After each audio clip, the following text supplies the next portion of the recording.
Tabling of documents. Dépôt de projet de loi émanant du... Introduction of government bills. Statements by ministers. Rapport de délégation interparlementaire. Reports from interparliamentary delegations. Presenting reports from committees.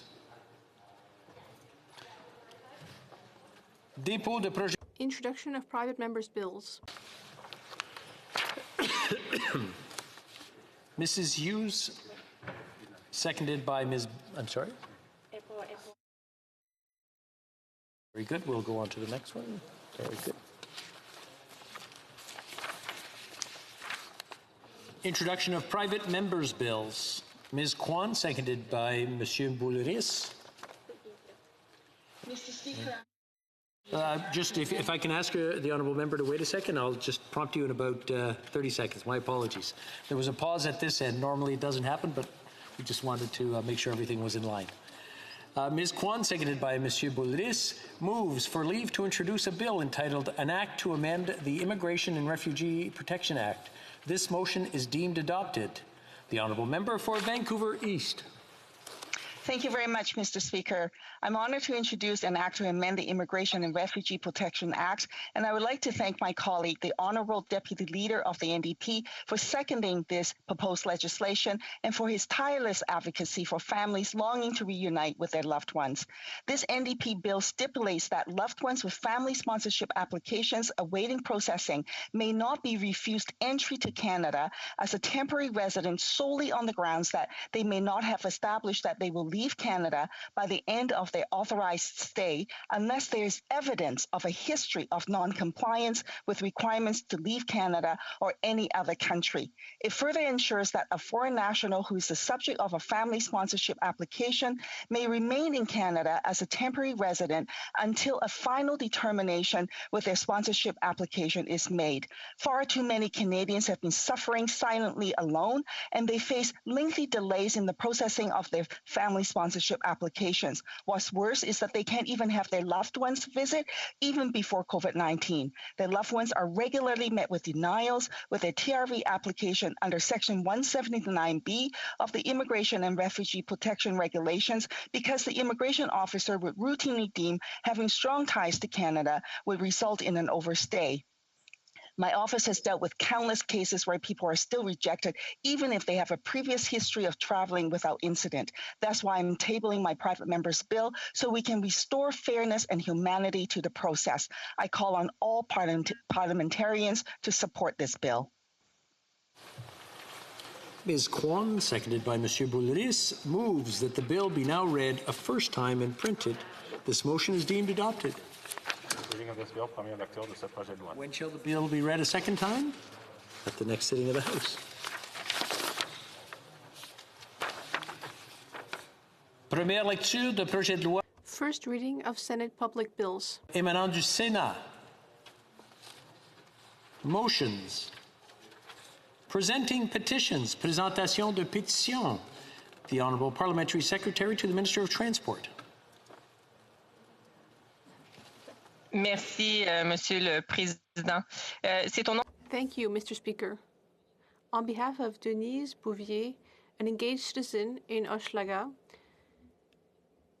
on behalf of this constituent, I would like to table a petition that has received over 6,000 signatures.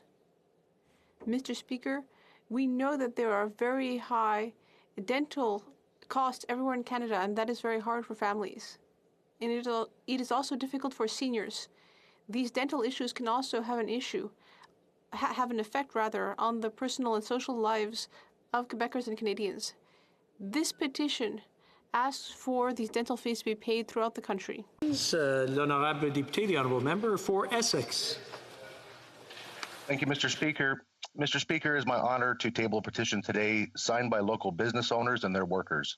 They wish to bring attention to the House of the urgent need for clarity and consistency at our borders. In 2020, this industry was deemed essential by the Ontario government, yet at the border they faced many obstacles resulting in lost contracts and jobs. The petitioners are asking to be allowed entry to the U.S. and Canada with the same exemptions from quarantines and fines that apply to all essential workers engaged in cross-border commerce. Thank you, Mr. Speaker. Presenting petitions. Présentation de pétitions. Not seeing any hands up. The honourable member for Beaches East York. Thanks, Mr. Speaker.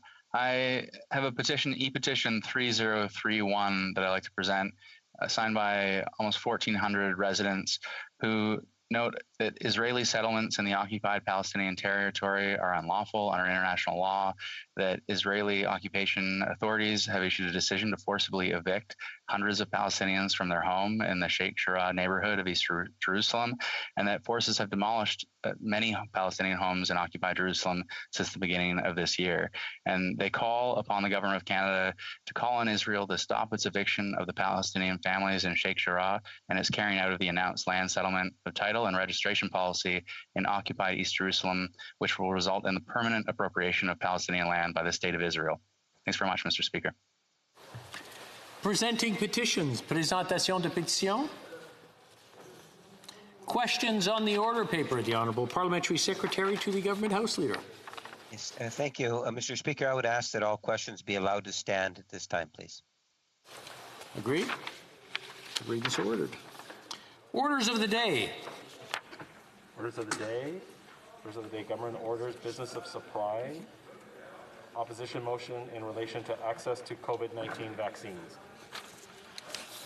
Mr. O'Toole, seconded by Ms. Rempel-Garner, moves that given that, 1, only 2.7% of Canadians are fully vaccinated against COVID-19, 2, le gouvernement fédéral n'a pas assuré une 2. The federal government did not deliver adequate vaccine supply in January and February 2021. 3, the government extended the recommended interval for the second vaccine dose to 4 months against the recommendations of the vaccine manufacturers. 4, les Canadiens vivent. 4. Canadians are facing increased restrictions and lockdowns in multiple provinces, from British Columbia to Nova Scotia. Call on the government to ensure that every Canadian adult has access to a vaccine by the May long weekend. The honourable member for Durham. Thank you very much, Mr. Speaker, and I'll be dividing my time with the member for Calgary-Nose Hill. All Canadians know that we are in the grips of the third wave of COVID-19, Mr. Speaker. Cases are rising, hospitalization rates are up, younger people are tragically filling ICUs. Provinces are implementing new lockdowns and are so overwhelmed they're calling again for the help of our brave men and women in the Canadian Armed Forces, the Red Cross, and even other provinces like Newfoundland and Labrador to help with a third wave that could have been avoided, Mr. Speaker. Yet despite all this, the most challenging wave of this pandemic, the Prime Minister a few weeks ago said that he had no regrets about his management and leadership throughout the pandemic. Astonishing, Mr. Speaker. No regrets for the closure of the world-renowned early warning pandemic system that had been world-class before this government shut it down a few months before it could have helped more than ever in its existence. No regrets for relying on communist China for a vaccine for Canadians, which of course fell apart, Mr. Speaker, caused further delays, and now is part of the cause that we're in such a severe third wave. The Prime Minister has no regrets for failing to deliver a national system of rapid screening and testing with standards. One of the first promises he made over a year ago on his doorstep when he shut down Parliament, Mr. Speaker, or no regrets for his portfolio of vaccines. Of course, they won't release any of the contracts to show us the portfolio. No regrets for having us further behind many of our developed countries in terms of total vaccinations and access to vaccinations. Perhaps, Mr. Speaker, it's easy for this Prime Minister to have no regrets when he has a parliamentary career, perhaps a lifetime, of having other people clean up his mess for him. It's a hallmark of this Prime Minister, Mr. Speaker. After all, he told the Ethics Commissioner in his first ethics investigation, for Canadians watching, Mr. Speaker, he's now on his third investigation of personal ethical misconduct. He told the ethics commissioner that he views his role as Prime Minister as being ceremonial in nature. Well, in a crisis, Mr. Speaker, we don't need ceremony, we need action. We need leadership, and that's what's been absent from this government. Le Premier ministre n'a pas de regrets. The Prime Minister has no regrets for the millions of Canadians who are affected by the third wave of COVID-19. He has no regrets regarding the inadequate vaccine procurement and his slow approach. What arrogance, Mr. Speaker. While this Prime Minister is patting himself on the back, Canadians' hope is dwindling with the spread of the virus and the spread of dangerous variants. We have been calling for greater border measures to protect against COVID-19. We've been calling for a year for a national system of rapid screening and testing and national standards. We have been calling for a vaccine procurement and distribution plan with domestic capacity, Mr. Speaker. But here we are in the third wave of a pandemic, waiting for the Prime Minister to deliver on commitments he made to Canadians in the first wave. The Liberal government has categorically failed to keep COVID-19 variants, dangerous ones, out of Canada, failed to secure our border properly for over a year, failed to secure vaccines in January and February to have vaccination rates at a level that would have prevented community spread of dangerous variants, letting us down when it was most critical that he step up. Le Premier ministre n'a pas réussi à... The Prime Minister was not able to stop variants from entering Canada. With the Liberals, our borders are completely out of control. 1 year later, the Prime Minister has still not been able to protect the country. Now, doctors are seeing patients arrive in the ICU who've had their first shot in some cases and are well into the extended wait period for the second shot that the Prime Minister has approved to cover up his inability to deliver vaccines earlier. A 4-month wait time between doses that is larger than any other country in the world, and contrary to the advice of the developer and manufacturer of the vaccine. The Liberal government has forced an off-label usage of this vaccine only because they had insufficient supply. And their NACI board has acknowledged they would not be recommending a 4-month delay, Mr. Speaker, if they had supply. This is leading to erosion of public confidence. Les travailleurs de la santé ont... Frontline health workers have been left to their own devices. During this time, public health directives have been blocked. The Liberals have let the virus spread. That has increased fear and anxiety for Canadians. It has also led to lockdowns and the tragic death of thousands of Canadians. Canadians are beyond frustrated, Mr. Speaker. Other countries are reopening. Our neighbors to the south are filling stadiums. Others are being spared from the serious risk of variants and this third wave. Last spring, when it was clear that vaccines would be the key tool to turn the page in this crisis, the Prime Minister dropped the ball completely. While we have citizens in prison in China, disruption of trade, gross human rights violations, including genocide against Uyghurs, the Prime Minister of Canada picked communist China to partner for a vaccine to protect Canadians. That, Mr. Speaker, I believe in the future will be looked at as one of the most negligent decisions by a Canadian Prime Minister in our history. Cette situation est inacceptable. This situation is unacceptable in Canada, which is a G7 country. Things shouldn't have been like this. We are here because the Liberal response at every stage has been slow and confused. Because the response of the Liberal government throughout this pandemic has been confused and slow at every step. We're always scrambling to catch up and keep up. And because the federal government did not deliver adequate vaccine supply to the provinces in January and February, because over the last few months we've only been operating at 50% or so of the delivery capacity the country has ready, we just don't have supply, that's why we only have 2.7% of Canadians fully vaccinated. That's why we're slower and having more lockdowns than other countries. The government's own modeling said that we will need 20% full vaccination and 75% first dose vaccination before they recommend a safe and effective reopening. But, Mr. Speaker, the supplies we're receiving are so insufficient. This means more lockdowns, more small businesses in crisis, and a slower reopening of our economy.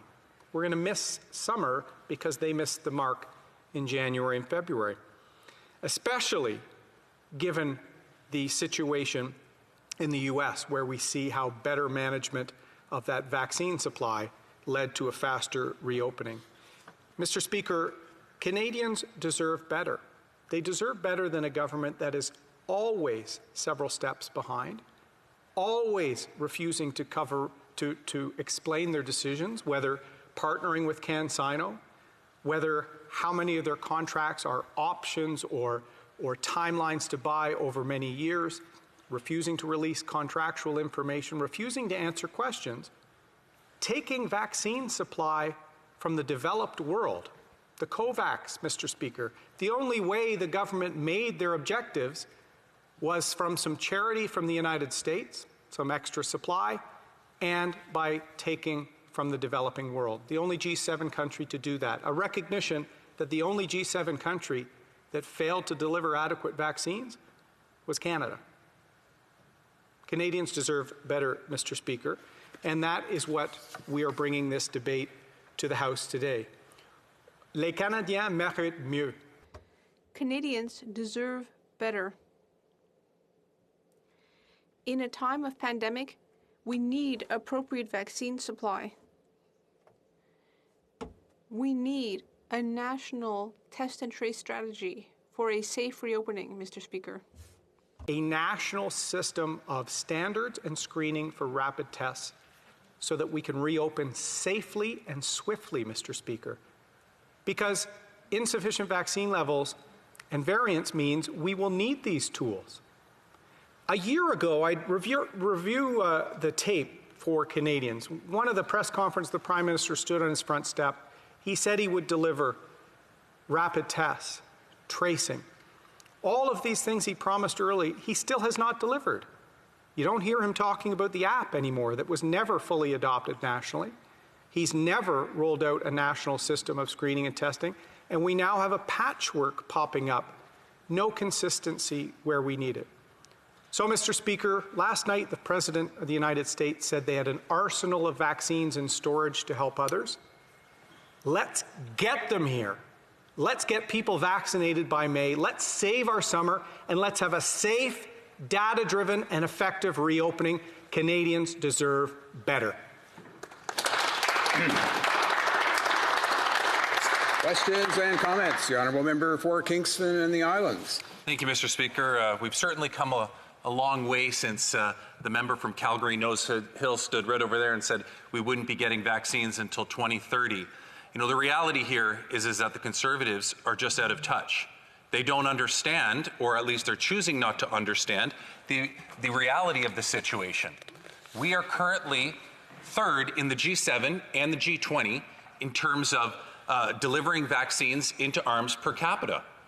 Our plan is exceeding the targets that were given to provinces when developing the administration plans back in the fall. The leader of the opposition referenced the rapid tests. Millions of rapid tests have been delivered to provinces in this country. This government has been performing better than what was promised, and vaccines are getting into people's arms. The reality of the situation is that if this motion could make a difference, I don't see why anybody would vote against it. The Honourable Leader of the Opposition. Thank you, Mr. Speaker. I'd like to thank the Chief Spokesperson for the Liberal Party for his question. And I'd like to address this third in the G7, this we're doing well argument. It's an absolute farce, Mr. Speaker. The only reason we have the level of vaccination at the first level we have is because the government actually violated the directions of the pharmaceutical developer of the vaccines. We're the only country in the world stretching 4 months between doses. Now, I know the government will change that when they finally get sufficient doses here. They'll change it because they know there's a risk to it. So they're willing to take risks with Canadians to cover up their incompetence. I'd rather just see competence. The other reason they say they exceeded their objectives, they stole from the third world, Mr. Speaker. That's shameful.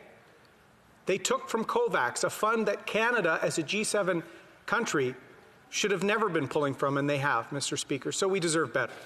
Question. The honourable member for Edmonton, Strathcona. Thank you, Madam Speaker, or Mr. Speaker, and I'd like to thank my colleague for his intervention. It was an excellent way to start our Thursday morning. He spoke about the embarrassment of Canada taking vaccines from developing countries, from low and middle income countries.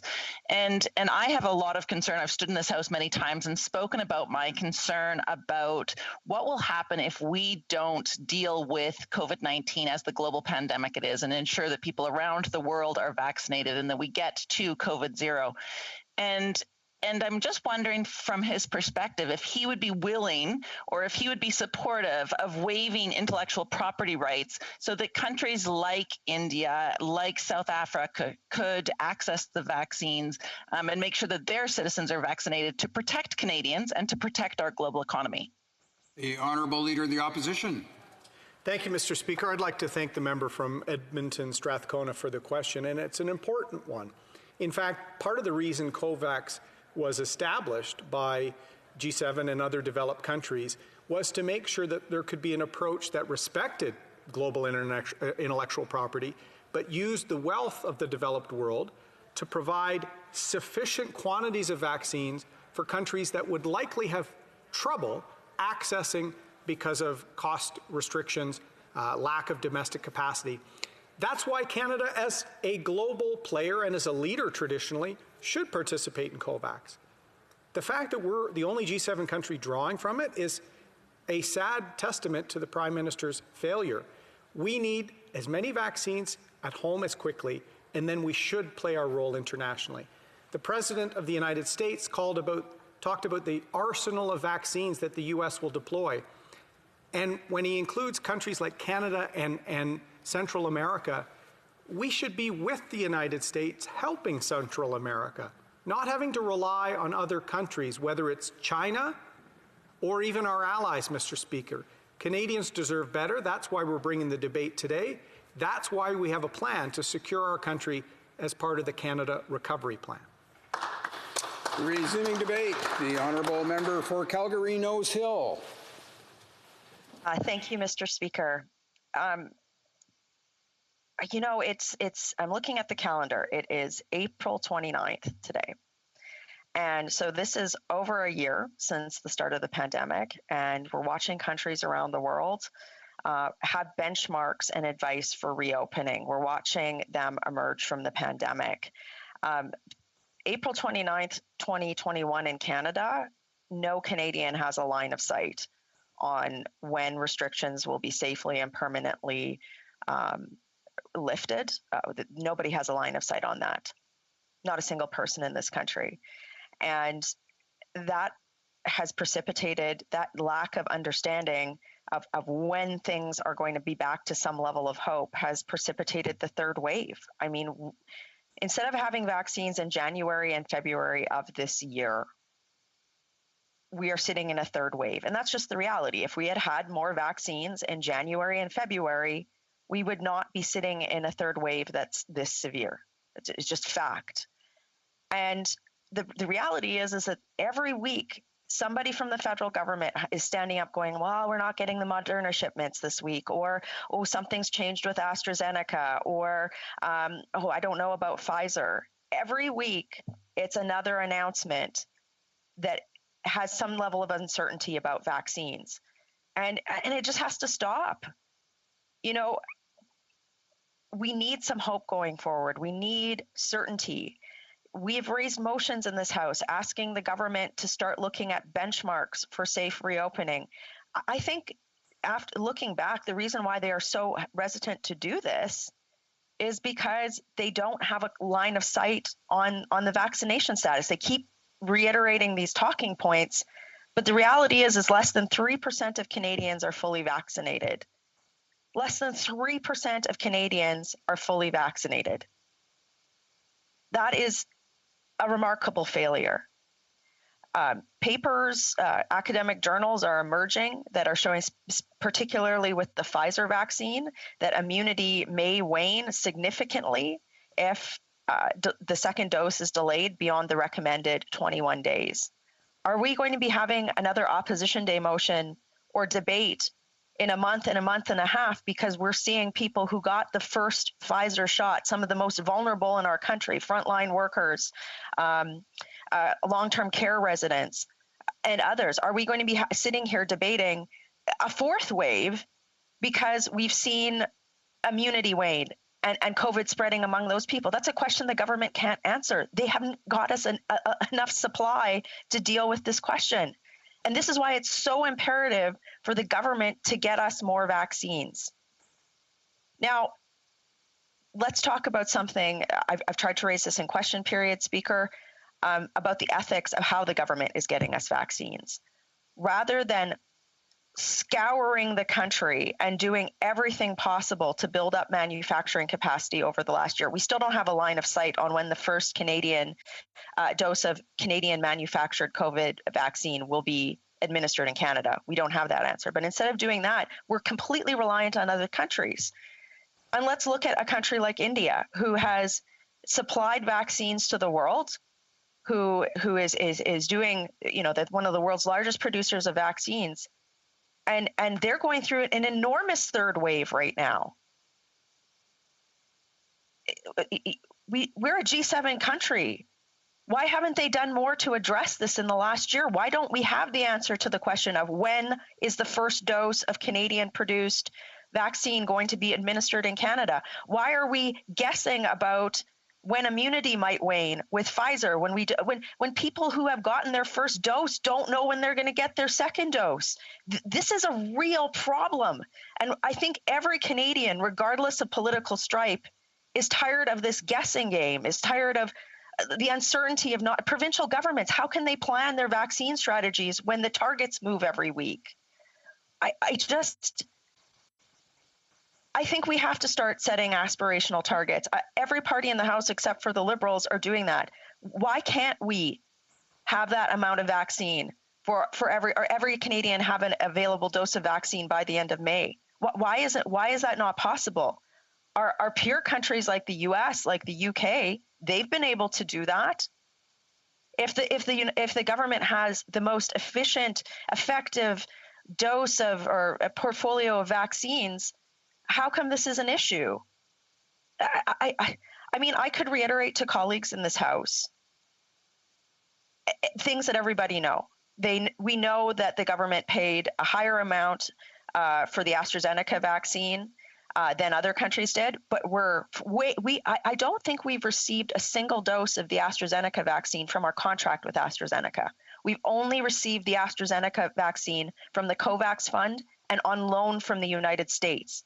So we paid double for something we haven't even received yet when other countries are getting it. How did that happen?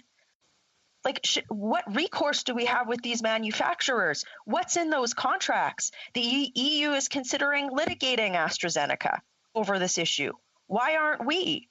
These are like we need to set a target. We need certainty going forward. And that's why this motion is in front of the House today, because we can't just keep moving the goalposts for Canadians who need to reopen their business, who are worried about getting sick, for ICU employees and frontline workers who don't know how they're going to manage. We can't keep doing this. We have to set firm targets. We have to move hell and high water in the bureaucracy to get those targets met. And we have to have a plan to get out of this. You know, I saw this morning, I think it was in a British newspaper. It was this advertisement. It was essentially, UK is moving out of the pandemic. The UK is out of the pandemic. Citizens in the United Kingdom have a line of sight on when they are going to move out of this because of their ability to produce vaccines, because they've been able to set benchmarks. And this government can't do that. They won't even talk about these types of benchmarks because they don't have supply. And I have to tell you, future parliaments, when the inquiry on this is happening, people are going to ask about the ethical decision of this government to delay dosing well significantly beyond what manufacturers are recommending. It's because we have a shortage of vaccines. You know, you have the Liberal talking points is that they keep trying to muddy the waters on where Canada is at on vaccination. Here it is: less than 3% of Canadians are fully vaccinated. And what happens in 2 or 3 months if further data emerges that shows that there's actually a significant immunity problem, or immunity has waned so much, especially with the Pfizer vaccine, that people are catching COVID again, even though they've had the shot? Like, this is a serious problem, and we need that supply. We need it now. You know, the other thing that this motion calls upon the government to do is figure out the border. There are so many things that this government could have been doing with regard to border restrictions. I mean, for colleagues who are listening, the Indian double variant was identified in October of last year. For those of you who might not realize that, how did that not get flagged by the Canadian government? How did that not translate into some level of action? How come we're not rapid testing even domestic passengers at airports? How come we're not prioritizing vaccination for essential workers going across the border, like truck drivers? Why is it that some people who travel across the border, why are they exempted? Like, there's a very spurious definition of essential worker. Like these are things that the government could be doing in the short term while they're sorting out the vaccination issue, but they're just not. It's just like the horses are out of the barn, and then every single time, and then they're closing the gate behind them. And it's been over a year. And I think it's fair to call it gross incompetence at this point. So that's why these types of motions are needed. It's for the House to give government direction when they refuse to give that direction to themselves. And that's what Parliament is for. We need firm targets, firm benchmarks that the government can be held to account for by the Canadian public, both on vaccine acquisition and administration, as well as on reopening. Anything less than that, Speaker, just won't do. It's like there's no. Less than 3% of the country is fully vaccinated. We are stealing from third world countries vaccines sent to them because they haven't been able to figure this out. They haven't taken recourse with these manufacturers. It is beyond the pale at this point. And I hope colleagues from other parties will agree, and I hope that the Liberal backbench will agree that this is something that they should be holding their government to account for too, is a firm timeline on vaccines, so that then there's direction to the executive to say, you are going to have to litigate these companies. You are going to have to get written confirmation from other countries to ensure that there won't be export restrictions. This is the type of political will that's needed to get out of this crisis. And if it's going to take the Conservative Party putting motion after motion in the House of Commons to get them to do this, then so be it. Thank you, Mr. Speaker. Questions and comments? We'll first go to the Honourable Parliamentary Secretary to the Government House Leader. Thank you. Mr. Speaker, I am disappointed, not surprised, but very disappointed. Disappointed in the sense that the Conservatives, whether it's the leader of the Conservative Party or the health critic of the Liberal Party, continue, I believe, to spread statistical information to do their political advantage. The reality, the absolute total reality that needs to sink into the minds of Conservatives, and they need to start focusing on, is that Canadians from day one have been served in every capacity, with the need, of course, of making some changes. The reality is that we will have over 40 million doses of vaccine before the end of June. We are number 3 in the G20 in terms of that single dose. The member will take stats. We'll have to leave it there, and we have quite a list of people to ask questions. The Honourable Member for Calgary Nose Hill. I'm disappointed that Many Canadians are asking, when am I getting my second dose? Or when am I getting my first dose to begin with? I'm disappointed that frontline ICU workers are facing a third wave and shortage of staff because we didn't have vaccines in January and February. I'm disappointed that small businesses, that employees across this country have no line of sight on reopening. I'm disappointed that people who have been separated from loved ones from over a year can't see each other because they don't have a line of sight on vaccines. And I'm disappointed in this government. Actually, that doesn't go far enough. I'm ashamed of this government. I'm ashamed that they don't have the courage to set stronger benchmarks and to give Canadians a path forward. You know, they deflect, but they don't take actions. And that's what's disappointing. Questions and commentaires? Questions and comments? The Honourable Member for Trois-Rivières.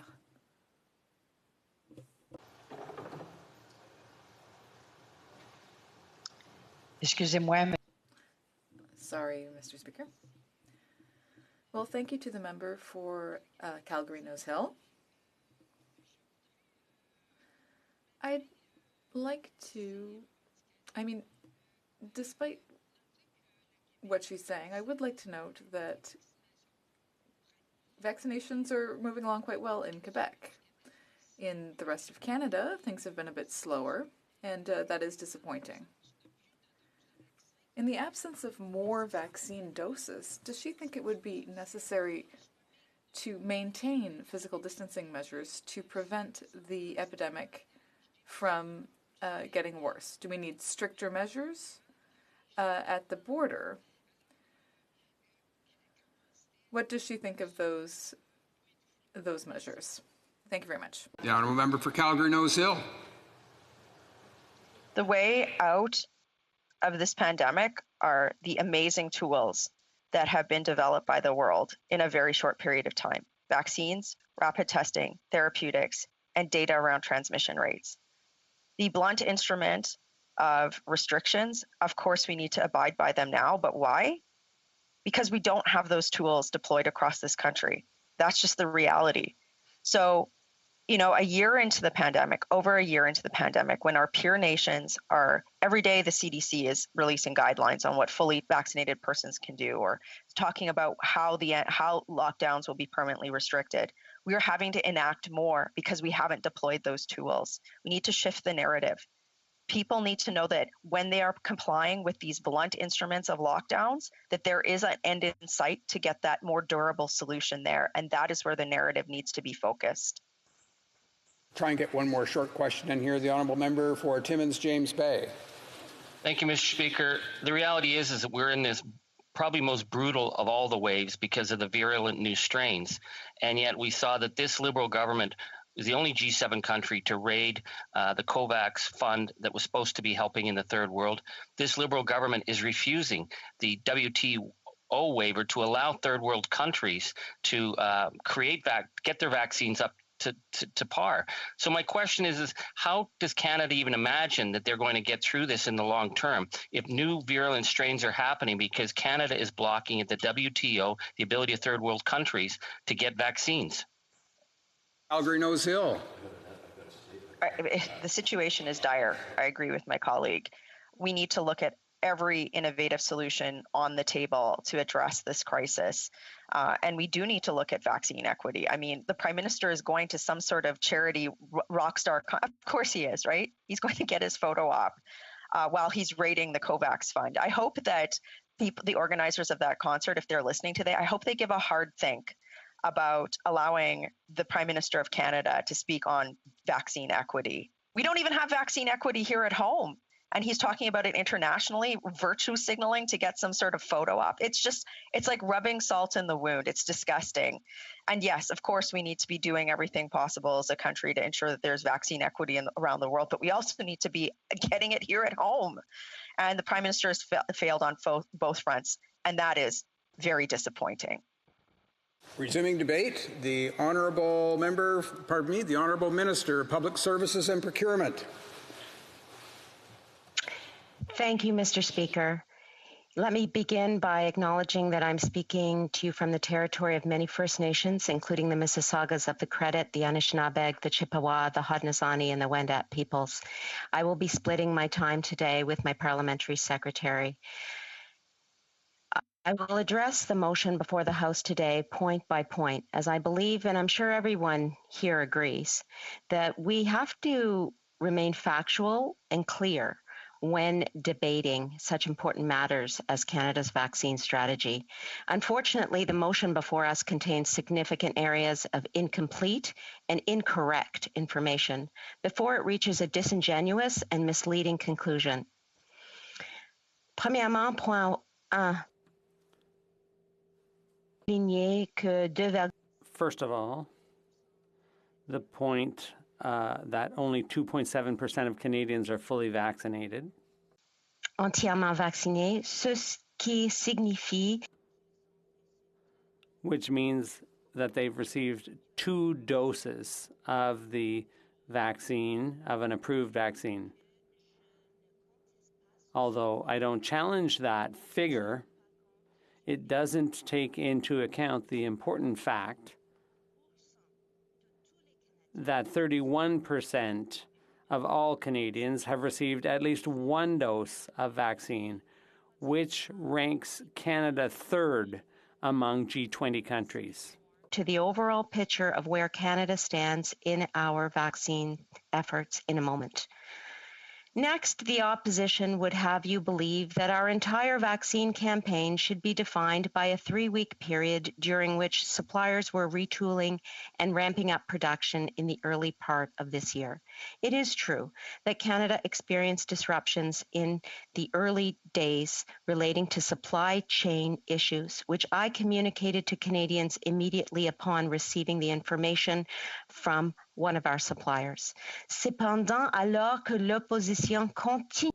However, while the opposition continued to say that Canada would never recover from the temporary setback, my team and I continued to push and to work hard every day to ensure our suppliers lived up to their contracts.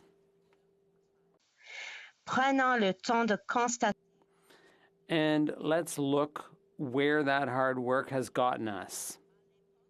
At the time, we said we remained on track to meet our quarterly target of 6 million doses. In fact, we exceeded that target by more than 50% and instead received 9.5 million doses in the first part of this year. Nearly 15 million doses of vaccines have been delivered to Canada. Nearly 13 million of those have been administered by provinces and territories. Through our relationships with vaccine suppliers, we have advanced 28 million doses to earlier delivery dates. Canada is solidly in the top 3 among G20 nations for total number of doses administered per capita, average daily doses administered, and percentage of our population with at least 1 dose. This is despite the fact that the opposition continued to claim that we wouldn't have any doses until 2030. From our solid base of procurements, Mr. Speaker, we will continue to build. Starting next week, Pfizer alone will be delivering 2 million doses a week, every week for all of May, before moving to 2.4 million doses a week for all of June. Those are benchmarks, Mr. Speaker. In total, Canada will receive between 48 and 50 million doses by the end of June, with tens of millions more coming before the end of September. The next point of the motion I'd like to address is one concerning the timing of administration of doses. Mr. Speaker, the Conservatives, while in government, muzzled scientists. Now in opposition, they seem to have gone a step further by trying to deny that scientists exist. Let us be very clear about the misinformation that is included in the motion we are debating. The federal government does not decide to whom and when to administer vaccine doses. Qualified doctors and immunologists acting on the best scientific data available make recommendations on how to achieve the best public health outcomes possible.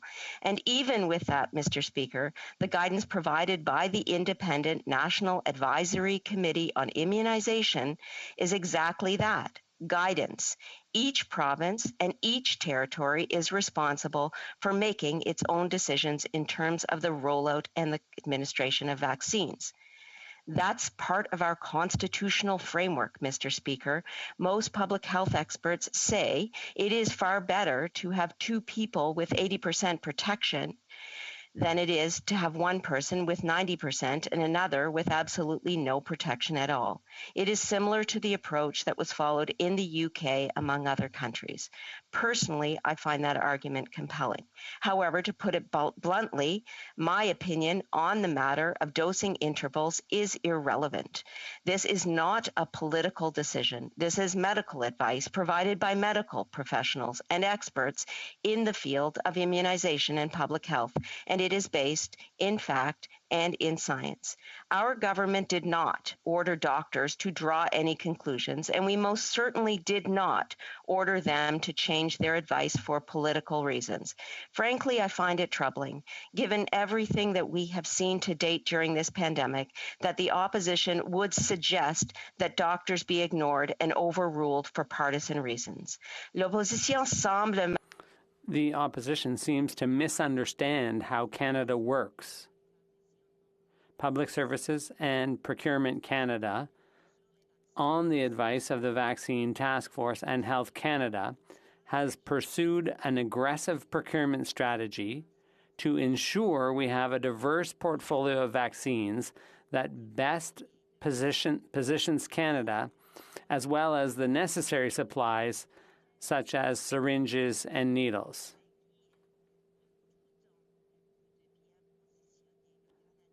The goal was always to position Canada as well as possible. Health Canada ensures that the vaccines are properly tested for safety and efficacy. The National Advisory Committee on Immunization reviews the real-world data and experiences in Canada and other jurisdictions and provides guidance on best practices and uses for the various vaccines. Major General Denis Fortin and his team at the National Operations Centre continue to ensure the timely distribution of vaccines and supplies to sites throughout the provinces and territories. Dans les provinces et territoires. Once those doses are delivered, it is then within the provinces and territories to make their own decisions concerning the administration of vaccines when it comes to prioritizing populations, administration locations, and timing. It is my understanding that the Conservatives are close with some of these premiers, so I would respectively suggest that if they disagree with the way the vaccines are being administered, perhaps take it up with the premiers themselves. Point 4 of the motion, and the final point in the preamble, states that Canadians from British Columbia to my home province of Nova Scotia are facing increasing restrictions due to the third wave.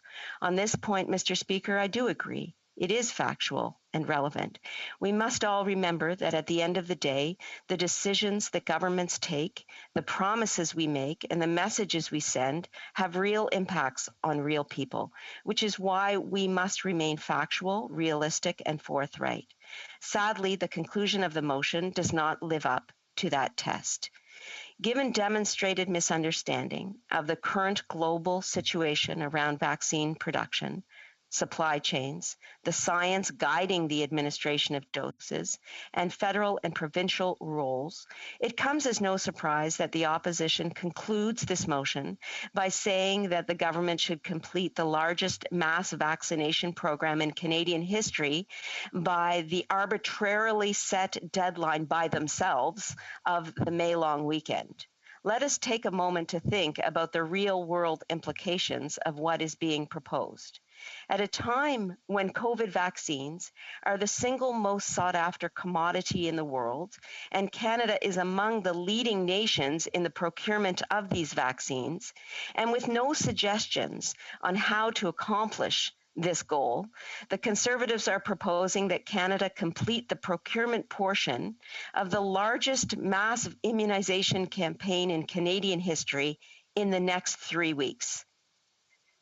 Mr. Speaker, I have worked on procuring vaccines for Canadians and accelerating the delivery of doses every single day since last spring, without exception. I have spoken with the top executives of nearly every major vaccine supplier in the world.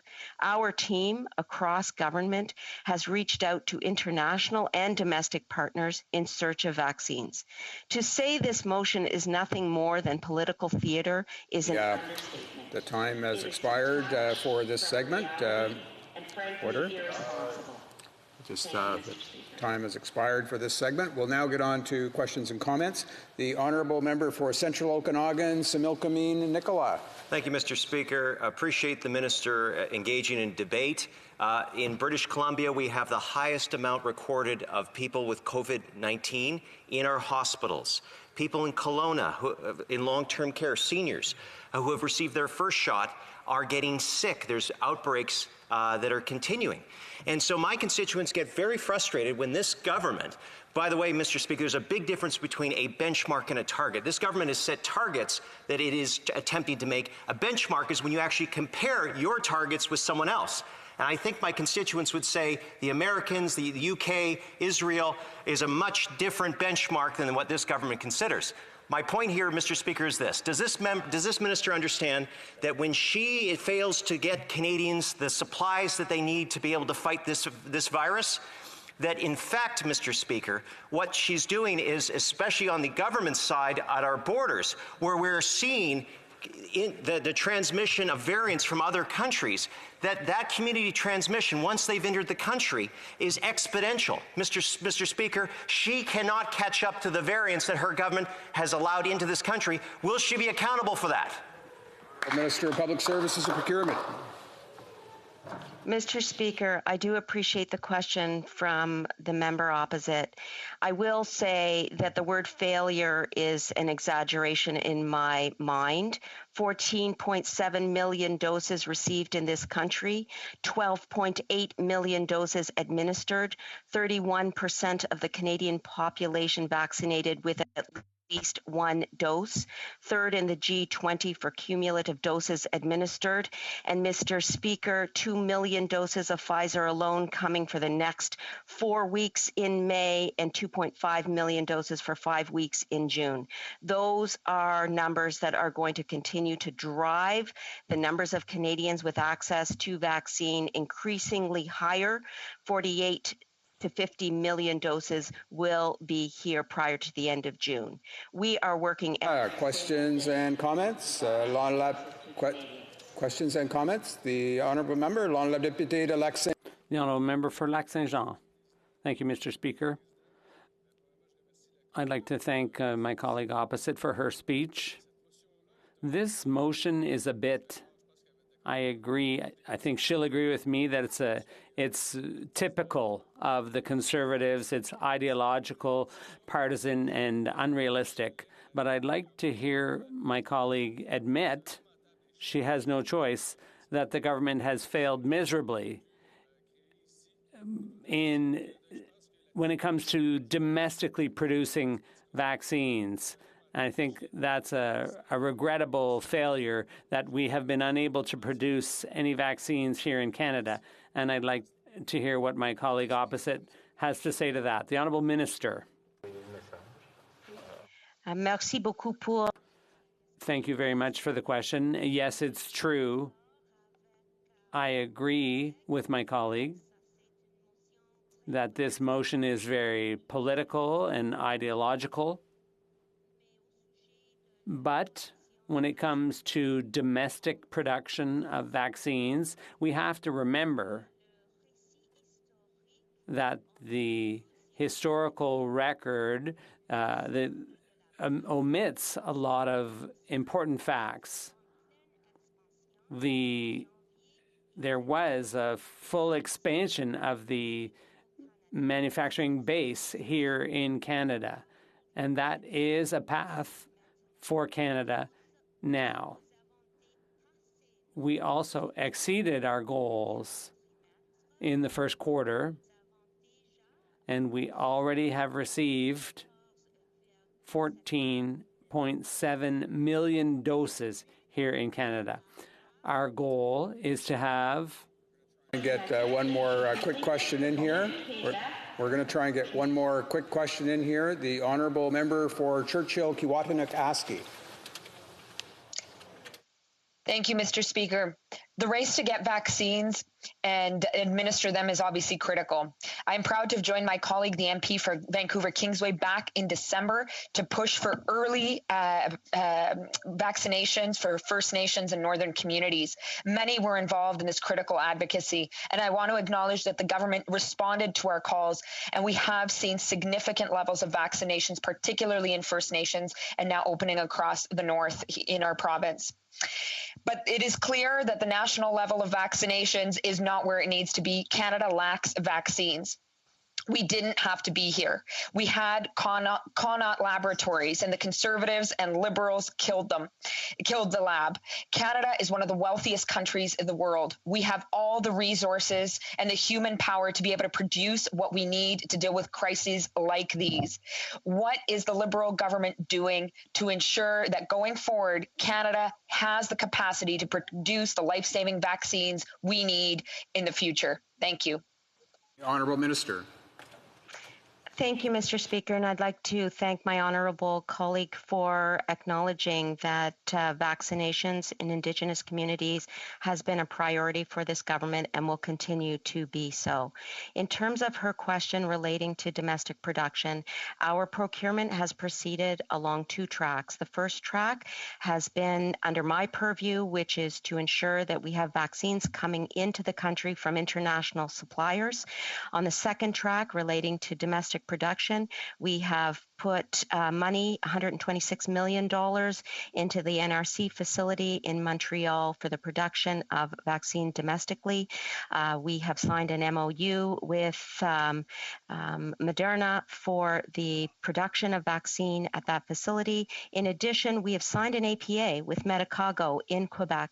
That company is in the third phase of clinical trials, Mr. Speaker, and we will continue to enhance and invest in domestic production of vaccine, but it is a two-track approach, and we need to make sure that we have vaccines here as soon as possible. That is why we're going to be seeing millions and millions of doses coming into the country, 48 to 50 million doses prior to the end of June, and Pfizer indeed delivering 2 million doses or more. We're a little over time. We'll now go to resuming debate. Reprise de débat. L'honorable secrétaire parlementaire. The Honourable Parliamentary Secretary to the Minister of Public Services. Monsieur le Président, je suis ravi d'avoir l'opportunité de participer à ce débat qui a été. Thank you, Mr. Speaker. I am very pleased to participate in this debate on the motion that has been put forward by the member for Calgary-Nose Hill. Consider the effects of this motion, which calls on the government to ensure that every Canadian adult has access to a vaccine by the May long weekend. Mr. Speaker, the member from Calgary-Nose Hill has been politicizing the vaccine rollout since day one, which has only created concern and fear at a time when we should be working together. Last November, November 25th to be precise, when the Prime Minister stood in this chamber and explained our government's approach to procuring a diverse portfolio of vaccines, the member for Calgary-Nose Hill was of the opinion that Canada was not going to receive any vaccines until 2030. Mr. Speaker, the member was wrong then, and the motion that stands in her name today shows that she is wrong now. This disregard for evidence and science that have guided and continues to guide the Conservative opposition with respect to one of the largest, if not the largest, inoculation campaigns in Canadian history is disturbing indeed, and indeed dashed our hopes that we would have a nonpartisan approach to such a massive undertaking. Je parlerai de la stratégie de diversification. I will speak about this government's vaccine diversification strategy. But first, I want to address myself to the Canadians who have endured suffering and pain due to this terrible virus. This period has been very difficult.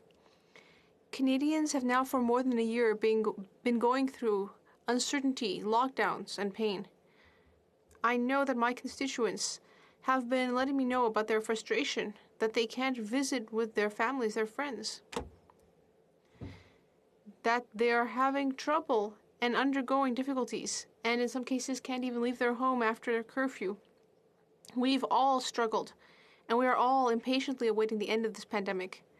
I would like to express my deepest gratitude to our health workers, especially in Gatineau or in the Outaouais region, where the health system has been under strain, but also elsewhere in Canada. You are our heroes, and you have been since the beginning of the pandemic. Mr. Speaker, we can finally see the light at the end of the tunnel. Our vaccination strategy has been speeding up week after week and month after month, thanks to the hard work of the Minister of Public Services and Procurement and her hardworking team. Of the House, we are working to protect Canadians at every turn. The Conservatives and the member opposite continue to spread misinformation. This motion, Mr. Speaker, is not based on fact. It seeks to discredit the hard work that hardworking public servants and a massive infrastructure of inoculation and vaccination across the country that is working together to ensure that Canadians receive vaccines as early as possible.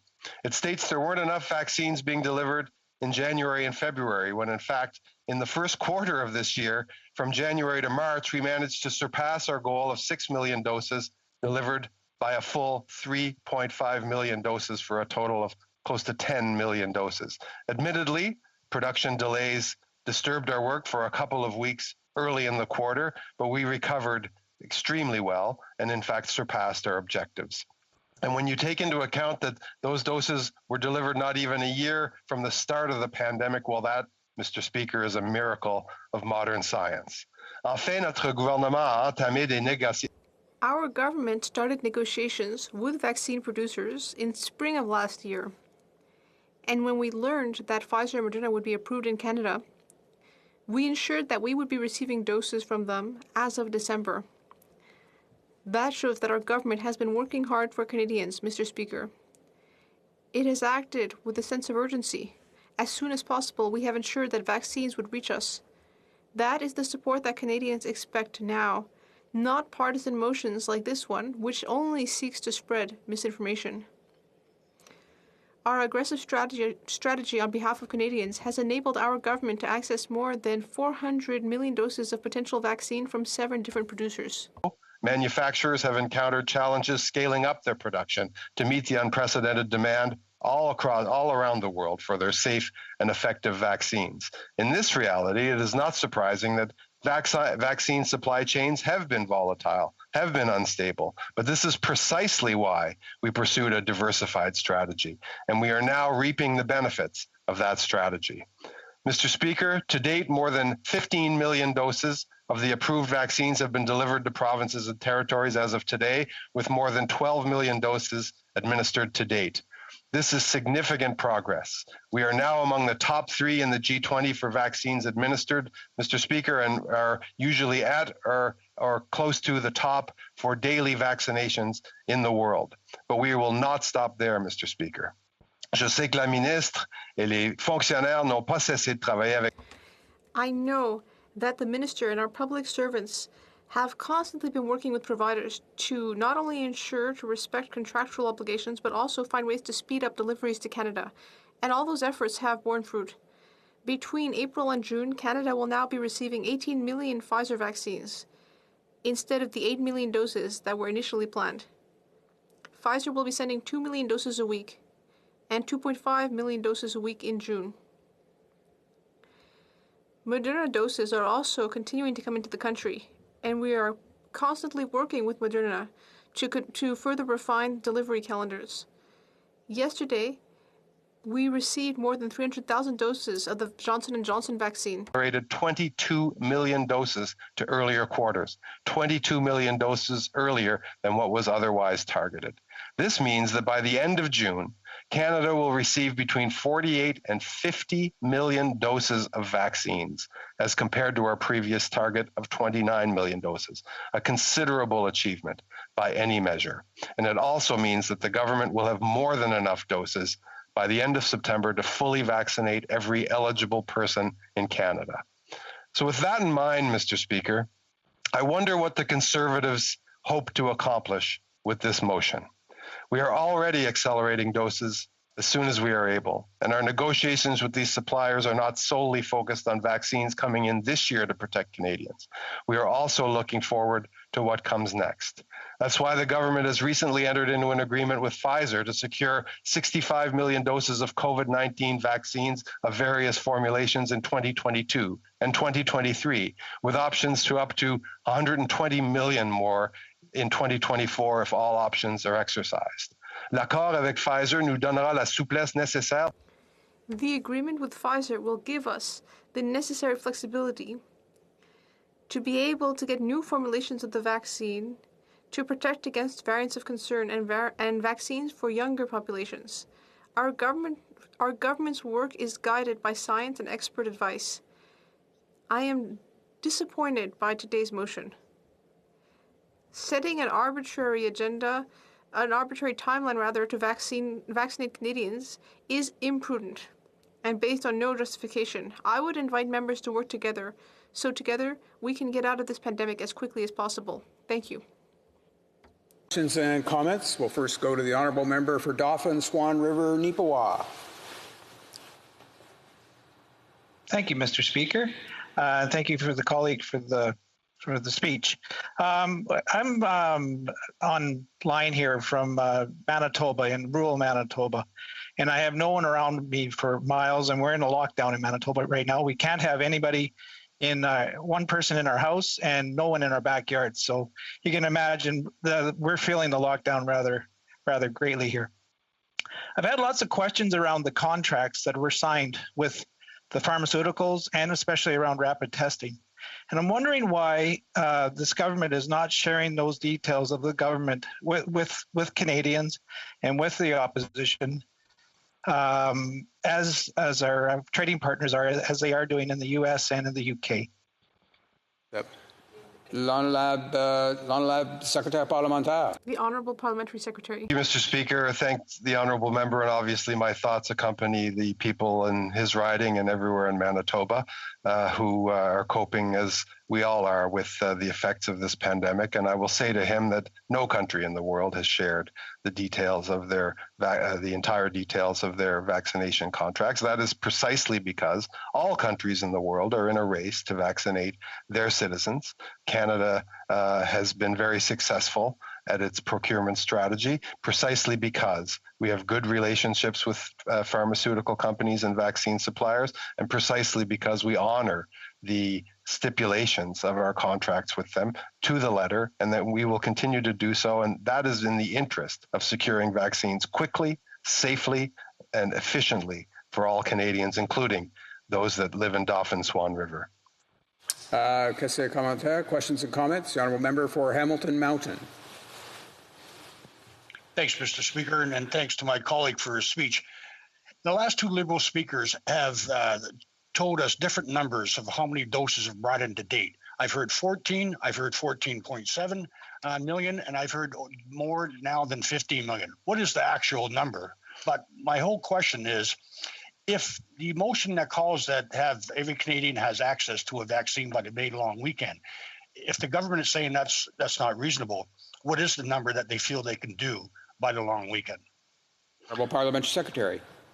Well, thanks to my honourable colleague, and he will have to indulge the fact that vaccines are literally flooding into this country, and so that numbers contained in speeches may fluctuate a little bit from day to day, but we are approaching 15 million vaccines that have been distributed to provinces and territories, and that number will rise to close to 50 million vaccines by the end of June, by which time I know the member can do the math as easily as I can. That covers the entire population of Canada, every man, woman, and child, and then obviously goes significantly deep into the second dosing regime. So I know the member will be able to calculate that, and at a rate of 2 million of Pfizer alone being received during May and 2.5 million a week being received in June, that number will go up very, very rapidly. We're very proud of the progress that's being made in vaccinating Canadians. Questions and comments? The honourable member for Saanich Gulf Islands. Thank you, Mr. Speaker, and thanks to Honourable Parliamentary Secretary. As luck would have it, today is the day I get my first vaccination. I'm 66 years old, and I'm waiting my turn, and I'm being very careful. My question to the Honourable Member is I regret this kind of debate because of the level of partisanship in it. I suspect that if the constitutional responsibilities were different and it was up to the provinces to order the vaccines and up to the feds to do other aspects, the Conservatives would want to debate how terrible it is that the vaccine rollout is bad and what a great job the provinces are doing in ordering the vaccines. I don't think that's the right approach. I think we run a risk. Number one, I wish we were doing better on getting our vaccines rolled out. I agree with much of what the member for Calgary Nose Hill has said, but I also think we're at a real risk with the variants that if we, as many have warned, including the U.S. Center for Disease Control, the UK, Israel, are looking at a situation and saying, do not reduce your level of caution because you've gotten the first vaccine. We could run a risk with variants that are resistant to vaccines. The longer they move in our population, the more variants we'll get. So my honourable colleague, in a holistic approach, can he agree with me that we need to do more to protect ourselves from the variants, that they move as aerosols and not as droplets? The Honourable Parliamentary Secretary. I think that was you calling upon me, Mr. Speaker, so I'll assume I can go ahead. The honourable member, first of all, I'm very glad to hear that she will be getting her jab, and I know that she will feel as millions of Canadians have the relief that comes with that, and I certainly wish her good luck and of course continued caution when it comes to looking after her health.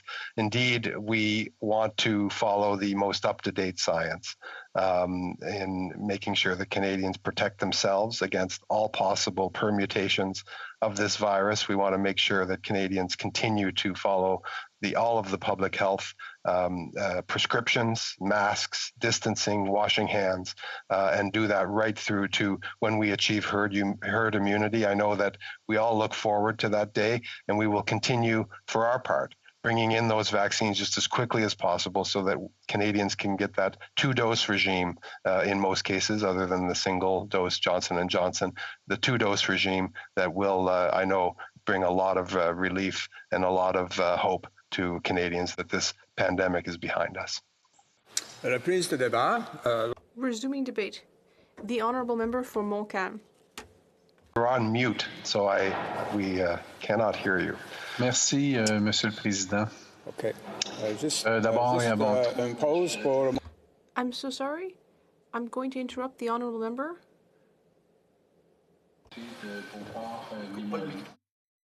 Monsieur le Président, je ne peux pas réagir à la motion. I'm sorry, I have to interrupt.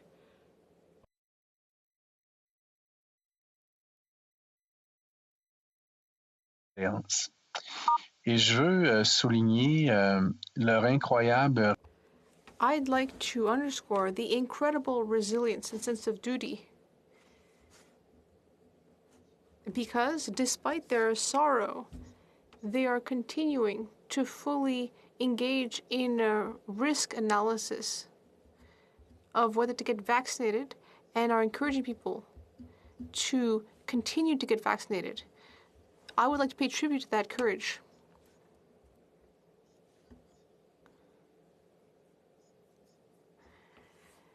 Mr. Speaker, I have a lot of issues with this Conservative motions. Between 2015 and 2019, during opposition days, on various occasions, I thought to myself, it seems like the Conservatives like to have opposition days where, at the end of the day, they seem to be the only ones who want to vote for their motion. We're in the same situation today. But the situation is very serious. Yes, Canada and Quebec have a low rate of people having both doses of the vaccine. But that is because Quebec and then later Canada have decided to extend the interval between the two doses. Why? In order to reduce the risk of hospitalization. Because it has been shown that a single dose can offer protection against severe complications of the virus. From the beginning, the issue has been optimal care for COVID patients with severe complications. When that happens, it can lead to a situation where our networks, our hospital networks, can provide the proper care to save them from death or severe repercussions.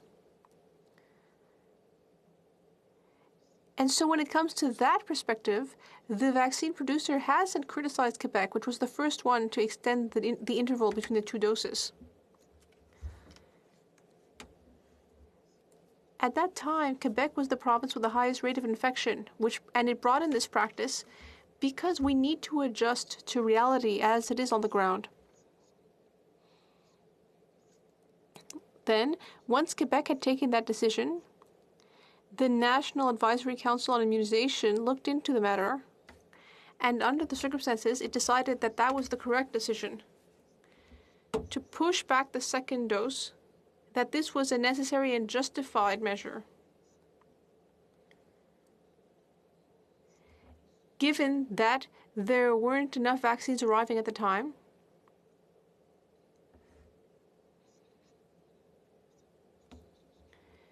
no country that doesn't have production within its national boundaries has found itself in a different situation. No one has been able to get enough. Health Canada issued an advisory on the 3rd of March saying that it approved of this extension of the interval and that, in Health Canada's opinion, it's based on scientific evidence. And I think we need to closely follow scientific guidelines.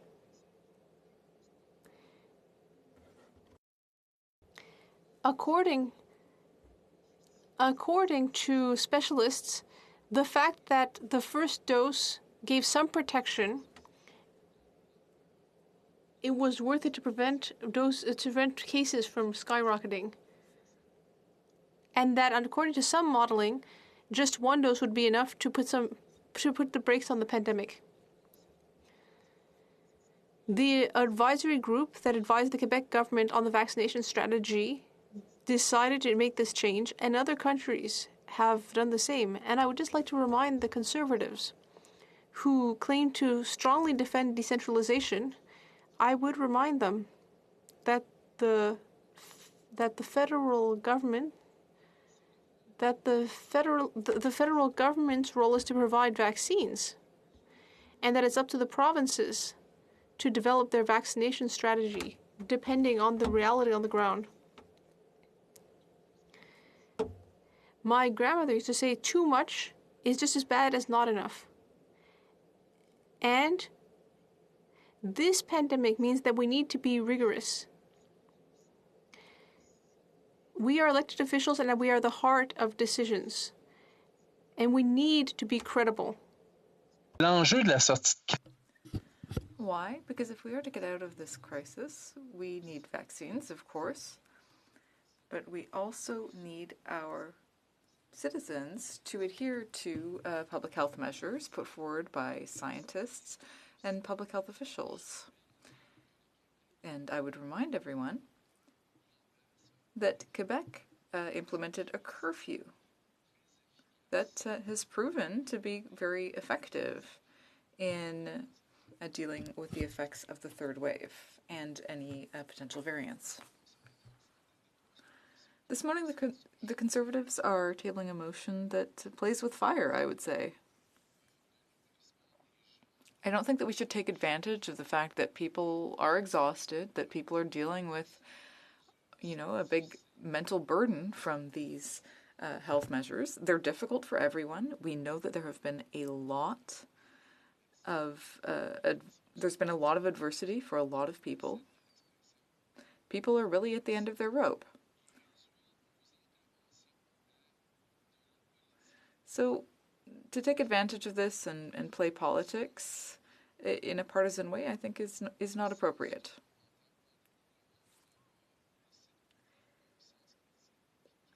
We don't want to take leave of our critical faculties. We want to have a nonpartisan approach when necessary.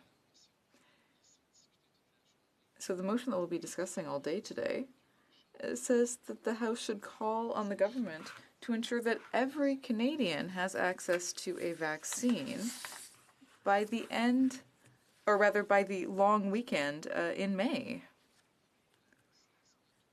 So this is unrealistic at every level. We can't do this at the federal level, at the provincial level. I mean, no G7 country would be able to vaccinate 97% of their population in less than a month. So the Conservative motion, unfortunately, is just unrealistic,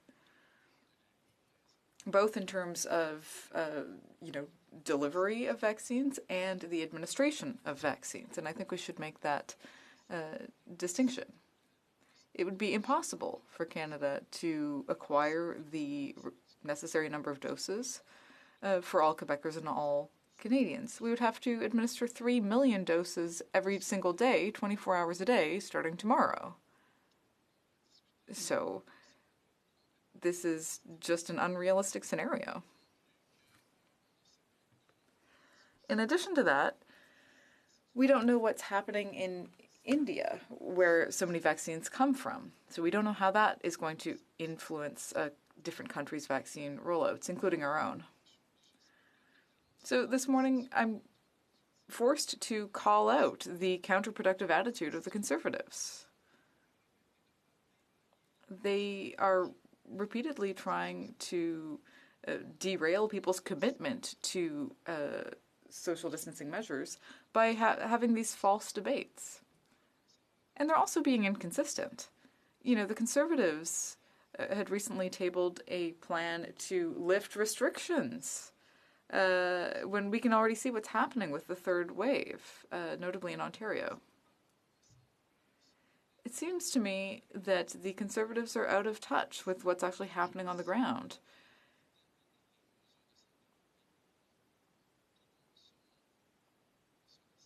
I certainly don't think that their motion is based on science and evidence. It's partisan, it's unrealistic, that's been said before.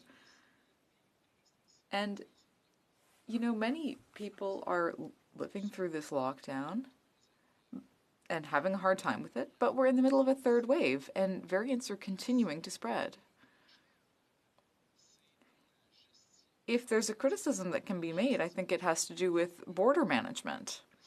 The way that border measures were implemented, screening of cases. There was a very good article this morning on that subject. Now, I'm sure that the Liberals will repeat that they have some of the strictest measures in the world. That's what they always say. But the fact is that, not enough was done. And the border is very much like a sieve. Now, getting back to the issue of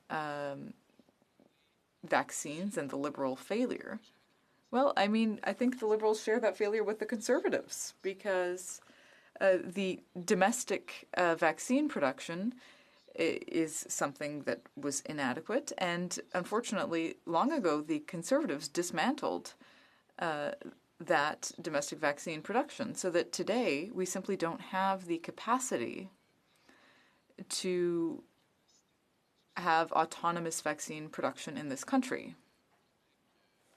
Obviously in Quebec. I'm sorry, the time provided for the speech has expired. And just before we move on to questions and comments, I just want to do a microphone test for the chair's microphone. There had been a problem earlier, so we're just going to do a little test. Is it okay now? Okay, thank you. I appreciate a member's patience. I know there are sometimes interruptions, and I appreciate the patience. Questions and comments. The Honourable Member for Charlebourg-Haute-Saint-Charles. Thank you, Mr. Speaker, and I want to thank my colleague for the speech. Once again, of course, one day it seems that the Liberals stand with us, the next day they stand with the Liberals. I guess here they decided that the Liberals were right in their approach, but I'd like to ask my colleague if he would admit that if the Liberals hadn't first done their negotiation with China, we wouldn't have had this 3-month delay, and that the date of May 17th is the date that all Canadians would have had at least their first dose of the vaccine. Would he agree with that? The Honourable Member from Montcalm. Yes, Mr. Speaker. You can see that the premise of the question is a partisan one. I didn't get to finish my speech, unfortunately. So I wasn't able to get to the point where I would identify the particular shortcomings in the government's approach. It's clear that the lack of domestic vaccine production capacity is due to the Liberals, but also the Conservatives, because they didn't do the necessary work to maintain the infrastructure that would allow us to have autonomous vaccine production. So I think there was some time lost due to that, but that doesn't justify reducing the whole process to that. I don't think you can attribute all of the delays to that. But I think there was a problem, certainly to do with our inability to produce vaccines in Canada. Questions and comments? For Winnipeg Centre. Thank you so much, Mr. Speaker, and I'd like to thank my honourable colleague for his comments. I would agree. This started with the Conservatives gutting our ability to produce our own vaccines. Now we find ourselves in this situation. I know in the riding I represent of Winnipeg Centre, we have a number of individuals who are unsheltered, and as we know in Ontario, if we don't look after everybody in the circle, we are all at risk. I've been really concerned about the lack of focus on populations that are more at risk for getting the virus because they don't have human rights, housing, ability to wash their hands frequently. I feel like the federal government has failed in that regard, and that has, in terms of ensuring human rights, and that has placed all of us at risk. I'm wondering if he would like to comment on that. La députée de Montcalm. The Honourable Member from Montcalm. Mr. Speaker, I think that the situation is different in different provinces. I'm not sure exactly what the member is referring to. I know that in the vaccine rollout in Quebec, they determined priorities based on vulnerability, and they wanted to, prevent deaths as much as possible. So, for example, I remember that there were certain criteria set up, and those decisions were not questioned in Quebec. We started with people who were the most vulnerable, and that was primarily based on age at the beginning.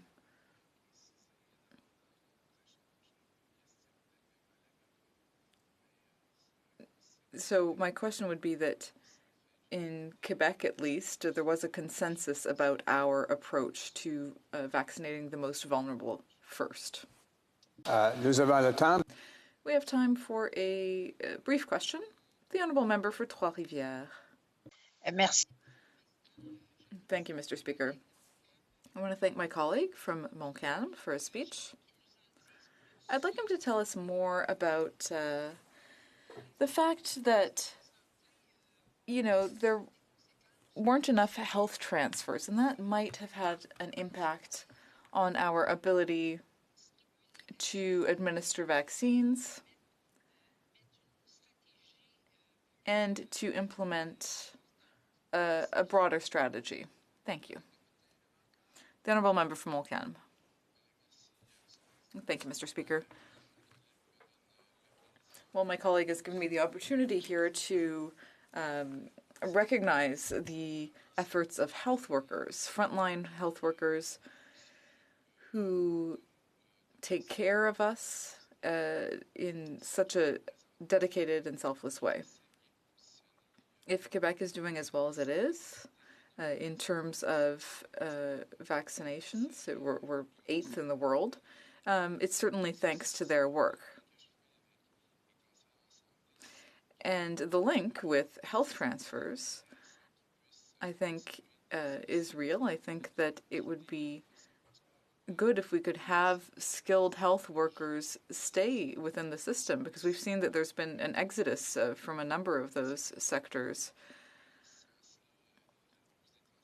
So increasing the health transfers, starting immediately, would certainly allow Quebec's government to plan better and to bring in measures that in the short, medium, and long term would improve conditions for healthcare workers. And that would improve both the health of workers and of their patients. And that would help us get through the crisis, which is not yet over. Resuming debate. The Honourable Member for Beauport-Limoilou. Thank you, Mr. Speaker. Mr. Speaker, good Lord, I've had enough of this pandemic. I have had it up to here. I am truly fed up, and I'm a patient person.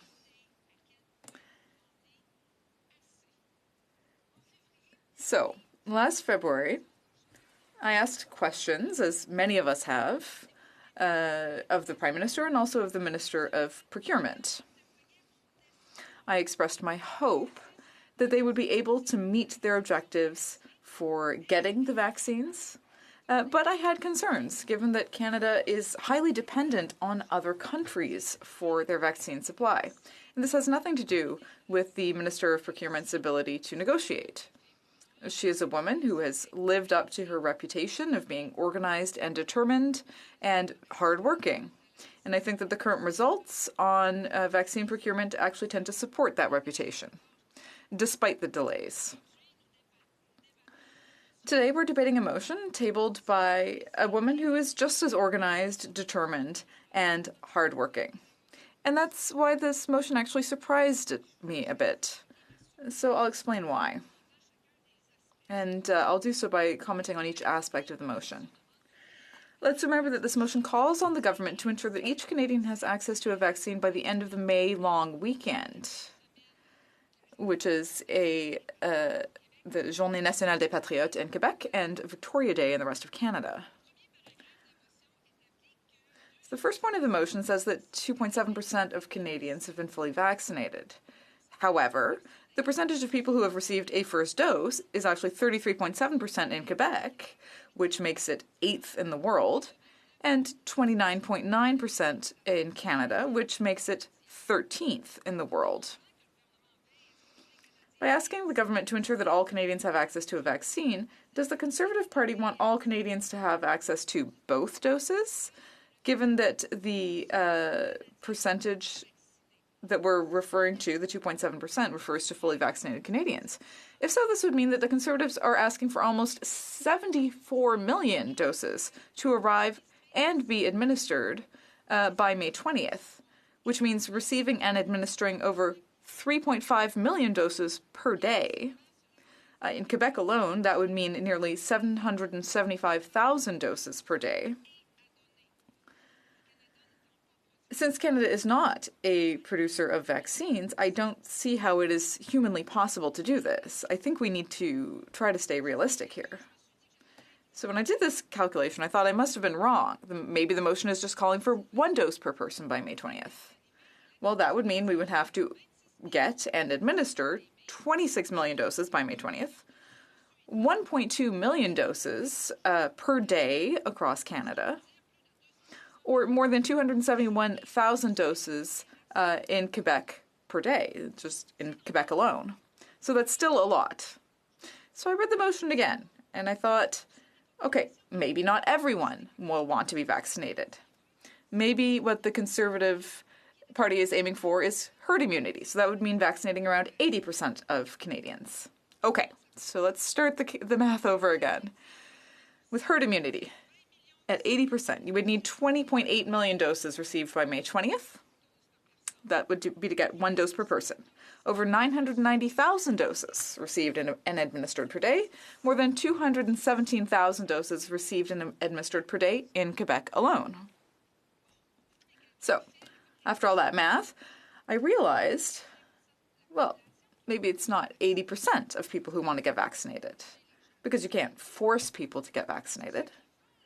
So maybe it's only those who want to get vaccinated. Well, how do you calculate that? How do you calculate someone's desire to be vaccinated? How do we determine how many people that would be? It's not possible. So how many vaccines does the Conservative Party want to be administered by the federal government? Now, second point of the motion.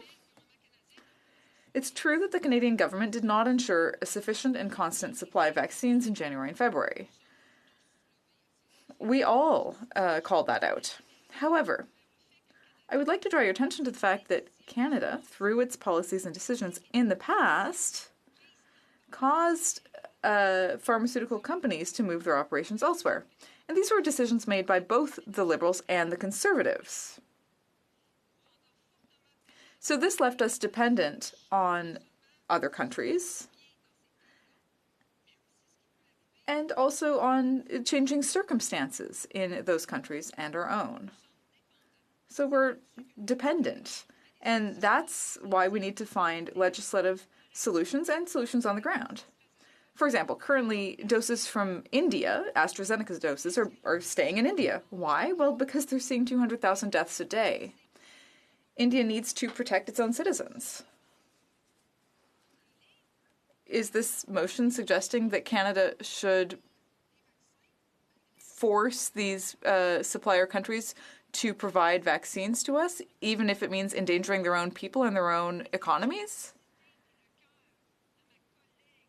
Knowing that my colleague from Calgary Nose Hill is a kind and generous person, I'm sure that's not the case. But the fact remains, we are dependent and we're vulnerable to what might happen in other countries. We have the expertise and the workers that we need that could make us independent. So that's what we need to focus on to make sure that we will no longer be left at a loss. Now, the third point of the motion says that the government extended the delay between the first and second doses to 4 months, which went against the recommendations of vaccine manufacturers. Now, I remember that in January, the Liberal said in a press conference that Quebec was being irresponsible by trying to vaccinate as many people as possible, giving as many people as possible the first dose, and then waiting 3 to 4 months for the second dose. Well, only fools don't change their mind. This strategy was successful in Quebec. It was then adopted by the rest of Canada, and it was also successfully adopted in the UK. France and Belgium have announced similar measures. And some other EU countries are also considering doing the same. The idea is to get a certain level of immunity for as many people as possible first, and we're talking about 70 to 75% immunity, which will slow down the spread. Now, nobody likes these restrictions. Nobody likes a lockdown. I said that at the beginning of my speech, and I'm certainly anxious to get back to normal. A grandmother wrote to me to say that she hadn't hugged her grandchildren in over a year, and she was angry, and I understand. A friend of mine had to close her hair salon and change careers. There had been so many closures that she had no other choice. My mother hasn't seen her grandchildren in months. That said, what would have happened if we hadn't had any restrictions? Well, we saw what happened in other countries when they weren't applied. Instead, I think we should focus our attention on the fact that we didn't move quickly enough on other issues, such as closing the borders. Now, I'd like to get back to this first point, the number of vaccines required. Today's motion doesn't take into account the province's abilities to administer vaccines. So, first of all, we're dealing with an unknown number of vaccines, but it could be up to 775,000 doses per day in Quebec. So, do the provinces have the necessary infrastructure and personnel to do this? healthcare workers are already stretched to the limit, and now we would be asking them to, vaccinate people 24 hours a day? The vagueness of this motion when it comes to the number of doses required, and the fact that it doesn't take into account the province's ability to administer vaccines, means that I cannot support this motion, despite the respect that I have for my colleague from Calgary Nose Hill. Instead, I think we should focus our attention on ways to ensure that Canada is no longer vulnerable and dependent on other countries to get us through catastrophes and crises. Yes, there were mistakes made. Yes, there are things that still need to be improved. But I think that we should focus on the future. And we should ensure that mistakes are not repeated so that we can get our economy going again, so that we can once again hug the people that we love, have a beer on a patio with our friends. And that's what vaccination is going to allow. But by talking about unrealistic numbers, given that the province's capacities to administer vaccines is limited, it just doesn't make sense. This debate isn't helping. Let's get people vaccinated as quickly as we can, get them a first dose as fast as we can. Let's be fair and let's be reasonable. Thank you. Questions and comments? The Honourable Member for Charlebourg-Haute-Saint-Charles. The Honourable Member for Charlebourg-Haute-Saint-Charles. Thank you, Mr. Speaker. I'd like to thank my colleague for her speech. I'd like to know from her, because we sit on the same committee, and there were a lot of questions about supply, and we heard from the minister a few times. Does she agree with me that if the federal government hadn't wasted all that time with China early in the pandemic, that all Canadians would have been vaccinated by this deadline, and that we would have had enough to administer the vaccines over a normal period of time? The Honourable Member. Thank you, Mr. Speaker. The first strategy was to put all our eggs in the same basket. There was a partnership, a research partnership, and so on, and ultimately our partner proved unreliable and abandoned us.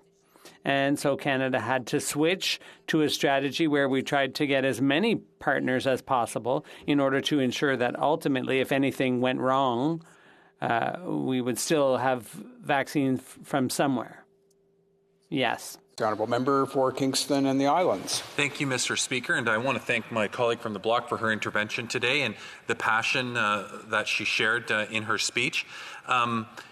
And it's refreshing, quite frankly, Mr. Speaker, to see a member in this House stand up and just analyze the facts of a motion.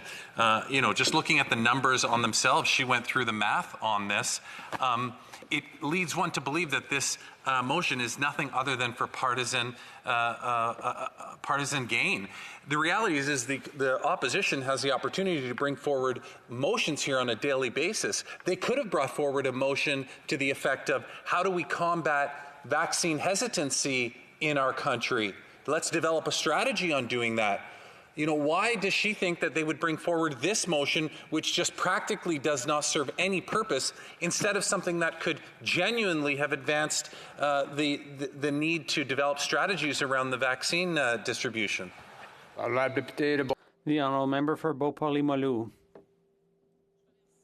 I'd like to thank my colleague for his question.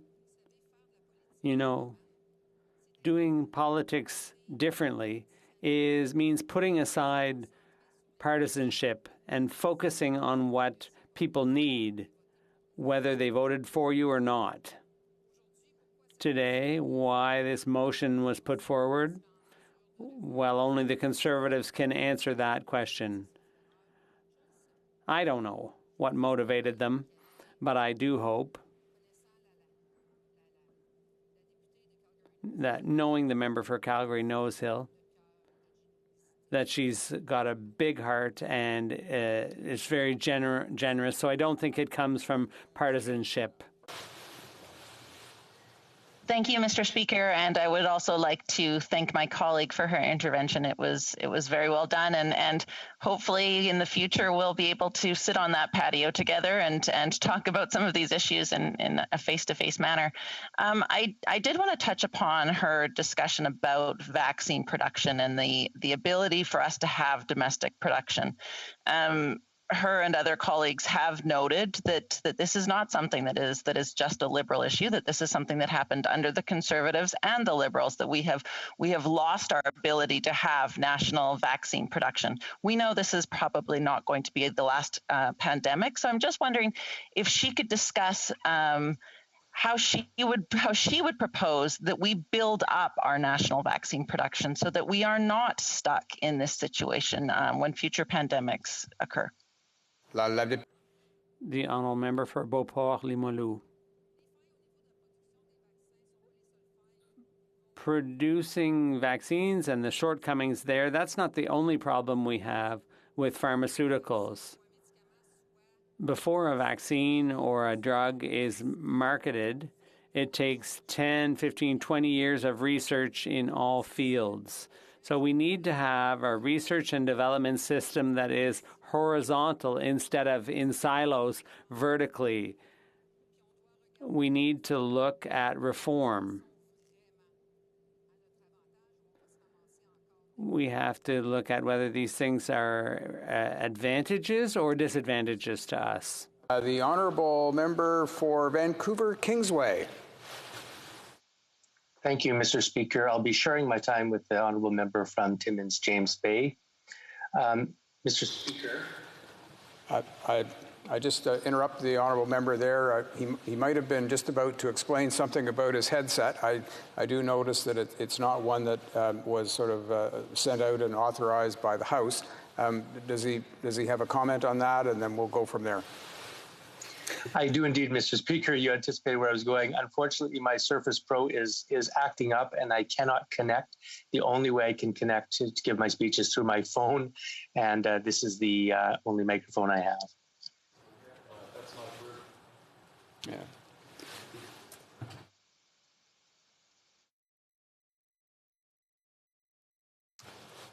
Thank you, honourable member. At this point, it does look like we're getting sufficient quality of sound that interpretation, which is our biggest concern in these matters, is appropriate. It's acceptable. So we'll go ahead with the honourable member for Vancouver Kingsway and appreciate his efforts to get through these kinds of technical challenges. The honourable member for Vancouver Kingsway. Thank you, Mr. Speaker. I will be splitting my time with my honourable colleague from Timmins James Bay. Mr. Speaker, former NDP leader Jack Layton left a big mark in this House and also in this country. And one of his famous phrases that I've taken to heart is that he felt that it was part of a opposition's job not just to oppose, but to propose.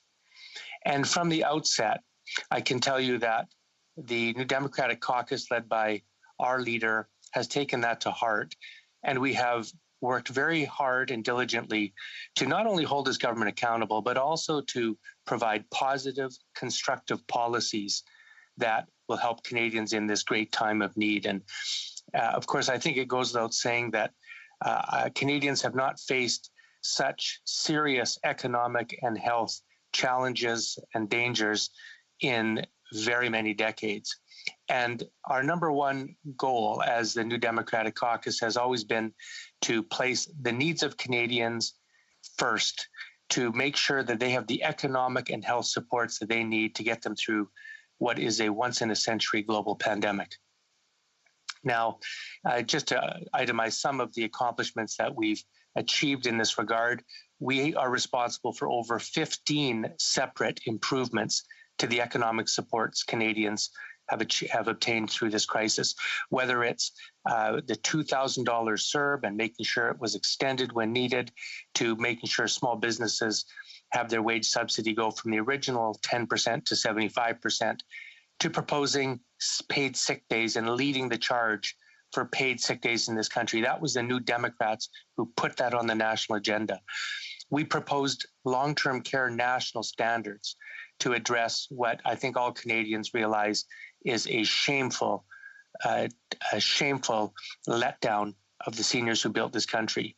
We were the first party to raise the efficacy of masks. We were the first party to raise the issue of community and asymptomatic transmission at the Health Committee. We are the first party to have proposed concretely a real measure that will address Canada's shameful inability to have domestic vaccine production in our own country by proposing a public drug manufacturer through a Crown corporation modeled on the very successful Connaught Laboratories experiment that this country pioneered. We have called for stronger border controls, and now we are also bringing up and advocating a zero COVID strategy. But also, Mr. Speaker, equally our responsibility is to hold the government accountable. That is an important role of an opposition party in our democratic system. And frankly, Mr. Speaker, there is much to critique. Years of neglect by governments to ensure that Canada is emergency prepared. I think the classic example of this is a very short-sighted decision in 2018 to weaken Canada's global public health information network, which was Canada's nerve center, its eyes and ears on the world, to keep Canadians alerted at the earliest point possible to outbreaks of disease. That was seriously weakened by this government. This government minimized the risk of COVID-19 at the very beginning, and this was a very had colossal consequences in losing precious time at the beginning of this pandemic. This government was slow to close borders. In fact, the current Minister of Health said that to do so would be harmful. That was the position of the Minister of Health back in the spring of 2020. Of course, I've mentioned that we have no domestic vaccine production manufacturing capacity. This is the result of decades of poor pharmaceutical policy decisions by successive Liberal and Conservative governments. A G7 country like Canada should never have left Canadians in the position where we are vulnerable to multinational corporations or foreign governments for vaccines and essential medicines. I think this government, frankly, bungled the opportunity to manufacture AstraZeneca in this country, which was offered by AstraZeneca to any country who wanted to do so, and which some 15 other countries have taken up the offer to do, including countries like Mexico and Argentina. This government refused to develop a national vaccination plan last fall, which the NDP was calling on them to do, like US President Joe Biden so successfully did, like Australia did. This government refused to use its full powers as a federal government and still refuses to do so to this day, content to let provinces struggle and in some cases get seriously overwhelmed for political reasons. Despite its spin and rhetoric, this government has failed to procure vaccines as fast or as effectively as it could have. And frankly, Mr. Speaker, that's not a question of political opinion. The numbers bear that out. As we sit approaching May of 2021, only 2.8% of Canadians are fully vaccinated, and 27.8% of Canadians, less than 1/3, have received one jab. This puts us 33rd globally for doses per 100 people. Now, by the way, I know that this government is fond of saying that we're third in the OECD for administering vaccines. What they don't say is that we're 33rd globally. We are 74th in the world for the percentage of population fully vaccinated. The result of this, of course, Mr. Speaker, is that provinces across this country have been forced to ration doses. Let's be honest, this is the only reason why we are stretching second jabs of vaccines to 4 months over the objections of the manufacturers themselves who got their drugs clinically approved based on jabs 3 weeks apart. Globally, Canada's reputation has been damaged. We all know that the COVAX system in our world is meant for one overarching objective, and that is to ensure that poor and developing countries have access to vaccines. Yet this government has put in an order for 1.8 million doses from AstraZeneca, which we have not received yet, which is entirely perplexing, given that the Prime Minister has repeatedly said to Canadians that we have sufficient doses from Pfizer and Moderna alone to vaccinate every single Canadian. Now, I want to pause for a moment and just mention what is being said and being noticed by world leaders. The Director General of the World Health Organization said this: "I need to be blunt. The world is on the brink of catastrophic moral failure, and the price of this failure will be paid with lives and livelihoods in the world's poorest countries. Not only does this me-first approach leave the world's poorest and most vulnerable people at risk, it's also self-defeating. Ultimately, these actions will only prolong the pandemic, prolong our pain, the restrictions needed to contain it, and human and economic suffering." The Secretary General of the OECD said this: "The global economy stands to lose as much as $9.2 trillion if governments fail to ensure developing countries have access to COVID-19 vaccines. As much as half of this will fail to advanced economies." Finally, Oxfam Canada says this: "Canada should not be taking the COVAX vaccine from poor nations to alleviate political pressures at home. Receiving 1 or 2 million doses isn't going to solve Canada's vaccination challenges and is going to cause harm elsewhere in the world for the poorest and most marginalized people." Mr. Speaker, I think we see what's happening in India today, a global hotspot that affects us here at home in Canada because we have to put in travel bans. They can't even vaccinate their own people, and yet we want to draw vaccines from them. Now, Mr. Speaker, I support every word of this preamble of this motion, but I cannot support this motion because it plays politics. It calls for the government to vaccinate every adult Canadian by the May long weekend. We have vaccinated approximately 12 million Canadians. There's about 30 million Canadian adults. That means we need another 18 million doses to meet the objective of this, thank you, Mr. Speaker, of this motion. That means we would have to vaccinate 6 million Canadians every week for the next 3 weeks. Canada's capacity is 3.1 million doses per week. This motion would call on us to vaccinate at twice the capacity that we have in this country. In addition, we are receiving between 2 and 3 million doses per week, God willing. That means that we would have to procure 2 to 3 times the vaccine doses that we have. Where do those doses come from, Mr. Speaker? Now, we would love to be able to vaccinate every Canadian by this Sunday, but that's not realistic. So instead of playing politics and putting forth completely unrealistic and unreasonable motions like this, the NDP will continue to fight for practical, pragmatic, concrete, positive proposals that can be implemented that will keep Canadians safe and position our country to deal with the next national emergency, and so that never again are we placed in such a vulnerable position as successive Conservative and Liberal governments have left us. Thank you, Mr. Speaker. Questions and comments. Question et commentaire. The Honourable Member for Edmonton, Griesbach. Thank you, Mr. Speaker. I've got a list of countries that I want to read, and I'm hoping that the member from the NDP might guess what they have in common.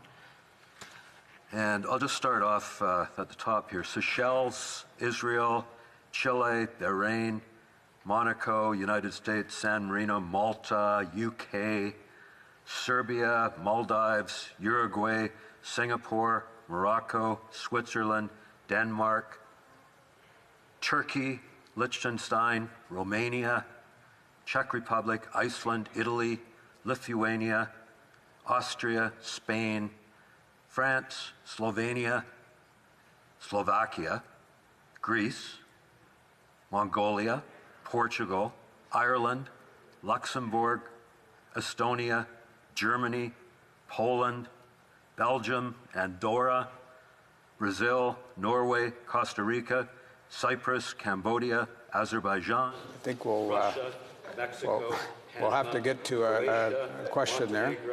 Colombia, and Finland. I think we. I'll give a hint. We're actually do have other questions in front of us too. I think the Honourable Member for Vancouver Kingsway gets the general picture. We'll let him get his response. The Honourable Member. Thank you, Mr. Speaker. Well, my educated guess would be that those are all countries that have vaccinated higher percentages of their populations than has Canada. And he's quite right. I think that points out that despite the rhetoric of this Liberal government, they have not done a good job procuring vaccines, and they have frankly failed the provinces and Canadians in doing so. But if I can get back to this motion, that will not be repaired or addressed by putting forward fanciful and completely unrealistic and unobtainable targets of vaccination. The honourable colleague would do better to support the NDP's call for the support of a Crown corporation to manufacture vaccines in this country. Then we will be world leaders next time a pandemic occurs in this country. Questions and comments? Question et commentaire? Guess we did have enough time for the honourable member, la députée de Rosemont.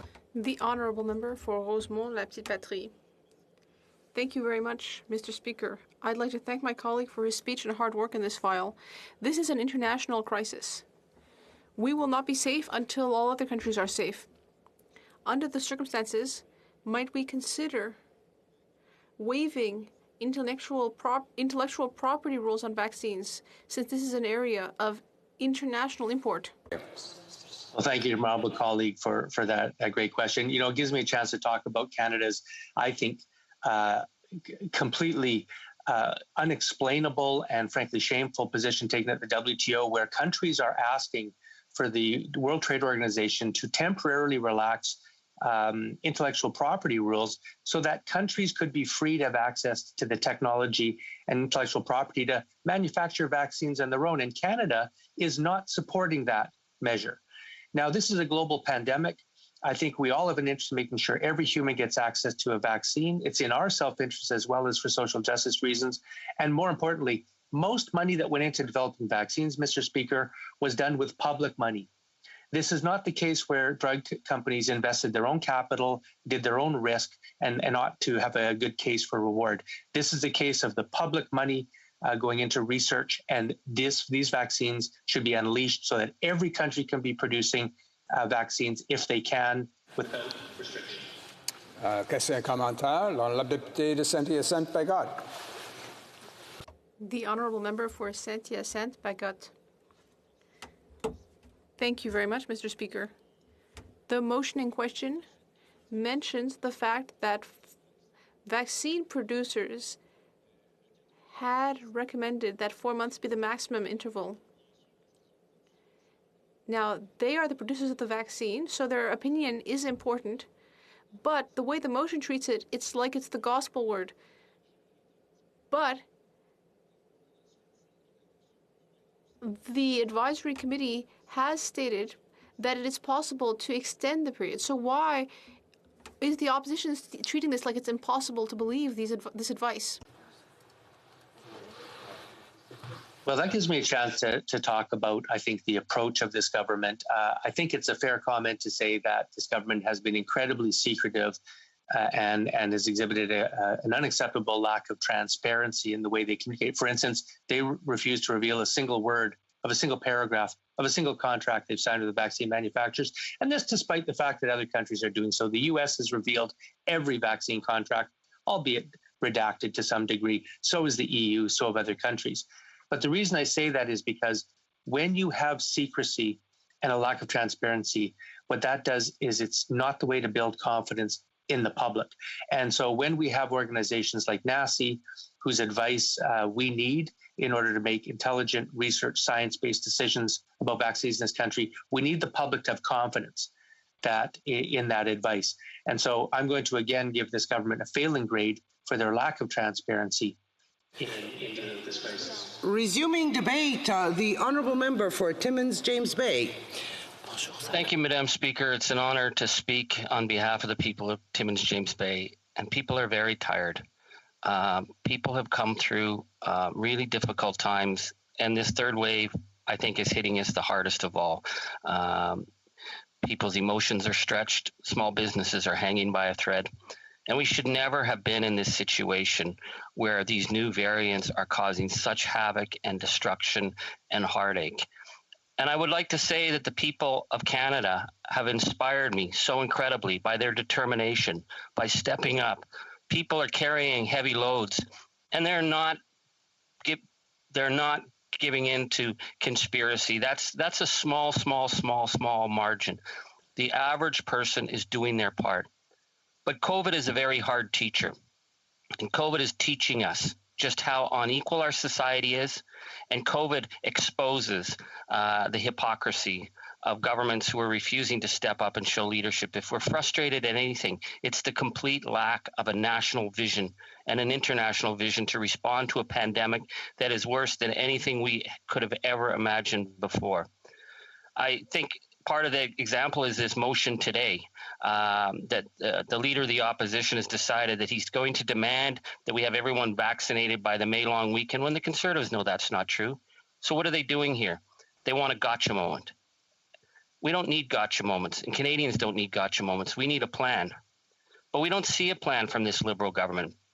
We see our Prime Minister at the beginning of the pandemic, he really rallied Canadians. It was going to be the Team Canada approach. That's what people wanted. People were willing to do their part.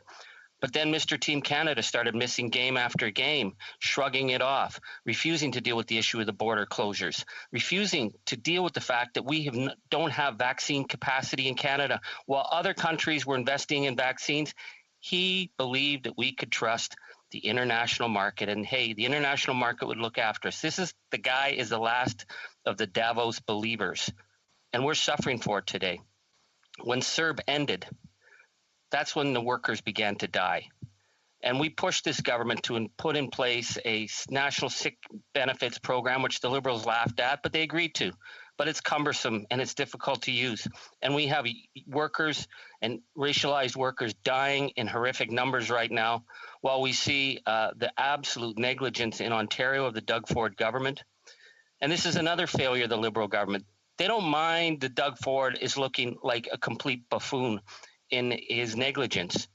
But they're more than willing to say, well, that's a provincial jurisdiction. There is no national vision. There is no desire to stand up and fight and say we need to work together. The enormous capacity of the federal government to offer help, to bring together an emergency plan, as the New Democrats asked for, that could have addressed the crisis that's happening in places like Vaughan, Peel, Scarborough, to see hundreds and hundreds of people lining up in the cold to try and get a vaccine in Scarborough shocked me. I never thought I would see something like this in this country.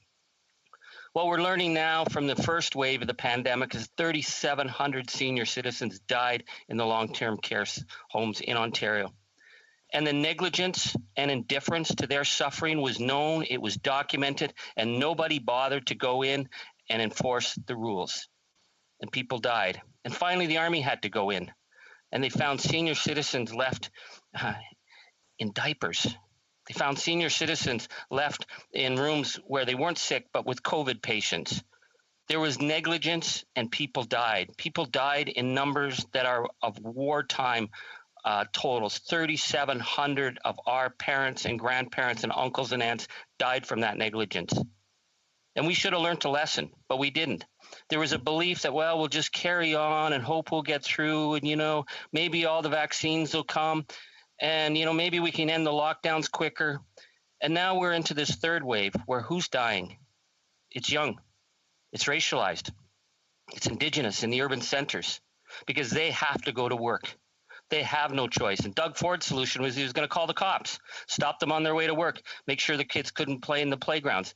But we never heard this Prime Minister once step up and say, what's happening in Peel, in Brampton, in those factories, in the Amazon warehouse, which is a partner of the Liberal government, where 900 people got sick. We never heard the Prime Minister say, we've got to deal with this as a national disaster.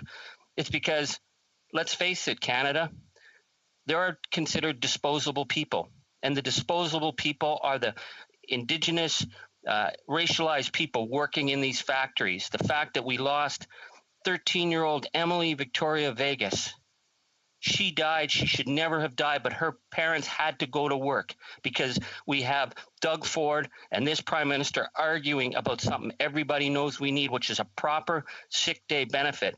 And so why are they saving money with this? because what it's doing is it's extending the length of this crisis. I received my first vaccine the other day. I was very proud, but I'm told I won't get my second dose till August. That's a long time in the life of a pandemic. Canada had the opportunity to create produce the AstraZeneca vaccine here. We turned it down. This government opted for the international market. We are falling further and further behind. We are now 33rd globally for the doses per 100 people. We are 74th globally for the number of people who are fully vaccinated. And so when I see the Liberals come into the House and pat themselves on the back about what a great job they're doing, I find that to be an absolute shameful disgrace, because it's about the Liberal Party brand, not about the fact that as the federal government, they could be bringing people together, that we needed an emergency response to an unprecedented catastrophe. And that's what this is. It is a catastrophe. And so we see also Canada on the global stage stealing vaccines from the third world because they blew it here. The COVAX vaccine program that they took from. The fact that Canada has been called out by third world countries for blocking the WTO waiver in order that third world countries can actually produce their own vaccines. And I ask this Prime Minister, Mr. Davos, Mr. Trust the global markets, does he think that this pandemic won't come and hit us even harder with more virulent strains if the third world is not able to be vaccinated? We are in this crisis right now because of the new strains coming out of places like Brazil. As it stands now, even if we get vaccinated by the end of the year, we will not have worldwide vaccine immunity until 2023. The potential, as we've seen from this disastrous virus, is that it's mutating fast and it's getting more virulent. So the fact that the Prime Minister is using Canada at the international stage to stop the ability of third world countries to produce their own vaccines because he wants to protect the intellectual patent rights of big pharma shows that this Prime Minister is more than willing to put corporate interests ahead of the lives of people. And that will come back to bite Canada in a very concerning and deep way. I think that what COVID has taught us is that we hit this catastrophe last March and realized very quickly that within 3 weeks, millions of Canadians didn't have enough financial savings to pay their rent. We learned that our trust in the global free trade meant that we didn't even have the capacity to create PPE, and workers were having to go into very dangerous situations on the front lines because Canada couldn't make its own PPE. And when the decision could have been made a year ago to start investing in vaccines, like the company in Calgary that's trying to get Canadian vaccines on the market, we opted to trust international capital to look after us, and they're not looking after us. Madam Speaker, we need to bring people together at this time. This third wave could easily become a much more dangerous fourth wave, but it needs us to actually start putting the needs of Canadians and to respect the incredible suffering and vigilance that they're showing. We need to rise to where the average Canadian is and stop playing these games and get a plan to save lives, particularly right now where we're seeing so many young deaths in the factories and warehouses in the GTA. Comments. The Honourable Member for Kelowna Lake Country. Thank you, Madam Speaker, and I appreciate the member for his intervention and his passion. And you mentioned a couple of things. You had said, the government should have brought people together with, to deal with this emergency response. You also mentioned, that Canada's been taking vaccines from third world countries through COVAX, which I agree is shameful. So how do you feel the government has come together during this time? They keep championing that they're doing this Team Canada approach, and as being in opposition, do you feel that there's been any kind of a Team Canada approach to get everyone together to really battle this crisis that we're in? The Honourable Member for Timmins James Bay. I want to thank my honourable colleague. I think last March I was very hopeful. I really took the Prime Minister at his word about the Team Canada approach. We're all in this together. We stopped everything every day to listen to the Prime Minister's updates because we wanted to know and we wanted to be able to reassure people that everybody at Parliament had their back. And that's what Canadians were expecting.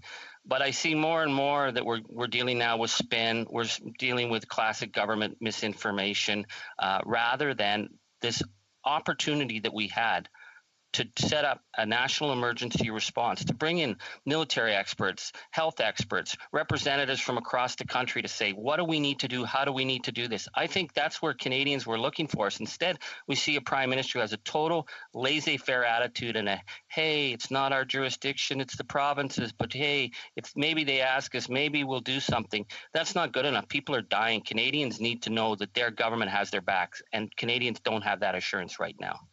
Honorable député du Lac-Saint-Jean. The honourable member for Lac-Saint-Jean. Thank you, Madam Speaker. I listened closely to my colleague's speech. I think he made a lot of good points, and he criticized the Liberal government in several different ways, and I think with good reason. Now, this motion is something different, though. It says that every Canadian adult should have access to a vaccine by the May long weekend. That's what we're here to talking about. That's what we're here to talk about. So, without getting into all the rest, I would like to know whether my colleague thinks that this motion is realistic or partisan. James Bay. I would love that every Canadian is vaccinated by the May long weekend. But I'm not going to go back to the people of my region and say, hey, the Conservatives said, poof, make it happen, and it'll happen. Canadians know better. We do not have the capacity right now to get us to the May long weekend. What the motion should be saying is, how are we going to make sure by the summer? What are we going to do? What are the plans in place? The idea that we're going to suddenly declare that it's going to happen will not make it thus. And that's my concern here. We need to tell Canadians that we're taking this seriously. The honourable member for Winnipeg Centre. Thank you so much, Madam Speaker, and I'd like to thank my honourable colleague for his comments. Anti-lockdown and anti-mask and anti-vaccine activists across the country have been reported to have direct and indirect ties to the far right. And this issue is not just about access to vaccine. This is also about vaccine hesitancy that is being caused by these far right groups. Entire communities are choosing not to be vaccinated, in part to the efforts of these movements in promoting misinformation and conspiracy theories, something that you mentioned. Last week in Manitoba, in fact, there was 400 people with no masks gathered at the Forks, while yesterday, 2 20-year-old First Nation men, youth, died of COVID-19. What does the honourable member have to say when it comes to the harm and violence that these far-right groups are causing? The honourable member for Timmins, James Bay. Thank you. I really want to thank my honourable colleague. I think it's something we need to be talking about in the House. The rise of this anti-vax movement is tied deeply with the extreme right. That we have idiots like Randy Hillier, well-known Conservative, his friend from Hastings Lennox, who's a man who I believe is disgracing the role of a public official. The fact that they're getting away with it. Canadians are fed up with this. Canadians know that the extreme right is trying to undermine our health responses for their own needs, and we've got to stand up to that. And we got to say it's wrong, and it is about hate. Prise du débat. Resuming debate, the honourable member for West Nova. Thank you very much, Madam Speaker. It is my pleasure to stand and speak today for a few moments about the situation, of course, here in Nova Scotia, but also the motion that we have before us from my honourable colleague from Calgary Nose Hill, and of course the leader of the Conservative Party of Canada. I will be sharing my time with the member for Mission Matsqui Fraser Canyon as well. You know, it's hard to figure out where to start in this one. Because here in Nova Scotia, we seem to be put up as, and Atlantic Canada has been put up as the poster child for, what you should do or what you shouldn't do because of our are relatively low numbers. Yet it seems all the provinces are experiencing, of course, their third wave of COVID-19. Looking back, we've got a year of data now to see when and how COVID has entered our communities. And, our first wave had its maximum number of COVID instances back on April 23rd of last year, where Nova Scotia experienced 55 members or 55 citizens with COVID-19. I know it doesn't sound like a whole lot, but that's a big number for the folks here in Nova Scotia. Our second wave, of course, happened, somewhere near 6 months later, November 24th, 37 cases here in Nova Scotia, which pales in consideration of what we're seeing in our third wave, which hit 96 cases on April 27th. I think there were 75 cases yesterday. There are 70 cases today.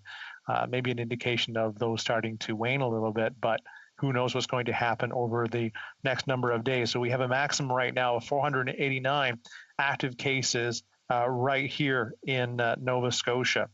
2,290 total cases since the beginning of COVID-19, and unfortunately, 80 deaths. And of course, we all offer our condolences to those families who have been affected by it. In comparison, the issue of vaccinations here in Nova Scotia have been a little, as average of what we're seeing across Canada. Maybe not to the level of what we've seen in Quebec, but ultimately at this point, only 3.7% of Nova Scotians have received the second dose. So only 3.7% of Nova Scotians are actually fully vaccinated against COVID-19. Just to give you an idea, there's 345,000 vaccines received, and we're probably even higher at this point. So I'm just looking at the total tests. I'll try to have the laptop open here so that we can see it. But 345 received, 293,000 administered, which comes into that false number that the government tends to try to provide to us, where it looks like 22% or a quarter of our population has received some kind of vaccine. But I think the real number that's important to us to make sure that we're fully vaccinated against COVID-19, at least to stop the variants, or at least the production of variants in our province. It's only 3.7%. So we really need to do a better job of getting vaccines to Nova Scotians, to Canadians, so that we can at least stop these extra waves. And quite honestly, I'm very worried, and I'm sure Nova Scotians are worried as well, that we're going to see a fourth wave and a fifth wave as we're waiting for vaccines to totally roll out here in this province. I know our Premier has said that hopefully by July we'll have everybody done, but quite honestly, does that mean one vaccination versus two? I know my mom and dad had their first vaccination of Pfizer. It looks like sort of towards the end of July into August before they're able to get their second doses. So, as far as we're sort of the poster child, we do have concerns here in Atlantic Canada with this third round or third wave of COVID-19. We need to do better. This government has to do better in its procurement. It could have done better in its, production of product here in Canada, and yet it doesn't. We had a long presentation, or a number of presentations in the Health Committee, and the number one that concerned me the most were these researchers that come to us and say, we have this kind of process that had the government truly invested in a Canadian vaccine, that we would have actually been in production by now, that we wouldn't have had to go to all these other companies to receive these vaccines. So it goes counter to what the government continues to try to do and say, listen, we have the largest portfolio of any any country. We've got 10 or 15 contracts with different producers of vaccine, and yet, we're still working on the 3. We've got Johnson & Johnson coming, and yet very little local production of vaccine. There's no production of vaccine happening here in Canada. And yet we have researchers right across the country that have had great success in coming up with their technologies to be able to provide vaccines to Canadians, and little to no interest by this government in trying to come up with the Canadian solution to this. I wanted to sort of quickly talk about, and I think the previous couple of speakers spoke to this as well, is sort of this hands-off way of providing vaccines to Canadians. The Minister of Procurement said in her presentation just earlier today, if you don't like the vaccination plan, take it up with the premiers. Well, yeah, okay, but you are responsible for providing vaccines to all Canadians. As much as the premiers, I think, have cried and talked and tried to get a reasonable response from this government, they continue to wane and be unable to provide the vaccines to their populations, trying to find methods. And then, quite honestly, when it comes to travel from one end to Canada to the other, this third wave here in Atlantic Canada is happening because of differing and varying responsibilities or regulations in different provinces. The story here is, and I don't know if it's substantiated or not, but people have been moving here from different provinces, Ontario, Quebec, buying properties here in Atlantic Canada, buying them here in Nova Scotia, and by the sound of it, had brought this third wave, and it's actually I think it's mostly the UK variant that's being found here. When we had very low numbers, extremely low numbers, and then coupled with this whole reversal on the bubble of having an Atlantic bubble on 1 minute. So premiers are sitting and talking together, and the next minute, our premier decided that, well, people from New Brunswick and PEI can come here when we couldn't go there.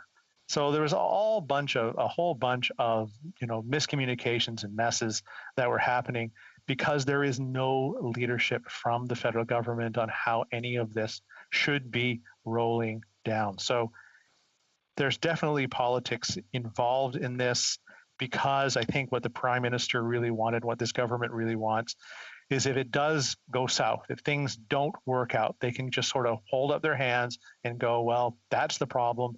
That is the province's responsibility. It isn't ours. Madam Speaker, ultimately, it is always the leadership of the federal government that gets things done here in Canada with partnership of the provinces. They need to take a leadership role in this to make sure that we get through this third wave, that we get beyond the third wave, and that we do not have a fourth wave. Madam Speaker, thank you for the opportunity to speak to this motion, and let's hope that everybody, sooner than later, can get a vaccine in their arms. Merci beaucoup. Questions and comments, the Honourable Member for Kingston and the Islands. Thank you, Madam Speaker. I appreciate the intervention today from this member, but I'm curious if he can explain the rationale of this motion to the House. Don't just take it from Liberals. Listen to what the NDP and the Bloc have been saying. What they're saying is you literally can't accomplish what you're trying to set out to accomplish in this motion. Can the member provide some kind of rationale as to why they chose to bring forward this motion instead of hitting on something meaningful, like encouraging the government to develop a vaccine hesitation strategy? Like, why this motion that is practically not possible, as being told not just by Liberals but by the NDP and the Bloc too? The Honourable Member for West Nova. Thank you very much, Madam Speaker, and I thank the member for his question. You know, quite honestly, we need a plan. There's no plan. You know, we continually have this government talking about its portfolio and it's not talking about a real vaccination plan. Now, that's the problem of the provinces. You know, how can we truly judge whether this government is doing a good job or not when it doesn't let us know what it's actually going to be doing? Provide us with a date. Provide us with what this actually is going to be. And if you fail, we will oppose. If you do it right, hey, I will congratulate you because my constituents want the vaccine. Le député du Lac-Saint-Jean. The honourable member for Lac-Saint-Jean. Thank you, Madam Speaker. I wanted to say to my colleague from West Nova that, you know, I really enjoy working with him. He has a lot of integrity and he works hard for his constituents. But getting back to the motion, you know, even the Liberals are saying, I mean, criticize us, but criticize us properly. And unfortunately, I have to agree with the Liberals that this motion just doesn't do what it should. There are a lot of things that it could do. We could look at the Liberals' record and criticize a lot of things in terms of the vaccine rollout. There have been a lot of failures. So I'd like to hear my colleague talk about that, but I'd also like him to tell us if he thinks it's realistic that the Conservative Party is calling for all Canadian citizens to be vaccinated by the end of May. The honourable member for West Nova. Merci beaucoup, Madame la Présidente. Thank you very much, Madam Speaker. And really, I do want to thank my colleague for the question. So we need to be optimistic about what we can do for Canadians. We need to set dates and numbers to define what the government is going to do. The motion before us today is optimistic, perhaps, but at the same time, it's needed to be able to communicate with Quebecers and Canadians. Mountain.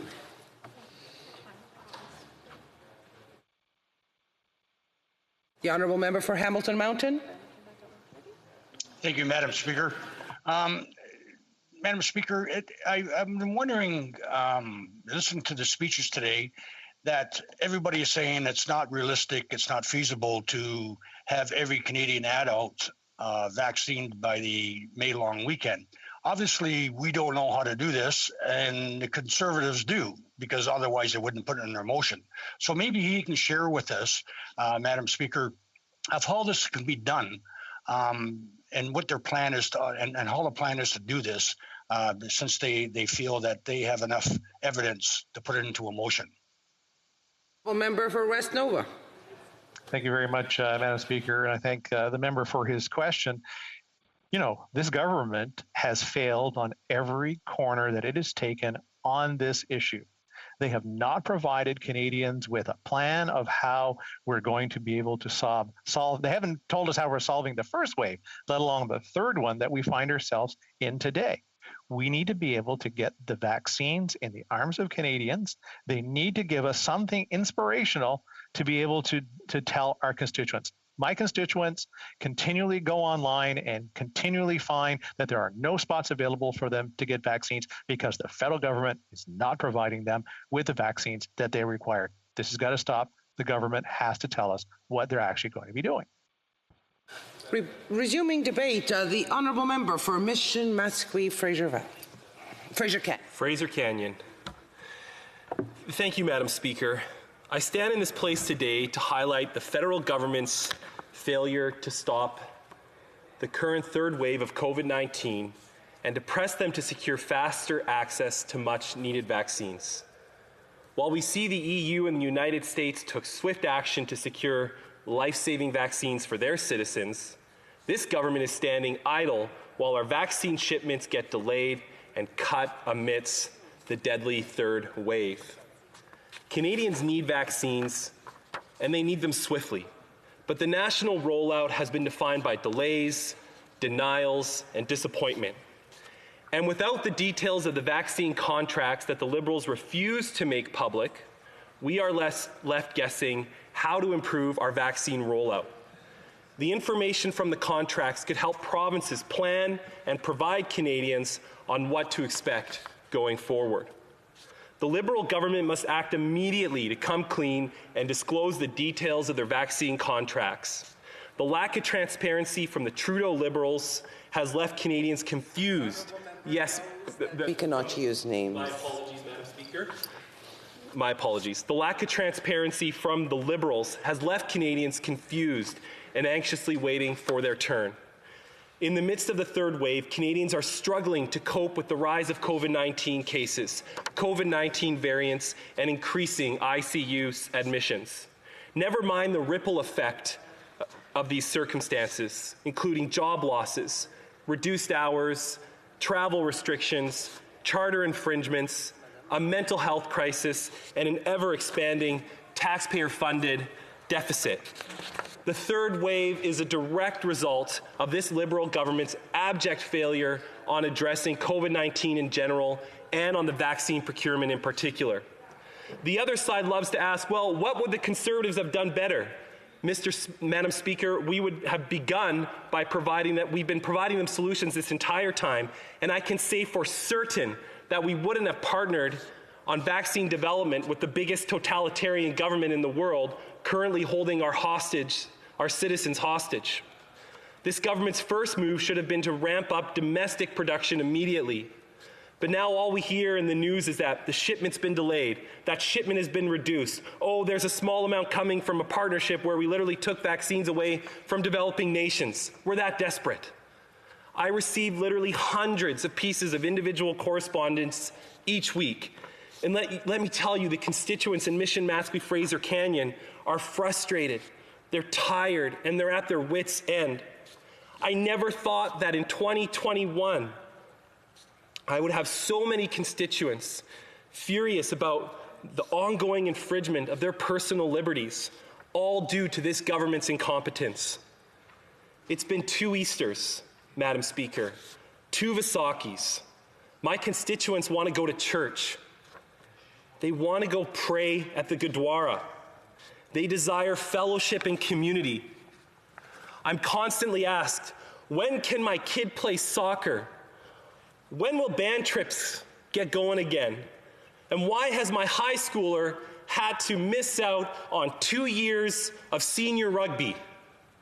Yet again, I've heard from hunters that they've been banned by the government of BC from going to rural and remote regions in my province where they're only likely ever to see a bear or a deer because they're unvaccinated. Enough is enough. Canadians want to know when they're going to get that vaccine in their arm. Let me just say a few words about my riding. Mission Matsqui Fraser Canyon is 22,000 square kilometers of ruggedness. We're surrounded by the Cascade Mountain Range and the Southern Chilcotin Mountains. My constituents are diverse and they're fiercely independent people. They love the outdoors, the wild nature. They live in this area because they love their independence and they love their freedom and they love being connected to the river and to the mountains. They're also law-abiding and they want the very best for their country. But their patience is wearing thin. We're not getting straight answers from this government. People have received inconsistent messaging from the onset. They can't take much more. It's not acceptable for the government to demand Canadians to continually to give up their charter rights without being more transparent and providing a real plan. Here's some stories from over the last year. In my riding, there was a veteran, Mr. Anderson. His family wasn't able to attend his funeral on account of public health restrictions. I attended it as his MP, as the representative to Canada, to honor his life and his service to Canada and the liberation of the Netherlands during World War II. It shouldn't have to be that way. A few weeks ago, a mother with who homeschools her kids has an autistic child. And over the last year, this child's been cut off from their family members, from their community support groups, from their homeschooling peers, and trusted community educators on account of public health restrictions, and they can't get their life back. That kid can't get his education back until he's vaccinated. At the daycare my kids go to, there are many frontline health workers, correctional officers, doctors, nurses. I know for a fact that many of these parents are often having to make decisions about whether they can go to work, support other Canadians, or take care of their own kids. Canadians deserve better. I can go on about border closures. I had a constituent reach out to me the other day. He's a Canada Border Services Agency officer. And he says to me, Brad, why haven't I gotten vaccinated? Every day, I'm putting my life on the line to protect our border, to serve our country, and I can't get a vaccination? I've heard the same thing from correctional officers too. They're frustrated. I've heard from families about the quarantine hotels, about going and rightfully putting up the $2,000, waiting for their vaccination, only to watch on the news that the program has been less than consistent with flights from other countries. And these constituents say to me, Brad, I'm following all the rules, but it doesn't seem like everyone else is. What's going on? Why am I continuing having to sacrifice when what the government is doing has not been consistent? I had a constituent who had a sibling die in Washington State. They weren't able to attend their funeral. In the meantime, they see Americans in Washington State already getting their second dose. Indeed, on Facebook, I saw my young niece, who's in her 20s at Western Washington University, put that second jab in her arm. Life's good. We want the same here in Canada, and it's not happening soon enough. And Canadians deserve the best because we are the best, but we're not getting the best. My constituents want their life back. My constituents want to go to church. They want to embrace their friends and their neighbors and their communities again. They want their life to turn back to normal. We've demanded so much from Canadians, and they're complying because they want the best for their country. But when they see their government botch the process time and time and again, they begin to ask whether they should even follow the rules themselves, whether it's really worth it. And that doesn't sit well with them, because frankly, that's not the Canadian way. Canadians are a polite, we are a rule-abiding society. Indeed, it's embedded in our Constitution, peace, order, and good government. My constituents want good government, and they're not getting that. And that's why they're questioning why they have to give up their right to worship in person, or at least under the same rules that apply to the pubs and bars throughout most of the pandemic. They're not getting that in BC, and it's not fair, frankly.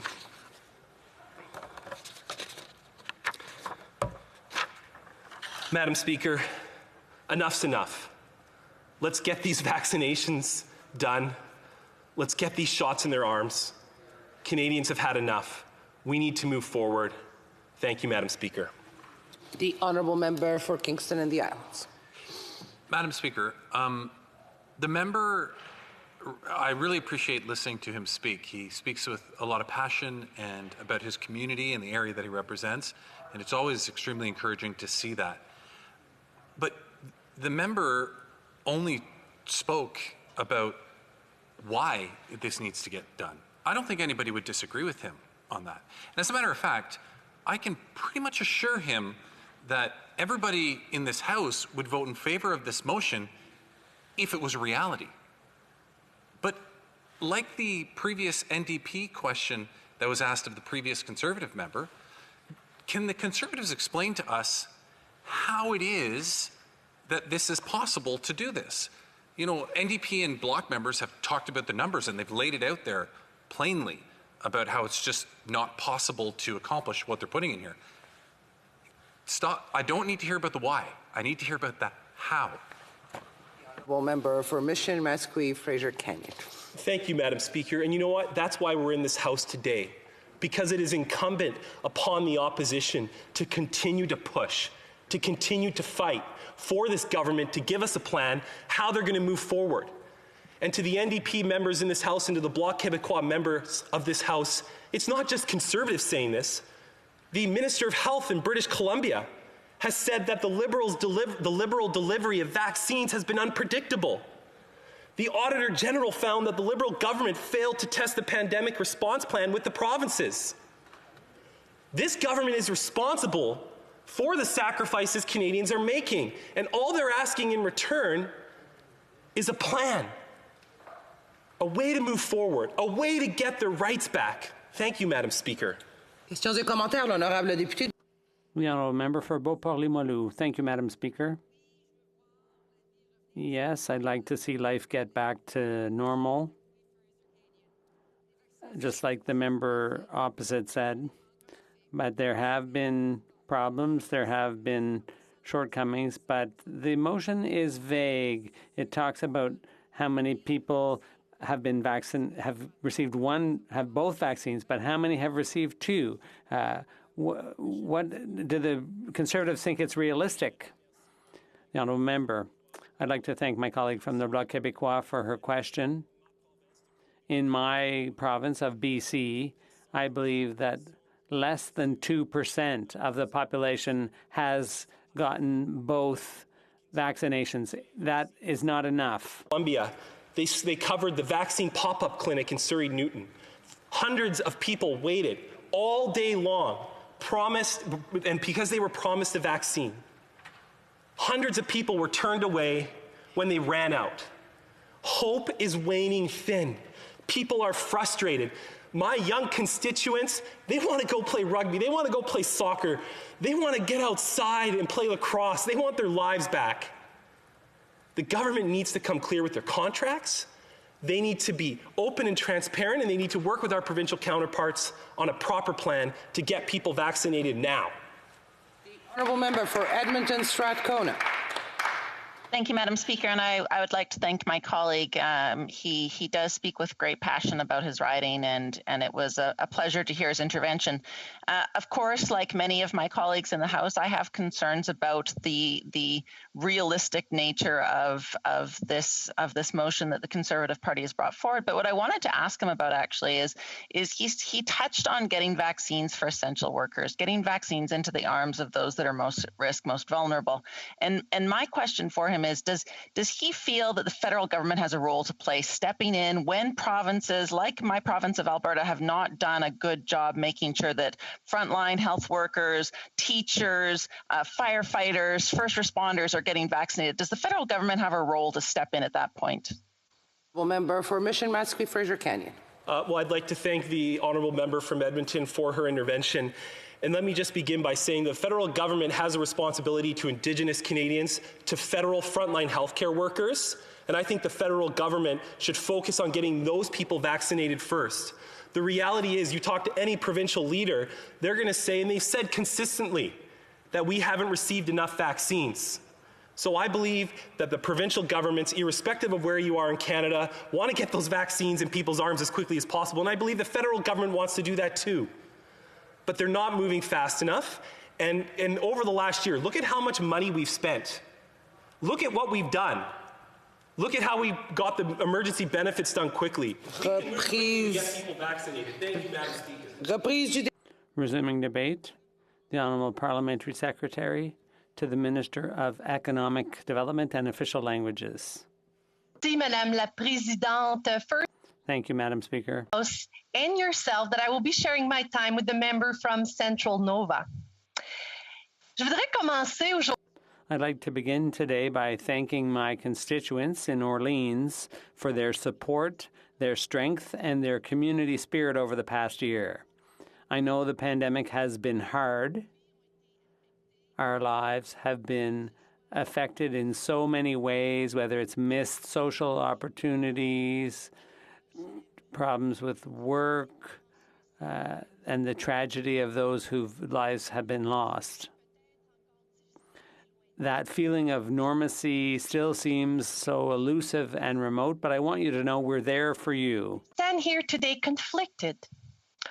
On the one hand, I am pleased to have the opportunity to set the record straight and to reassure my constituents and indeed all Canadians that not only is there a robust vaccination procurement plan in place, but that it has been proven itself effective time and again from initial negotiation to first deliveries to ongoing relationship building to accelerating those, and just recently, to an announced future deal to continue protecting Canadians.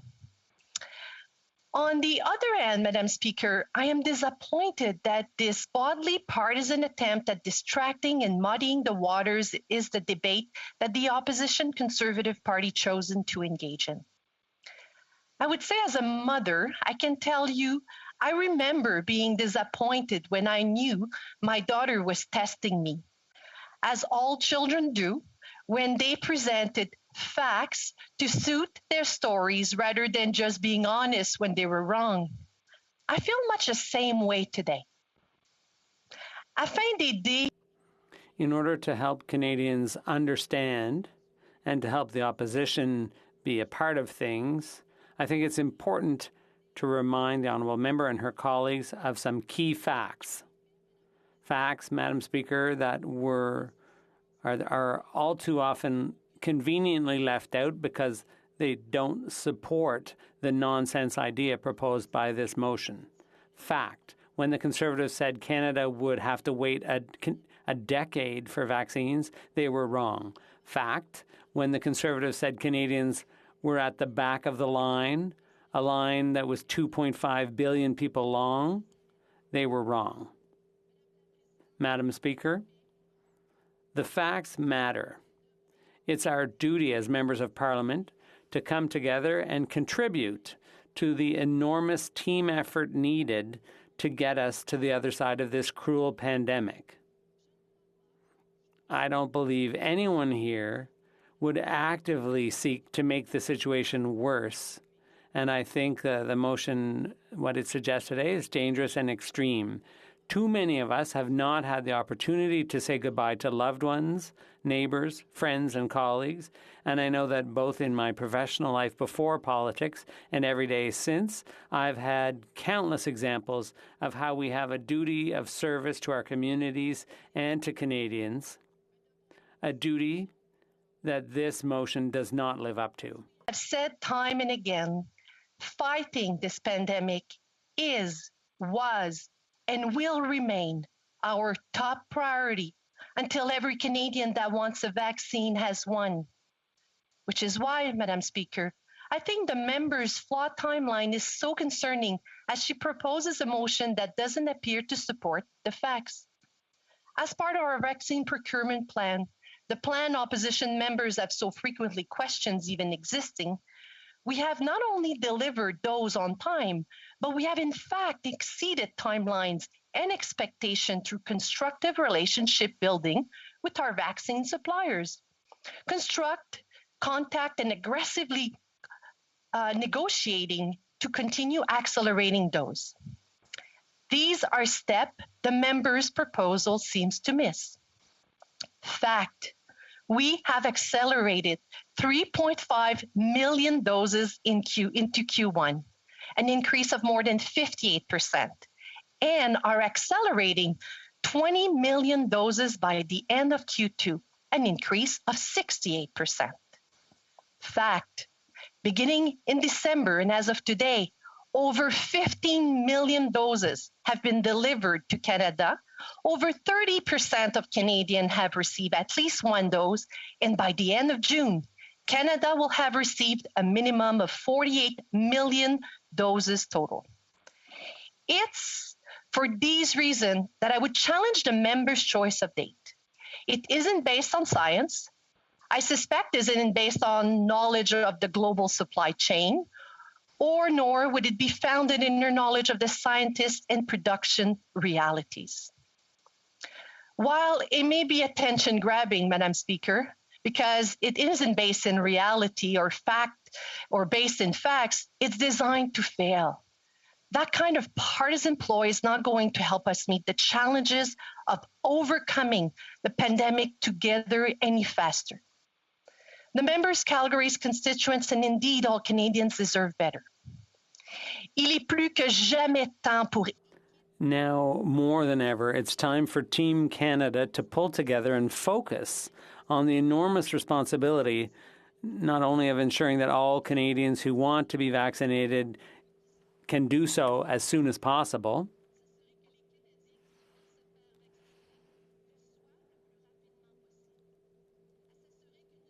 and not only ensuring that we have future protections in place to guard against the variants of concern, but also looking ahead to the recovery of not just the Canadian economy, but of all the communities that make up each and every one of our ridings. We owe it to our constituents to come up with a plan that will work, Madam Speaker, not one that's designed from the start to fail for purely partisan purposes. So, Madam Speaker, I want to help my colleagues make sure they understand the science behind our plan, the facts behind our decisions, and the realities of these unprecedented times by proposing a plan that has little hope of success. The member opposite is undermining the frankly staggering challenges this pandemic has already thrown at us. As soon as the first genome sequence of a new coronavirus was made public in January of last year, scientists working in universities, industry, and governments around the world joined forces to collaborate on a scale never before seen to develop safe and effective vaccines. Madam Speaker, to date, more than 12 million doses of vaccine have been administered to Canadians across the country, and we will see that number continue to grow rapidly thanks to our 7-supplier multi-vaccine framework approach, an approach that is proving so effective in providing multiple options and millions of effective vaccine doses. Our plan has been guided by science. Our work was guided by our COVID-19 vaccine working group, comprised of experts and industry leaders who provided scientific and technical advice to ensure that our plan was as sound and flexible as possible to meet the challenges we face. Again, Madam Speaker, to date, we've received more than 15 million doses, with more coming in every week, and we continue to press our suppliers directly for the well-being of Canadians. Madam Speaker, I will end by saying I am very happy to be here in this House to debate this, because simply put, we are more than on track. We will continue the work of getting ahead of the virus. Vaccines are arriving, and we are seeing our way through to the other side of the pandemic.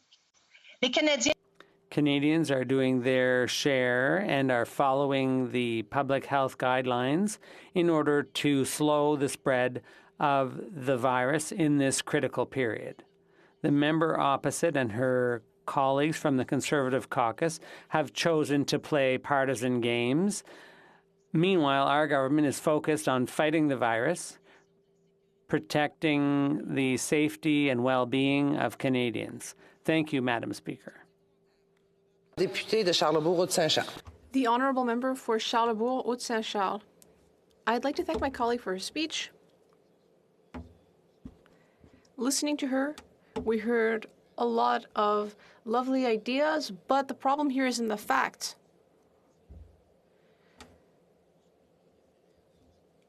This motion is being attacked. It's being said that it's not realistic. We can discuss that, but what's a fact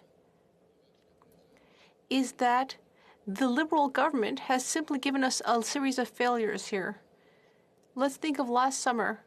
The Liberal government decided to do business with a Chinese organization, CanSino. That was a mistake. Then it failed to be transparent on contracts, another mistake. So I'd like to know, why did this government do business with CanSino, and why aren't the contracts being made public in order to be more transparent? The Honourable Parliamentary Secretary.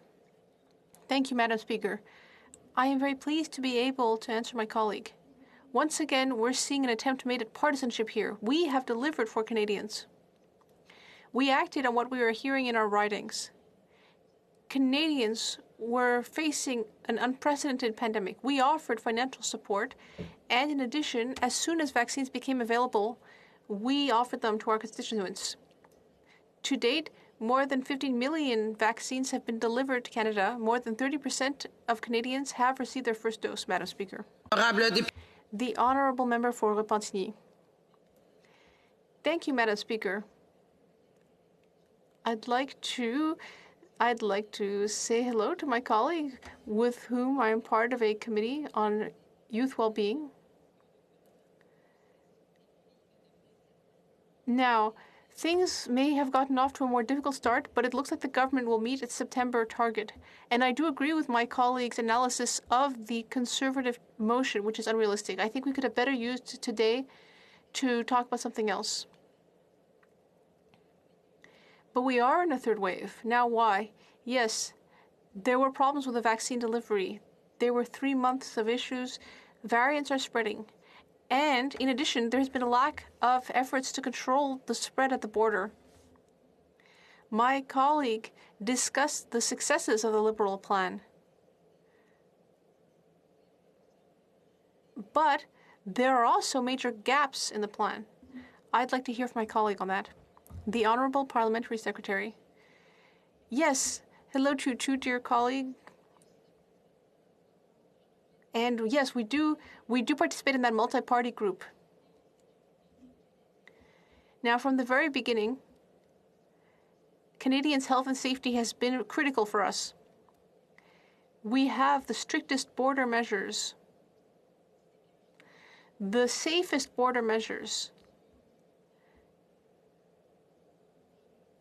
We have implemented many measures.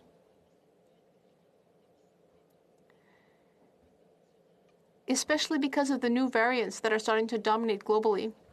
Our government needs to protect Canadians. It also needs to ensure that Canadians who want to come home can get back into their country. That's also very important. We need to act together as parliamentarians. The Honourable Member for Rosemont-la-Patrie. Thank you, Madam Speaker. I'd like to thank my colleague for her speech. Now, of course, the collective safety of Quebecers and Canadians depends on the level of vaccination. We all need to work together to get it done quickly. But our collective safety also stems from international vaccination. We need to ensure that the poorest and most vulnerable country in the world can access vaccines. With that in mind, would my colleague be ready to support waiving intellectual property measures on these vaccines? The Honourable Parliamentary Secretary. Well, I'm of two minds when it comes to my colleague's question.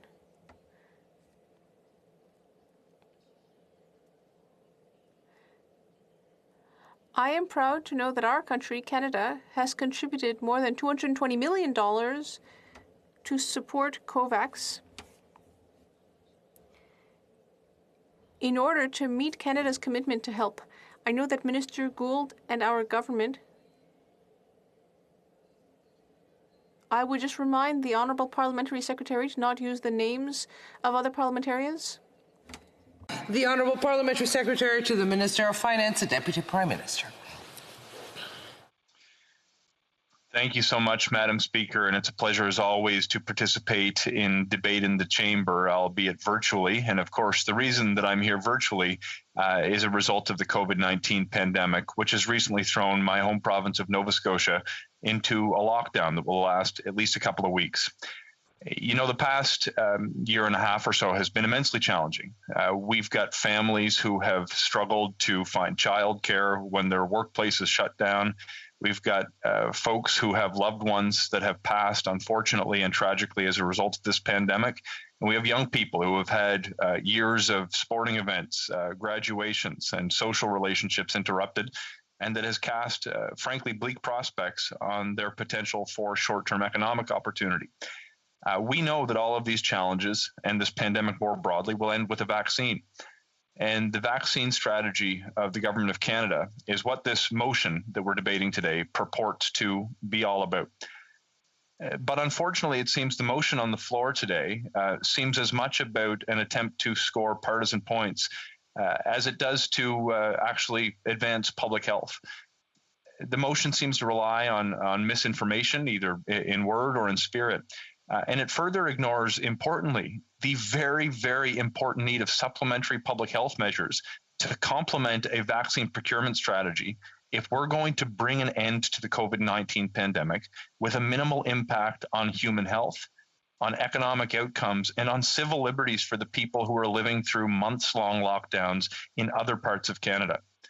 Over the course of my remarks, Madam Speaker, I hope to touch on the current status of the vaccine deployment in Canada, comment on the rollout of this strategy from the beginning, and then discuss a little bit of the importance of those other public health measures.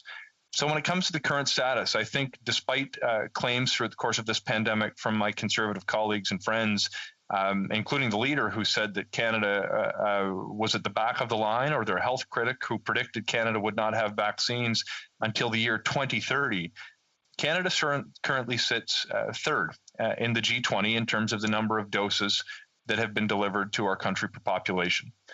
More than 30% of Canadians to date have received a dose of the COVID-19 vaccine, and I'm very pleased to share that just recently, my parents, my mom and dad, are amongst two of those Canadians who did receive their first dose. There's been about 15.7 million Canadians so far have received a dose, and we predict that by the end of June, we'll be in the ballpark of 50 million doses administered across Canada. Look, is this perfect? No. But when I look at the international comparators, it's actually quite good. The reality, Madam Speaker, is that we're on track to have everyone in Canada who would like one to receive their first dose by the end of June, and to have everyone be fully vaccinated by the end of September. With any luck, we could potentially be slightly ahead of that schedule. In particular, the Pfizer vaccine, which has in some ways become the workhorse of the government's portfolio of products, we anticipate through the month of May, we're going to be having about 2 million doses per week through the month of May, and more as we head into June.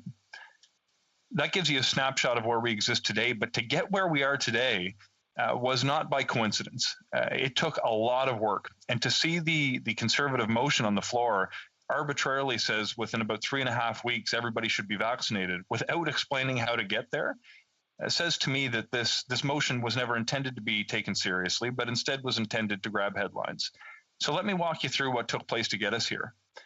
The motion accuses the government of delay in the procurement of vaccines, which is ironic to me when the Conservative leader didn't even mention vaccine procurement in the House of Commons until the very end of October. By that time, we had already been well underway. I remember speaking to some of my colleagues from different parties, in fact, as far back as March of 2020, about the importance in investing in research to discover a vaccine for an illness that did not exist much more than a year and a half ago. Madam Speaker, I think it was March 11th when the Prime Minister made the first announcement of $1 billion towards combating COVID-19, which included public health supports for the provincial governments, and included the purchase of PPE, and it included $275 million towards research, including the development of vaccines in March of 2020. By April, the Prime Minister had announced further $1 billion, the plan to mobilize science to fight COVID-19, I believe it was called.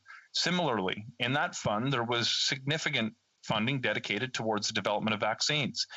Now, at the same time, we were working to develop as many contracts with pharmaceutical providers from around the world to hedge our bets whether we could produce a vaccine domestically, given that we started out without the biomanufacturing capacity to do so within Canadian borders. We wanted to make sure that we gave ourselves every opportunity to have access to the very first vaccines that Health Canada could approve. And that's precisely what we've done. By July and August, we had signed deals with Pfizer and Moderna to deliver millions, tens of millions of doses, in fact, to Canada. It was shortly after that that the opposition leader started saying that we would be at the back of the line, which actually provoked the corporate head of Moderna, I believe, that to actually state publicly that Canada was near the front of the line for 20 million doses of their product. We were blessed to have talented Health Canada that was able to consider these very, very quickly and approve them. And by December, in fact, Canada was amongst the very first countries in the world to receive any doses. Now, look, I'll not deny that there was a slight delay at the beginning of this year in the delivery of vaccines. However, I should point out there was a very good reason for that slight delay. The Pfizer plant in Belgium that has been manufacturing tens of millions of doses that are being delivered to Canadians shut down temporarily so they could ramp up production to deliver a greater number of doses in a shorter period of time going forward. And that's exactly what we're seeing today. Now we're receiving millions of doses by the week, and we're funding the provinces directly, including $1 billion that was included in the recent budget for the administration of vaccines within communities in provinces across Canada. But I think it's important to recognize that we can't rely solely on vaccines to fight this pandemic. Again, this was a disease that did not exist in human populations anywhere a year and a half ago. We need to implement other public health measures to prevent the spread of COVID-19 while vaccines are being deployed. We know that there's a light at the end of the tunnel, but if I can leave the audience that may be tuned in today with one message, listen to the public health advice in your own communities in order to protect yourself, your neighbors, and your public health system. Look, from the beginning, we've been focused on some of these other measures, including support for PPE delivered to frontline workers and to communities, including support for rapid testing, which is being deployed in my home province of Nova Scotia faster than anywhere in Canada, including support for the safe reopening of communities partway through the pandemic in between the first and second waves, so people could find an opportunity to go back to work and earn a paycheck without putting their health at risk. And of course, we put in serious income supports for households and for businesses to make sure that they could afford to do the right thing and stay home when that was what was necessary to protect the health of their community. Madam Speaker, we've seen that the jurisdictions that have actually adopted a zero COVID strategy, which I am the biggest advocate for, we have seen the outcomes from a public health point of view to be greatest in those jurisdictions. We have seen the economic outcomes to be greatest in those jurisdictions. Before the spike with the recent third wave in Nova Scotia, I'll note that we had actually seen the return of 100% of the jobs that went missing during this pandemic. And it's because our communities were able to enjoy a quality of life that had become rare across Canada and, in fact, the entire world. But importantly, Madam Speaker, the jurisdictions that have adopted a zero COVID approach have also seen the fewest restrictions on their civil liberties. If you do the tough thing, but the smart thing right off the bat, you actually have the best outcome and can enjoy the most freedom in your communities compared to those that do half measures and have terrible outcomes. This motion seems to lament the use of lockdowns in particular. And I've got to say, Madam Speaker, I am blessed to live in Nova Scotia. Until recently, I could take my daughter to swimming lessons. I could go to a restaurant with friends. We would be careful. We would space ourselves out. We would wear masks except when we were seated at the table. You could go to a gym if you wanted to. Now, because we've seen an uptick in cases over just a couple of days, the Premier has made, in my view, the right decision to lock things down again. And the public response has been beautiful. People are following the rules. People are wearing masks. People are staying home. And we're already starting to see a downward trend in the number of cases. I hope this trend continues, sincerely. I hope everyone continues to follow public health advice so my home province of Nova Scotia can continue to set an example for the world. The light at the end of the tunnel is within view. If we dig in now to protect our health and the health of our neighbors, we can get through this and come out on the back end of this pandemic stronger than we were before. Thank you, Madam Speaker. Questions and comments. The Honourable Member for Central Okanagan, Similkameen Nicola. Thank you, Madam Speaker, and I appreciate my colleague's intervention here. He does give a much different perspective, being from his province of Nova Scotia. What I would simply say, though, he chimed on something that I will agree with. Number one, we should be listening to public health authorities. But he also said that if you do what's hard first, you can get better results and it makes it easier. New Zealand, Australia, Taiwan, South Korea, all of them instituted very similar policies to his own province to try to keep COVID outside. But his own government has failed. They've failed at the border. If you look at British Columbia, we have the highest rates we've ever had of people hospitalized today in hospital because of COVID-19. And the variants that Dr. Henry has said, Madam Speaker, have caused that. So will this member stand in his place and admit that his government failed to keep COVID out of this country, and those variants that are spreading exponentially are causing the problems, and that his government doesn't have enough vaccines to be able to stem it? The Honourable Parliamentary Secretary. Madam Speaker, I will agree with the honourable member that the variants present an immense risk to populations and communities across Canada. But I would urge him to tone down the soaring rhetoric to try to score political points. I'll point out that the vast majority of spread in Canada is a result of community spread. I'll point out that we restricted non-essential travel from the beginning of the pandemic and have bumped up those efforts since, including mandatory quarantine for those re-entering. But I'd also point out that there's a misunderstanding of what was actually done in Atlantic Canada. We have not prohibited entry into the Atlantic provinces through this pandemic. We simply put severe restrictions on what people can do when they get here. Madam Speaker, I would urge provinces right across Canada and jurisdictions around the world to adopt an approach where people are required to stay home when they arrive, when they're traveling, to avoid non-essential altogether. That has been the advice from the beginning of this pandemic for both my home province. Questions et commentaires. L'honorable député. The honourable member for Orléans-Côte-de-Beaupré, Charlevoix. Thank you very much, Madam Speaker. I appreciate my colleague's speech. I would like to add something. Here in Quebec City, there is a pharmaceutical lab called Medicago. We met with them last spring. They are incredible people, and they were very concerned because the federal funding they were expecting was not coming in, whereas the federal government was funding other pharmaceutical businesses in the world. If there hadn't been a delay in the Medicago investment, all Canadians could have been vaccinated with a Quebec vaccine.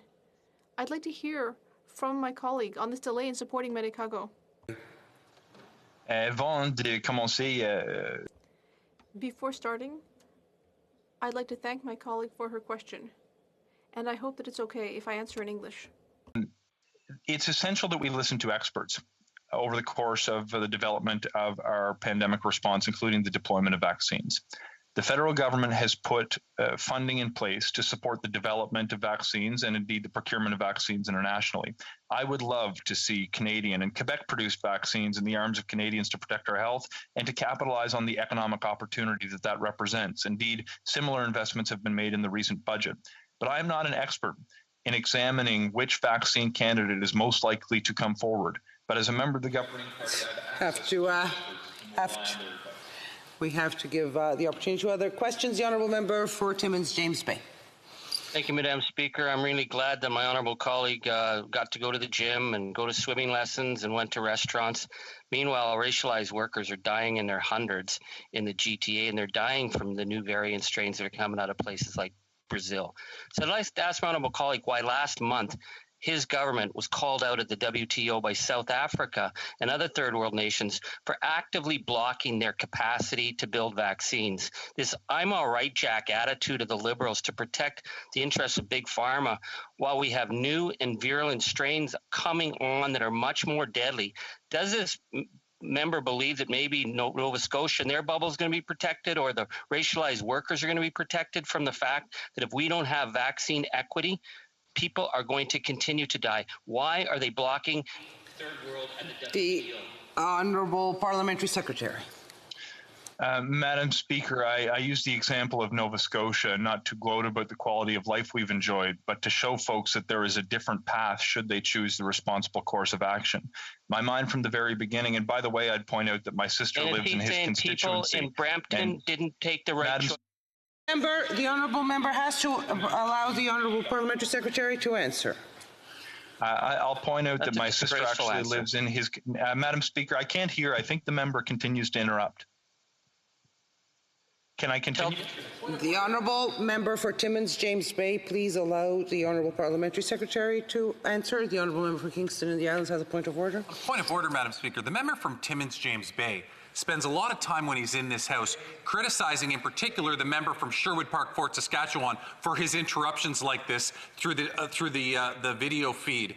Madam Speaker, I would strongly encourage you to suggest to the member from Timmins James Bay that he should respect the rules of this House and not engage like that. Absolutely, and that's exactly what I've just asked the honourable member to do. The honourable parliamentary secretary, 15 seconds for an answer.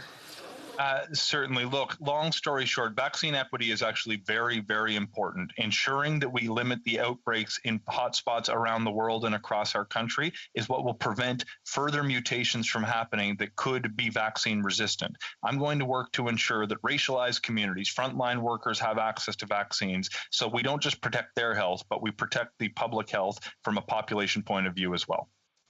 Resuming debate, the honourable member for Central Okanagan, Similkameen and Nicola.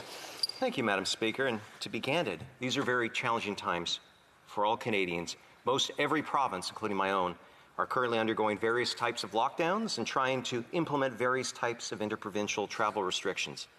Increasingly, we see more for lease signs going up in our downtown cores as many small businesses can no longer hang on. People are frustrated. They are upset. People are not united. We have some calling on for total lockdowns and others protesting openly in defiance.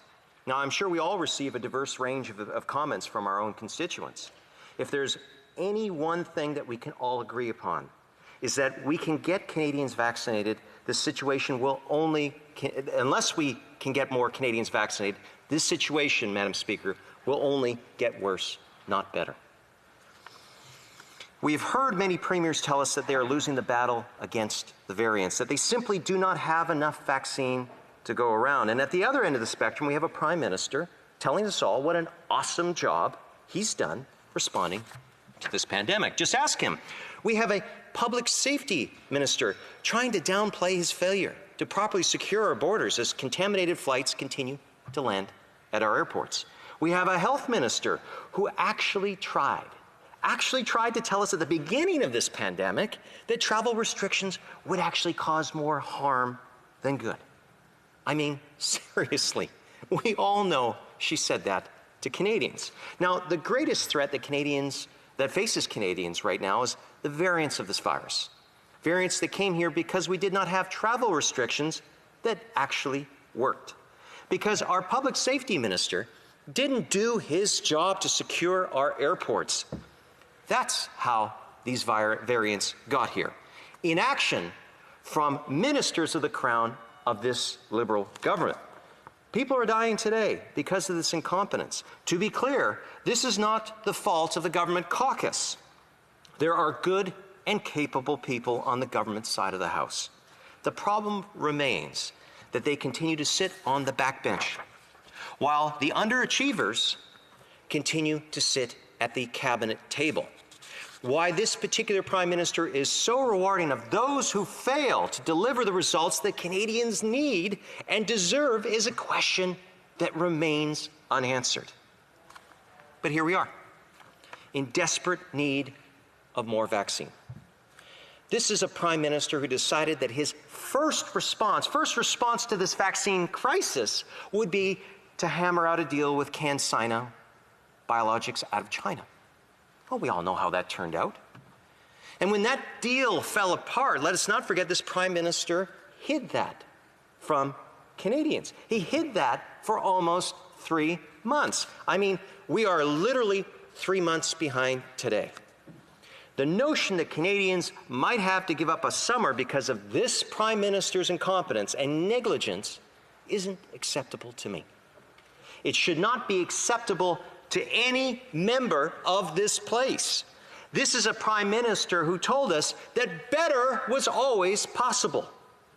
That's what this motion is about today, Madam Speaker. It is to say enough is enough. It's time for this Prime Minister to deliver.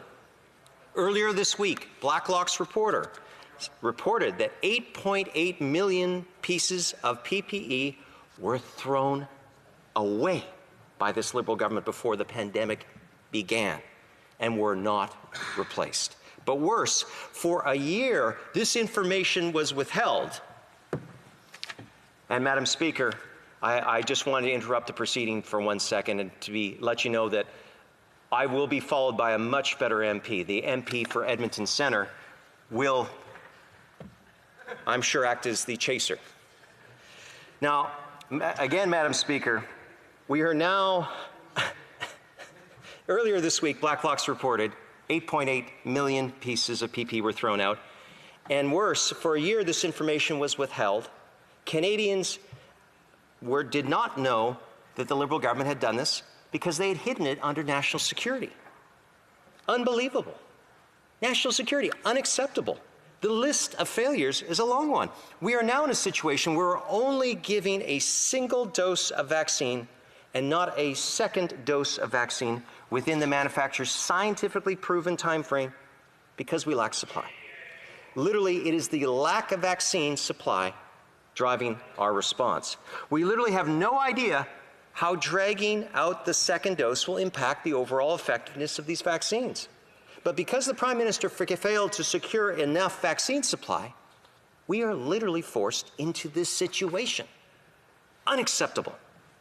This Prime Minister likes to say to everyone who wants a shot will have a shot by the end of this September, but that's just not acceptable. Again, this Prime Minister is the one who promised better is always possible. Ultimately, that's what this motion is all about. We are telling this Prime Minister that he does need to do better.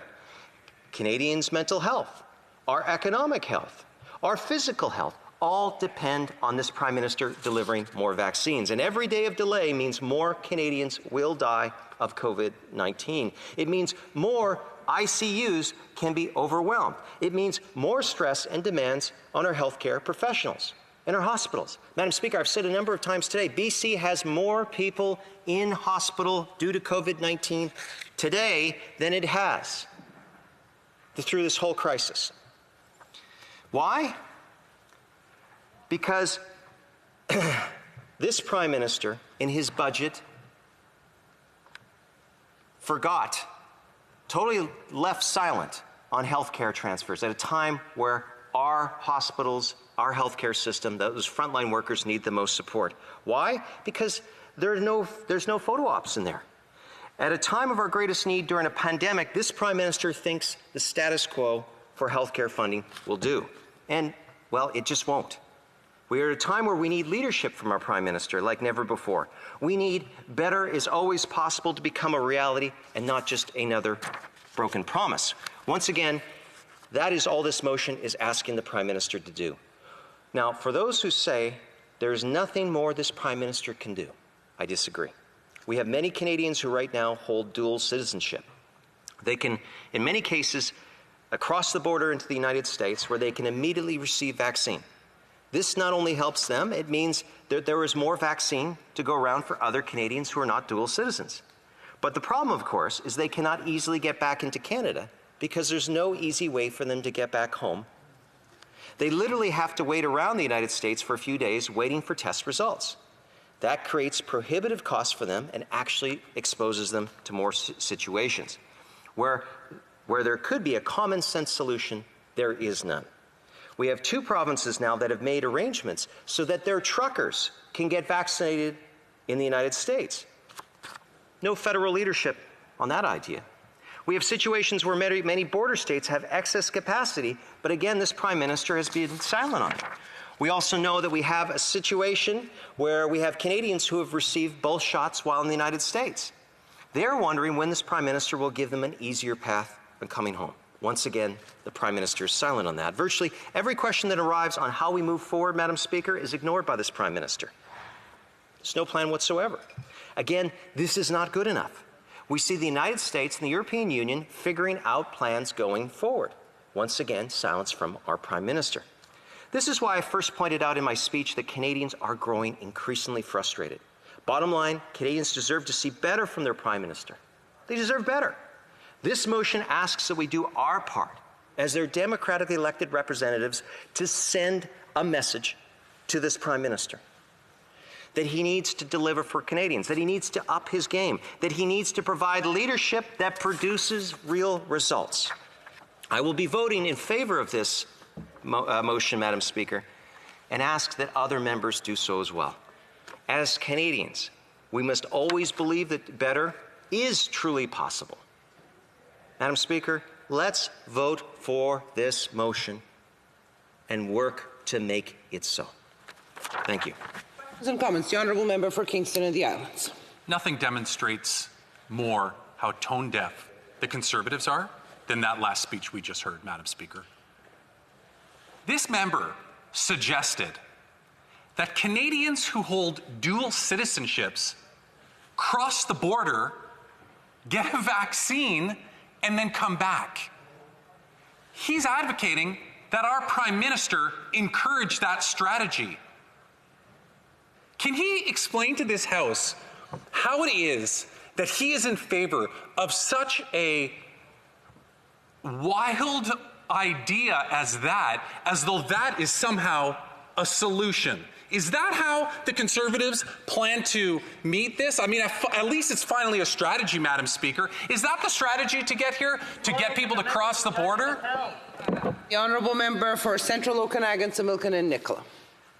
Madam Speaker, I would simply point to this member that there are already 2 provinces that have made deals with states for essential workers, such as truckers, to become protected.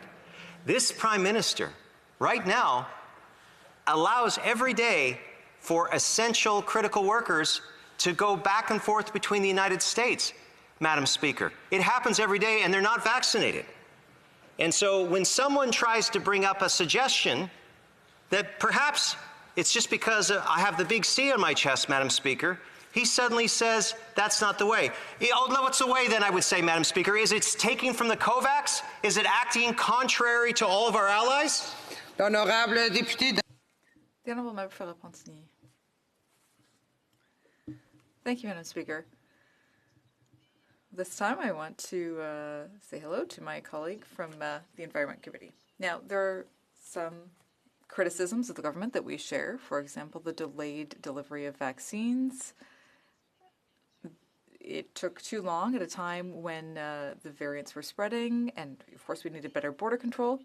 But what was the idea behind having this really unattainable, unreasonable motion when there are actually real scandals that we could be focusing on, like border control, like the health transfers, like local domestic vaccine production? Seems to me that it would have been interesting to debate those things. Honourable Member for Central Okanagan, Similkameen and Nicola. Madam Speaker, the motion is here to talk about COVID-19 and the government's response to it. I've raised the question of vaccinations. I've raised the question of borders. I've actually raised suggestions that that the government doesn't seem to be paying attention to the variants that have come up. These are all things we can bring into debate. Now, I believe this government, in its own timelines, let's bear in mind, Madam Speaker, every timeline that this government has given is they've set themselves. And you know what, Madam Speaker? They haven't given us enough information. They haven't given the public any sense of clarity. And you know what? That's why we keep coming back to drive this government to do better. I appreciate my colleague from Quebec for her interaction, and I really do hope she'll support this motion because we need to put the pressure on the government to perform. Questions and comments. Questions et commentaires. The Honourable Member for Cypress Hills Grasslands. Thank you very much, Madam Speaker. I just want to ask my colleague here, I think we're here today, and I wonder if he would share my thoughts on this, that because for a year and a half, we haven't seen a real concrete plan from this government. That's why we're here today having this discussion, pushing them to actually have a real plan to get people vaccines in a timely manner. Central Okanagan, Similkameen and Nicola. Look, Madam Speaker, we have policies right now at our border that have, and I would argue continue, to allow the variants, which, when they come and there is community spread, is an exponential threat. Vaccines, you need 2 shots to be able to have someone fully vaccinated, but even the best vaccines only have 95%. Madam Speaker, this government, this Prime Minister needs to do better. These variants do not care about his talking points. My constituents do not care about his talking points. We need to have action that makes my constituents safer from those variants and gets less people in ICUs and gets more people back into their regular lives. Resuming debate, the honourable member for Edmonton Centre. Well, thank you, Madam Speaker. And I rise in the House today to speak about this third wave and the response to COVID-19. And I really wish that I didn't have to rise. I really wish I did not have to rise today to speak about this. Because I've seen the plight that this pandemic has hit people with. People are at home, people are frustrated, businesses are closing, they want to get back to work, and they're absolutely frustrated with a lack of strategy. You know, there's dozens of countries have recently announced opening up their borders to the United States. It's a country that early on in this, that the Prime Minister criticized for their response to this pandemic. You know, as I speak to this motion today, Australia last week hosted the largest sporting event since the beginning of the pandemic last March. Well, what's going on in Canada? In parts of the country, we still can't have even more than 5 people to an outdoor gathering. This is just not acceptable. Canada has fully vaccinated just 3%, just under 3% of its population. Now, it's a low figure, and it's also explained that we've been spreading out the shots going off-label. Only 30%, the 30% that the government has been bragging about has only had 1 shot. So we're certainly behind when we try to measure against other countries, and we should be doing better. In the United States, we're seeing cases and hospitalizations dropping. You see businesses open, you see restaurants are getting busy, fans are returning to watch their favorite sports, and Canadians are seeing this happen. And they're seeing the lack of response in our country and us falling behind. Now, the U.S. is able to do this because their population is getting vaccinated. So this is a sorry state of affairs. And I often think about, what is the rest of the world saying to themselves? What on earth happened to Canada? You know, we used to be known for, if nothing else, our kindness, our love of hockey, our great healthcare system. Those were things that we should be proud of and we were known for. But now we've positioned ourselves where people are looking at us to say, what happened to Canada? Why are we so far behind? Why is it that we're continuing to add to lockdowns as the variants come? It's because of a lack of vaccines. You know, the exodus of small businesses, it just breaks my heart. When we talk about essential, who's essential to the economy? Well, think about the mom and pop operators who their business defines them. It's very much who they are. It's essential to them. 220,000 have closed since January this year. Another ugly stat, we hold the highest unemployment rate in the G7. This just shouldn't be happening in Canada. And the worst part of all this is, rather than show us that there's a light at the end of the tunnel, which I guess is September, and showing us that we can get our life back to normal like the rest of the world, the government is providing measures to help people, but unfortunately it's to keep them inside because we can't get enough vaccines or enough testing in this country to get people back to work. And that's what it's all about after all. I think it's a question of when rather there'll be another global pandemic. And will the government next go around say, lockdown? That's what we've got to do. So could we not be better prepared? Could governments not give Canadians better confidence that we're better prepared? And we should have learned from SARS and other pandemics and been better prepared. And certainly we had some of that. We had PPE that was sitting in warehouses that was actually sent to a dump. We sent PPE to another country early on, and we had a shortfall. That's not planning. That's not being ready. That's not having a strategy. So the reality of this situation is that investment in healthcare and manufacturing capacity, it just can't be a one-time deal. You know, if you look at, take AstraZeneca. where it's been reported that we're paying significantly more than other countries. And we don't have the manufacturing capacity here in Canada to produce it. You know what, I would not really care about what the dollar value that we're paying is if we were getting delivery, if we were ahead of the game, if we were demonstrated that we paid more and we were getting better results. And when we measure ourselves against other countries, that's not the case. The evidence is there. Look at Israel. Look what they were able to do without manufacturing capacity. Where's our government and where were they negotiating early on? You know, we've demonstrated as a country, and particularly within North America, when we've worked with our partners, that we've overcome extraordinary issues. You think of the NORAD, on how that was established with great cooperation between our two great countries. Where were we early on to be with our American partners and determine how do we protect North America and how do we have a strategy that works for both of us? Where were we?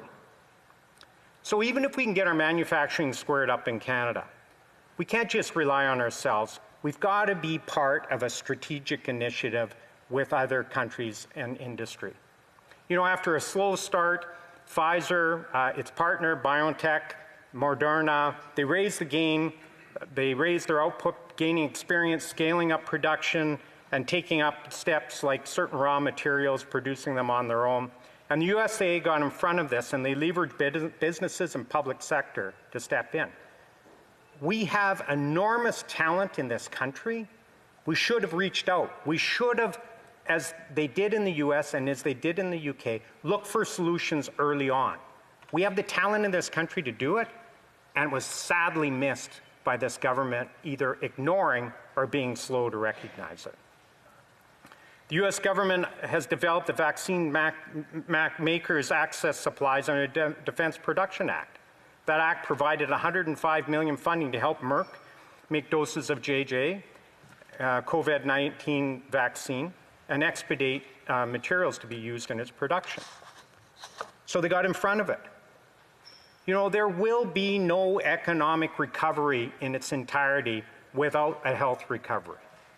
And we need a line of sight. We need some measurables. We need to be able to understand where are we going, what is the plan. That's what this motion's about.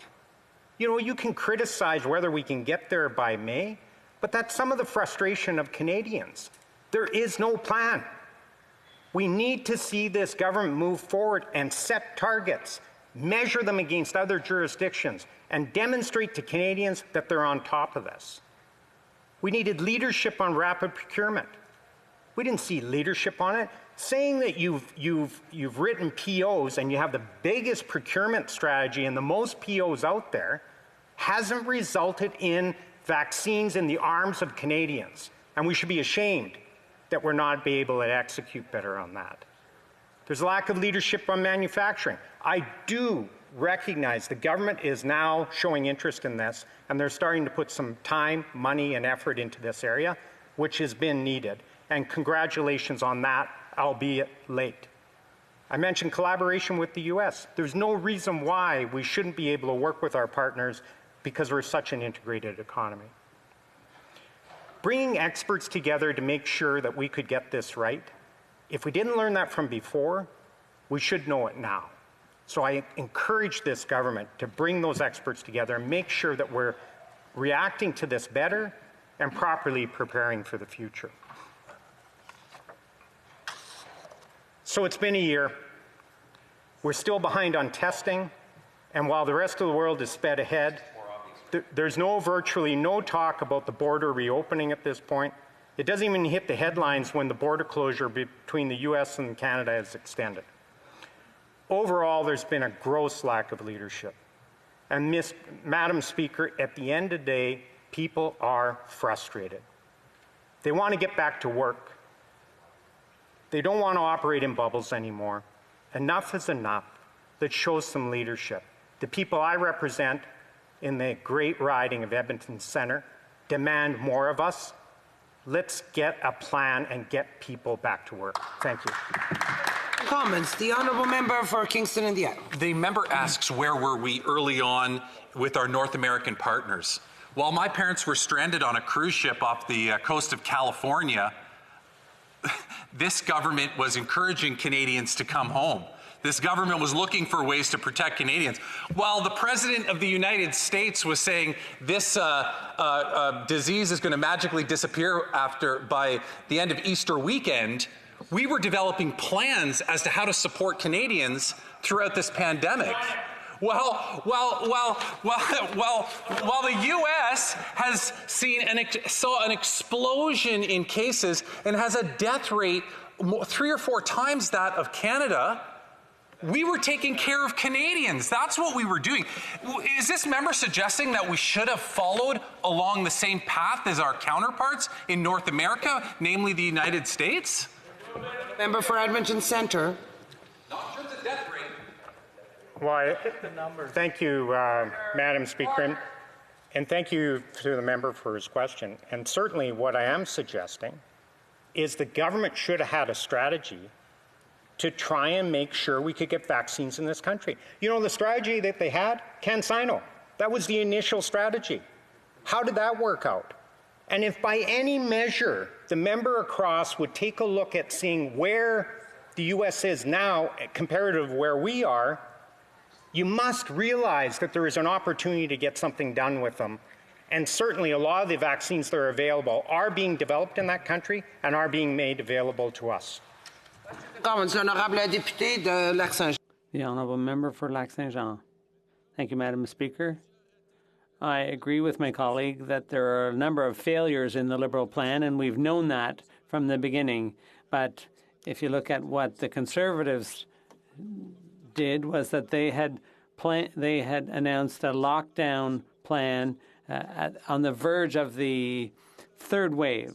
I think we need to be careful about what the Conservatives would have done, and none of them have been able to answer my question. Is the wording of this motion realistic? Because Quebecers are sick and tired of the Liberals' false promises. The last thing they need is Conservative false promises to boot. The honourable member for Edmonton Centre. Well, thank you for the member and for the member's question. And the wording of the motion: call on the government to ensure that every Canadian adult has access to a vaccine by the May long weekend. So it says access. So what we're encouraging the government to do is see if they can accelerate the delivery of vaccines into this country, get them to the provinces, because I know for a fact they're prepared to do the job. In my city of Edmonton, there's facilities available. They're underutilized because we don't have the vaccines. This encourages the government, get busy and get some vaccines in this country. Honourable member for Edmonton Strathcona. Thank you, Madam Speaker. I'd like to thank my colleague, my neighbour from Edmonton Centre for his intervention today. And you know, we've worked together on many things, and I enjoy collaborating with him and working with him on issues that are important to Albertans. But I have to say I am deeply disappointed that he did not bring up the challenges that are facing Alberta right now. He knows that in Alberta, we are facing some of the highest numbers in the country, and that in northern Alberta, in Wood Buffalo, there is a real risk that populations will die, that people will get sicker, that our hospitalizations will increase to the point where we can't manage the capacity. And yet I didn't hear him talk about the call for the federal government to step in and help because our provincial government has failed the people of Wood Buffalo. Will he call with me? Will he join me to call on the federal government to help the people of Wood Buffalo? Honourable member for Edmonton Centre. Thank you to the member for the question. The situation in Alberta is drastic. And I always look at what's the root issue. And my call on this government is get some vaccines into my province so that we can deal with those hotspots, so we can deal with those people that have become infected, so we can ensure that there's second doses, particularly for those that are compromised. I agree with her wholeheartedly. We have an issue in Alberta, but the problem lies directly on the Prime Minister of this country. Resuming debate, the honourable member for Kingston and the Islands. Thank you very much, Madam Speaker. I rise today to speak to this opposition motion, and I'll let you know I'll be sharing my time with the member from Glengarry Prescott Russell. You know, Madam Speaker, there's a lot of talk that's been going on today about failing Canadians. And I would like to submit to you, Madam Speaker, that it is actually the Conservatives that are failing Canadians. And I'll tell you why I say that, Madam Speaker, because 338 of us come from different parts of this country to represent our ridings. We come here to form parliament. We come here to make policy. We come here to make policy and government programs better. And the Conservatives, all 140 of them, have a role to play. The role of the opposition. The role to, there's not 140, okay, however many there are, they have a role to play. That's the role of the opposition. That's the role to push the government to do better, to come up with better ideas, to improve upon what the government is proposing. But they're failing. They're failing to do that. Instead, they bring forward this motion today, Madam Speaker, which clearly, as pointed out by the NDP and the Bloc Québécois, just makes no sense. Now, you know, we're all partisan in here, and I don't run short on being partisan, Madam Speaker, but we know if there was an opportunity for the NDP and the Bloc to support a motion that would be partisan in nature, but still somewhat meaningful, they would support it. But they've indicated today they're not going to support it because it just doesn't make sense. So I say to you that they're failing because they're not doing their job. They're not trying to make better policy. You know, come here, Madam Speaker, with a motion telling the government to work harder at reducing vaccine hesitancy that's out there. You know, that would be meaningful. That would be actually contributing to the process here. But coming forward with a motion that is so arbitrary in nature is absolutely ridiculous. And I'll get to why shortly I think that they're doing that, Madam Speaker. But first I would like to draw to your attention some of the comments that I've heard throughout the House today. The member from Calgary Nose Hill, when she was speaking, said that the government keeps moving their goalposts.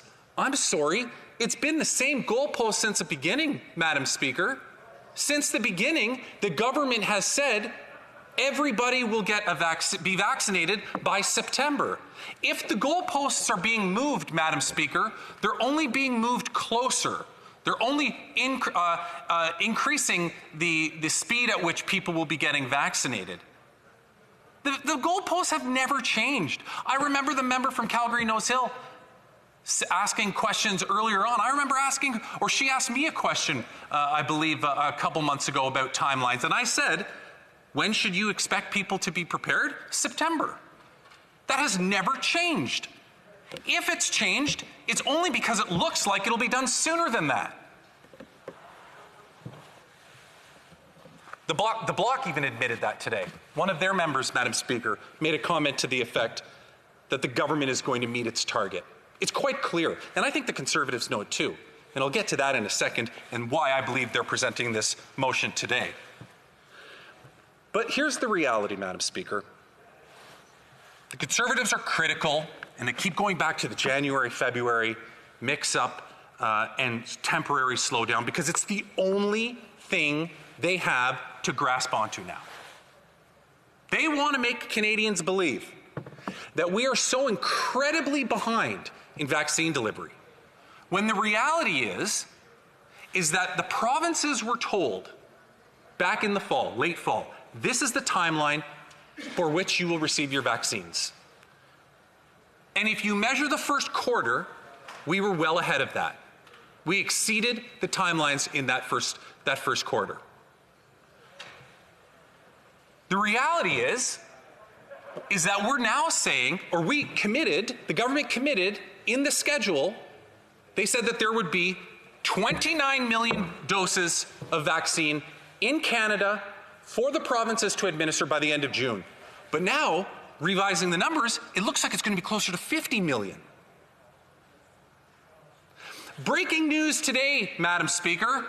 The government of Ontario is now saying by May 24, anybody 18 years of age and older can get a vaccine. Why are they saying they're doing that? because they're expecting a massive increase in supply. They know the supply is coming down the pipe and they're getting ready for it. And they're telling them, it's all in Quebec too. I believe Quebec is a week earlier, if I'm not mistaken. So what are the Conservatives trying to do with this motion, Madam Speaker? They're trying to capitalize off of the success of the government. All they're trying to do is they're trying to bring in this ridiculously crafted motion so that they can say later on, look, we did it, everybody. We told the government to do it. We passed this motion, and look what happened. Everybody got vaccinated because the Conservatives know that we're going to exceed the targets. They know that in the coming weeks, vaccines are going to come into this country at a rate so incredibly quick that this whole narrative that they have now is going to be gone. It won't mean anything. And nobody is going to, they will lose their entire credibility on this whole entire issue. So what are they doing? They're trying to take credit for it now. They're trying to lay the groundwork so that later on they can say, look, we did it. You know, we went into Parliament. We passed this motion. Unfortunately, they won't because the two opposing parties see through it. We passed this motion, and as a result of this incredibly worded, arbitrary in nature motion, we've successfully got you the vaccines that you needed. Well, it's absolutely crazy, Madam Speaker, when you actually take the time to look at this motion, to assess and consider what they're actually asking for in here. It just says this. It says, this is the whole, like, I always like to take motions and strip away the preamble because a motion should be able to stand on its own without the preamble. Just with the resolve clauses, that's what gives direction. The House call on the government to ensure every Canadian adult has access to a vaccine by the May long weekend. That's it. That's the only part of this motion that gives direction. It's the resolve clause in this. Well, who wouldn't vote for this if you actually thought you could do this? Nobody. Nobody would not vote for this if they didn't realize that it was possible. It's as if you're saying the government has the ability to deliver on this, but is refusing to do it. Well, who would not vote for this? Everybody would vote for it if it was a reality and you could actually do it. But the Conservatives, you know, it's fascinating how they play these games. It, in my opinion, shows weakness. It shows that they don't realize what their role is in this House. And I go back to when I started. Their role here is to challenge the government to do better, not make up arbitrary motions so that they can somehow try to claim victory later. They need to push this government to do better. That's their job. That's what they've been elected to do, and they're not doing it. Come here with something meaningful, Madam Speaker. That's what the Conservatives need to do, not these ridiculous motions. Questions and comments? The Honourable Member for Red Deer Mountain View. Well, thank you very much, Madam Speaker. And I think as the member had indicated earlier, with 140 members, I'm sure there are 20 members from the Liberal Party that would be happy to be on this side rather than with this top-down government. But we will wait for that.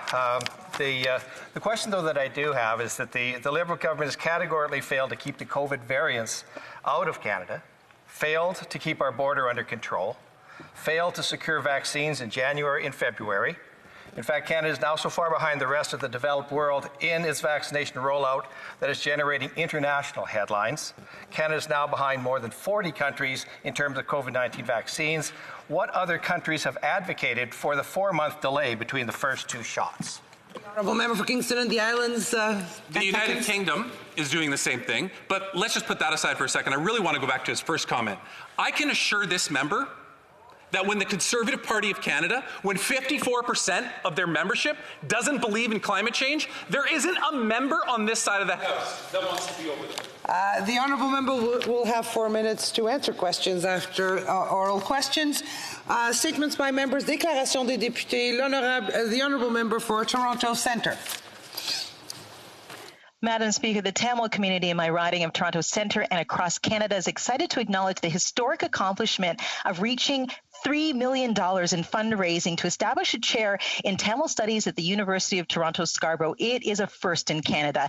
Generously supported by the SJV Chalvanayakam Charitable Foundation and more than 3,800 supporters from right around the world, including community organizations, private corporations, artists, village and alumni associations, the dream has become reality.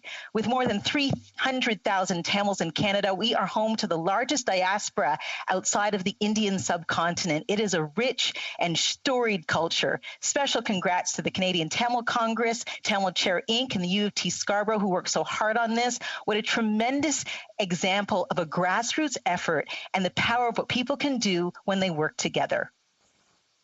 The honourable member for Wellington, Halton Hills. Madam Speaker, volunteers are the backbone of our communities. Earlier this month was National Volunteer Week, where we pay tribute to their important work. From church groups to service clubs to individuals looking to make a difference, I'm always impressed by the volunteers in Wellington, Halton Hills, especially this year during a pandemic. Their work does not go unnoticed. I'd like to highlight one volunteer, Marilyn Sargentson, who was named Georgetown Lions Citizen of the Year. Over the years, Marilyn has contributed so much to our community, from volunteering at George Kennedy Public School to serving on various boards to being part of the Bruce Trail organization. Marilyn was also elected as the first female town councillor and mayor of Halton Hills, a groundbreaking accomplishment. Thank you, Marilyn Sargentson, and all the other volunteers for your service to our local communities. You are helping to build a better Canada. The honourable member for Newmarket, Aurora. Mr. Speaker. Mr. Speaker, can you hear me? Mr. Speaker, in March, a remarkable individual, Pat Noble, who I had the pleasure of working with for 12 years, retired from her position as the executive assistant to the mayor of the town of Newmarket. Pat was a consummate professional, admired and respected by her colleagues, and a tireless champion for the community. Her commitment to making a positive difference in the lives of others showed through the numerous community projects that she was involved in while representing the office of the mayor of the town of Newmarket. Arts and Cultures, Belinda's Place, the Margaret Bain Hospice, the Oasis Center for Bereavement and Healing, and numerous golf tournaments raising funds to benefit community projects are just a few of the initiatives that Pat helped lead. Congratulations on your retirement, Pat, and thank you on behalf of the residents of Newmarket for making our town a better place to live. L'honorable député de Laurentides-Labelle. The honourable member for Laurentides-Labelle.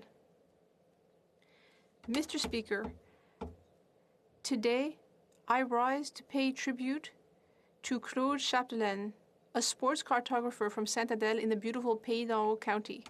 Over 15 years, he has mapped well over a dozen cross-country ski paths and created 6 biking itineraries. He started his career in Saint-Adèle in my beautiful riding.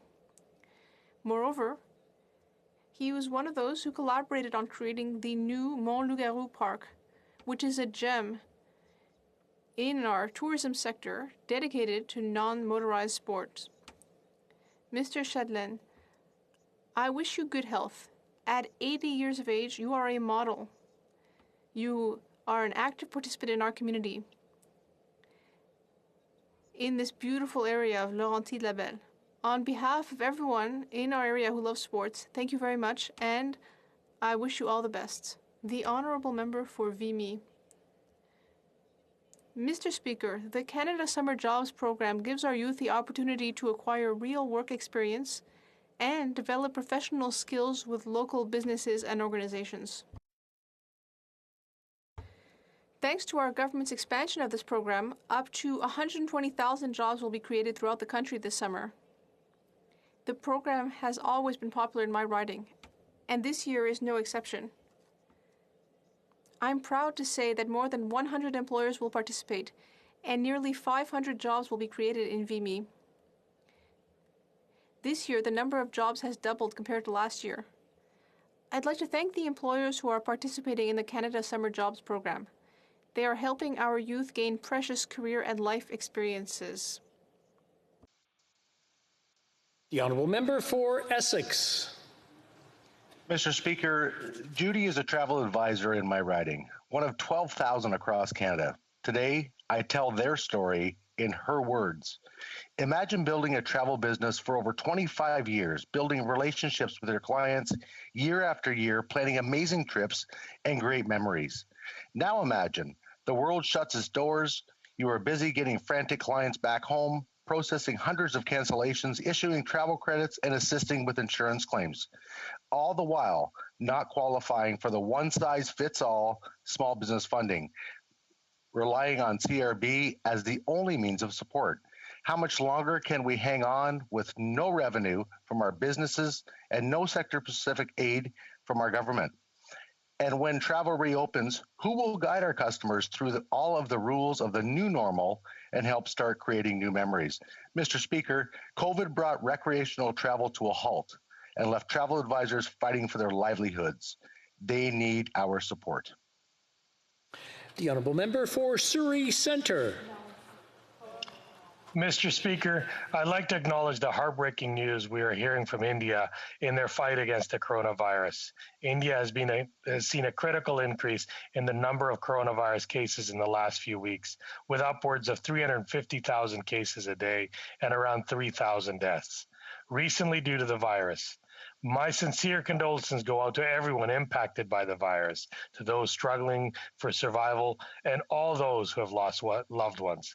Canadians across the country are sending our prayers to you. Our government announced that we will be donating $10 million to the Indian Red Cross, as well as PPE equipment and ventilators. Canadians can also donate to the cause through the Canadian Red Cross. To everyone in India, we are there for you, we care for you, and we pray for you. Take care, stay safe. Thank you, Mr. Speaker. The Honourable Member for Kings Hants. Mr. Speaker, it's been a difficult year for mental health of Canadians across the country because of COVID-19, and that includes the men and women who work in our agriculture sector. Last week, I had the opportunity to speak with Kim Keller, a canola farmer from Melfort, Saskatchewan, and Amy Vanderhyde, a farmer from my riding in Kings Hants, about the Do More Ag Foundation and its work to ensure there are mental health supports in place for Canadian farmers and families. The initiative began in 2017 with a conversation about the need to have specific supports in place for farmers. Ms. Keller, other co-founders and supporters have worked tirelessly to build the organization, which began in Western Canada and now has 70 different partners across the country, including my home province of Nova Scotia. I would ask that all members of this House join me in recognizing the work of the Do More Ag Foundation, and as spring planting is happening across the country, a tip of the cap to our farmers who are working tirelessly to put food on our table. We appreciate your work, and if you need us support, it's only a phone call away. The Honourable Member for South Surrey White Rocks. Mr. Speaker, imagine a world where Canadians can more easily work in London, professional and trades credentials from BC are recognized in Sydney, and snowbirds choose between New Zealand's North and South Islands. Freer movement and labour mobility are part of several pillars of the visionary CANZIC initiative, a deeper geopolitical alliance between Canada and three of our most like-minded allies, Australia, New Zealand, and the UK. A partnership that could include foreign policy coordination, pooled procurement, closer defense and security ties, and expanded trade, fostering a new era of opportunity and prosperity for Canadians. CANZIC could give our nations outsized influence on the world stage. Together, we can amplify our shared values of multiculturalism, respect for human rights and the rule of law, and counter threats posed by increasingly hostile regimes. We fought wars and today share high-level intelligence alongside our CANZIC sisters and brothers. Our ties are both current and historic as we look to embrace measures that will see Canada thrive in a post-pandemic world. I would advocate that a CANZIC future is a brighter future. L'Honorable Député d'Orléans. The Honourable Member for Orléans. Mr. Speaker, last Friday, I was pleased to be part of a talk in the Inspiration Conference series, organized by the University of Ottawa, along with my colleague, the member for Ottawa-Vanier. The talk was on the theme, Getting Results on the Hill, Women Taking Action. I'd like to thank the organization for the invitation and this great initiative. As women, we need to encourage each other and show what's possible by talking about our different experiences and backgrounds. We have extraordinary potential, leadership, and expertise to share, and nothing should stop us from achieving our dreams. That's why in the federal budget of April 19th, there was a focus on female entrepreneurship and gender equality. The multiple investments made to support women, including in childcare, show that this government is committed to Canadians' well-being. Thank you. Member for Kildonan St. Paul. Monsieur le Président, nous savons qu'en 2010. Mr. Speaker, we know that in 2018, a woman in the Canadian Armed Forces made sexual assault allegations against the highest officer in the Army. The Prime Minister says that his office took these allegations seriously. I will just interrupt the honourable member. Perhaps she can place her microphone a little higher, and we will start again from the beginning. Is that better? Thank you, Mr. Speaker. Mr. Speaker, we know that in 2018, a woman in the Canadian Armed Forces made sexual assault allegations against the highest officer in the Army. The Prime Minister says that his office took these allegations seriously. Except that we know that the Minister of Defense, the Clerk of the Privy Council, and the Prime Minister's Chief of Staff all knew about this, but didn't do anything. The Prime Minister is trying to get us to believe that he didn't know, but that's hard to believe. When a woman makes a sexual harassment complaint, there should be no wrong place to go. She should be listened to and feel safe. But the Prime Minister and the Liberal government have failed women. This has been a nightmare for them.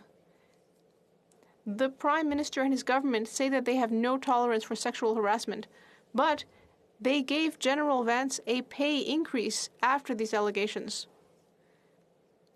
It seems that despite their feminist rhetoric, the Old Boys Club is alive and well with these Liberals. As a woman, I find this very disappointing. Honourable Member for Aurora, Oak Ridges, Richmond Hill.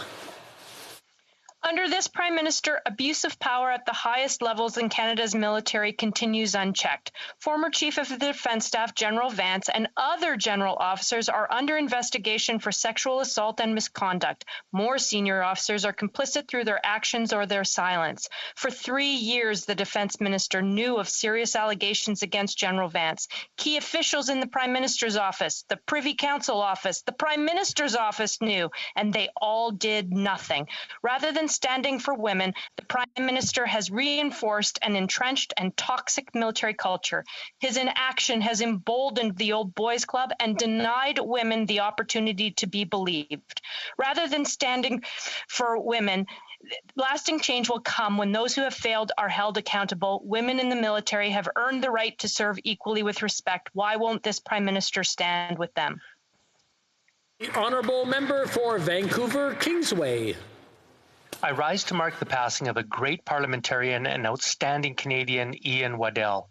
Ian was an MP, MLA, cabinet minister, lawyer, author, film producer, social democrat, and indefatigable proponent of a more prosperous and just Canada. He served 14 years in this place, elected 3 times by the people of Vancouver Kingsway and once in Port Moody Coquitlam.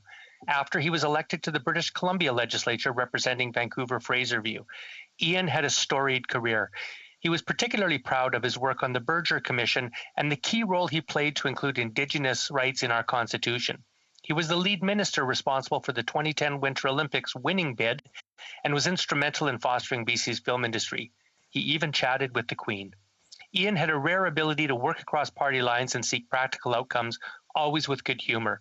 On behalf of my colleagues and the people of Vancouver Kingsway, we express our deepest appreciation for his public service and admiration for a life well lived.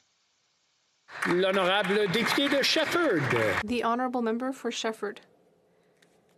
Mr. Speaker, I am very pleased to be able to say today,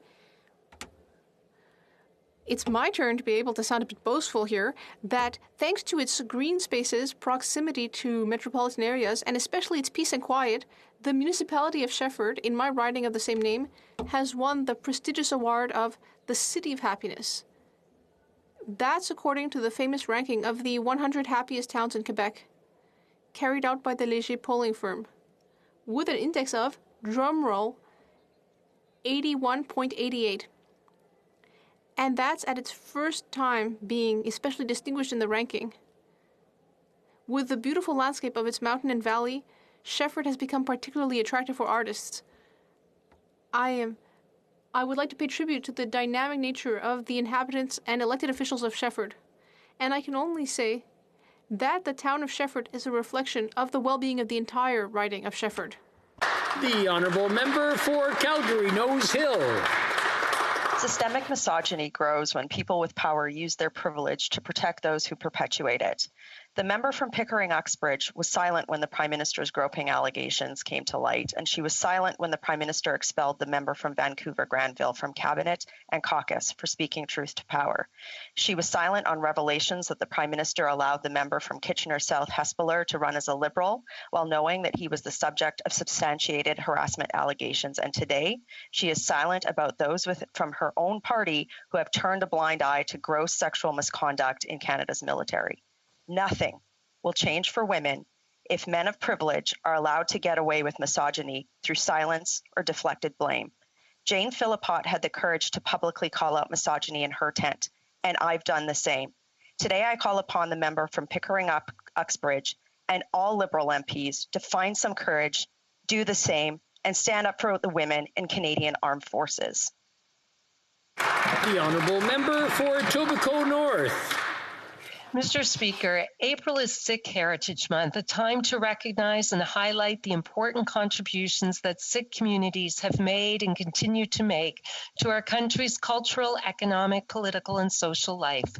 The first Sikh immigrants arrived in Canada in the late 19th century, and today our country is home to more than 500,000 Sikh Canadians, making it one of the largest Sikh diasporas in the world. During these unprecedented times, we thank Sikh communities for the many contributions to our country since the pandemic began, from Rexdale Sikh spiritual centers providing food to the community, to our seniors checking in on one another, to all those working on the healthcare and essential front lines. These are just a few instances of Sikhism's core principles of equality, compassion, and generosity at work. Sikh Canadians make our community stronger. I wish everyone a very happy Sikh Heritage Month. Oral questions. Question orale. The Honourable Leader of the Opposition. Mr. Speaker, the third wave is devastating this country. New restrictions are in place from coast to coast. The United States of America has administered 220 million doses of vaccines. Canada has administered less than 6% of that number.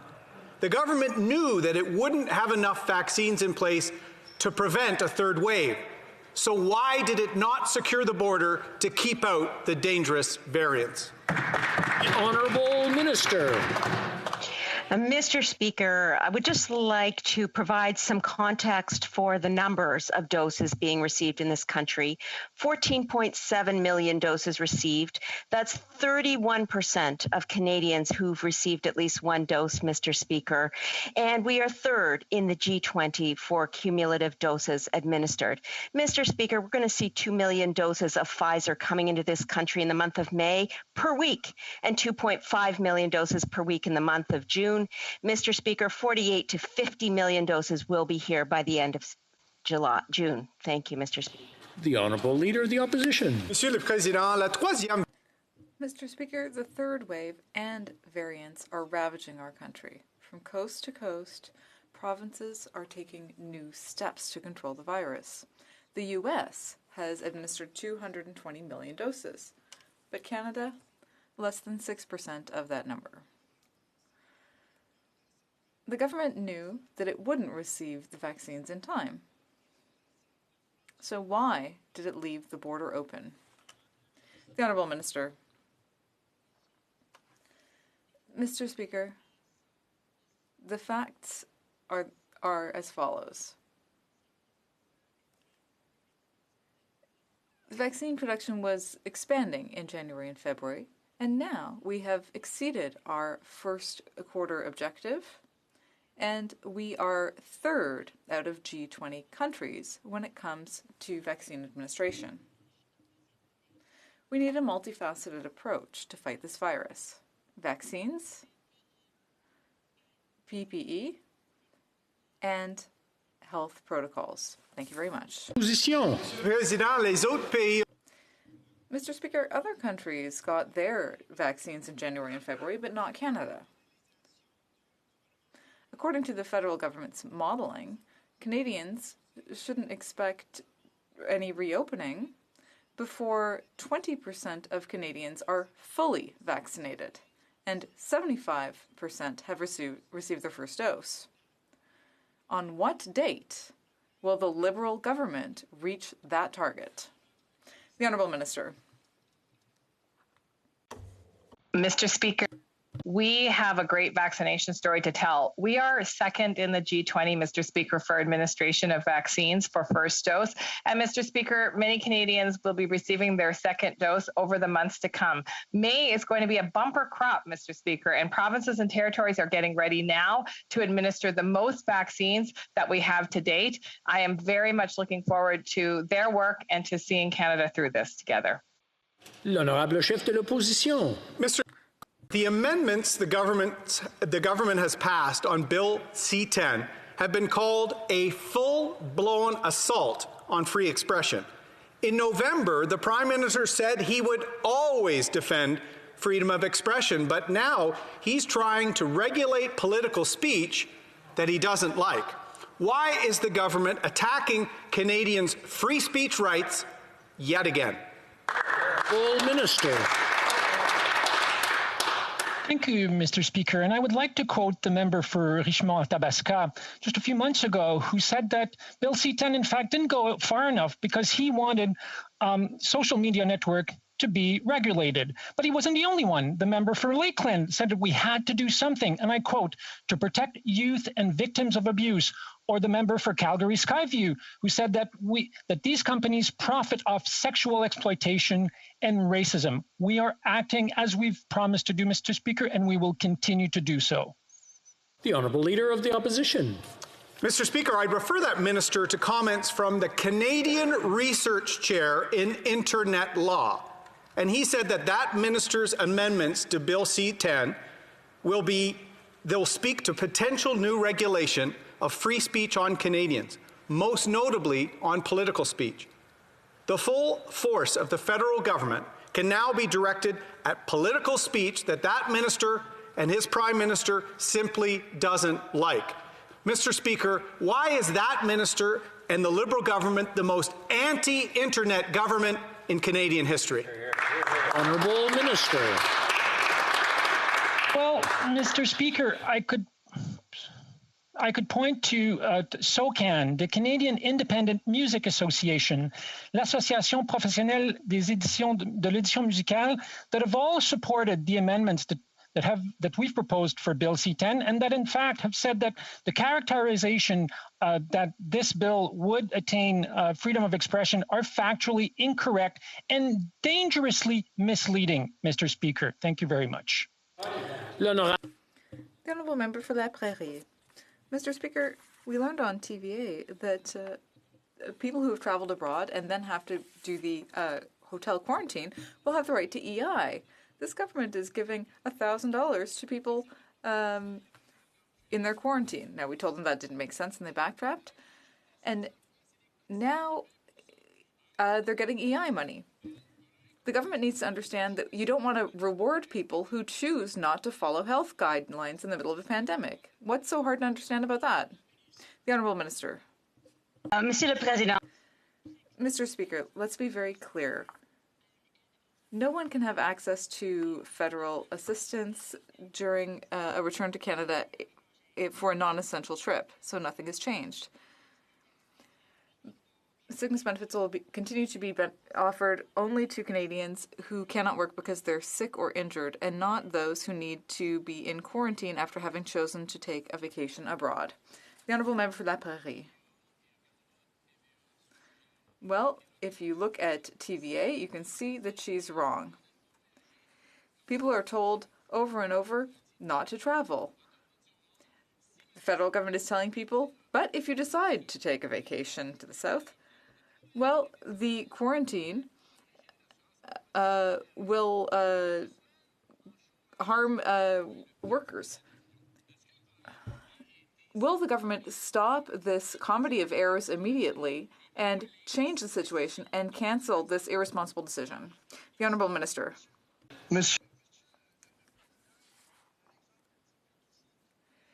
Speaker, this is a typical example of a question that was written before the answer was given. My colleague explained very clearly that EI benefits will not be available to those people.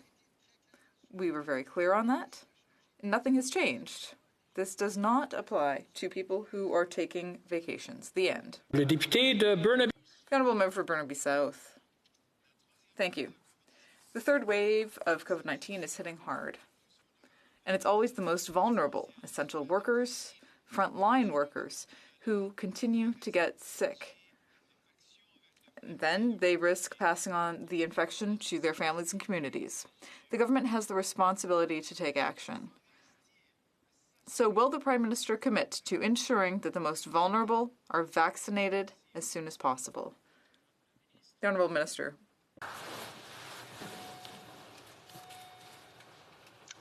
Mr. Speaker, let me be clear. The Government of Canada has been an exceptionally strong partner to provinces and territories when it comes to vaccination. Not only have we procured a diverse portfolio, but we've also paid for them entirely, alleviating provinces and territories from the burden of vaccinating. We've also supported them, Mr. Speaker, with logistics and with additional support should they need access to human resources for deployment. Mr. Speaker, we'll be there for provinces and territories no matter what their health, human resources need or other equipment needs are. Member for Burnaby South. Yesterday, I asked the question of the Prime Minister that whether he would be willing to improve paid sick leave or not. And instead of responding to that question, he responded with jibber jabber about jurisdiction. Here's the thing. There is already a federal paid sick leave program. The problem is it doesn't work. Crazy idea, how about we make it work? All the experts agree that a paid sick leave program that works would save lives. So why does this Prime Minister hide behind excuses when we're saying improve the program that's already there? So will the Prime Minister do that and save lives? Honourable Minister. Mr. Speaker, with all due respect, I disagree. This program is absolutely working. From the beginning of our pandemic, our government has focused on providing assistance for Canadians. Paid sick leave has been a foundational element of our public health response. More than 8 million workers access to CERB. Close to 500,000 Canadians have claimed the Canada Recovery Sickness Benefits, and a million more continue to have access to 4 weeks paid sick leave. Beyond our emergency supports, 8 million workers have access to paid sick days as a result of the EI Premium Reduction Program. And hundreds of thousands of workers continue to access more flexible EI sickness benefits. Through Budget 2021, we're extending EI sickness benefits to 26 weeks, providing yet another 169,000 Canadians with additional support. The Honourable Member for Louis Saint Laurent. Mr. Speaker, our Conservative government had asked for Justice Deschamps to look into harassment and sexual assault in the Canadian Armed Forces. In 2015, she tabled her report. 6 years later, the government is proud to announce the creation of an investigation led by Louise Arbour on sexual assault and harassment in the Canadian Armed Forces. It's exactly the same thing 6 years later. Is this not a demonstration of the fact that since this government has come to power, nothing has changed in the Canadian Armed Forces because this government did nothing despite our report? The Honourable Minister.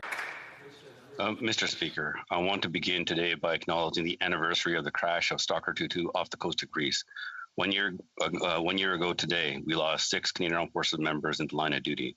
They were dedicated to their work, passionate about serving Canada, and beloved by their crew, families, and community. And our thoughts are with the families today. And when it comes to sexual misconduct in the Canadian Armed Forces, Mr. Speaker, we are absolutely committed to root this out. And today's announcement was another step in that. Thank you. L'honorable député de Louis. The Honourable Member for Louis Saint Laurent.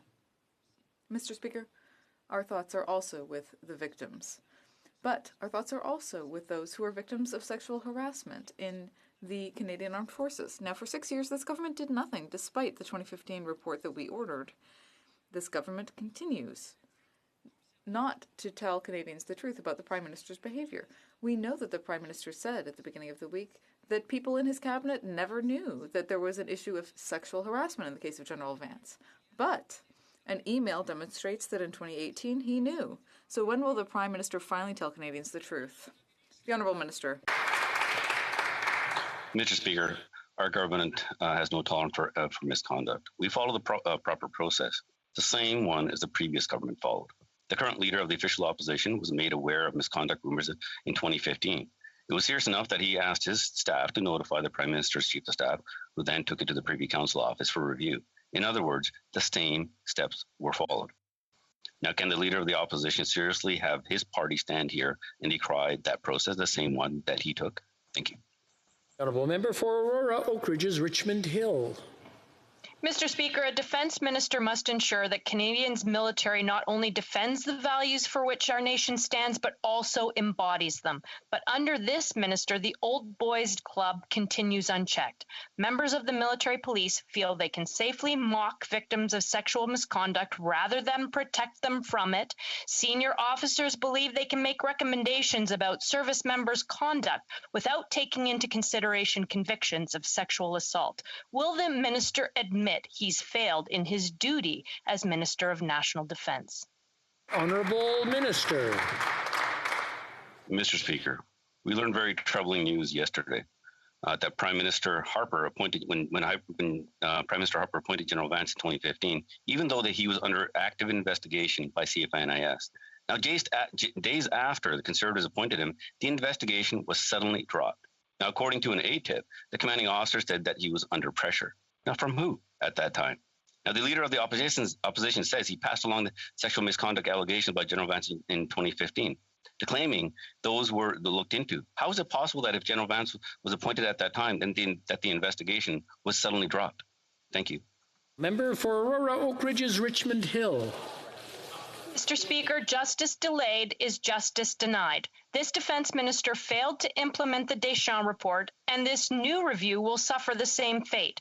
Rather than standing for women, he has reinforced an entrenched and toxic military culture. He knew about the allegations of sexual misconduct against General Vance for 3 years and did nothing. His inaction has emboldened the Old Boys Club and denied women the opportunity to be believed. Will the minister admit he has failed in his duty as Minister of National Defence? Honourable Minister. Mr. Speaker, as I've said from the beginning, that I treat all cases of misconduct with the utmost seriousness and always followed all proper processes. We actually saw the same process in 2015. So let's talk about 2015. The Harper Conservative appointed General Vance while he had an active CFN investigation looking into him. That right after that he was appointed, that investigation was suddenly dropped. And then the leader of the opposition passed along rumors of sexual misconduct that were supposedly looked into. Now, perhaps the leader of the opposition knows more than what he has said so far. Thank you. The Honourable Member for Selkirk Interlake Eastman. Well, that was a ridiculous answer, Mr. Speaker. You know, the defense minister has lost complete control of his department. Yesterday, we learned a private Facebook group for military police posted disgusting attacks on one of General Vance's alleged victims. This defense minister left General Vance in charge of Operation Honor for 3 years, despite allegations of sexual misconduct, and now we're seeing the fallout. Does the defense minister understand his own inaction has inflamed the sexual misconduct and misogyny in the Canadian Armed Forces? Honourable Minister. Mr. Speaker, since we're talking about 2015 when General Vance was appointed, the member opposite was Parliamentary Secretary of National Defence at that time.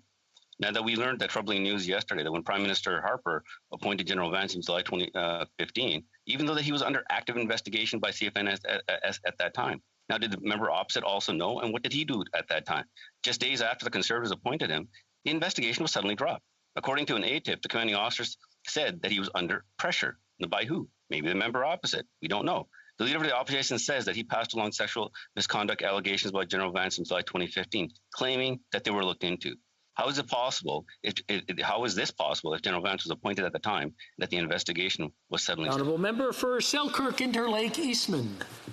Well, unlike the minister who turned a blind eye and ran for the hills, the Conservatives actually investigated.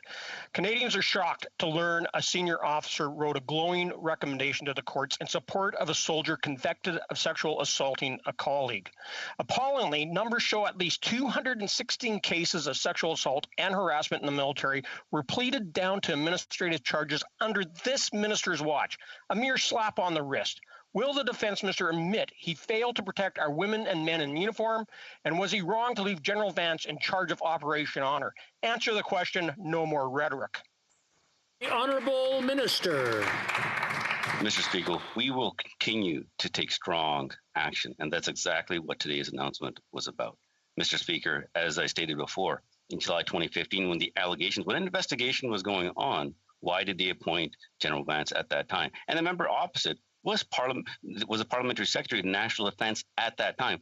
Talk about knowing something and then still appointing somebody, Mr. Speaker. At the end of the day, Mr. Speaker, we're going to be focused on survivors, and that's what our announcement was about today, Mr. Speaker. Mr. Speaker, I can't. Order. I just want to remind the honourable members that when they do speak in the chamber, they can do it kind of anonymously because we can't really point them out.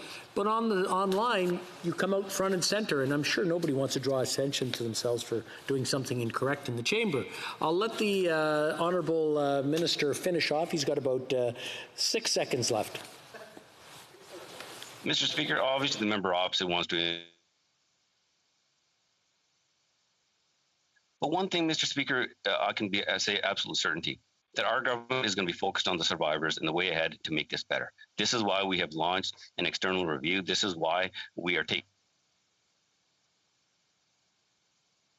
in place and making sure that our budget represents. We seem to be having a little bit of a technical issue, but that time is up. L'honorable député de... The Honourable Member for Saint-Jean. Mr. Speaker, the Minister of Immigration promised to speed up Quebec's immigration files.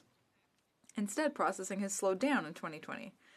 While Quebec had a target of 44,000 immigrants, the minister acknowledged that he admitted 17,000 fewer people than that. He also recognized that nearly 10,000 files of workers who are already in Quebec could have been processed but weren't. We're talking about 10,000 people who are already here, already working, already integrated into society, already fluent in French. What will the minister do to put his department in order? The Honourable Minister. Mr. Speaker, we are working very closely with the Quebec government to ensure that they get the qualified workers that they need. We welcomed more than 7,000 qualified workers, an increase over last year, and our government will continue to respect our immigration targets so that Quebec will get the workers it needs. The Honourable Member for Saint-Jean. Mr. Speaker, nearly 7,000 applications for permanent residency have still not been opened at Immigration Canada and have not been acknowledged. 7,000 envelopes gathering dust on a desk. We understand that an acknowledgement of receipt doesn't speed up the processing of the files, but an acknowledgement of receipt is necessary to have access to health insurance and to avoid having the selection certificate expire. Quebec has put in place a temporary solution, but it's not the Quebec government's job to do the minister's work. Can the minister guarantee that he will respond to the 7,000 families that are waiting and that this kind of backlog won't happen again? The Honourable Minister. Mr. Speaker, we are sending staff to Quebec where there's a significant labour shortage in a number of sectors. I'm pleased to see that Quebec intends to increase its immigration thresholds in coming years, which will allow us to bring in even more qualified workers than Quebec needs. I will continue to work with my Quebec counterparts to support Quebec's economic recovery and economic recovery across Canada. The Honourable Member for Saint-Jean. Mr. Speaker, I want to congratulate the member on his French. I just wish that his immigration policies had improved the same way. There are unacceptable delays in granting visas and work permits. They didn't open envelopes of applicants for permanent residency made from Quebec, while sending confirmations of permanent residency to people who were then prevented from returning to Canada. They failed to manage the arrival of temporary foreign workers. They failed to meet their own sponsorship targets. Can the minister admit that when things are this bad, the problem must be deeper than just the pandemic? The Honourable Minister. I want to thank my colleague for the compliment on my French. I will continue to make an effort. Throughout the pandemic, we've worked very closely with the government of Quebec in order to identify immigration priorities. We also implemented a number of innovative measures to process files as quickly as possible and to reduce delays caused by COVID-19. There's still work to do, but we will continue to work collaboratively to ensure that the immigration system continues to serve Quebecers and Canadians. The Honourable Member for Kildonan and St. Paul. For 3 years, the Minister of Defence knew about sexual harassment allegations involving women serving in the military against Canada's highest-ranked general, and he did nothing. He even refused to look at the evidence, and he never followed up on it. This is a woman's worst nightmare, Mr. Speaker, to have the courage to bring something forward like this, but then to be ignored and dismissed. To add insult to injury, the Defence Minister gave General Vance a pay bump and extended his appointment. Will the Minister of Defence apologize for turning his back on women in the Canadian Armed Forces? The Honourable Minister. Mr. Speaker, the Canadian Armed Forces members make enormous sacrifice to protect Canadians, and regardless of rank or gender, and they have an undeniable right to serve with the safety.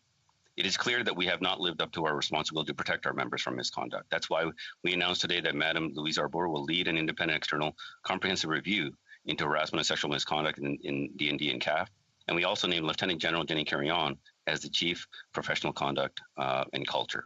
These are just some of the first steps that we are taking. We know that we have much more work to do, and we will get it done. Thank you. Honourable Member for Kildonan St. Paul. Mr. Speaker, we already have a report on this. Now is the time to actually act on that. The minister's announcement today, as he knows, has no timeline, no start date, no urgency. Leah West was sexually assaulted by a senior officer while serving in our military and has said not a single member of the Canadian Armed Forces or DND leadership or the government reached out to her since then. And so today's announcement, she said, quote, rings hollow. Absolutely hollow, in fact, is what she said. And I really wish that the minister would show some humility, maybe pick up the phone and apologize to Leah West and the other women who have been harassed and assaulted. Will he do that, Mr. Speaker? Well, Member for the Honourable Minister. Mr. Speaker, we have heard from survivors. We have had conducted roundtables with experts.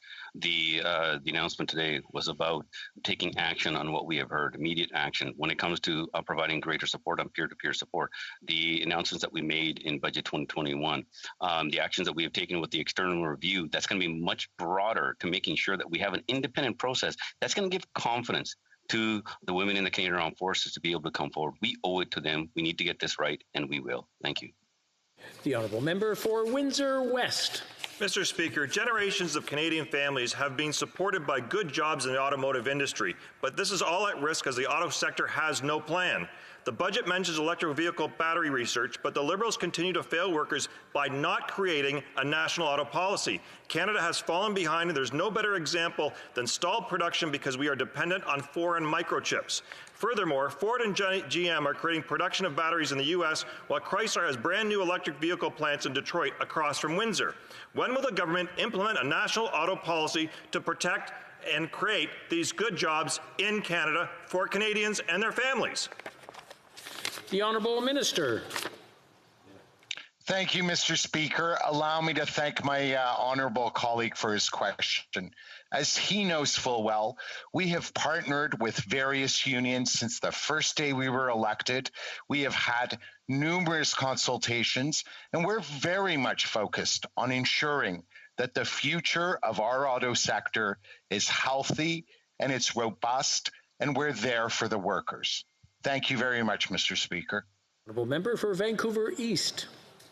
The PBO and housing policy experts like Steve Pomeroy have repeatedly criticized the affordability criteria in the largest part of the Liberals' housing strategy. For instance, they announced a project in Ottawa, quote, providing 65 units at only 21% of median income. This makes the housing sound affordable, but in reality is $1,900 a month, nearly 50% higher than Ottawa's average market rent. The Liberals don't seem to have any idea what is affordable to everyday Canadians. Why is the government more concerned about programs that sound good than delivering truly affordable housing to Canadians? Minister. Mr. Speaker, we know that every Canadian deserves a safe and affordable place to call home. A long-term plan for faster growing Canadian economy must include housing that is affordable for working Canadians.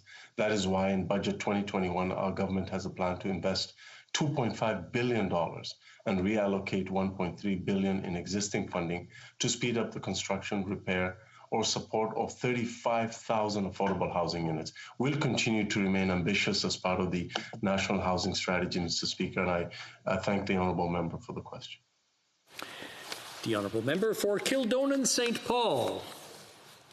Thank you, Mr. Speaker. And to the Minister of Defence's comments, I feel that he has no credibility on this. A woman came forward, he ignored what she said, completely dismissed it, did not follow up. It's been 3 years, and now he's announcing a report. We've already had a report. What women need is actual action in our armed forces. They need to be defended by the government elected by the people, by Canadians, and we're not seeing that. He has no credibility. Quite simply, the Old Boys Club can't fix a problem that it created. I would like to see some leadership taken by the member.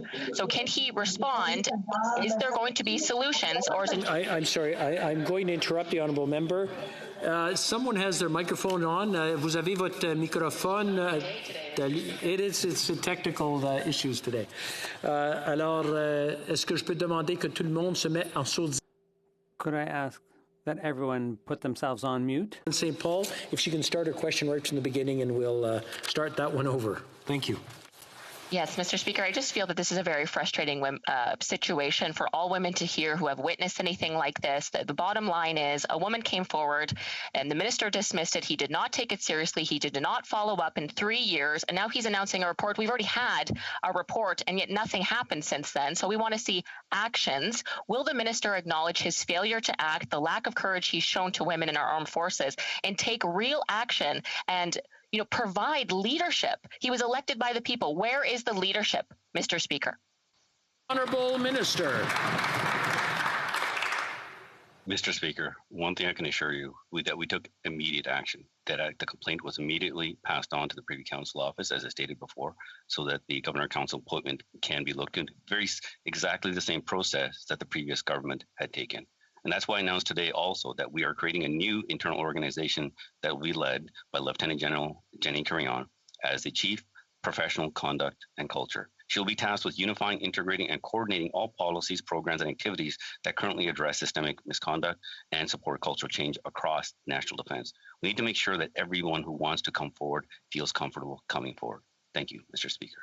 Well, member for London North Centre. Mr. Speaker, Canadians have met the challenges of COVID head-on, but remain concerned about the future. Over the last year, countless Londoners have told me about the CERB, wage supports for businesses, and other supports, and how they sustained them during the pandemic.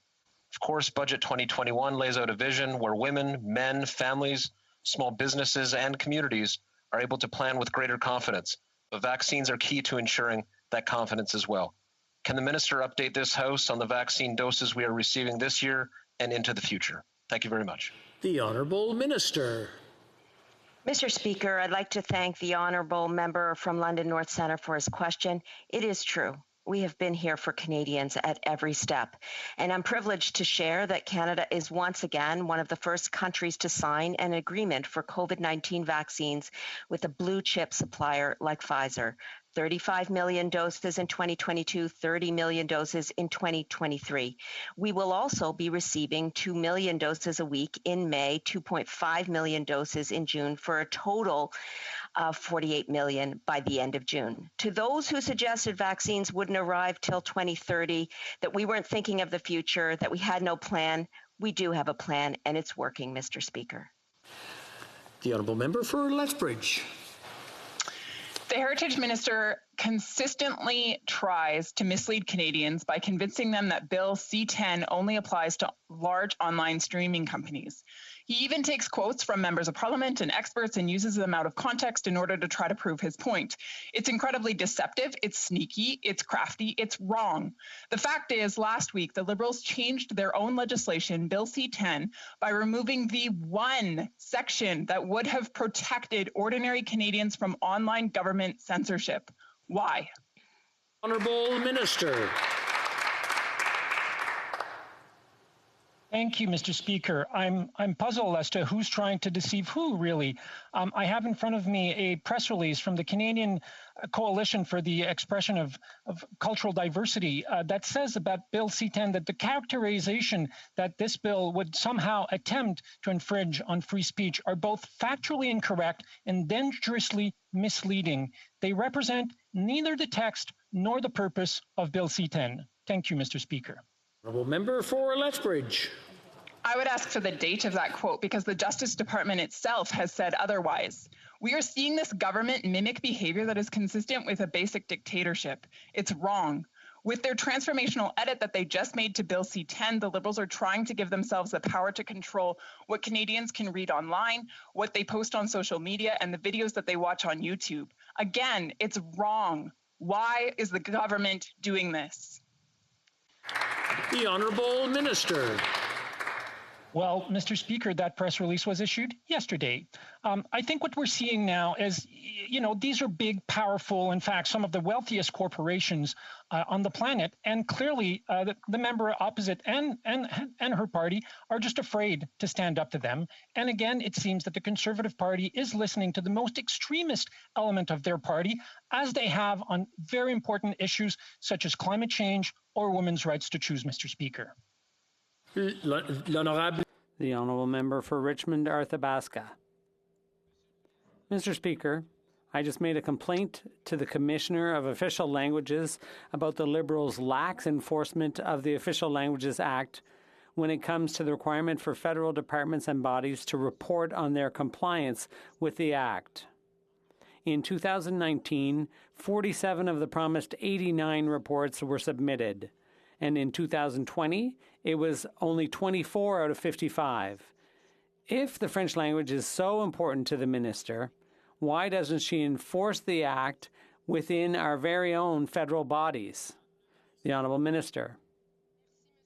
Thank you, Mr. Speaker, and I'd like to thank my colleague for his question. Obviously, protecting both languages is a priority to our government, and that will always be the case. It will remain a priority.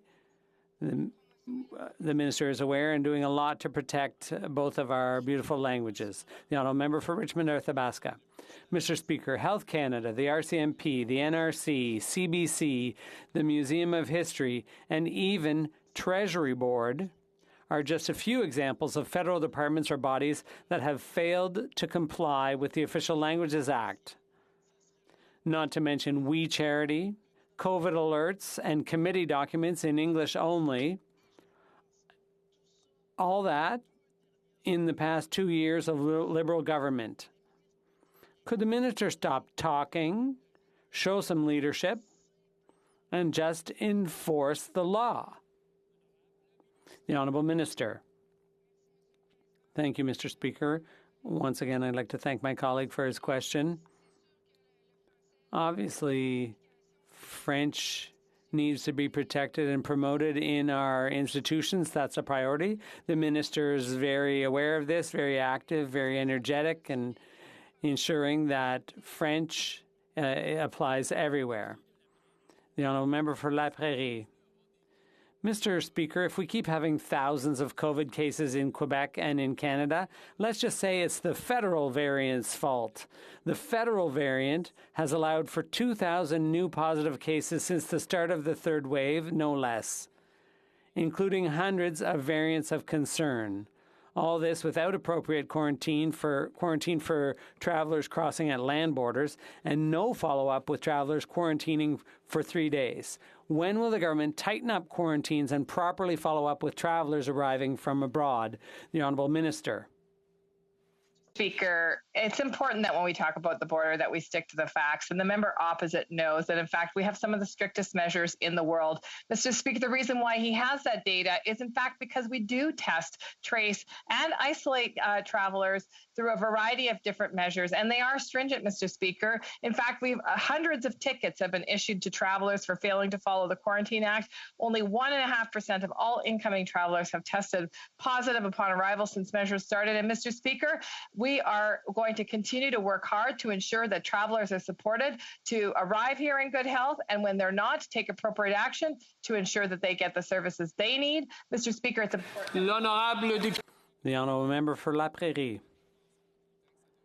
Just by repeating a lie doesn't make it the truth. From April 7th to April 24th, Public Health identified 165 flights from 19 countries that had at least one passenger with COVID on board. And according to the CBC, Health Canada can't even say how many passengers tested positive after leaving the hotel where they were quarantined. There's no follow-up. 3 days in a hotel and then nothing else. That's the federal variant for you, undermining efforts by Quebec and the provinces. When will Ottawa finally take quarantine management seriously? The Honourable Minister. Mr. Speaker, the member opposite knows that we have stopped at nothing to enforce quarantine, including working with our provincial and municipal partners, and we'll continue to do that, Mr. Speaker. The reason why that member has the data that he has is because we are indeed requiring travelers to submit to pre-departure tests, test on arrival, sequence tests that are positive, Mr. Speaker, test again on day 8, remain in quarantine for 14 days, and if they're not, Mr. Speaker, there are penalties and we apply them. The honourable member for Wellington, Halton Hills. Mr. Speaker, Canadians continue to raise concerns about the conflict in Ethiopia's Tigray region. Canadians like Professor Anne Fitzgerald, Canadians living in diaspora groups here at home, and Canadian aid groups. Over 1 million people have been displaced, and there are reports of ethnic cleansing and gross violations of human rights. The government has committed funds to support humanitarian efforts in the region. What other measures has the government taken to defend human rights and the people of this region? The Honourable Minister.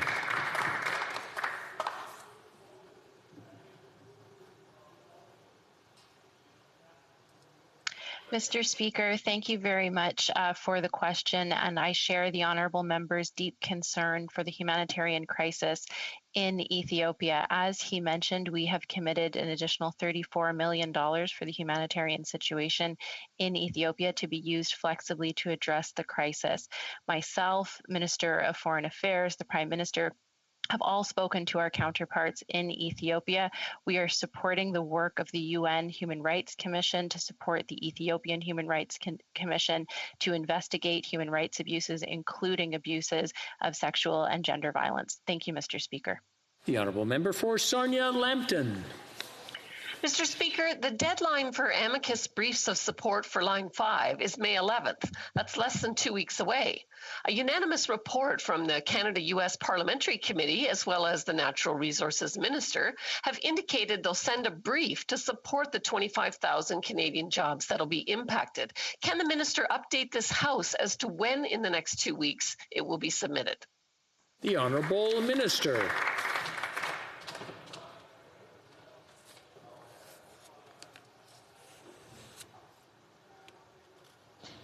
Mr. Speaker, Line 5 is non-negotiable. People will not be left out in the cold. I'd like to thank the members of the Canada-US Special Committee for their hard work on studying Line 5. We have received the report and will be reviewing it, but it's clear there is no daylight between parties, between Canadians on this issue. Line 5 is essential to Canada's energy security. Line 5 is not just vital for Canada, not just vital for the United States, but also vital for North America. We will do all we can to make sure that this doesn't get shut down. The honourable member for Cypress Hills Grasslands. Thank you very much, Mr. Speaker. Enbridge Line 5 has 2 weeks left in Michigan. If oil stops flowing, Canadians, particularly in Ontario and Quebec, will face fuel shortages and job losses. A while ago, the Minister of Natural Resources said that he is very confident this pipeline will keep running. But this week, reports are calling the government's diplomatic approach frustrated. With so much at stake and little time left, Canadians are beyond frustrated. So can the minister be absolutely clear that this threatened shutdown will be averted by May 13th? Honourable Minister. Mr. Speaker, I want to assure the House we are looking at all options. We will leave no stones unturned in defending Canada's energy security. We're working at all political levels, the diplomatic level, and the legal level. We are ready to intervene precisely at the right moment. Line 5 is non-negotiable. We're standing up for energy workers and for Canada's energy security.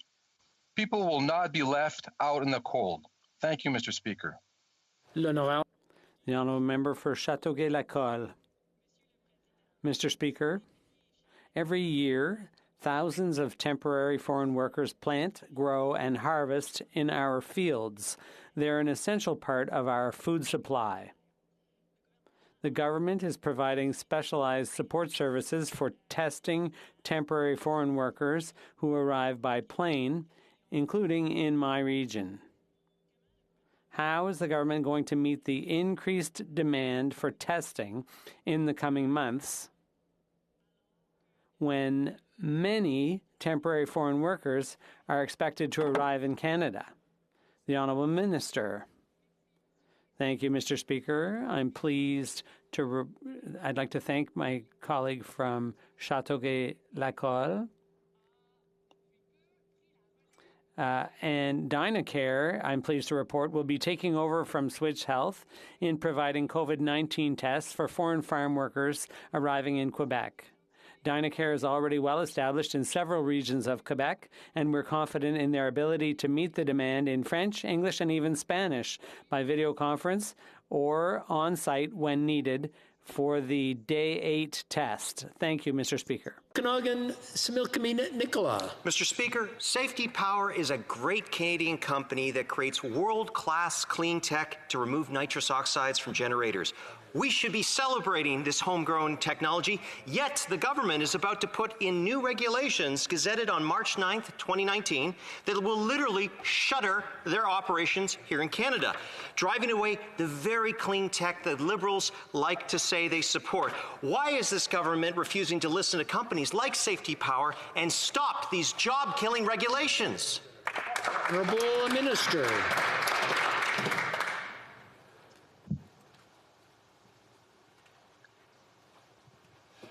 The Honourable Minister.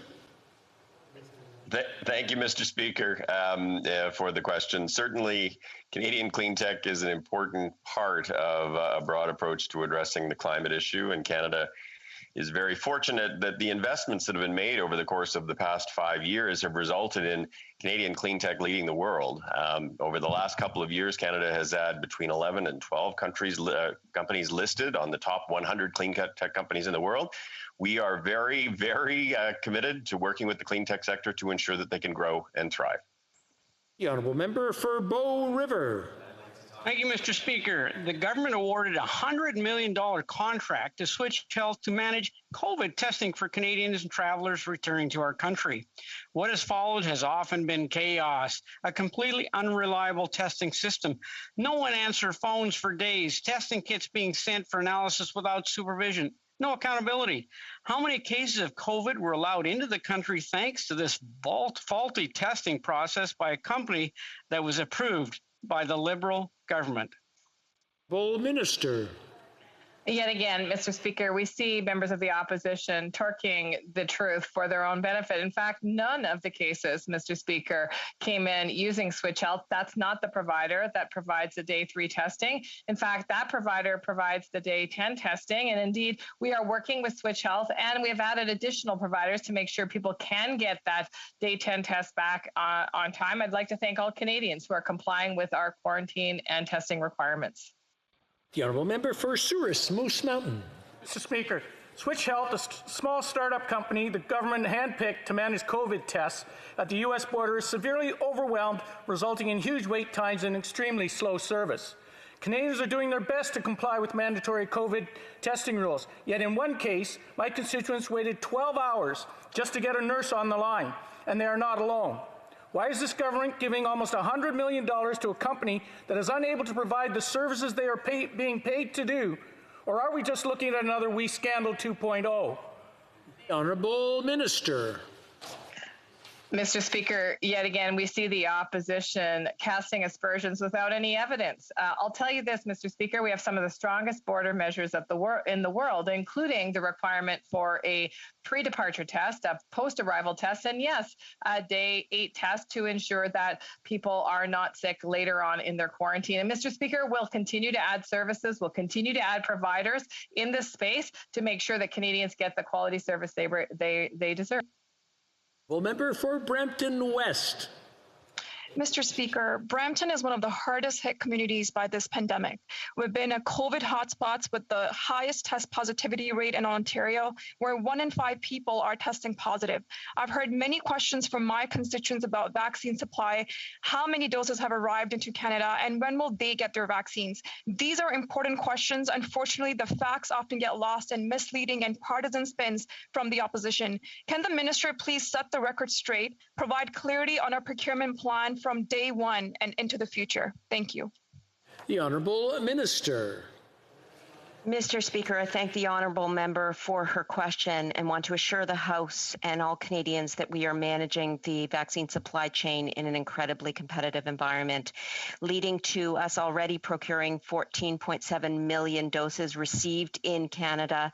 31% of Canadians have received at least 1 dose, and we are third in the G20. In fact, the provinces are so confident in our supply that both Ontario and Quebec have announced that they will start booking vaccine appointments for all adults before the end of May. Before the end of June, we will have 48 to 50 million vaccines in this country, and before the end of the summer, all Canadians will be fully vaccinated who want it. Thank you, Mr. Speaker. The Honourable Member for Skeena-Bulkley Valley. Mr. Speaker, the government promised that its infrastructure bank would get projects built and create tens of thousands of jobs for Canadians. But yesterday, the Parliamentary Budget Officer confirmed the bank is failing Canadians. Projects aren't getting built. Jobs aren't being created. The bank is actually a barrier to getting projects done. But this government keeps pouring more money into it, doubling down on helping private investors profit through the bank. Will the minister scrap her privatization experiment and refocus on building projects that communities need? Honourable Minister. Mr. Speaker, I'm always delighted to talk about our infrastructure plan, which is building projects across the country and creating jobs. There's been very positive progress over the past year at the Canada Infrastructure Bank.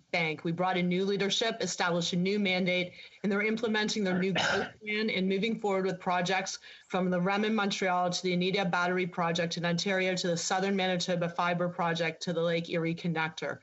They're leveraging private and institutional capital, creating good jobs, and getting more infrastructure built for Canadians. In just over 3 years, the CIB is achieving more progress at lower costs than its predecessor, P3 Canada, and is in a strong position to build the infrastructure needed to increase Canada's growth and competitiveness and accelerate our transition to a low-carbon economy. Member for Fredericton. Rappel au règlement, Monsieur le Président. Point of order, Mr. Speaker. The honourable member for Laurentides-Labelle has a point of order. Laurentides-Labelle, yes. Unfortunately, the interpreters who do amazing work were unable to do so because the minister wasn't wearing the appropriate headset. So if that could be rectified so that we could get the interpretation, please. Okay, we would ask the minister perhaps to repeat with her headset on if she has it. Headset with her? While it's taken care of, I want to remind all the members that in order to facilitate the work for our interpreters and everybody else who's listening, it's good to have the headset. No, it's not good. It's obligatory that you have the headset that is commissioned by the government. A lot of thought went into it, and we just want to make sure that everything runs smoothly. The Honourable Minister. Alors, Monsieur le Président. Mr. Speaker, my apologies. I just forgot. So I'll repeat in French. Mr. Speaker, the Infrastructure Bank of Canada has made significant progress over the past year. We have implemented new directives and a new mandate, and the bank is implementing its new growth plan and moving forward with projects from the REM in Montreal and another project in Ontario, including the fiber optics project in southern Manitoba and the Lake Erie Connector by mobilizing institutional and private capital and creating good jobs and building more infrastructure for Canadians. I'm sorry, that's all the time we have today for question period. Today? Oh, I'm sorry. You're right. I thought I'd... The Honourable Member for Fredericton. It's one of those days, I apologize. The Honourable Member for Fredericton. Thank you, Mr. Speaker. The Minister of Natural Resources said that affordable, safe nuclear power is key to reaching Canada's climate goals. It is the nuclear industry who carefully designed and continues to perpetuate that greenwashed illusion. The reality is that competitive technologies like solar, wind, and geothermal are operational today. Even when facing these indisputable facts, this government allocated millions of dollars to develop SMNRs, a hypothetical industry that relies strictly on massive federal subsidies and does nothing to resolve the problem of radioactive waste production. The risks are being ignored, the dangers trivialized.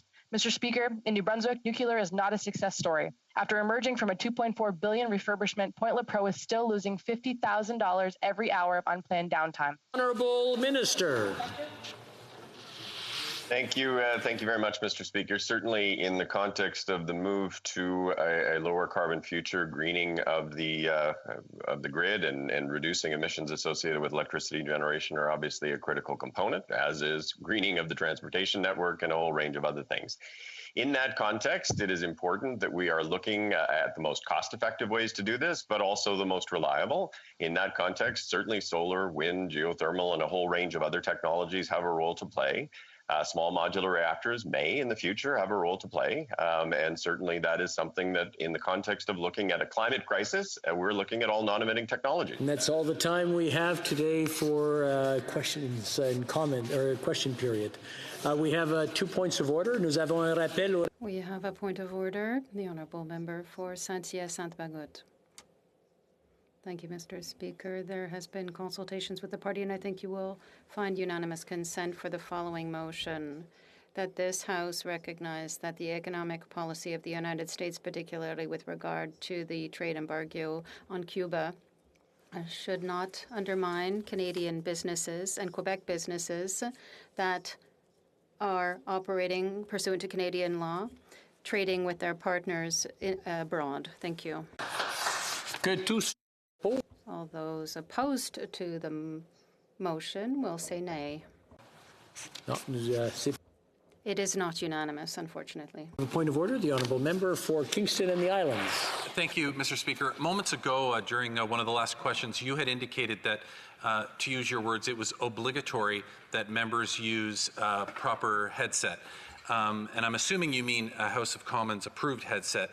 Earlier today, during debate, your deputy allowed a member to proceed who was using earbuds, and I'm just curious if you can confirm the rationale at the time was it seems to be acceptable for the translators. Can you confirm to the House if it is an absolute requirement to use that headset, or if the requirement is as long as it's sufficiently heard by the translators? Yeah, well, I'll let the Honourable Opposition Whip got a point of order as well on that. Yeah, thank you, Mr. Speaker. The Honourable Member. Allow me to add to this as well. It did, in fact, happen earlier today that the chair occupant at the time did rule that there was an opportunity for a member, I think it was for Vancouver Kingsway, I believe, had the opportunity to speak. He did have technical challenges with his equipment, and therefore, his ability was to use, I believe it was his iPhone, I think it was a phone anyway, along with the appropriate earbuds and microphone that went along with that phone. It was under the understanding of the technicians and the interpreters that he could be heard and understood, and it was allowed. And I would certainly suggest, Mr. Speaker, that there are circumstances like that arise, and I think where someone can be heard and it can be confirmed, they should in fact be allowed. And I would hope that would be the ruling you'll find. That particular case was brought to my attention earlier, and that's exactly what happened. The honourable member had to make a statement, and the person in the chair at the time used their judgment. And I have three amazing people who are taking those places, and I have to put my faith in their judgment. I believe it was the right thing to do, and it was done in coordination with the technicians to make sure that the interpreters got everything that was said. So everyone has to have their headsets. If there is something wrong, please make a case that hopefully we can work so that everyone can be on the record for what they would like to be heard. And nous avons la déclaration. We have a of order. Yes, the Honourable Minister of Heritage. Thank you, Mr. Speaker. During question period, the member from Lethbridge said that the Department of Justice was against an amendment that was brought forward in the Heritage Committee on Bill C-10. This is factually incorrect, Mr. Speaker. It's a former employee of the Justice Department. I'm convinced my honourable colleague did not intend to mislead this House and Canadians, and I would like to offer her the opportunity to set the record straight. To the area of debate, but I want to thank the member for bringing that up. The honourable member for Louis Saint-Laurent has a question.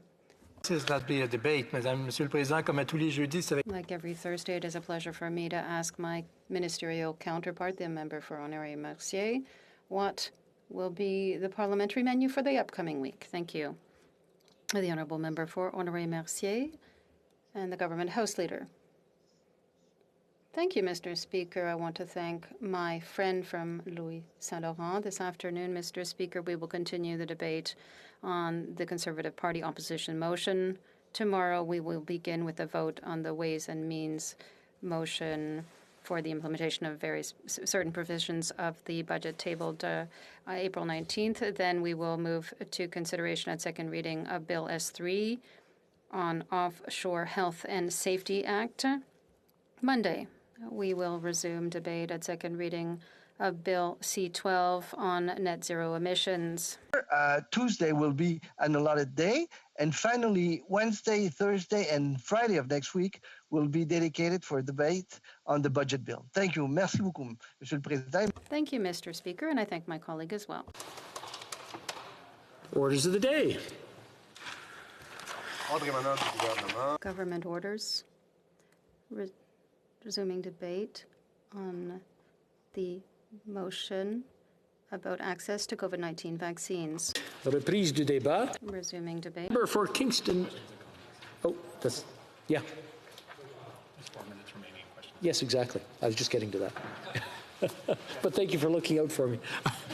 Questions and comments. We have 4 minutes remaining for the honourable member for Kingston and the Islands. The honourable member for Vancouver Kingsway has a question. Thank you, Mr. Speaker. I'd like to thank my colleague for his speech. And of course, I think everybody in this chamber and every Canadian would like to see every Canadian be vaccinated as soon as possible. But of course, there's certain practical realities.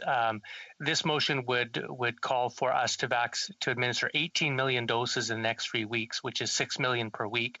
That's double what Major General Danny Fortin has said is Canada's capacity, which is 3.1 million. We're not hitting that even at this point. And of course, it's about triple the number of doses we're getting a week. So to my honourable colleague, where does he think we would get the vaccine doses, and how could we ramp up the capacity to actually meet the objective of the Conservative motion?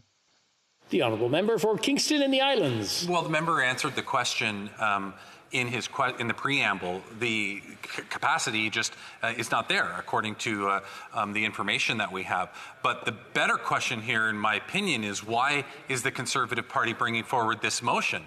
And it's because they know that the vaccine ramp-up is going to just take off. We see that Ontario is now saying if you're over 18 by May 24th, you can start getting the vaccine too.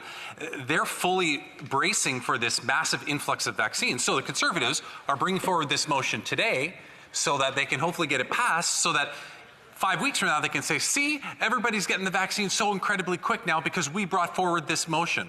That's the only reason why they're doing this today. Questions and comments? Questions et commentaires? The Honourable Member, or the Honourable Parliamentary Secretary to the Government House Leader. Yes, thank you, Mr. Speaker. And I'm wondering if my colleague can just provide his thoughts in regards to, through this process, the government has been listening to health experts and so many others in regards to ensuring that it's done in a safe manner, in fact, and ensuring that all Canadians will, in fact, be provided a vaccine for free at no cost. For Kingston and the Islands. Absolutely, and I appreciate the opportunity to answer that question. You know, this government has been very clear from the beginning. If you want a vaccine by the end of September, if you want to be vaccinated by the end of September, you will be. Here are the plans of what we're going to do in order to support Canadians. This is what you can expect in terms of safety. This is what, the professionals are telling us. This is what those that are who specialize in the field of medicine are telling us is the best course of action to move forward. Unlike the Conservatives who are bringing forward these motions that are based not on science but on politics alone, the approach that we've been taking, the approach that the government has taken from day one has been based on the best information that they're getting from the professionals. And of course, the Conservatives will come in here and say, oh, well, you weren't telling us to wear masks in the beginning, and then you started telling us to do it in June. Well, yeah, the entire world was going through this process of learning how to deal with the pandemic. But the government has been there to be honest with Canadians as it relates to the health aspects of this every step of the way. And as that information changed, the government made sure that Canadians got the updated and relevant information. Resuming debate, the Honourable Member for Glengarry Prescott Russell. Merci beaucoup, Monsieur le Président, et ça me fait plaisir. Thank you very much, Mr. Speaker. I'm pleased to rise to speak today on behalf of my fellow citizens. However, I'm rather disappointed with the motion from Calgary-Nose Hill. First of all, because it's not based on science. I think my colleagues from the Bloc Québécois and my colleagues from the ADP, and on this side of the House, we have highlighted this several times. All Canadians are tired. They're tired of being stuck indoors. My mother today is celebrating her birthday, and I want to wish her a happy birthday, but I can't see her because I have to go back home after this. Even if she's just 75 kilometers away, I haven't seen her for months. However, I think the member for Calgary-Nose Hill really missed a great opportunity. Like the member for Kingston and the Islands, who mentioned the issue of the debate around vaccine hesitancy. This would have been a great opportunity for every parliamentarian to demonstrate to their fellow citizens that vaccination is the fastest way to recover our freedom and that these vaccines are safe and effective. I think that all members in this House have a role to play to counter the disinformation going on around the world and in our country. But to hear the official opposition, to hear the Conservatives, they're not interested in countering misinformation. The member for Calgary-Nose Hill, whom my colleague for Gatineau mentioned earlier, on November 25th, she said that no Canadian was going to be vaccinated before 2030. Obviously, that wasn't a science-based comment. She hadn't consulted experts. She just threw out a number. And it was intended to scare Canadians for partisan reasons. She said that before Canadians would be vaccinated, 2.5 billion people were going to be vaccinated, which was also false. Other issue. We've heard key messages, even from the leader of the opposition, that we needed rapid tests. Every question period, we hear the leader of the official opposition complaining that we don't have enough rapid testing. We've delivered rapid tests. Right now, the provinces have them. It's not up to me to judge the strategy that the provinces are going to use to deploy the rapid tests. But we know that they haven't completely used the supply that they currently have, which was sent to them by our Minister of Procurement months ago. They were delivered to the provinces months ago. Another bit of misinformation that is circulating. And another statement that I find to be really a shame being maintained by some members for last week even, who were called out on it. The lockdown measures that some provinces are using to protect their citizens. Even when those lockdowns are unpopular, I believe that politicians, our leaders, have a responsibility to protect their fellow citizens even when it's not popular to do so. Often, the member for Calgary Nose Hill, even 3 weeks ago, criticized the use of this measure. We know that a Conservative member had to apologize. It's irresponsible for members in this House to criticize these types of measures when we know that it protects Canadian men and women. There's facts that need to be said. We constantly hear the Conservatives say, the government of Canada wasted so much time with the Chinese to try and get the vaccine, and that's simply not true. The Minister of Procurement signed contracts in July and August, even before those clinical trials were completed. Normally, when drugs become available in Canada, you have to have clinical trials, and only when clinical trials are done, Health Canada approves, and then we could potentially sign a contract. But we didn't do that, Madam Speaker. We took a risk, and that's why we had a diversified portfolio. At that time, we didn't know which vaccine would be most efficient, which vaccine would work. But we also knew that the supply chain may not be as stable, and that's why we had a diversified vaccine portfolio. So yes, I know that in January and February there was some issues. But the targets, Madam Speaker, always remained 6 million doses by March, by the end of Q1. And that target, it is true, we were sometimes not communicating the vaccine reality to some provinces. We told them you'd get 6 million. Well, they didn't. They got 9.5 million vaccines. I think that is good news. It helps with planning. But we know that there may still continue to be some supply issues. But one stable company that's been really helpful to Canada, and I think it's worth mentioning them. Pfizer has been a partner, and I believe that's because of the relationship and the working relationship that our Minister of Procurement and Services has built with Pfizer. They are able to not only deliver on their quarterly objectives, but even surpass that. And I think it's worthwhile mentioning the great work that they are doing in terms of helping Canada administer more vaccines vaccines in Canada. The other issue I want to mention is we know we're going to get 48 to 50 million vaccines by the end of Q2. That is more than enough to vaccinate every Canadian that chooses to get vaccinated by the end of June, at least the first dose, and administer a second dose. Other facts. So far, we've received close to or just over 15 million doses received. We know that Canada has administered just over 13 million vaccines. We know that we are now third in the G20 countries in terms of administration of vaccines. We know that more than 30% of Canadians have now received a vaccine in Canada. Madam Speaker, that is great news. That is a testament to the work that is being done collaboratively with provinces. But I do have issues with the motion. Again, calling on all adults to have access to a vaccine by the May long weekend. It's been brought up by the Bloc. It's been brought up by the NDP. Madam Speaker, it's just unattainable with the rate of vaccination that is being administered. Canada is administering just over 300,000 vaccines per day on good days. It would have been fun to debate how can we help provinces administer more vaccines during the weekend, because we know those numbers tend to go down slightly. So how do we promote the uptake during the weekend? That could have been a good issue to debate today. But no, Madam Speaker, we are debating a partisan issue. The other problem I have with this motion is, number 3, the government extended the recommended interval for the second vaccine dose to 4 months as if this was a political decision, Madam Speaker.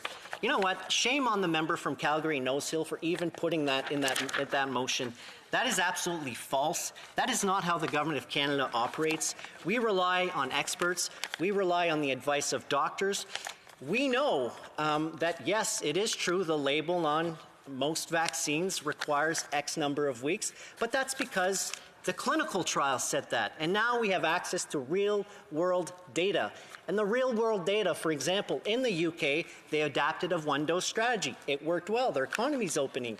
And I know that soon in July, if the take-up of vaccines is high there, we again will have the opportunity to find our freedoms. And I have high hopes that the provinces, with the 2 million more vaccines that will be delivered per week in May and 2.5 only with Pfizer, will be able to reach that target, Madam Speaker. And I'm confident that the provinces will be able to deliver that. And now is time to unite together so we can work together, we can work with the provinces. If they need help, we can certainly provide some resources to augment the capacity for administrating vaccines. And finally, Madam Speaker, I want to say that while not many of the oppositions are talking about the planning for the future, we have a minister that's already there, already signed a contract. We can expect in 2022 30 million boosters for Canadians that will choose to have a booster at the time. And we can expect 35 in 2022 and 30 million in 2023. And we have an option to exercise 100 million vaccines. So, Madam Speaker, this government, this minister, and this Prime Minister has a plan to deliver vaccines for Canadians. Thank you. Questions et commentaires. L'honorable député de Charlebourg-Haute-Saint-Charles. Merci, Madame la Présidente. Thank you, Madam Speaker, and thank you to my colleague for his speech.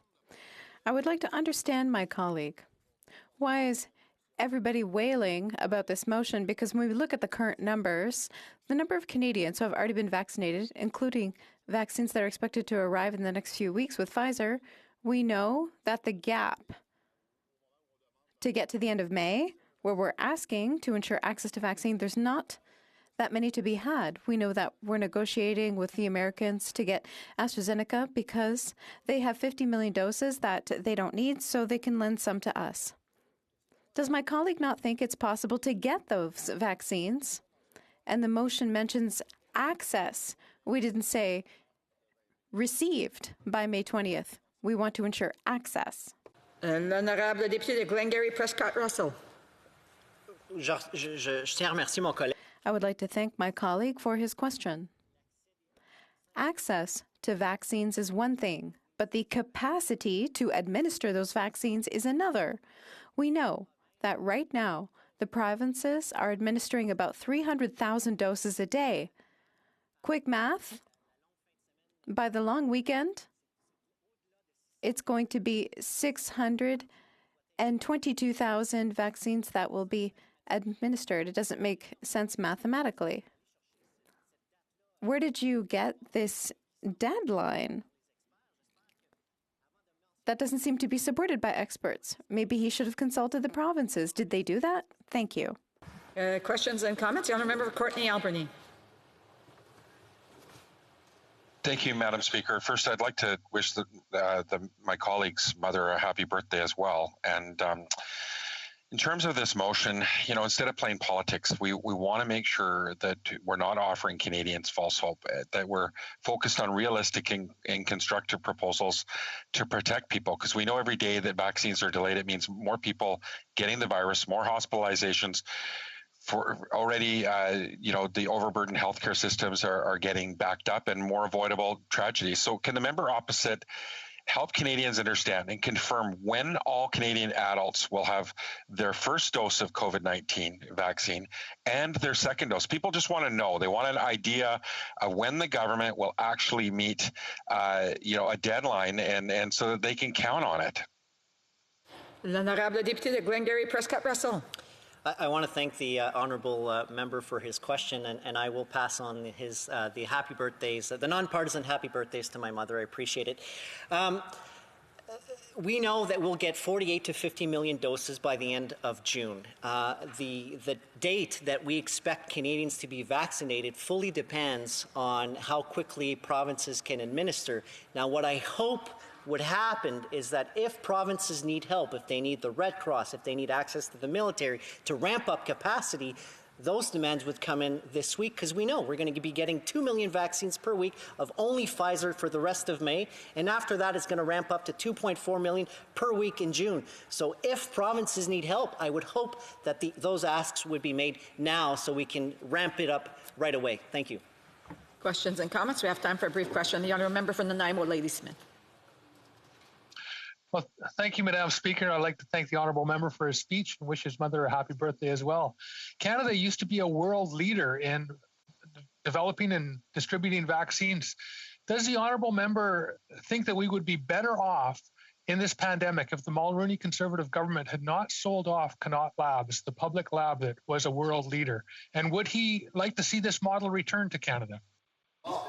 The honourable member for Glengarry Prescott Russell. I want to thank the honourable colleague for the question, and again, the nonpartisan happy birthdays to my mother. I don't think she's gotten so many happy birthdays from this chamber.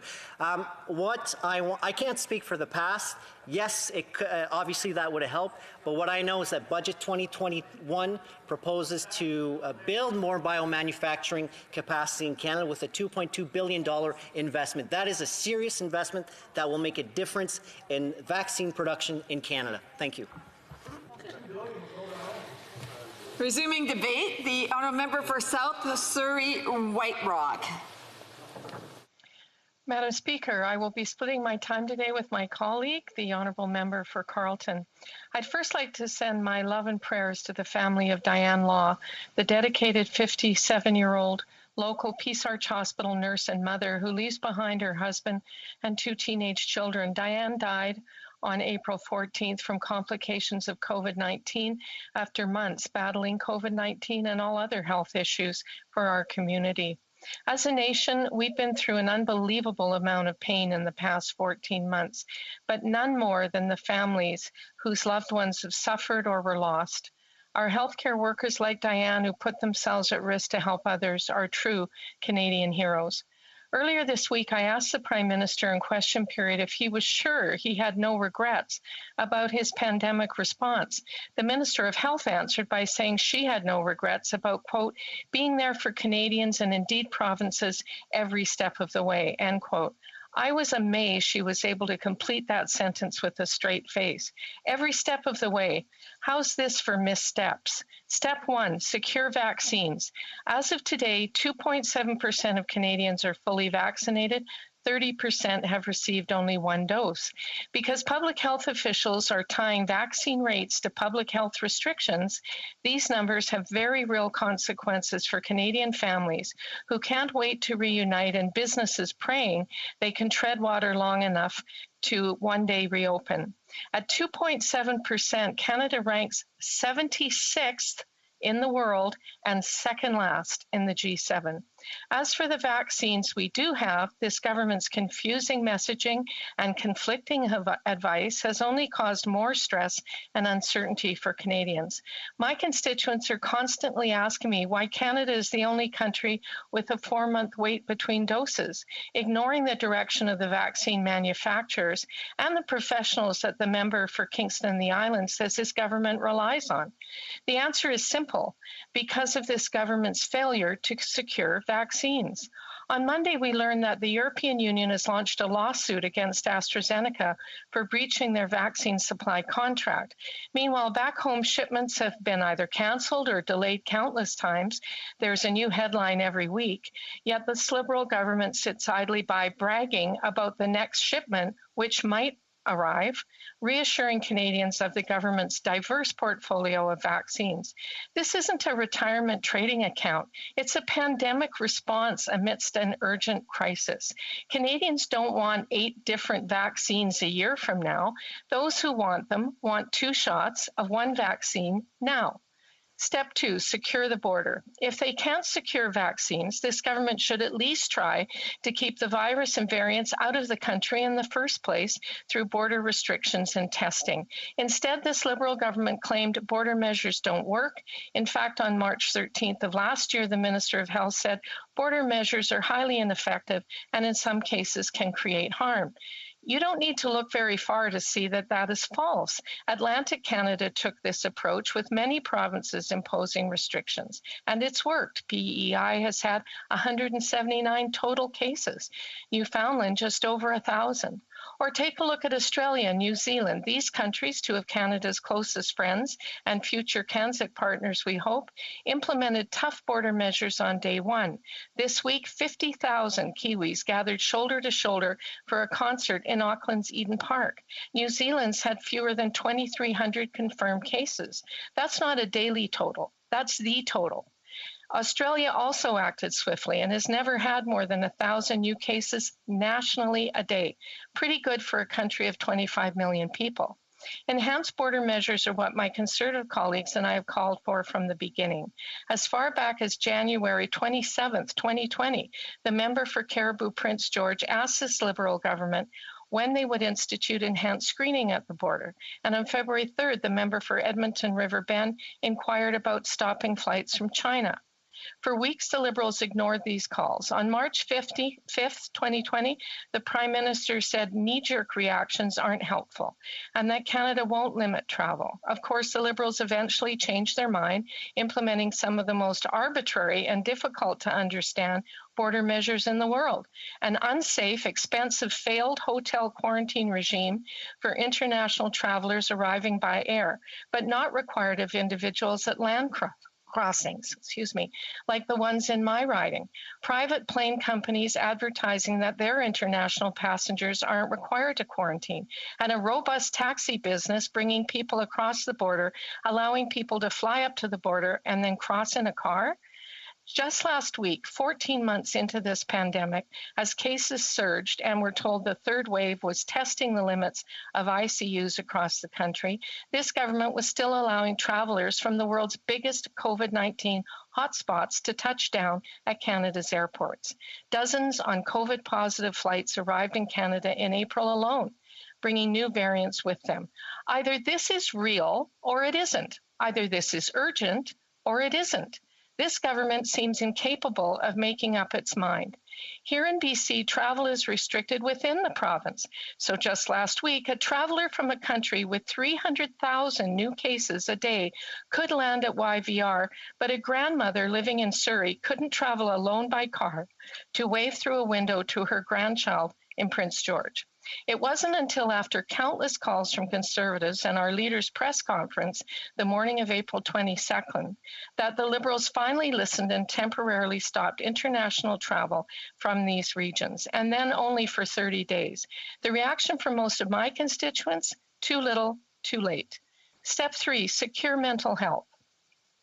In BC, we are facing another emergency fueled by this poor response to COVID-19, a mental health and addiction crisis. In February alone, BC lost 155 people to drug overdoses, 107% year-over-year increase. In January, the number of deaths caused by overdose was tragically even higher, 174. Overdose deaths per capita in BC are the highest they've been in 25 years. These aren't just numbers on a spreadsheet or in a House of Commons speech. These are Canadian sons and daughters who needed help and didn't get it. This is another tragedy. The Liberals' first budget in over 2 years doesn't do enough to address the ability of those suffering from addiction to access treatment. Where is the comprehensive recovery-oriented plan to tackle this opioid epidemic? Another notable omission from the Liberals' 700 pages of red ink was the absence of any increase in health transfers to the provinces. Why is Ontario calling for military assistance? Why are businesses and lives closed down? If there ever was a time to spend more within Canada, it would be in these circumstances, and provinces have repeatedly called for this. Mr. Speaker, this government has not been there for Canadians every step of the way. It's time for a new talking point. I'll leave you with this Madam Speaker. This third wave can be summed up with one word: avoidable. Consider our neighbors to the south, where vaccines have now been widely available to those who want them for months, and where 29% are fully vaccinated. New cases have been steadily dropping since January. The U.S. has avoided Canada's recent surge. American families are reuniting, safely gathering in restaurants and going to hockey games. Disneyland and small businesses from New York to Los Angeles have reopened. Last weekend, Frances McDermott accepted her third Oscar, the same way she did her first two, in person. They're living in a different world, and it's especially frustrating in border ridings like mine. Look around the world: pubs opening in the UK, street musicians and social gatherings in the streets of Moscow, huge festivals being held in China. And where are Canadians? Isolated, isolating, frustrated, and depressed. It's particularly disheartening for the families separated by ever-changing public health restrictions in place provincially because of this Liberal government's avoidable failures to secure the border and vaccines for Canadians who want them. It's also frustrating for the countless businesses that are struggling and those in our community that are permanently closed, like Float House South Surrey. So here we are, 14 months into this pandemic, no end in sight, no road to recovery, more frustration. While our friends and allies around the world are getting back to the things and people they love, we are in the middle of a preventable, deadly third wave that is taking lives, packing hospitals, causing extraordinary stress and mental health issues, leading to record overdose deaths in BC and causing businesses to close for good. This was preventable. This is unacceptable. Canadians deserve more from their leaders. They deserve better. It's time for an urgent response from this Liberal government. That's why my Conservative colleagues and I have been calling for this for months. It's what we're calling for today, and it's what we'll keep calling for until this Liberal government listens. Thank you, Madam Speaker. The questions and comments. The honourable member for the honourable parliamentary secretary to the Minister of Health. Thank you, Madam Speaker. And to my honourable colleague, she spoke about borders and border restrictions. So I'd like to ask her if she agrees with and supports the following tweet from the health critic, who is also the drafter of this motion. On March 7th, she tweeted, quote, "This clap emoji, well done," in response to a group challenging the government's border measures and trying to eliminate mandatory quarantining. So this member just spoke about the need for strong border measures. Does she condone the type of Twitter rhetoric that the Conservative health critic puts online? And will she ask the health critic to remove it and support strong border measures? Or is this just more talking out of both sides of their mouths on the issue? The honourable member South Surrey White Rock. Thank you, Madam Speaker, and the opportunity to respond to a question from someone I find to be one of the most partisan members of the House of Commons in all of her comments. We have two border crossings here in South Surrey White Rock. We're very concerned about border security. The ineffective, unsafe, ineffective idea of the quarantine hotels is not the way to secure our borders. We should be securing our borders and should have months and months ago, not allowing continued flights coming in from places with high COVID-19 positive testing. We continue to see this as recently as just before the recent announcement last month. Questions and comments. The honourable member for Avignon-La Métis-Matane. Thank you, Madam Speaker. I'd like to thank my colleague for her speech, and I understand that the Conservative motion is asking for Canadians and people to be vaccinated quicker, which we'd also like, of course. And I also understand that the federal government is in charge of vaccine supply, but it's the provinces who have to deploy them to people. And there was a decision from Health Canada on March the 3rd justifying the delay of the second dose, which may explain that there will be less people towards the end of May. Also in Quebec, it was approved. In the UK, in France, and Belgium. Does she believe in this Strategy of Public Health Canada. Member for South Surrey White Rock. Thank you, Madam Speaker, and thank you for the question. I'm a British Columbia Member of Parliament, and I certainly do not always support an NDP provincial government here. I'll say that off the top, but I support them in their vaccine rollout. And I have listened carefully to the announcements here in my home province from the Minister of Health and our public health officer, and they have said very clearly that they can ramp up and are able to deliver vaccines when they have them within 1 week of delivery into British Columbia, but they don't have them. They squarely talk about the lack of vaccines from the federal government. They are critical of the federal distribution plan, and I find it very distressing when I hear so many members of parliament on the government side blame the provinces and say it's their fault, they're not ready, or they can't seem to get the vaccines to the people. And it is the opposite, in fact, that is true. We have time for a brief question. The honourable member for Vancouver East. Thank you very much, Madam Speaker. The issue, of course, is that we don't actually have enough vaccines for the vaccine rollout for the provinces. That is the crux of the issue. But no matter what the Conservatives say in setting timelines, the government's not going to be able to meet that. Would the member actually support the establishment or re-establishment of a public drug manufacturing facility here in Canada to ensure that Canada is never again caught out in this situation where we don't have the capacity to produce vaccines? Brief answer from the member for South Surrey White Rock. Well, thank you for that question. We should have ramped up domestically right from the beginning. This is something Conservatives called for. In the UK, they ramped up within 6 to 7 months. There's no reason why we can't be producing what is needed domestically, maybe not the whole thing, obviously, but we should have looked to that early on. It's only been looked at very recently, and there were places, I believe, in both Quebec and Alberta, at least to start ready to go, ready to become domestic manufacturers, but we never saw it.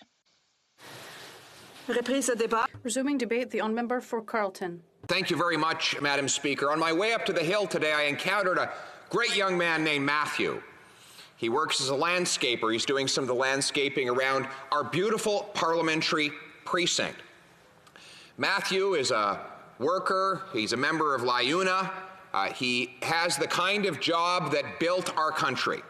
You know, waves after waves of immigrants came here and worked in construction to build our roads, our facilities, and to make, in the case of Matthew, who is from Winchester, to beautify our communities and had jobs that could provide them with a good life. That if they got out of bed in the morning and worked hard all day, as people like Matthew always do, they could expect to have a home, put good, nutritious food on the table, and pay the bills for their kids. But Matthew pulled me aside to tell me about the silent attack on him and people like him that has occurred over the last year in Canada.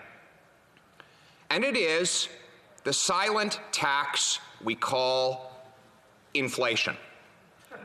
Ever since, and it speaks to how out of touch the members of this House of Commons are, that they burst into laughter when I mention the struggles that people like Matthew are having with inflation. Maybe they won't be laughing after they hear the whole story. In Winchester, where he lives, he's seen house prices skyrocket as cash has flowed into the system, and those with money have been able to bid up housing prices. Young people with less accumulated net equity cannot, therefore, make a purchase. One family in a Riverside South community not far from here has been outbid 9 times, most recently, for a house that went $400,000 over asking price.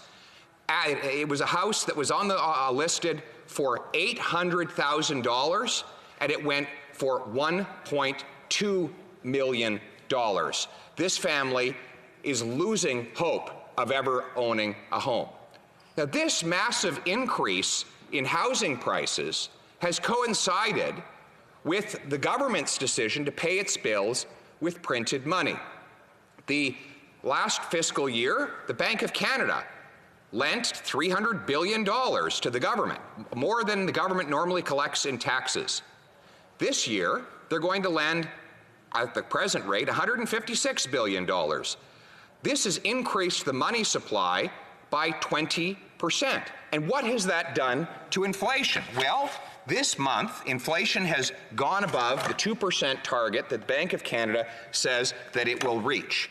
Furthermore, specific items, particularly those items that the poor spend a larger share of their budget on, like food, have gone up even more. Meat prices are up about 6%, bakery 5%, vegetables 6%. Gas prices have gone up from 78 cents to $1.18. And of course, housing prices are up by 38%. Now, this is great news if you're rich. If you have a $10 million mansion and your property value goes up by 38%, you've gained almost $4 million in money, in net worth, that you didn't even have to work for. But if you're a working class person who gets up every day and tries to build up enough savings for a down payment on a house through wages that don't rise as fast as housing prices, then you're out of luck. And not only is it more difficult for you to afford that original down payment, but it's now more expensive to rent because landlords pass on the higher housing and real estate prices to their tenants. And that is the surprise and sneaky attack that this government is carrying out on working class people across this country. Now, what is the justification for all of this money printing? Well, originally, the central bankers came to the Finance Committee and said, don't worry, we're doing this extraordinary thing of buying up government debt and pumping cash into the system solely to ensure what they called the efficient functioning of the market. You know, whenever they use indiscernible words, they're hiding something. We know that the market is functioning. Both capital and credit markets are flowing. The stock market actually rose, and the TSX rose in market value above the size of our entire economy, about a fifth higher, in fact, something that has never happened in modern financial history in Canada. And as for credit markets, well, mortgage lending is up in volume by 20% year over year, a massive growth, especially in a year when the economy actually went down. So clearly, the market is functioning just fine. Then they said, oh, we just need to protect the money supply. We don't want everyone to be afraid of COVID and stuff their money under their beds to make sure, because they're afraid of losing everything, and in the process collapse the money supply. Well, that's not a problem either, because the money supply is actually increased, and by the M2 measure, by 20%, just like mortgage volumes. And then they said, well, we just need to make sure there's enough cash in the system. Well, households and corporations have $200 billion in the bank account right now. So that can't be the justification. By the way, the households that have that cash are, of course, the very wealthy who benefit from these schemes. So that cannot be the justification for all of this money printing, nor can their last claim that they were trying to stop deflation. They all said, the last three governors of this Bank of Canada have said that this is a disinflationary event. Prices would drop. Well, we now know that wasn't true either. I said it a year ago and I say it again. Their money printing is raising the prices, and inflation is now above the 2% market target, with the governor of the Bank of Canada admitting that it could go higher still in the next reported monthly data. So it's not fighting deflation that they're doing. So what has motivated this? Well, let's just look at the numbers for themselves. Last year, the government's deficit was $352 billion. How much debt did the Bank of Canada buy? $302 billion. 85% of the new debt this government issued was bought up by the central bank, effectively turning on its printing presses. This year, well, on a Monday, the finance minister announced that she would have a $154 billion deficit. On the Wednesday of the same week, 2 days later, the bank governor said he was going to buy $156 billion. So these guys over here are borrowing $154 billion, and the Bank of Canada, of course, is lending $156 billion. Total coincidence that the two line up almost exactly the same, and that they were both announced within 48 hours of one another. Of course, the Bank of Canada is simply acting as the funding arm of the government. And because the government cannot control its spending, it is asking the bank to print the money instead, driving up the costs of living for people, working class people like Matt, who deserve a house and food and clothing for his family, but may not be able to afford it because of the inflation that the government is driving. Madam Speaker, this is the inflation tax that the government is imposing that is ultimately just like raising the GST. It applies to everything that people buy, makes life more expensive. It's time to get it under control. The honourable member still has a minute and 30 seconds. I do have a point of order. The honourable member for Kingston and the Islands. Just on the relevance of the speech, Madam Speaker, today we're discussing a motion that relates to the opposition motion on vaccines being brought in, vaccine deadline. I don't understand the relevance, and perhaps the member could spend the last minute and a half that he has talking about the motion. Appreciate the point of order. I do want to remind members that there is a bit of flexibility in the discussion before the House on issues that are before the House. And I'm sure in the 1 minute and 30 seconds that the honourable member has, he'll be able to bring it back to the official, to the opposition day motion. And so I'll allow him to finish up his speech. The honourable member for Carleton. Well, there's no doubt that the deficit that the Bank of Canada is funding through its printing presses is in part due to this government's failure to deliver vaccines and let our economies reopen. That is obvious. But what is even more obvious by the question is that I talk about this working class man who is literally building this place around Parliament Hill, who comes up and says he wants to have a house, but his wages might not be able to afford it because of the inflationary policies of this government. And what does the member say? Oh my goodness, yawn, not relevant. We don't need to hear stories like that around here. This is the House of Commons, the House of the common people. We speak for people like Matthew. It is not only relevant, but it is of supreme relevance what people like that say to us. And I would encourage him and other government members to walk out in the streets of this country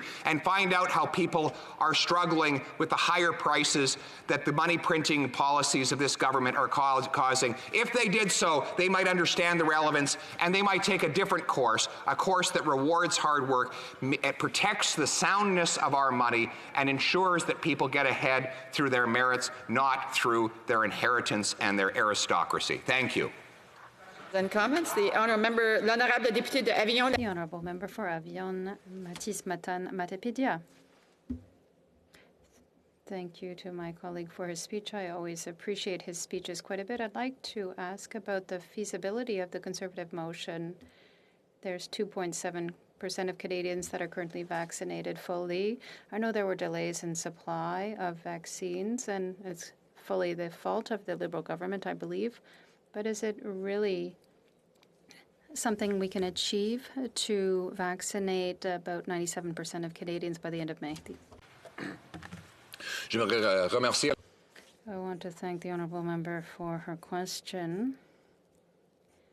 I think we have approximately 3% of our population that has received both doses of the vaccine required to ensure protection from COVID-19. We are behind about 30 other countries, the countries that have been faster. And what we're asking is a question if other countries were able to be successful in providing these vaccines to their populations, why was Canada one of the most advanced countries in the world not so long ago, and yet has not been able to do the same thing? And that is why we have moved this motion today, because we want to increase the speed at which vaccines are being given and allow the return to freedom and health, good health of Canadians. Honourable member for Kingston and the Islands. Thank you, Madam Speaker. And I wish that we could have talked about this topic of inflation and the folks throughout our country that are really struggling right now to what this member spoke of, because I think that would have been a great Opposition Day motion. But the reality is that the motion that was brought forward was one that says that the House call on the government to ensure that every Canadian adult has access to a vaccine by the May long weekend. Can the member inform this House of the strategy, if this motion is to pass, that the opposition has to give over to the government in order to make this happen, given that the folks that are running the vaccine rollout have said that that exceeds our capacity by more than 2 times? Member for Carleton. Well, it exceeds the rate at which the federal government is providing the vaccines. In fact, provincial health agencies and bodies are only able to operate at half capacity now because they just don't have enough vaccines. If you don't have vaccines, you can't administer them. You can't administer something you do not have. And we only have about half the vaccines in Canada that the provinces are capable of administering. If the federal government were to double the rate of acquiring those vaccines, then the provinces could double the rate of their delivery into the arms of Canadians. So we have here a supply problem. That is the exclusive responsibility of the federal government. They've tried to blame everyone on planet Earth except themselves, but it's time that they took a look in the mirror. Their failure has left us with this deadly third wave.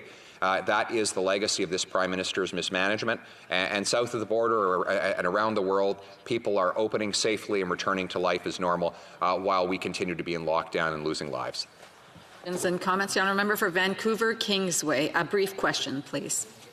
Thank you. Well, I share this member's concern that we don't have enough vaccines and that we're only vaccinating at about half capacity.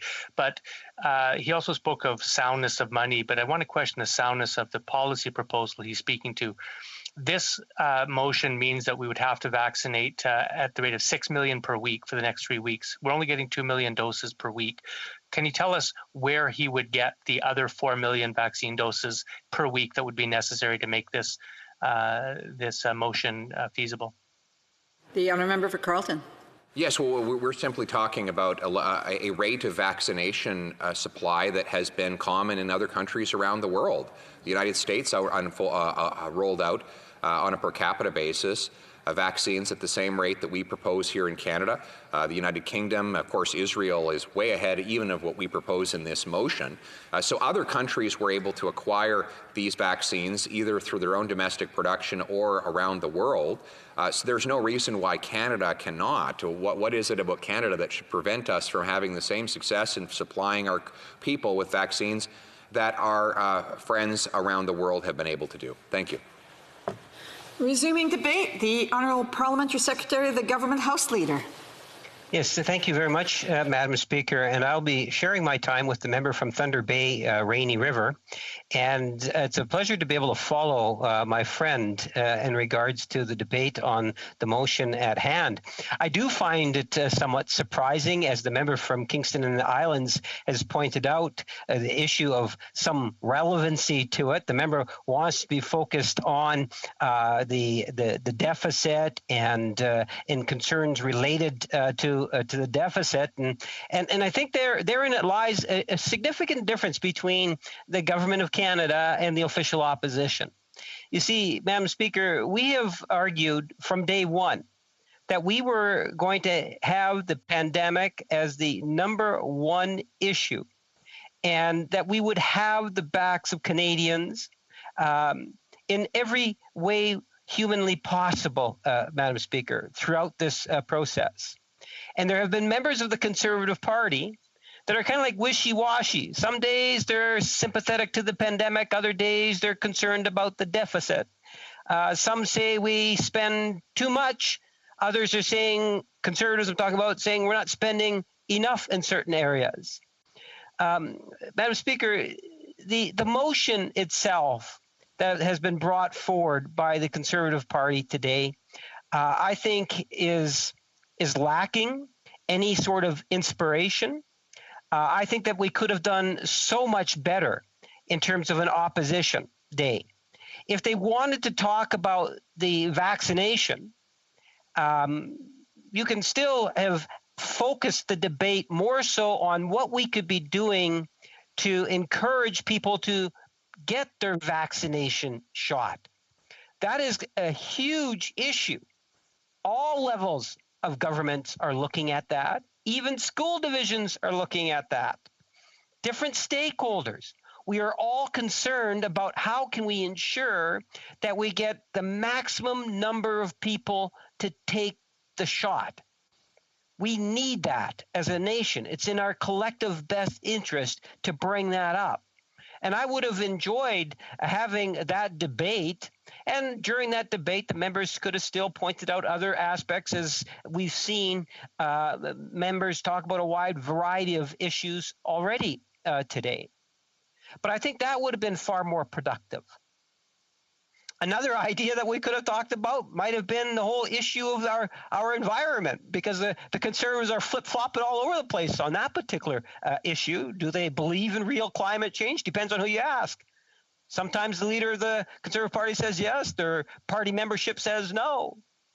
You know, many of the MPs, Conservative MPs, for years and years and years and years have been saying no to price on pollution. The current leader seems to have adopted what the Liberal Party and the rest of the world have been saying, that yes, a price on pollution is a good thing. There's all sorts of things that we could have been debating. On the issue of the motion itself, I think the Conservatives are completely out of touch with reality. You know, you listen to some of the speeches, and I always enjoyed the member from Calgary. You know, if it was the Conservatives, they would have had 40, 50 million vaccines back in September of last year. Domestic production would have been ramped up and going back in July of last year. Madam Speaker, it doesn't work that way. The reality is that there's been a process of consultation, working with stakeholders, ensuring that Canada as a nation was doing as much as possible the things that were important in order to minimize the negative impacts of the coronavirus. And we have been doing that and working with stakeholders and Canadians from coast to coast to coast from the beginning. And we have seen some very encouraging things in the last number of months. I remember towards the end of last year when we finally started to have hope that the vaccines were going to be coming out. Contrary to what the Conservatives might like to tell people, it was only at the end of last year that we actually had them starting to be approved. Canada was one of the first countries in the world to actually start receiving vaccines that were approved. Yeah, sure, it hasn't been perfect. You know, there's companies like Pfizer that wanted to be able to ramp up services in the months of January and February in order to have larger numbers, which not only benefit Canada, but countries around the world. And that did cause some disruption and some concern. But we said months ago, late last year, we set a target of 6 million doses by the end of March in the first quarter. We more than exceeded that, Madam Speaker. In fact, today, you know, not that long ago, I did a Facebook Live talking about how Canada as a country will now have somewhere between 45 and 50 million doses of vaccine. Our population is 37.5 million, and we're going to have 45 to 50 million doses of vaccine before the end of June. We are a federation, meaning we have to work with provinces. And that's what we have done. Our primary responsibility when it comes to the vaccines was to ensure that they were healthy and safe to take, and to get the vaccines to our communities. And that's what the federal government has done. The Conservatives, you know, they'll talk about twisting of numbers. They'll say, well, only 2.x or less than 2% have got the double dose. Well, duh. Listen to what the healthcare experts are saying, Madam Speaker.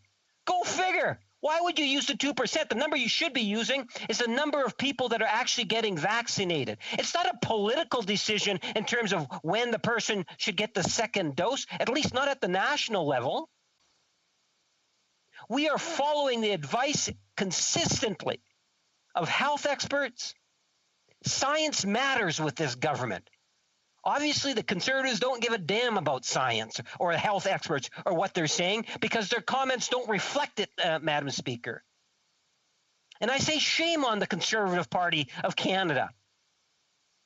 The misleading information that comes out of the Conservative Party can be found in speeches that the leader gave today inside the House on the issue, or even the health critic, Madam Speaker. You know, the facts are there, and they speak for themselves. Is Canada number one of all the countries? No. We have had some limitations that other countries have not had, i.e. domestic production. No fault of this government or the last 4 years. In fact, on that issue in itself, we have invested tens of millions of dollars to ramp up so we don't find ourselves in this situation in the future, especially if you start to require booster shots and things of this nature. We are investing to ensure that we will have domestic capability in the future. It's not our fault that many, many years ago that the domestic manufacturing started to disappear. Not this government's fault. Madam Speaker, we have been very successful at acquiring vaccine doses. You know, they talk about percentages and they like to play with stats to try to give fear to Canadians. But we know what the facts really are. More than 15 million Canadians have already received the vaccine, or close to, not in terms of injected into their arms, but Canada as a country. We will have almost 50 million doses before the end of June. You know, it's almost 13 million, I believe, that have actually been administered by provinces and territories. And that's an important point, Madam Speaker, to stop at. You see, the Conservatives don't seem to want to recognize that we are in a federation, that the federal government needs to work with provinces and territories. It's the provinces that have a lot of the controls in which we are being criticized. Madam Speaker. Fortunately, the honourable member's time is up. I'm sure he'll have additional things to contribute during the questions and comments. The honourable member for Red Deer Mountain View. Well, thank you very much, Madam Chair. And I always enjoy listening to the member and getting a chance to speak with him, especially with his experience that he's had at the provincial level. Because I do remember back in the 90s when the federal Liberal government slashed funding to the provinces in healthcare and the issues that had taken place. So yes, there were some problems that had taken place in the past, but to think that it didn't have the mark of a Liberal on it, I think is something that we should be thinking about. And of course, ever since this pandemic started, it's cost 1,800 Canadian lives per month, at least $500 million per day. We're so far behind the rest of the developed world that is right now looks like we won't be achieving mass vaccination until 6 months later than everyone in Europe or in the US. And when you look at what has been spent, that we're number one at. So I'm just wondering if he can look at the relationship between where we actually are and how much money that has been spent. The Honourable Parliamentary Secretary. Well, thank you, Madam Speaker. The member kind of proves my point, and I really wish I had the time to talk about that. But suffice to say, the member uses numbers to try to portray as if we're doing a bad job. In reality, two numbers I would return to the member. One is out of the G20 countries, we are number 3 in terms of the per capita on the first doses. The second stat I would throw at the member is 45 plus million doses before the end of June, and our population is 37.5 million. I believe that Canada is doing reasonably well in comparison to other countries in the world, and we are working with provinces and others to ensure that we maximize the benefits for all Canadians. Questions and comments. The Honourable Member for Rivière-du-Midi. Thank you, Madam Speaker. Bravo to our colleague for his inflamed speech. It's almost like an election speech. If Canada is not that pitiable as all that, we could have done much better, however. It's not necessarily a question of more vaccines, but if Canada could have just started earlier, Canada had 3 or 4 months delay compared to everybody else. Does my colleague agree with that? The Honourable Parliamentary Secretary. Madam Speaker, I genuinely believe that Canada, with its portfolio, has put us into a position, or the government of Canada has put us into a position where we are doing exceptionally well in comparison, in particular, to the G20, to our G20 counterparts. Yes, there was some difficulty at the very beginning, but that's not something that the Conservatives or the Bloc or the New Democrats or the Liberals could have prevented. When there was a retooling that had taken place, when there were some issues with productions, you can't blame the government of Canada for that. We made a commitment to get 6 million vaccines in the first quarter, and we exceeded that commitment. I think it was 8 million, 8.5 million or something of that nature. We have been there, and we have the portfolio to ensure that every Canadian is going to be able to get a safe vaccine for free before the end of the summer. We have time for a brief question. The Honourable Member for Hamilton Centre. Madam Speaker, the Honourable Member from Winnipeg North would have you believe that as a federation, the federal government's only job is to ensure that the vaccines hit the shores, and yet we have within the Emergency Act, within the Public Health Act, the ability for this federal government to take national leadership on rollout. Will he finally do everything within his power to ensure that as soon as the vaccines make it to Canada, that they are playing the federal role to ensure that these are rolled out across the country, even if it means declaring the Emergency Act?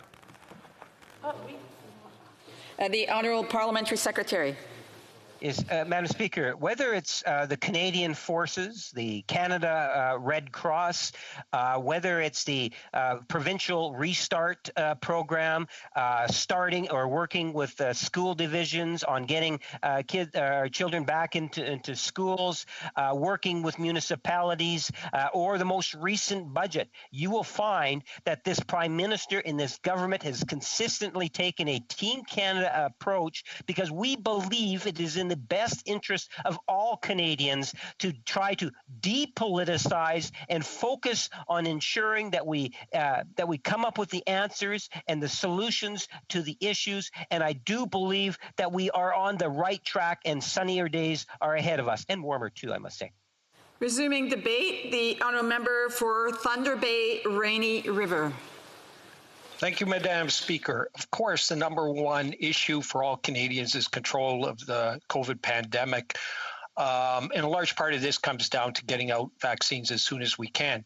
Now, this isn't the first time that vaccines have been involved in changing the world. A lot of people forget, for example, polio recently was still occurring in epidemics.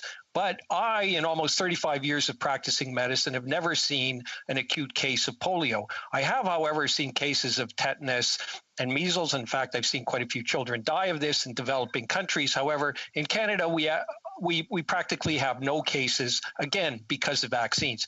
So early on in this pandemic, I think rightfully vaccines were kind of seen as the cure to this. Now, there is, of course, reason for caution because of the various variants, but things are so far looking really well. It seems that most of the vaccine, pretty well all the vaccines with respect to pretty well all of the variants work to some extent, and particularly they work in preventing severe disease, hospitalization, and death.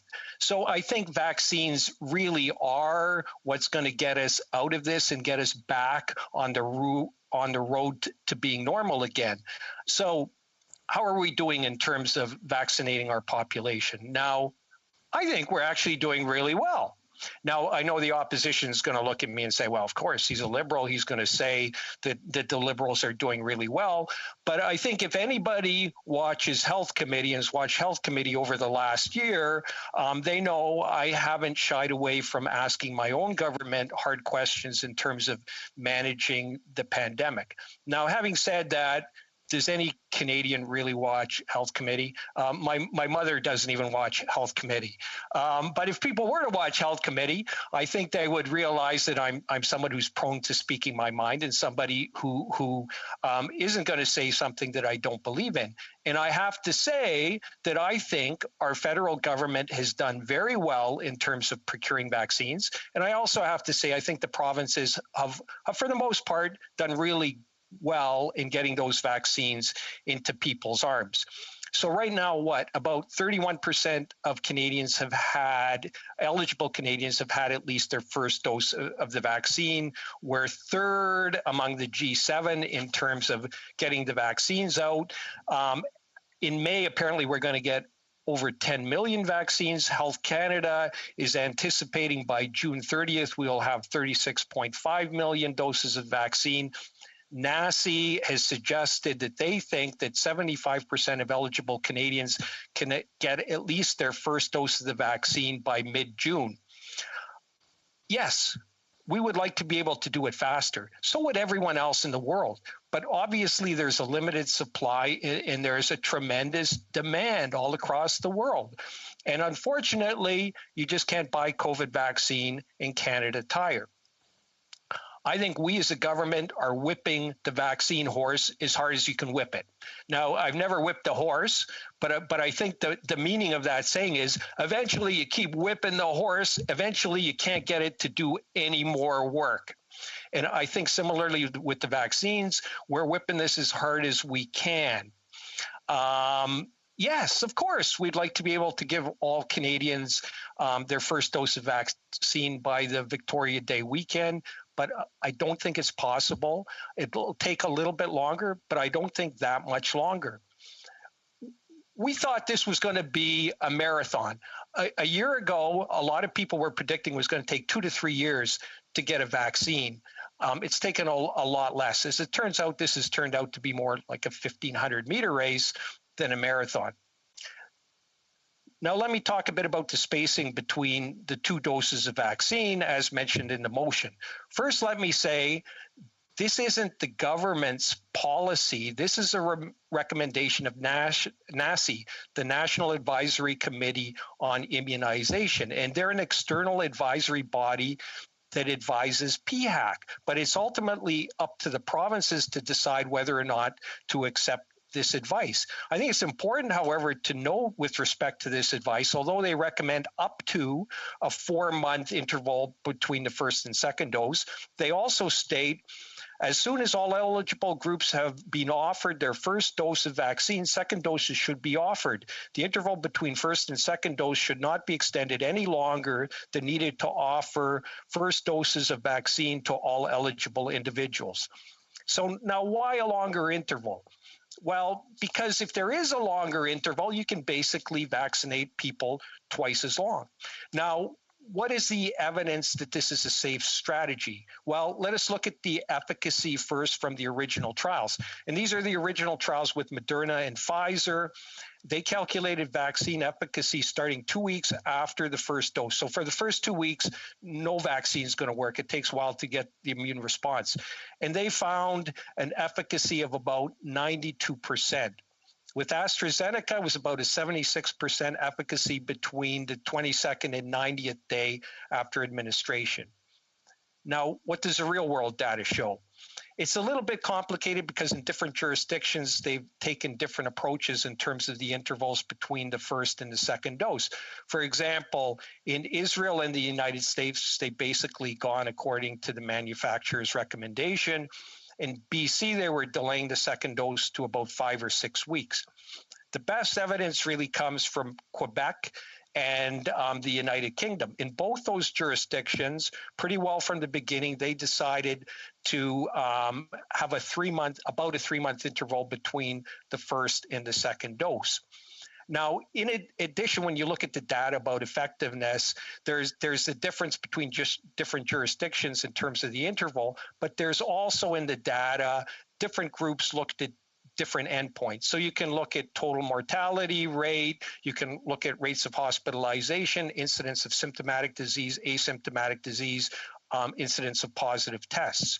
And now with respect to incidence of symptomatic disease, asymptomatic disease, and positive results show the effectiveness after 1 dose of the vaccine somewhere in the 60 to 80% range.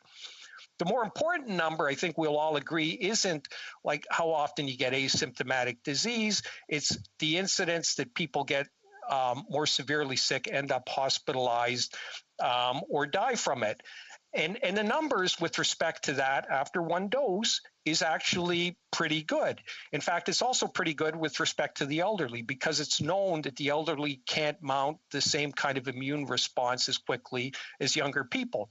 Now, let me just cite some of the actual evidence. This is on the NACI site in terms of the effectiveness of 1 dose in preventing COVID.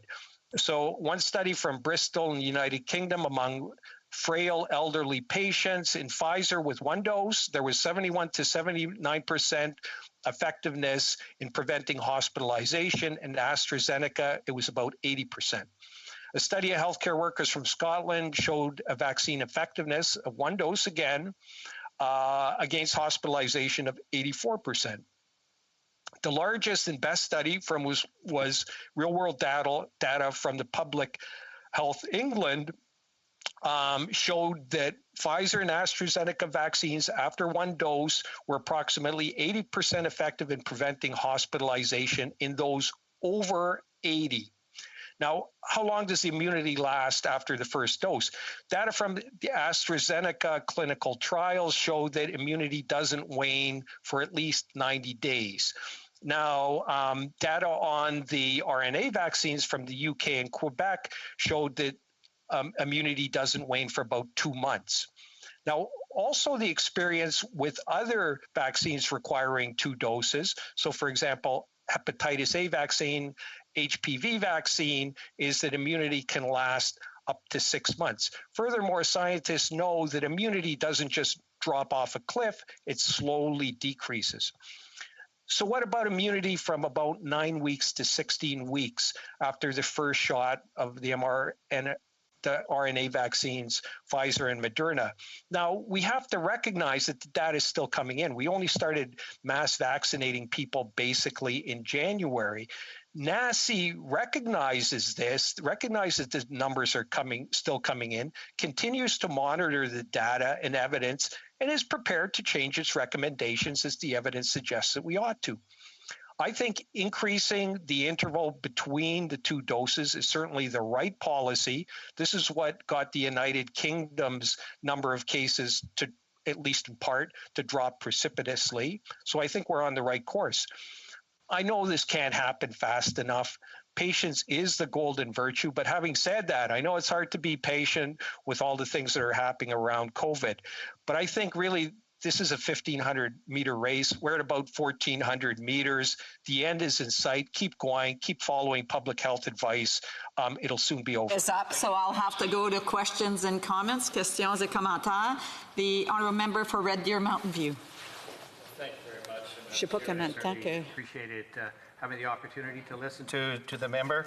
Of course, and we've had discussions, and have been on industry committee, so we've had a lot of discussions about when the vaccines would arrive and the efficacy of them, and of course the difference as far as the time frame from the 21 days or 28 days up to the 4 months. And of course, he's mentioned quite a bit about what had taken place in the United Kingdom, that being the other country where we have seen the off-label use. And so I guess my question is, that is a debate that rages on there as well. And I wonder if he could discuss some of the other countries and why it is that they have chosen to stay with the 21 and 28 days. The honourable member for Thunder Bay Rainy River. Well, I can't say I know what all countries have done, but certainly this has been the course of the United Kingdom. It's certainly been the course of Quebec. And here it's an English expression. The proof is in the pudding.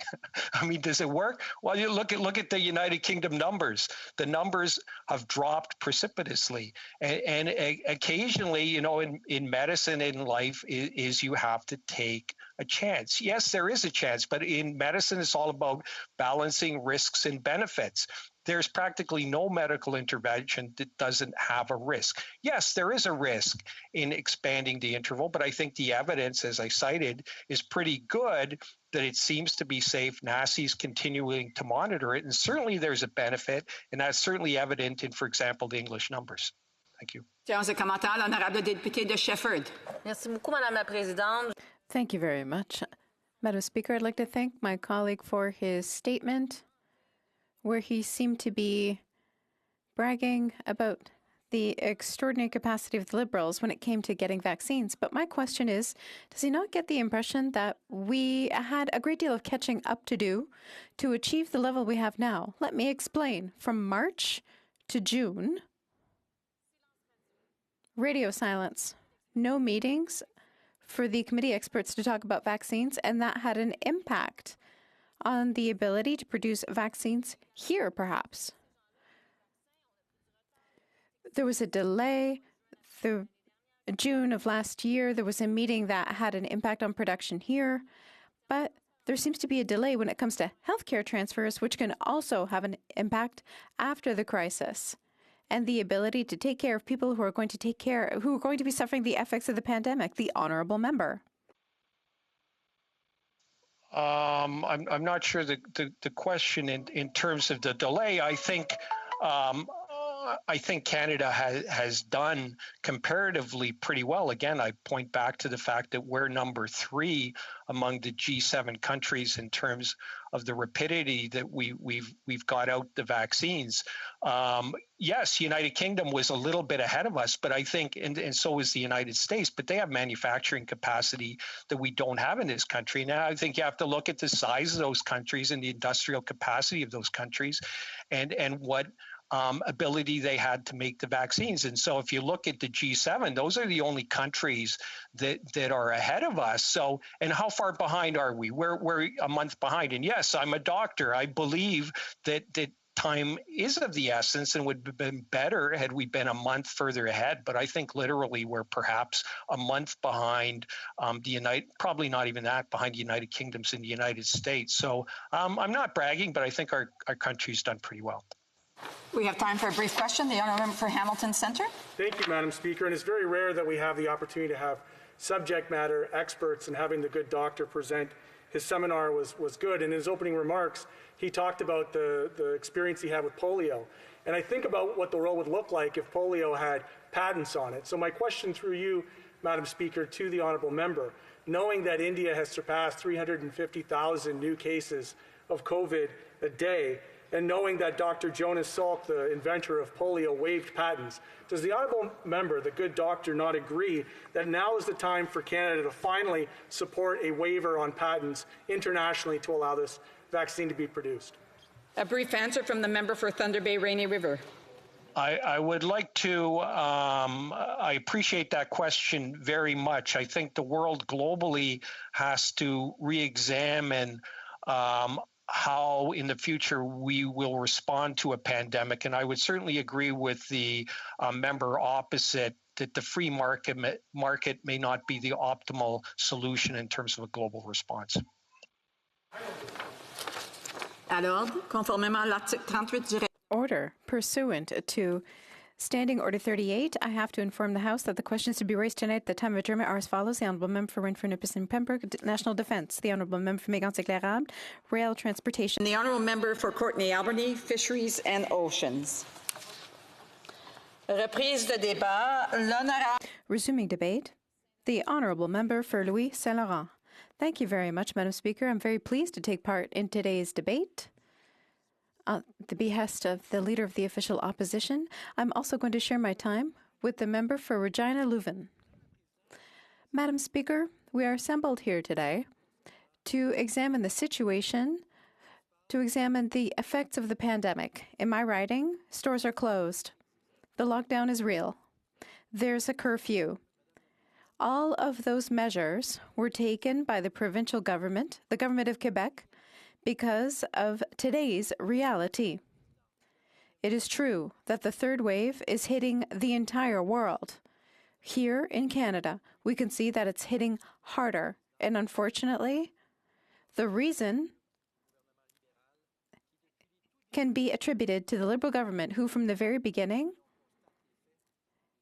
and we see the facts, they made the wrong decisions at the wrong time, and that led to delays, which means that now we have to be catching up rather than being a model for the entire world. Let us recall, and I want to pay tribute to the government of the Right Honourable Jean Chrétien, who around the year 2000 created an expert committee to monitor the situation of pandemics throughout the world. These were Canadian experts and scientists who had an observatory, and they would monitor and evaluate how dangerous pandemics were throughout the world. That was the thing to do. When our government was in power, we maintained this organization of Canadian scientists who were doing great work and ensured that Canada could act autonomously in the face of what was happening around the world. But without any warning, this Liberal government, which keeps preaching that this government only relies on scientists and values scientists, but they did the opposite. They dissolved, with no warning at all, this organization, an independent organization of Canadians that were there to watch the pandemic. Because of this government, it was dissolved. That was the first serious mistake. Le gouvernement a réduit substantiellement les budgets pour prévenir et se préparer en cas de pandémie. De 73 millions de dollars qui... They reduced the budget from 75 million, and this government cut in prevention the budget to $51 million. And there was less money. And the result is that we were found short. We didn't have enough PPU. And when we had the very start of this crisis, the government gave hundreds of thousands of key material to face the pandemic to China, whether it was masks or gloves. They gave them away. So even before COVID hit our country, the government made three bad decisions. They dissolved the expert committee that was doing good work on the pandemic. They cut funding for pandemic prevention, and they gave hundreds of thousands of protective equipment to China. So that was the game plan of Liberals before COVID even hit Canada. And when it did start to show up in Canada, we took things very seriously in this House. The official opposition in January asked the government a question. Remember, at the time, the government was saying that there was no real danger. We were asking questions in good faith, but at the time, very few people knew where we were heading. But we were focused on prevention, on alerting system, and asking for accountability. But unfortunately, this didn't happen. And because of this, Madam Speaker, the Liberal government pushed away Canadians' fears. And when COVID did hit, the government committed a serious error. It took almost 2 weeks, more than 10 days, for the government to decide to what it should have done right from the beginning, namely close our borders. And remember, Madam Speaker, when the announcement was made by the Prime Minister, we felt like it was kind of stuck in his throat. He had a hard time saying it. But it was the right thing to do, Madam Speaker. And when you have this kind of globalistic vision of the world, you find that difficult. But when it's a pandemic that we're facing, you have to take necessary measures. You can't drag your heels for 10 days. And that is why, Madam Speaker, that today, when the pandemic did hit and when the government did have to make a decision, we were already lagging behind. You have to build a house on a solid base, but that didn't happen. And unfortunately, the government was behind on closing the borders. And remember, on rapid testing as well. It was adopted in France in March, and we didn't have rapid testing until September. It took us months. And most importantly, access to vaccines. The government was behind right from the get-go. What was the result? They turned to China. That was a serious mistake. They had an agreement with CanSino, and for months we waited, and the result, what was it in July? It didn't work, and they said there was no agreement. Done. Bang. We lost 4 months. And that's why I'm saying today we're experiencing a third wave that is stronger, because we were behind on borders, we were behind on rapid testing, we were behind on vaccines. So the government changed directions and started knocking on everyone's doors and asked for vaccines, and they said no. And the result, now we're paying the price for this, a high price. AstraZeneca's vaccine cost us twice now, because you have to pay more when you're late, and that's what happened to our government. So a lot of delays in vaccine production and access to vaccines. And Madam Speaker, last fall we asked a lot of questions, 56 questions on vaccination, because we wanted to incite people to go get their vaccines. Why vaccines? Unfortunately, the PM... Oh, sorry, there's something else that happened. The Prime Minister thought that they would talk about vaccination before Christmas so that everyone would be happy. There were some doses that did arrive earlier, and the Prime Minister was present for a nice photo op. But when January happened and February rolled by, there were 10 black days with no deliveries of vaccines to Canada. And that 10-day black hole in January and February means that today we're now behind in vaccination. And today, the third wave is stronger in Canada than elsewhere. Companies are shuttered. Schools are closed. There's an 8 p.m. curfew in some places because this government did not give Canada access to enough vaccines. And now there is a black hole in January and February. That means that today we are paying the price for these mistakes. And that's unfortunate, Madam Speaker. And what did the government do then? It changed directions, and it dipped into the Fund for the Poor. It asked COVAX for vaccines. It's an initiative from richer countries, for developed countries, where they pool vaccines to allow countries that are under development to have access to vaccines. We're a G7 country. We're not poor. Canada had to go dip into the poor fund to get vaccines. What a shame, Madam Speaker. I love my country. I love Canada. I'm proud to be a Canadian, but I'm not proud to see that 10-day black hole, and even less so to see my country dipping into that fund for those who, that is destined for those who are the most humble in our world.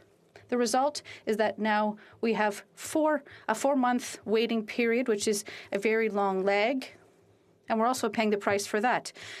In the UK, they are easing the lockdown. In the U.S., many people have been vaccinated, but only just over 2% of Canadians are fully vaccinated versus 27% in the U.S. And I'd like to take the last seconds of my speech to say that I was vaccinated 2 weeks ago, and I'm very proud to say that. The very dedicated and warm personnel that gave me my vaccine, and really impressed me. And I'd like to tell everyone who's listening to go get their vaccine. There's nothing mandatory, and there's no magic solution. But if we want to get out of this crisis, vaccination is a good way, and I would invite everyone to get their vaccine. Thank you, Madam Speaker. Questions and comments. The honourable member for Rivière-des-Mille-Îles. Thank you, Madam Speaker. I'd like to thank my colleague, who once again has made a very eloquent speech. And yes, we must encourage everyone to get vaccinated. I also had my vaccine some 10 days ago. However, I'd like to remind my colleague that his party, the Conservative Party, on March 23rd, tabled a motion that aimed to ask the government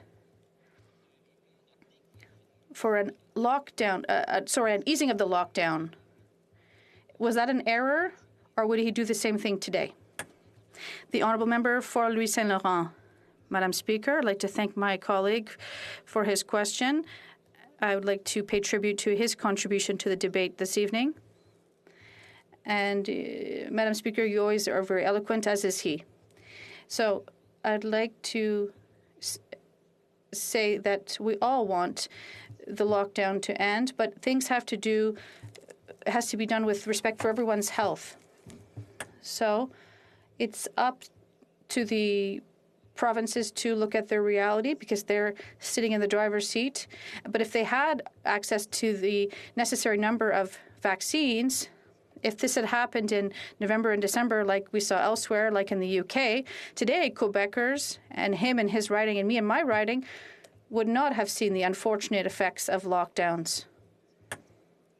It's up to the provinces to solve this issue, but also if the federal government had acted correctly to have access to vaccines, we wouldn't be where we are today. The honourable member for Kingston, Des-Mille-Îles, Élysile. I just want to go back to the last question because I don't think that the member from the Bloc got a fair answer.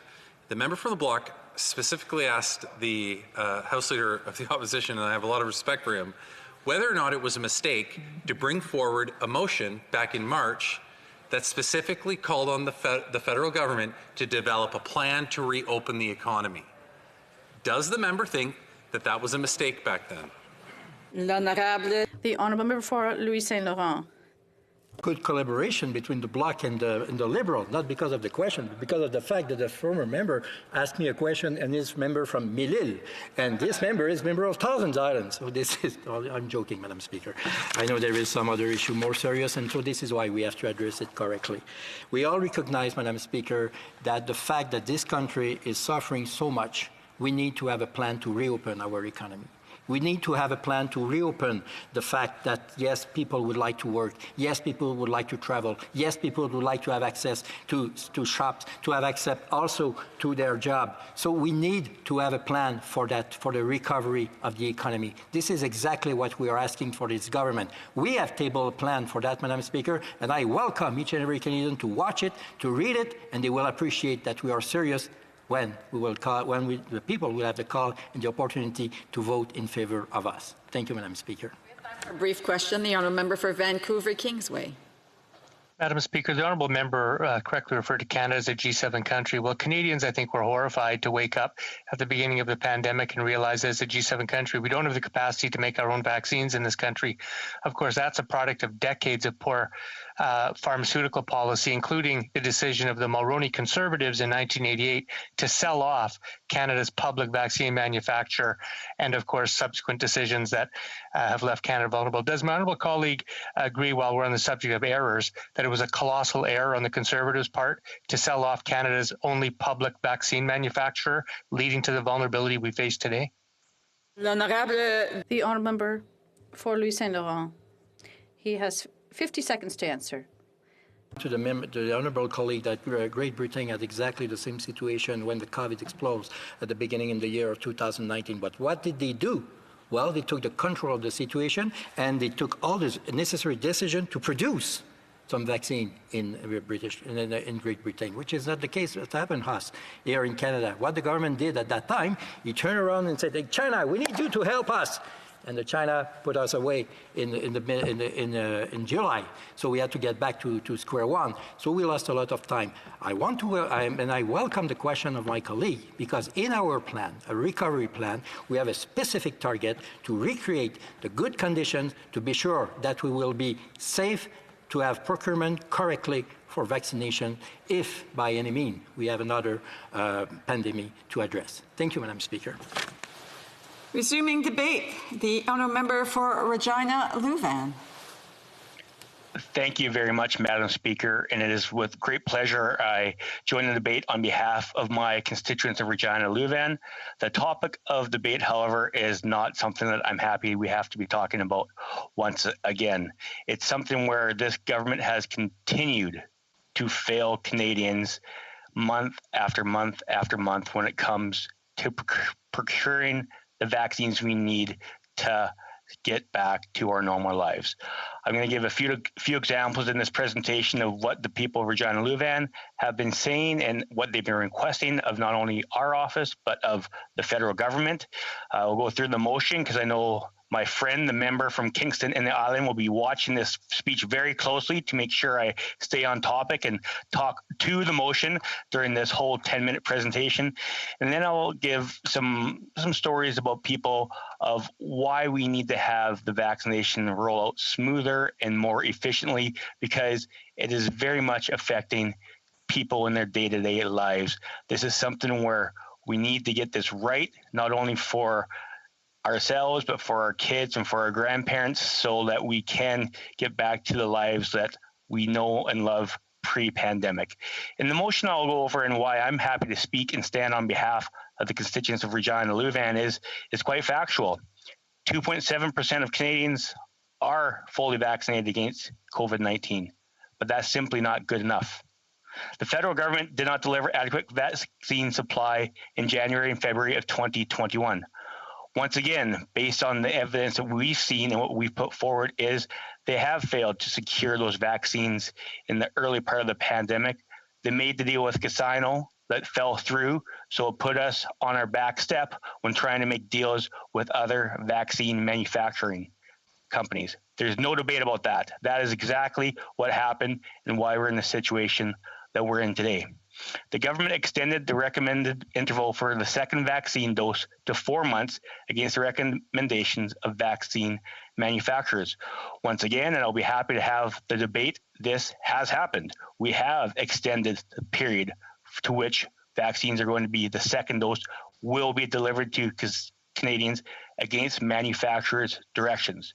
I know it's something where they're trying to get more vaccines in the arms of Canadians, and that's why this is being extended, but it really goes back to clause 2, and we're needing to extend this dose, the recommendation for the second dose by months, because we failed to secure enough vaccines in the early part of this pandemic.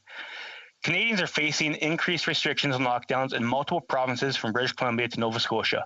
Once again, in my home province of Saskatchewan, we are seeing more lockdown restrictions in Regina, in our city of Regina, than across the province. This is true, Madam Speaker. We are facing more lockdowns, and we're facing these lockdowns because the Liberals failed Canadians and failed to make good deals to make sure we had enough vaccines in the early part of this pandemic.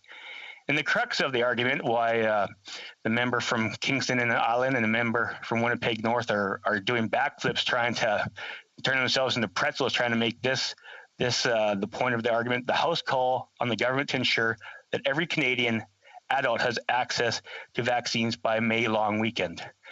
Madam Speaker, this is something that has been changing by the hour, because I don't know if people are aware, but the government of Ontario has come out and said every Ontarian 18 plus should be eligible for the vaccine by the end of May.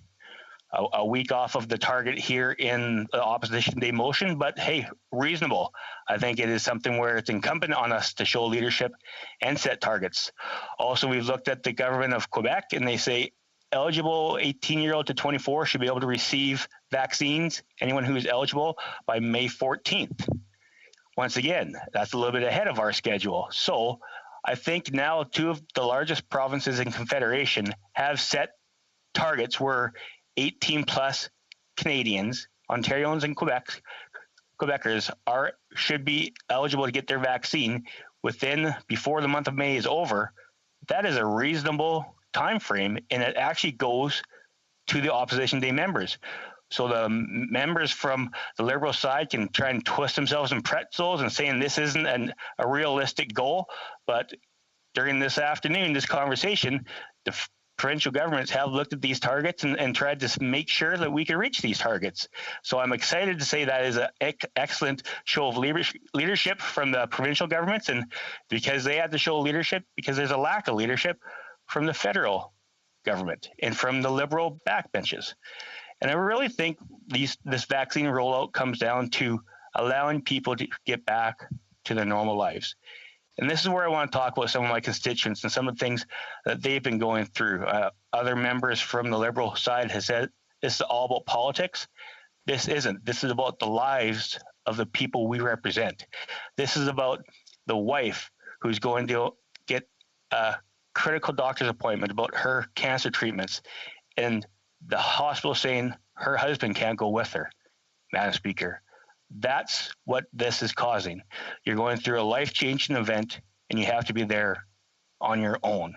These are people's lives. These are my constituents' lives. It's about a friend's neighbor who is having chronic back issues, and he needs a CT scan to see what is going on.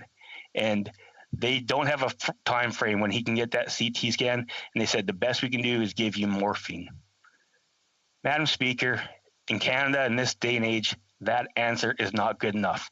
And these delays in the healthcare system are being caused by the COVID-19 pandemic, which has been exacerbated by the Liberals' failure to have an efficient vaccine rollout. I read an interesting article to talk about some of the way my constituents have feeling, and it really hit home. It was by Samantha Pope. It was in the National Post on April 23rd, 2021. And the title is Not Depressed, But Not Flourishing, How Languishing Became the Dominant Feeling of 2021. And it explains so well how many constituents across Regina and Louvain are feeling. And we may not feel burnt out or hopeless. We sure don't feel like we're flourishing, says Dr. Corey Keyes, the sociologist who coined the term languishing in 2002. It's the middle ground between being mentally ill and mentally healthy, he told the National Post. It's not depression, but it's the absence and insufficiency of feeling good and functioning well. Madam Speaker, I think that sums up so much of how people in Saskatchewan and Canada are feeling. It's the middle ground between being mentally ill and mentally healthy and not seeing the light at the end of the tunnel. It's been going on now for 14 months, and we see it in our families and our friends and our neighbors about how they're not sure what's going to happen next.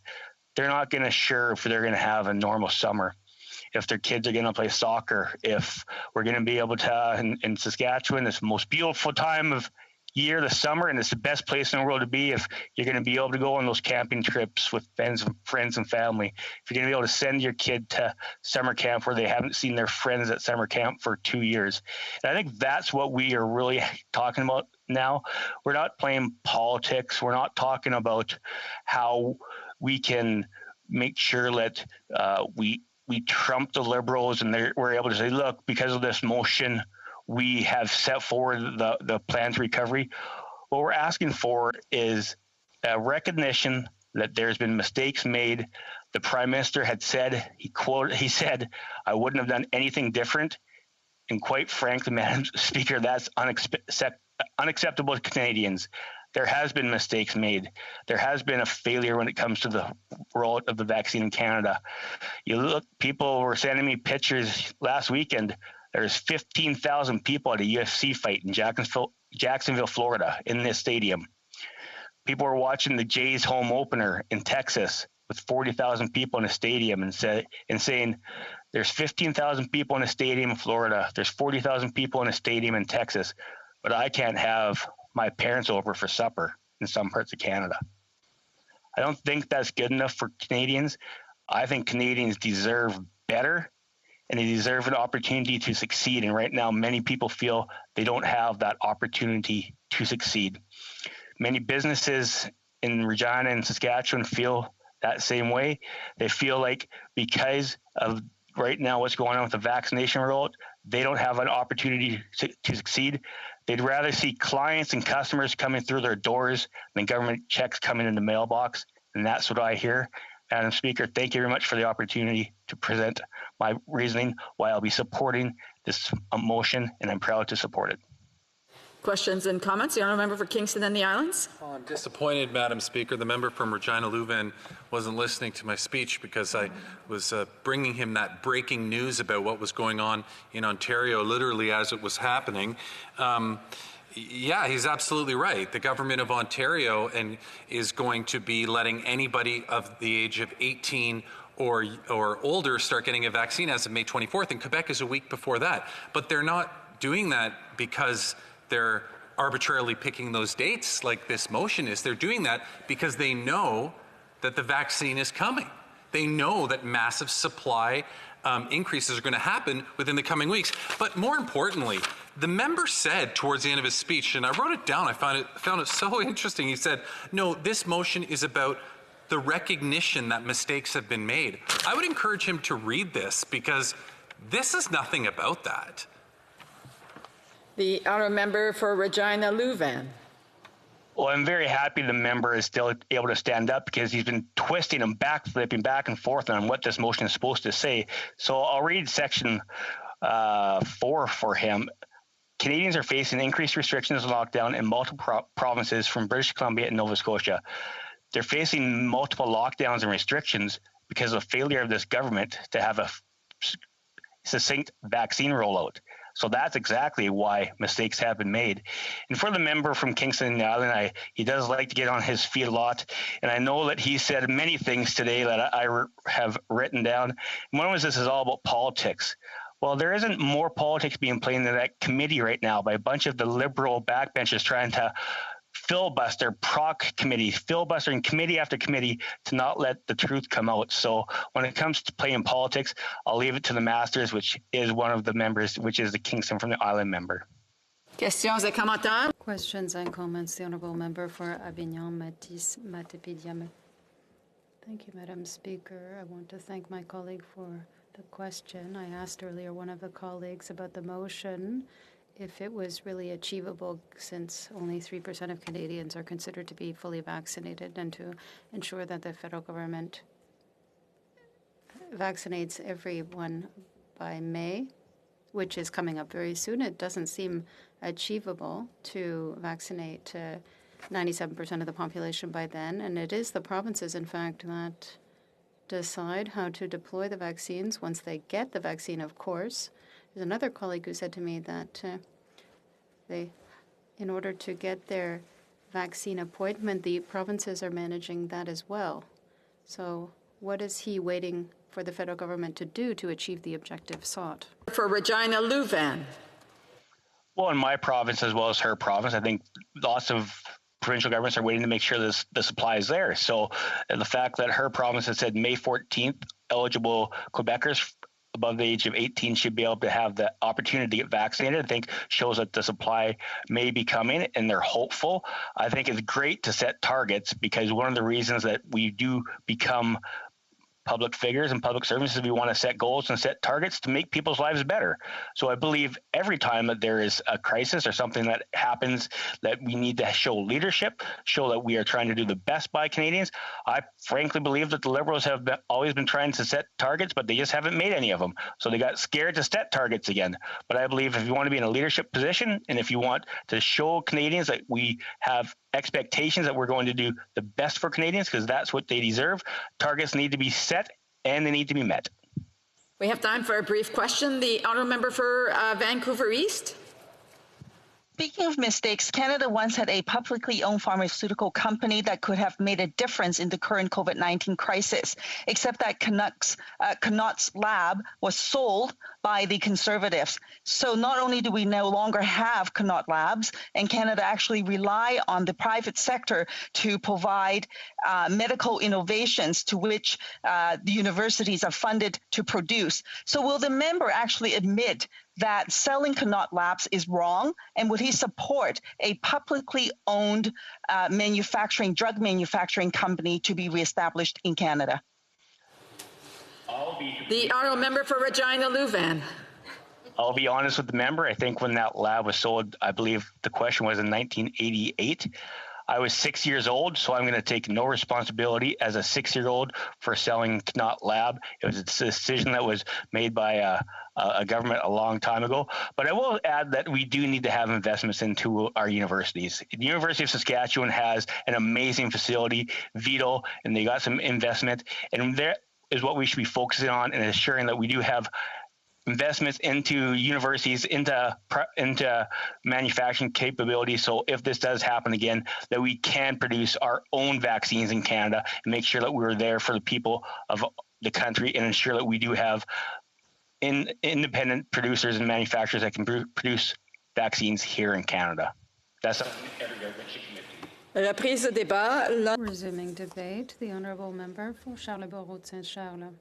Thank you, Madam Speaker. I'm pleased to rise today to complete the debate today on the Conservative Party motion. I'd also like to take advantage of this opportunity because it resumes what is being said online.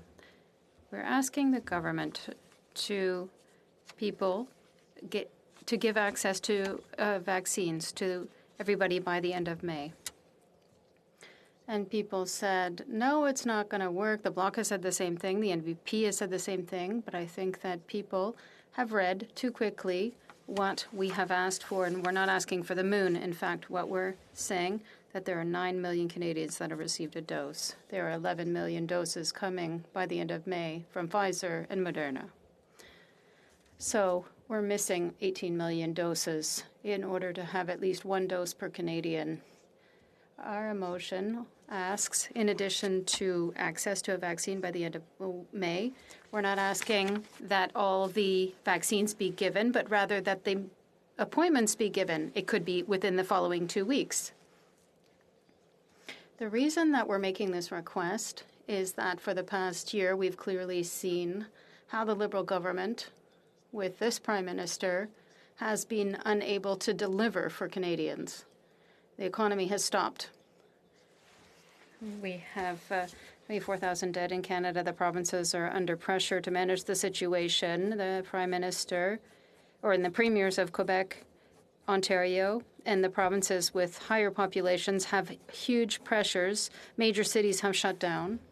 We have seen mismanagement since the beginning.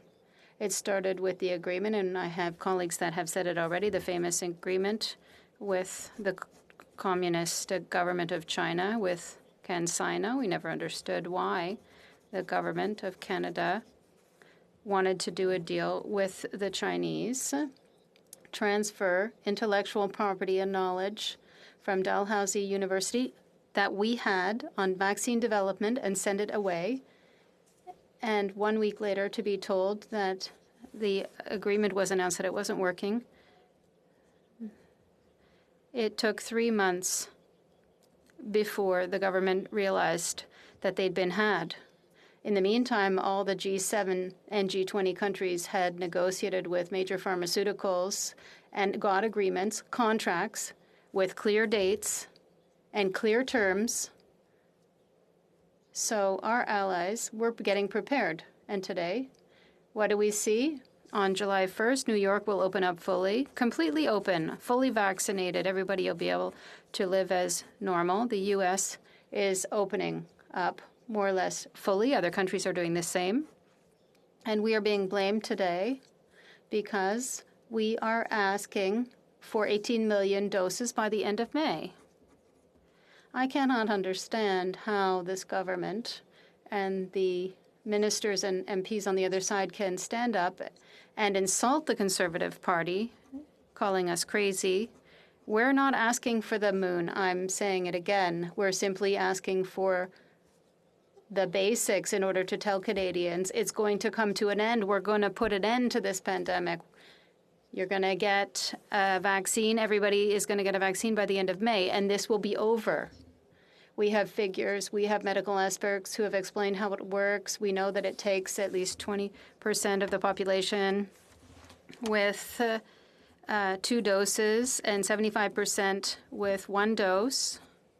So we're talking about 18 million doses here. We have doses that are coming. There's already 9 million people who've been vaccinated. We're not asking for the moon. It's very insulting to hear today. I've spent the day here, and I've listened to everybody just criticize us and treat us like we're crazy. Everything that has been done for the past year is to ask the government to open the machine up to reach clear, transparent agreements. Can we see the contracts? Can we see sections of the contract? No. There are contracts from Israel, the EU, the U.S. Most of the information that we want to know is we're able to get it, but we can't get the Canadian information. That's unacceptable. We cannot accept being treated like this by the Prime Minister, who always comes out in front of the public and say, we're doing the best that we can do. We're the best, even at controlling our borders, but the variants are coming in. And if the borders had really been closed, the variants wouldn't have come in. That doesn't make any sense. With the very short time that I have at my disposal, I want to say that the 18 million vaccines, we know where we can get them. They're on the other side of the border. There's President Joe Biden, a good friend of our Prime Minister. There are thousands of AstraZeneca doses that they don't need, millions. Go to the White House and knock on the door and say, we need 18 million doses so that I can respect the Conservative Party motion and ensure that Canadians can all have at least 1 dose available by the end of May. That's simple. Knock, knock, knock. Hello. It's the Prime Minister of Canada. Please send us 18 million doses. And there you have it. It's quite simple. That's how it works. Thank you. It being 17:15, it is my duty to interrupt the proceedings and to immediately put all questions necessary to deal with the business of supply. Mr. O'Toole, seconded by Ms. Rempel Gardner, move that given that only 2.7% of Canadians are fully vaccinated against COVID-19, that's number 1. Number 2, the federal government did not deliver adequate vaccine supply in January and February 2021. Number 3, the government extended the recommended interval for the second vaccine dose to 4 months against the recommendations of vaccine manufacturers. 4, Canadians are facing increased restrictions and lockdowns in multiple provinces from British Columbia to Nova Scotia. The House called on the government to ensure that every Canadian adult has access to a vaccine by the May long weekend. If a member of a recognized party present in the House wishes to request a recorded division or that the motion be adopted on division, I would invite them to rise and indicate it to the chair. L'honorable député. The honourable member for Charlebourg, Saint Charles. Yes, Madam Speaker, I would ask for us to have a recorded division. Pursuant to order made on Monday, January 25th, 2021, the division stands deferred until Monday, May 3rd, 2021, at the expiry of the time provided for oral questions. The honourable member for Kingston and the Islands has a point of order. Sorry, Madam Speaker, I threw you off there. I stood up just a second too early. But I believe if you seek it, you'll find unanimous consent to see the clock at 5:30 so that we can begin private members' business. Does the honourable member have unanimous consent to see the clock at 5:30? Agreed? Agreed and so ordered. It's 5:30. It being 5:30, the House will now proceed to the consideration of private members' business as listed on today's order paper. Mr. Bragdon, orders of the day, ordre du jour. Private members' business. Consideration at third reading of Bill C-228, Reduction of Recidivism Framework Act, standing in the name of Mr. Bragdon. Mr. Bragdon, seconded by Mr. Poilus, moves that Bill C-228, an act to establish a federal framework to reduce recidivism, be now read a third time and do pass. Debate. The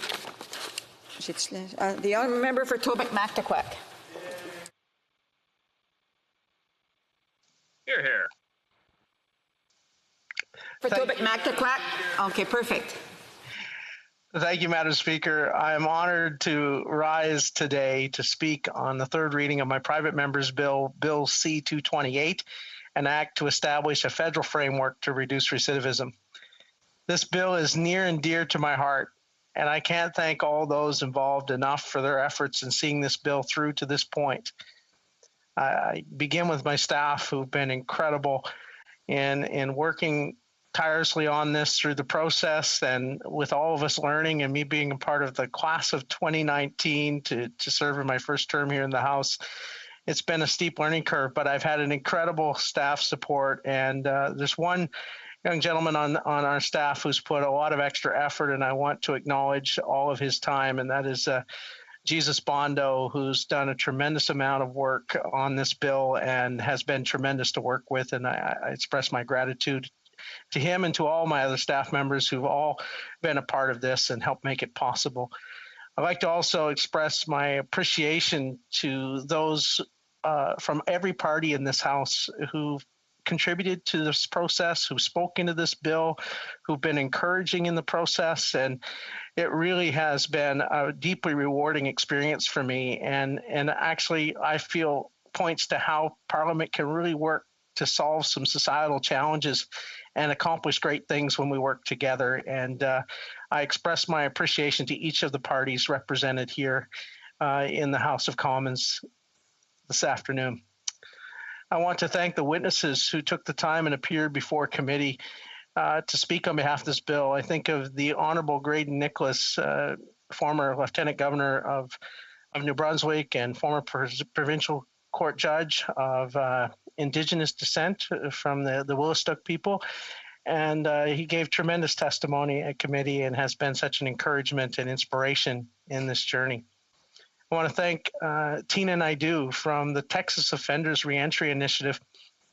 Tina has been incredible to work with on this, and she spoke at committee, and their organization and the work they've done, in fact, working with over 30,000 people who've been returning to community through their programs and finding their way back into the workplace, and obviously finding a pathway back to successful reentry into community has been truly inspiring. And I'm forever grateful for the influence of Tina Naidoo, Bishop Jakes, and the good folks from Dallas who've done such great work on this. I think of Kathy Latimer, who from the John Howard Society gave great testimony at committee, and the inspiring work that John Howard does in helping those who are transitioning from the shadows, as it were, back into the communities. And I express my gratitude.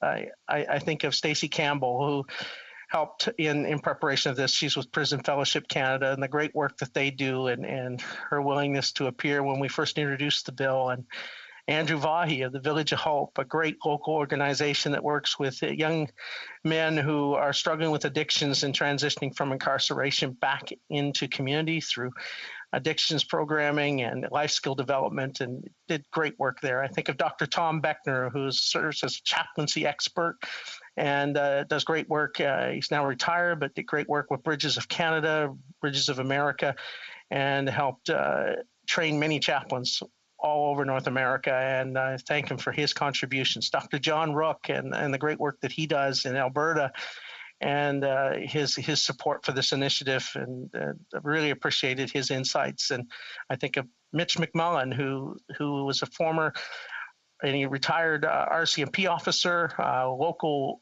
community police chief with the town of Woodstock in my riding's local police detachment, but he also is a former member of the National Parole Board. And he spoke in favor of the bill and helped helped us in preparation. And I think of a local farmer from my region, David Coburn, who has employed young men who've been in transition and given them an opportunity to find their way afterwards. And really, all these voices speaking together into this, and members from the other parties who gave good suggestions and helped build this bill to where it is. I'm deeply thankful and consider it a great privilege to see it to this point. I know that we all recognize that the recidivism rate, of those released from federal prison who will be back in prison within 2 years is a troubling rate. In some estimates, I know it's over 25% of those who are released from federal prisons, but it's much higher from those even from provincial institutions. And those rates are even higher for those from minority communities, such as our Indigenous community, where the rate is near 40%. We need to definitely do all that we can to address these things. There's a sad reality that many of the children who have been, whose parents who've been incarcerated, it's been found out and proven that they're 7 times more likely to enter prison themselves at some point. So if we can help break that cycle and stop the cycle and reduce recidivism, we're not only helping the individuals who's been affected, but we are also seeing a difference in generations to come. And I think this type of initiative where we all work together through effective partnerships to make a pathway for successful reentry after someone has served their time will be so much better for everyone. And I am so thankful for the embrace that the House has given to this point, and in trust and hope that they will continue to support this right through to it becoming a law. We all share the aim of stopping the revolving prison doors so that once someone has served their time and they have completed their sentence, they have a successful reentry back into community. We must work with the provinces and respect their areas of jurisdiction and expertise. We must work with the private sector and know that they could be the key to unlocking someone's opportunity for a second chance.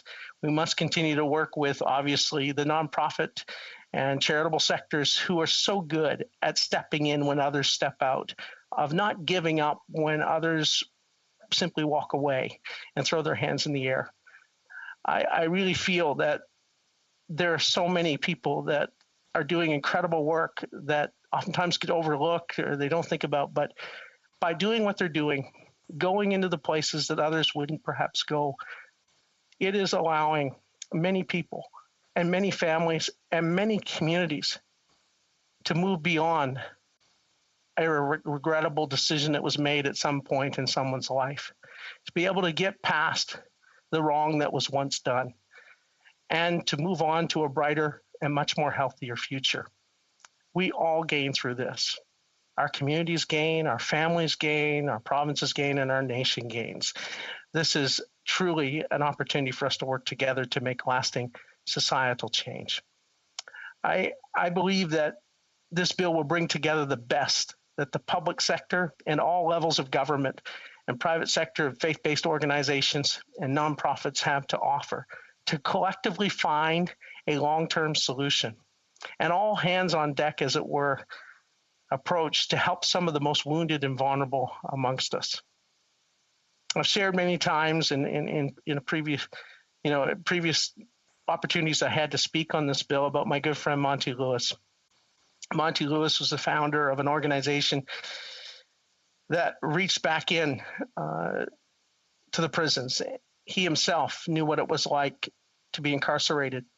Monty had not an easy upbringing. He knew what it was to live with addictions in his life. He knew what it was to have faced violence and been a perpetrator of violence. He ended up serving time in provincial jails, then into federal penitentiary, until one time Monty was in the hole of a prison cell in Kingston, at the Kingston Penitentiary, and pretty much given up on life and angry at the world. But there was a Salvation Army chaplain that faithfully visited him when he was in the hole of a prison cell, and he kept coming. And one such day, Monty, I remember him telling the story, this chaplain came down to see him, and Monty started in again and was hollering and swearing and tell him to get out, get lost, and the chaplain just kept coming and shared with him, showed him grace, showed him hope, showed him that he wasn't going to give up. And long story short, Monty had a dramatic change in his life. And from the whole of a prison cell, his life started in a different direction. He served his time, he got out, he found the love of his life, Linda. They got married, he went to work back in the mines, and then he had this pull in his life that he couldn't escape. He said, I've got to do whatever I can to help others who've gone a similar path as I am so that they don't have to feel like their life is over because of things that they've done that they regret. And they started with $7.36, and they began going in and visiting prisons and sharing good news with people and being there for when they got released from prison. And that life and organization and story has been a true inspiration behind this. And I can't help but think that somewhere in heaven, Monty has a great grin on his face tonight, thinking that a bill that he inspired is on the verge of perhaps passing through the House of Commons and making an impact in the lives of so many others. So I dedicate this evening to him and to his wife and their family for the tremendous sacrifice that they've made and the hope that they provided many others. Thank you, each one. I appreciate the opportunity and appreciate so much your support in helping get this done for the hope of all those who felt hopeless at one point. Thank you, Mr. Speaker. Questions and comments. We'll first go to the honourable member for Central Okanagan, Similkameen Nicola. Thank you, Mr. Speaker, and I certainly want to thank this member for his heartfelt presentation to the House today. I don't think anyone who is watching at home or in this chamber, if their heart was a little bit too small, probably went 3 times sizes bigger today. I just want to thank the member. Sometimes we forget about how difficult it is to take a piece of legislation through the whole process, and congratulations to him and his team. Now, based that we're at third reading, the member has been through committee study, and he mentioned that there was a lot of suggestions, not only from his own party, but from other parties. Could the member please share some of the experiences he had at committee and what he believes will be the next step for his bill moving forward? The honourable member for Tabik-Naqtaquac. I would like to thank my honourable colleague for his very kind comments, and I appreciate that in his remarks. And look, the committee experience was a very good one. I start by thanking the chair, and he was so good in helping us navigate it. And my first experience in walking a private member's bill through committee, he was tremendous. I recognize my honourable colleague from Lakeland, who was tremendous through this as well and helping guide it. I mentioned my honourable colleague and fellow Atlantic Canadian from St. John's over in Newfoundland, who had a good amendment to add to it to enrich the bill and to make sure that we're looking into how that sometimes there may be some things that are systemic that need to be looked at, and we need to address that to make sure that if there are patterns or things that are systematically unfair, that we're making sure those are being looked at and examined and addressed as well. I can't thank each one of the members and members of the committee enough for the valuable input and encouragement that they've offered along the way, and the witnesses that we've heard from, and the stories. And I look forward to the day that when we're hearing further testimony to the effects of these programs being put in place, the stories of lives that have been transformed. And I think that's going to make all of us feel really good that we have played a part in positive change. We'll get on with the next question, and we'll go to the honourable member for Winnipeg North. Thank you, Mr. Speaker. I appreciate the comments from the member, and I was interested in just getting his thoughts on the issue of restorative justice. I'm sure he's likely given some thought to it, and I'd be interested in his opinions on it. Naqtaquac. Thank you, Mr. Speaker, and thanks to my honourable colleague as well for the great question. And yes, I'm very familiar with the principles of restorative justice, and look, I'm familiar with it from my background and believe that those principles certainly do apply. And I believe that, yes, people can be restored. I believe there's so many facets that can lead to that positive restoration. I happen to be one that believes that, yes, faith can play a huge role in that. I also believe, obviously, effective partnerships and good programming, good therapeutic counseling. And I'm one of these ones that really believe that an opportunity for meaningful employment or be able to be employed and a step back in is one of the best ways in which we can help people become restored. It's addressing the whole person and their needs. So I do believe very much in the concept of restorative justice. Thanks for the question. Questions and comments? The Honourable Member for St. John's East. Thank you, Mr. Speaker. And first of all, let me say that I will say once again how impressed I am and to recognize your compassion and your passion for this issue coming out of your own experience and that of your friend Monty Lewis, who took a great deal of interest in making sure that people had an opportunity to be rehabilitated. I do have to say, though, your party in the past has done a disservice to the programming in prisons by reducing, for financial reasons, closing many of the programs and services that were available to inmates to assist in their rehabilitation. I don't want to go through the list because it's a very long one and very disheartening, to say the least. And I wonder, would the honourable member care to comment on that? And is he prepared to acknowledge that cutting these programs has a lasting impact on rehabilitation in our federal prisons? Honourable Member for Quebec-Mactaquac.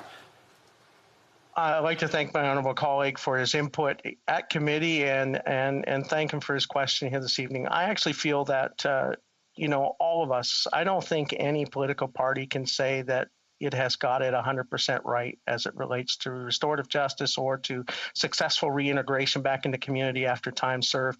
I feel like all of us need to bring a certain level of humility to any of these societal challenges that we're facing and realize that we have to work together to find solutions, and that we build on the knowledge of past experiences, both good and bad, and try to build a bridge to a better tomorrow. And I think we're on that path with this bill. And we've seen a very encouraging sign with all parties coming together to work together on this. And I also believe that this bill provides opportunity, yes, for the public sector involvement, but also private sector involvement, nonprofits and others. And I think it's at that interface that we'll really find the keys to successful reintegration. We have time just for one last short question, and we'll go to the Honourable Member for Peace River Westlock.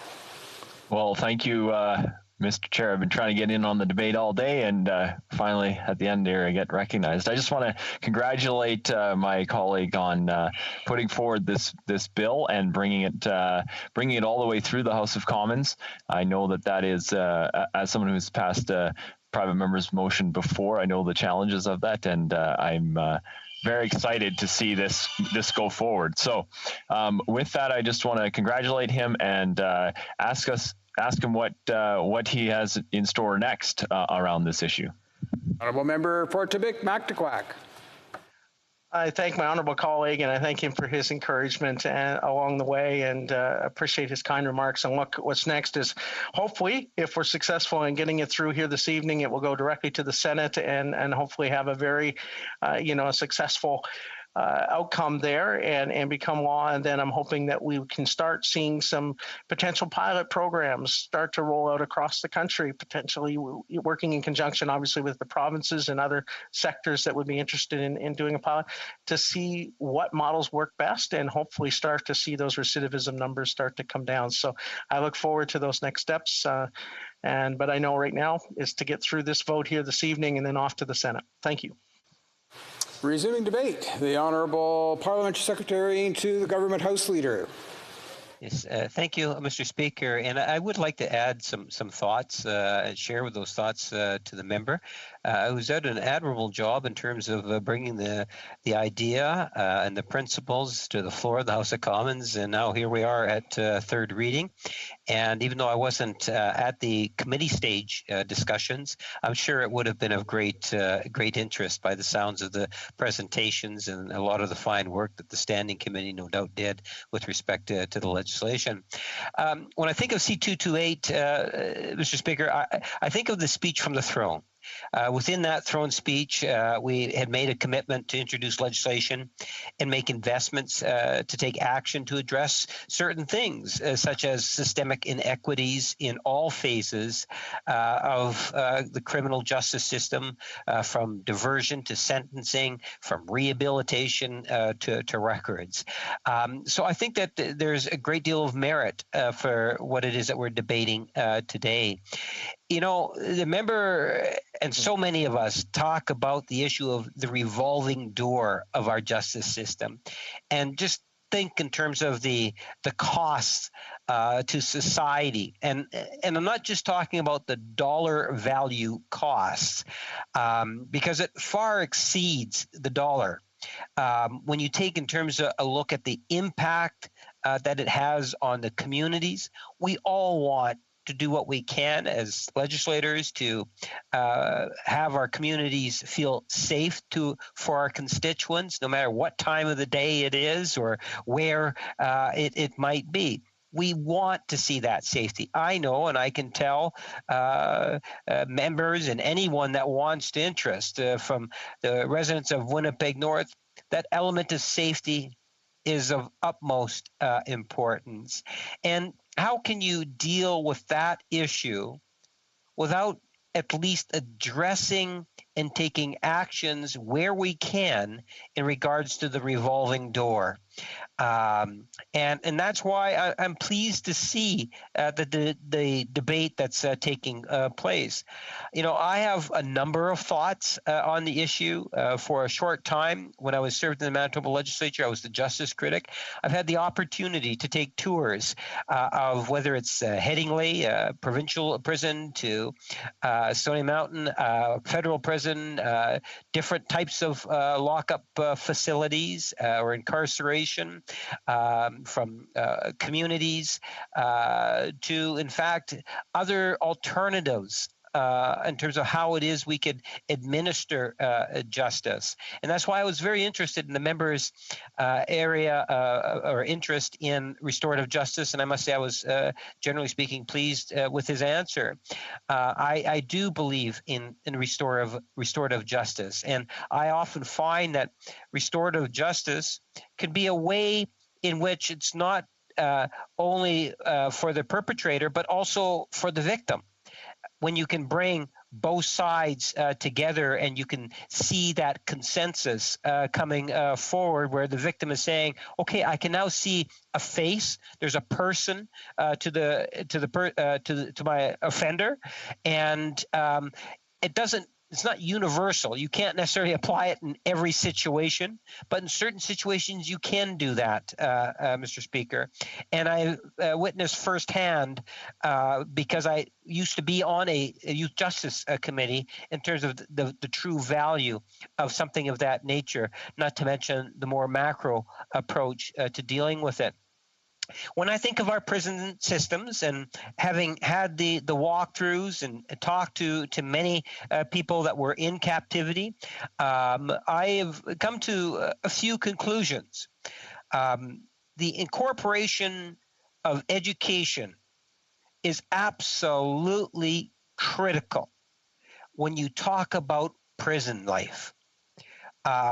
Education, those basic skills, everything from just learning to speak a language, to speak English or a language, Mr. Speaker, so very important to be able to write, to be able to communicate or do up a resume.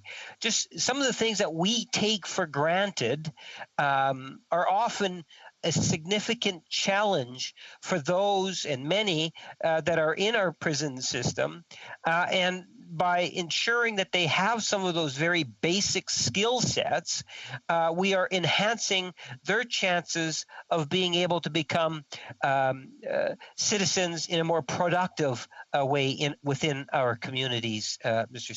Speaker. I think that there's ways in which we can deal with the issue of substance abuse, as an example, and drugs. And I think we need to do a lot more in terms of looking at ways in which we can have more effective policies on that front. And I do believe, as a government, that we have been very progressive in our approach on a number of those files. When I think of the legislation that the member has brought forward, I think it's important to emphasize a couple of points, and I should have maybe even said this right closer to the beginning. And Mr. Speaker, if I may, I would suggest to you that the government interprets this particular bill as applying to federal offenders only. And that's a very important aspect, as they are the only ones for whom the actual Minister of Public Safety and Emergency Preparedness is actually responsible for. So I just want to highlight that, because I think it's a very important part of the debate. Even though, Mr. Speaker, the member in his comments accurately made reference to the importance of working with other stakeholders, in particular our provinces. So whether it's private citizens participating by using things such as justice committees, and I can tell you, in my experience, it has been very, very positive. You become an honorary probation officer of sorts, and it's a quasi-judicial body. So whether it's the individual or it's the nonprofit, and there are so many nonprofit organizations that are out there that do outstanding work in terms of assisting people that are incarcerated. And I must also add to that, Mr. Speaker, in assisting victims of crimes also. But for the purpose of this bill, recognizing just the phenomenal effort of those organizations in all regions of our country as nonprofits that are there to support people, real people that are trying in many ways, in many situations, to get out of their current circumstances and to contribute more positively. Along with the privates and the nonprofits, one could easily factor in private companies. I often, and you'll see at times, I don't know to what degree today because I've been out of it for a little while, but often you would see private sector assisting, whether it's participating in dispositions to reintegrate individuals that have left the system, or as a part of a disposition that a justice or a quasi-judicial group would have given to someone that has perpetrated an offense. Private sector does have a role also to play in this. And obviously, our provinces. And I think that's where I should spend just a bit more time on, because we need to recognize that when we talk about incarcerations, I don't know the hard numbers, but I think the member also made reference to that revolving door, and I do believe that the percentage is higher at the provincials than it in provincial facilities than it is at national facilities. Now, you always got to be careful when you talk about stats. There's rationales that could ultimately justify why that is the case, Mr. Speaker. But what I do know is that there are barriers, systemic barriers that are there, that are real, that the government needs to focus attention on. Also, it's important to point out, Mr. Speaker, in terms of the services, that we already, the services already doing good work to continuously review and improve its own risk assessment instruments and procedures to ensure that they remain unbiased and valid and reliable, Mr. Speaker. as I say, when we talk about changes that are going to have an impact on the safety, these are the type of things that actually move us forward. And we've come to the end of our time allocated for the Honourable Parliamentary Secretary. We'll now go to the next speaker, le prise de débat. Resuming debate, the Honourable Member for Avignon-La-Métis-Matane. Thank you, Mr. Speaker. Initially, we were supposed to debate this bill the day after the emergency debate to denounce active violence against women. I had made a lot of room in my speech because feminicides are a scourge that must be eradicated at all costs, and this bill could have been part of the solution. So allow me to go back to the sad events of the last few weeks. In February, LSCP Agma, 44 years old, was killed by her ex-husband. On February 21st, Marley Edward, 32, was shot in her head near her home in Laval. She was also a victim of domestic violence. On February 23rd, 44-year-old Nancy Roy was stabbed to death in her home. Her ex-husband, Mr. Lajoie, was charged with the murder. March 1st, 2021, Myriam Dallaire, 28, and her mother, Sylvie Bisson, 60, were killed by Ms. Dallaire's ex-husband. March 19th, 2021, Nadège Jolicoeur was stabbed to death in her husband's cab. March 23rd, Rebecca Harry succumbed to her injuries after being hospitalized for several days in Montreal. Her husband was arrested at the scene. These seven women were killed in 7 weeks in Quebec. 14 children were orphaned by their mothers and often by their fathers, who took their own lives as a result of these murders. Since then, others have been added, bringing the list to 10. 10 women killed by their loved ones. And killers are often spouses or ex-spouses. And it's even more brutal when we know that these killings were committed by men who had already been prosecuted and had a long history of violence. And it's clear that violent spouses must be treated and evaluated with vigor according to their dangerousness. And this is where the problem is. The Domestic Violence Death Review Committee and the work of criminologist Jane Monkton shows that spousal homicide is a bomb that is being created before our eyes because of the constant negligence of public authorities with respect to prevention and detection. The risk factors are known, but they're being ignored and trivialized. And the former spouse of a suspect felt like she hadn't been taken seriously when she did complain about him earlier.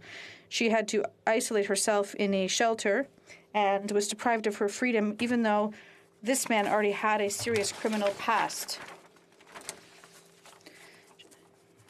But her former ex-spouse was free. Often, there is some inconsistency in the fact that an abused woman has to go to a shelter to be safe, while the abusive spouse is free. And what happens to men if they're not treated and they're freed? That's the whole question. LSCP Agma's body was found in February with significant injuries. 2 weeks later, her ex-husband had been released on bail, despite having violated court orders that prohibited him from approaching her. Many abused women who had faith in the justice system now unfortunately believe that the freedom of the accused is more important than the safety of a woman. When citizens lose confidence in their justice system, they stop reporting incidents to police. And the numbers show it. Feminicides have received a lot of media coverage in recent weeks, but we have to open our eyes to the serious issue, and we need to address it urgently. The numbers of attempted murder, aggravated assault, threats, and assaults against women are even more concerning. In 2019-2020, 300 women were housed in women's shelters in Quebec. 300 women's victims of attempted murder by violent men. Of 300 of them, the majority don't appear in police statistics. And according to the Federation of Shelters in Quebec for Women, strangulation attempts, drownings, or women who have been thrown down the stairs, these are most of the cases. And what can we do to put an end to this unprecedented violence? What can we do to make sure women and children feel safe in their own homes? What can we do to help men to channel their anger and not kill more women? One of the solutions is certainly to find better treatment for men, violent men. Innovative measures must be put in place. In 50% of cases, men reoffend. Domestic violence is a social problem, and action must be taken on several fronts. We can't stop violence against women by men without dealing with these aggressors. This would be a mistake. Bill C-228 is a better way to supervise inmates in federal prisons to limit repeat offending. This is a subject that's close to my heart and one I'm studying very carefully on the Standing Committee for Public Safety. First, C-222 aims to end the imposition of mandatory minimum sentences for certain criminal code offenses. This was a mistake made by the Harper era that needs to be fixed. The mandatory aspect of these sentences takes away the judge's ability to determine appropriate sentences based on their knowledge of the case and their expertise. So, mandatory minimum sentences are favored because it's believed the length of the sentence has a deterrent effect on the offender who may be tempted to reoffend. However, a major study conducted over a 30-year period involved more than 336,000 offenders shows otherwise. Researchers found that 325 correlations between reoffending and the length of time in prison, and they concluded that it would be unrealistic to impose prison sentences in the hope of reducing crime. The primary justification for imprisonment, they argued, should be to punish people for their crimes and not to incapacitate some offenders for reasonable periods of time. The report of the CIC, Ivan Zinger, released in October 2006, supported the results of this study, and this report is devastating for the Canadian government because it shows that the federal government is not managing the reintegration of inmates very well. I had the opportunity to speak with Mr. Zinger at a security meeting, and we discussed the significant number of sexual abuse cases that go unreported in federal prisons, and worse still, sometimes they go with unpunished. So when the CSC is documented turning a blind eye to rape, there is an urgent need to take action. And we need to put these people behind bars and offer vocational training.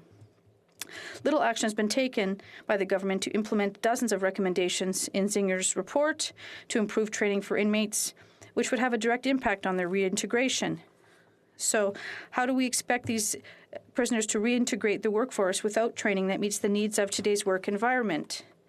How can we achieve successful reintegration if we neglect opportunities for these inmates to obtain employment after their sentences are completed? Without a legitimate livelihood, the door to delinquency is wide open, and so is the door to recidivism. Bill C-228 calls for the development of a federal framework. That's a good thing. We have an opportunity to discuss it at committee and with the sponsor of the bill. However, it provides for standardized programs for all of Canada. Unfortunately, this directly encroaches on Quebec's areas of responsibility. Quebec already manages social reintegration for juvenile offenders, but this bill would override it with a federal framework. And the problem is that the federal government would create its own program for the provinces. And a Liberal amendment even changed the wording so the framework would be done in consultation with the provinces rather than in collaboration with them. And for us, this foreshadows the eventual imposition of a framework. We had hoped to amend the bill at report stage, but our amendments were ruled not in order. Reintegration of offenders is important to me and to the Bloc, and we had supported it at second reading, but this bill would undermine the efforts of Quebec, which is doing quite well in terms of social reintegration. And for us to be in favor of it, the bill should have been limited to the federal government's role in the reintegration of offenders. The recent cases of Michael Cox, a dangerous sexual predator who attempted to kidnap a girl immediately after being released from prison, shows that recidivism amongst violent men is a problem. The case of Marilyn Levesque also shows that violent men are repeat offenders, and this is an issue. We cannot bury our heads in the sand. Existing mechanisms have failed to protect people, and although the Bloc supported the bill at second reading, we oppose any imposition of a federal model in prisons. And I'd like to pay tribute to the members of the member of Tobique Metequois. For St. John's East. Thank you, Mr. Speaker. I'll be splitting my time with the honourable member for Courtenay Alberni. I'm pleased to have an opportunity to speak to Bill C-228 today. And Just interrupt the honourable member just for a moment. In our in private members' business, there's really no provision to share one's time, unlike, say, other occasions when we're in committee of the whole and such. So the member will just have to stick to his 10 minutes. I do note that the honourable member for Courtenay Alberni is on the list. We are coming up against an end point here, but if there does happen to be time available, certainly he is on the list and will have an opportunity to speak. The honourable member for St. John's East. Thank you, Speaker. I'm pleased to have an opportunity to speak to Bill C-228, an act to establish a federal framework to reduce recidivism, presented by the honourable member for Tobique-Mactaquac. Let me first commend the member for bringing forth this bill. He's a first-time member, and it's to his credit that he's gotten the private member's bill to this stage so early in his political career. He's spoken with great passion and empathy about this issue in the House from his experience in his community and the extraordinary work done by a particular friend of his, Monty Lewis, in assisting ex-offenders. It's also notable that the bill is coming from a Conservative member of the House. That's because we often hear from Conservatives who see themselves as so-called tough on crime, seeking stiffer punishment, mandatory minimums, and lengthier sentences for crimes in hopes of protecting the public, but which have not proven to do so. But it's not very often we hear from them of the importance of rehabilitation and reintegration into the community for an offender when released from prison. This does serve to protect the public and is an important element in the improvement of society. The rehabilitation of an offender is a significant principle of sentencing and must be considered by a judge along with other elements. What we want to avoid is an offender reoffending. That's probably the simplest definition of recidivism, which is not a commonly used word outside the field of corrections. The bill calls for a development of a national framework to reduce recidivism to be developed within a year by the Minister of Public Safety and Emergency Preparedness and reported to the House of Commons. This is to be done in consultation with the provinces, with Indigenous governing bodies and organizations and other stakeholders, including NGOs such as the John Howard and Elizabeth Fry Societies and other organizations and groups who work with ex-offenders. It recognizes the need for the framework to include measures to ensure that those who are released from prison have adequate and ongoing resources, as well as employment opportunities to aid their transition and reintegration back into the community, all with the goal of reducing the likelihood of reoffending, but also helping the person become a productive and contributing member of society along the way. Employment is extremely important and basic to rehabilitation. Having a job and the opportunity to achieve self-sufficiency and the independence that comes with that is crucial and gives you some control over your life and your future. A representative of the John Howard Society in my riding of St. John's East has recently stressed the need for employment skills development programs pre-release as a means to help ex-offenders to get more quickly on their feet as they seek to reintegrate and build a better life. It's hoped that consultations coming from this bill will result in productive recommendations for measures to assist in aiding rehabilitation and thereby avoiding recidivism and in helping individuals overcome the obstacles that may have contributed to them being incarcerated in the first place. This could include helping those with a lack of access or with barriers to education and training, or those dealing with drugs and other addictions, which can be a huge factor in the lives of some of those who've been incarcerated. The bill provides an important opportunity to focus on the needs of ex-offenders and enhance the programs and resources that can be made available. Mr. Speaker, the preamble of the bill also recognizes that the purpose of the correctional system is in part to assist in the rehabilitation of offenders, both in the penitentiaries and in the community. One factor that's now well known is that there's a shocking overrepresentation of Indigenous men and women, Black Canadians, and persons of color in our prisons. In 2020, according to the correctional investigator, Indigenous people accounted for 30% of the prison population, but only 5% of the Canadian population. And Black inmates were 10% of the prison population, but only 4% of the Canadian population. What's been revealed recently that there's also a racial bias in the tools used to assess inmates on their rehabilitation potential and their security standing for serving, when they serve in the prison itself, whether they have to serve in minimum, medium, or maximum security. Black and Indigenous inmates are more likely to get maximum security ratings and being assigned the worst scores on a potential for rehabilitation assessment. The result is that they have restricted access to programs for rehabilitation within the prison, lesser access to parole, thereby serving a longer portion of their sentence in prison. Having fewer opportunity for programs is obviously detrimental to those incarcerated.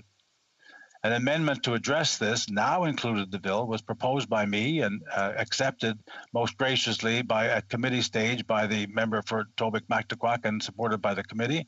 It's a provision, and I quote, to evaluate and improve risk assessment instruments and procedures to address racial and cultural biases and ensure that all people who are incarcerated have access to appropriate programs that will help reduce recidivism.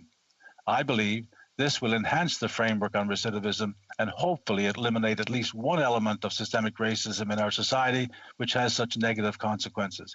Mr. Speaker, I want to once again commend the member for this legislative initiative and offer my support for its adoption at third reading. Thank you, Mr. Speaker. Resuming debate, the honourable member for Sherwood Park, Fort Saskatchewan. Thank you, Mr. Speaker, and I want to thank the member for Tobic-Mactaquac and his team for this critical work to establish a federal framework to reduce recidivism through this bill, as well as for giving me the opportunity to speak this afternoon. All of us should be deeply concerned about the well-being and status of those who have committed crimes, for two reasons. Because those who have committed crimes are still human beings, and because unless they are reformed, criminals have the capacity to hurt us and others again. On the first point, I know that the member who proposed this bill served previously as a pastor and also that a great deal of important work affirming the human dignity of prisoners and seeking to reduce recidivism is done by faith communities. My colleague will therefore be quite familiar with the text from Matthew 25, which discusses those who will and will not receive salvation. In particular, the king will say to those on his right, "Come, you who are blessed by my Father, inherit the kingdom prepared for you from the foundation of the world. For I was hungry and you gave me food. I was thirsty and you gave me drink. I was a stranger and you welcomed me. I was naked and you clothed me. I was sick and you visited me. I was in prison and you came to me." Mr. Speaker, I don't doubt that for many, the last line of this famous text is the most challenging. To feed the hungry, clothe the naked, and welcome the stranger are comparatively easier things to do when the hungry, naked, and stranger seem to be thus in challenging circumstances through no fault of their own. But to be concerned with the well-being of the guilty, of those who have harmed others, to recognize their guilt without denying their humanity is necessarily more challenging, and I acknowledge that. In affirming the immutable human dignity of the guilty, we should not seek to dismiss their guilt or blame it abstractly on social factors beyond their control. That also seems to me to be a way of denying their human dignity. To say that someone has human dignity is to say that they have inherent value and that they have free will and thus bear responsibility for their actions. Those who have committed crimes, especially violent crimes, have likely participated in acts of dehumanization by denying the dignity of others or by using them as merely a means for their own ends. It clearly does no good, then, for the state or for others to also participate in this process of dehumanization by seeking to deny the humanity of the perpetrator, either by pretending that they didn't have agency in their situation or by seeking to treat them in a way commensurate with an animal. Following a dehumanizing act of crime, the response from the system and from society as a whole should seek rehumanization. This should include both holding an individual accountable and calling them up to behave in accordance with their humanity. Our response to dehumanization should not be further dehumanization, but rather rehumanization. Otherwise, we have not actually established a distinction in underlying mentality between ourselves and the criminal. St. Thomas More made the following observation about how dehumanization contributes to crime. He observes in his book Utopia, "If you do not find a remedy to these evils, it is a vain thing to boast of your severity in punishing theft, which, though it may have the appearance of justice, yet in itself is neither just nor convenient. For if you suffer your people to be ill-educated and their manners to be corrupted from their infancy, and then punish them for those crimes to which their first education disposed them, what else is to be concluded from this, but that you first make thieves and then punish them?" End quote. Aside from any normative or moral arguments about dehumanization and rehumanization of criminals, there is an obvious practical advantage to seeking rehumanization. It is a fact that most criminals do end up being released, and therefore the extent to which they have parted company with their previous modes of behavior has consequential implications for the security of everyone else. Theoretically, a society could seek to solve this problem by not releasing criminals ever. But aside from being unjust, this would be enormously expensive. Saving the government money is certainly the least important or compelling reason to seek to reduce recidivism, but it is a reason nonetheless. Even criminals who are incarcerated for life can do great harm to others, to guards, to fellow prisoners, and to the general public. Those who think permanent incarceration is a solution should remember that Alan Legere, one of Canada's most notorious serial killers, killed most of his victims after escaping from prison. Even if someone is sentenced to spend the rest of their life behind bars, it still makes all of us safer to see their rehabilitation. And as I said earlier, in practice, most of those who go into prison will come out at some point or other. In calling for the creation of a national framework to reduce recidivism, this bill particularly highlights the importance of strong communities and not-for-profit organizations. I know that this is not an accident. Meaningful human community associated with responsibilities and obligations furnished through natural institutions like family, workplace, and neighborhood is what helps us to learn and practice virtues which allow us to live meaningful and happy lives together. Community is important for the development of character and for rehabilitation. Community can also, in some sense, be part of the problem when people are plugged into communities which reward or reinforce antisocial behavior. In such cases, people need to have new communities made available to them. But we do not make criminals into good citizens by alienating them from their humanity, and therefore, nor do we make criminals into good citizens by alienating them from all kinds of community. Government is many things, but its biggest weakness is that it is not a community. While governments create legal frameworks and provide programs, they do not embody the unique characteristics or competencies of communities. Although governments can play a supportive role, a recognition of the unique competencies of voluntary communities that must receive former criminals and nurture them in the development of virtue is why this bill emphasizes the role that partnerships must play as part of a national framework on reducing recidivism. Having quoted scripture in St. Thomas More, I will now rely on the film The Shawshank Redemption to help elucidate this final point. Following the suicide of a recently released prisoner, one of the others observed, "These walls are funny. First you hate them, then you get used to them. Enough time passes, you get so you depend on them." The adjustment to release is very challenging. The state takes responsibility for incarcerating people and then releasing them. But what is really important for combating recidivism is the process by which a released prisoner is able to integrate themselves into a new community, which will help them further develop new patterns of behavior. So the transition out, and in particular the support of communities welcoming released prisoners, is necessary for reducing recidivism. The government cannot do this work on its own, but it can help. Mr. Speaker, during the tenure of the last Parliament, I had an opportunity to visit with Cal Maskery and the team at Harvest House Atlantic in Moncton. Harvest House is a community hub for those recently released from prison that includes an emergency shelter, step-up housing, addictions recovery, and skills training. Harvest House is supported through donations and through government programs. Cal himself had served time in prison, but then he turned his life around. Cal met his wife while he was in prison. She was a volunteer helping those who were incarcerated. They got married on the day of Cal's release. I was deeply inspired by Cal's story and by the work Harvest House does. And this is the kind of work that needs more support through this bill. I've also had the opportunity to visit the prison in my own riding on a couple of occasions. And I would encourage all members to take the opportunity to visit prisons, to talk to prisoners as well as staff, and to hear about their challenges as well as the hopes of those who are there.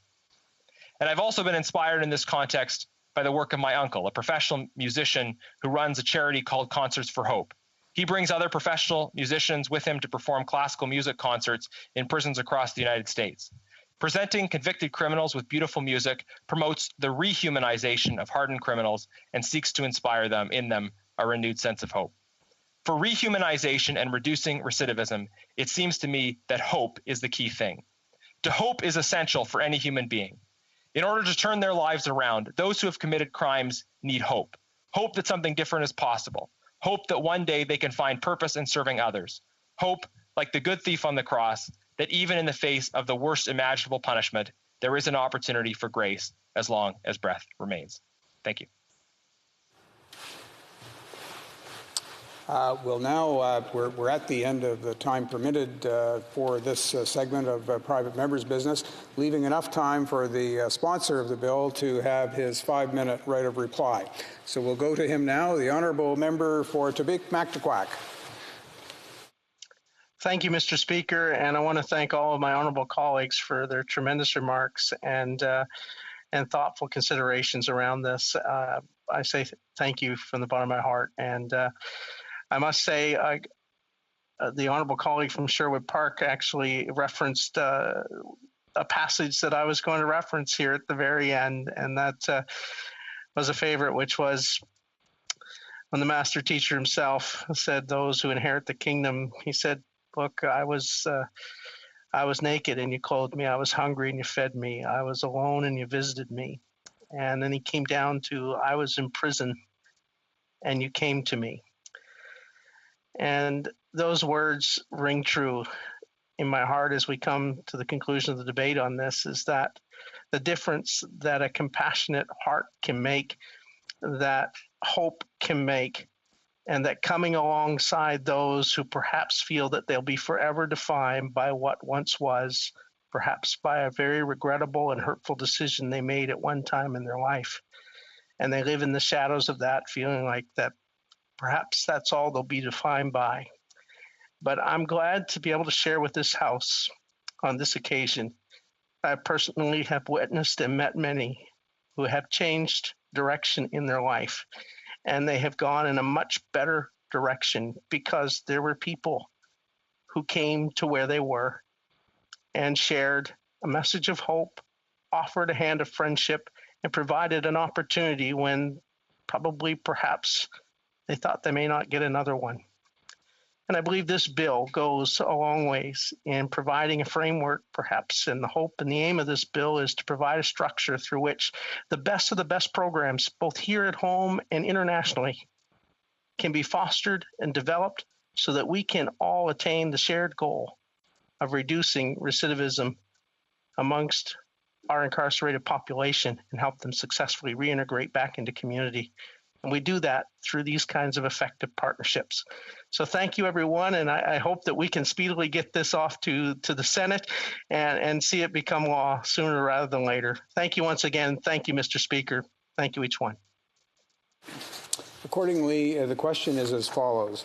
Mr. Bragdon, seconded by Mr. Paulus, moved that Bill C-228, an act to establish a federal framework to reduce recidivism, be now read a third time and do pass. Now, if a member of a recognized party present in the House wishes to request either a recorded division or that the motion be adopted on division, I'd ask them to rise and indicate so to the chair. And I see the honourable member for Kingston and the Islands. Thank you, Mr. Speaker. I would ask for recorded division, please. Accordingly, pursuant to an order made on Monday, January 25th, 2021, the division stands deferred until Wednesday, May 5th, 2021, at the expiry of the time provided for oral questions.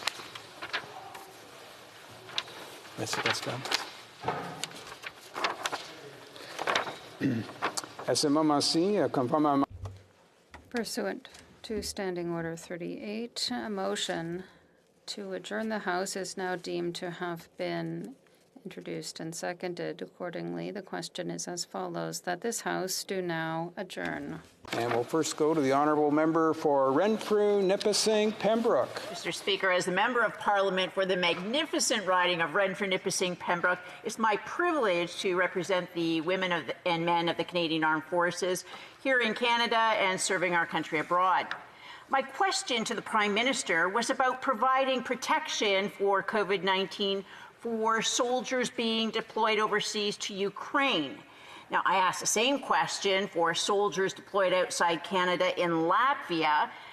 Since the start of the pandemic, over 1,525 members of the Canadian Armed Forces have contracted the virus, an infection rate that's almost double the rest of the Canadian population.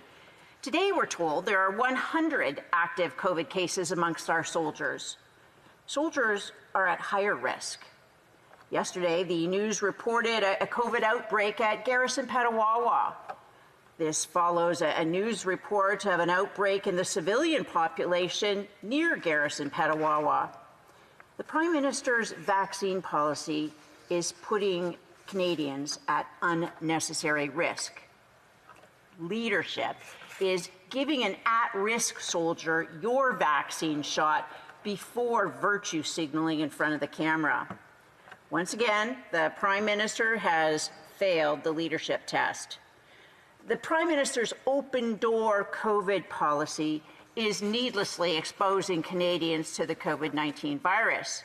The decision to deploy soldiers to Ukraine without first being vaccinated is another bad decision by a Prime Minister with a record of bad decisions. The Prime Minister knew Ukraine was struggling to get access to vaccines.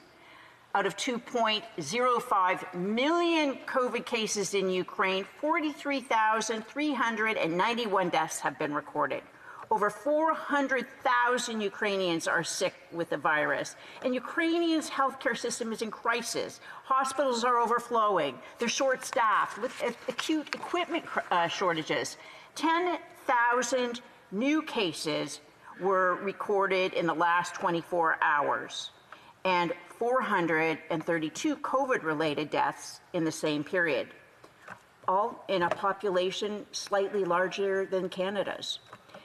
It was into this environment, an area suffering from a raging pandemic, that the Liberal Prime Minister sent unvaccinated soldiers. The subsequent order from the Prime Minister to scavenge a vaccine from a country where soldiers are being deployed is beyond outrageous. Unless the Prime Minister has ordered Health Canada to approve the use of Chinese Sinovac vaccine on Canadian soldiers with its 50% efficacy rate, the communist vaccine is not even legal in Canada. The Prime Minister knows the Chinese vaccine is the only vaccine available in Ukraine to inject into soldiers' arms. Canadian soldiers cannot scavenge COVID-19 vaccines from the COVAX initiative because they're not available. The first shipment of vaccines from COVAX did not arrive in Ukraine until April 16th. COVAX is the global vaccine sharing initiative. It's intended to provide vaccines for poor and middle-income countries. Without COVAX, many of the world's poorest countries would have no vaccines at all.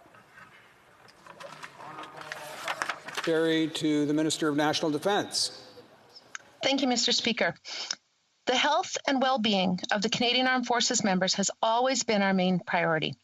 That is why our defense policy, strong, secure, engaged, provides a clear direction on our defense priorities with a 20-year horizon. That is something that no government has ever done before. In fact, Chapter 1 of our policy spelled out our desire for well-supported, diverse, resilient people and families.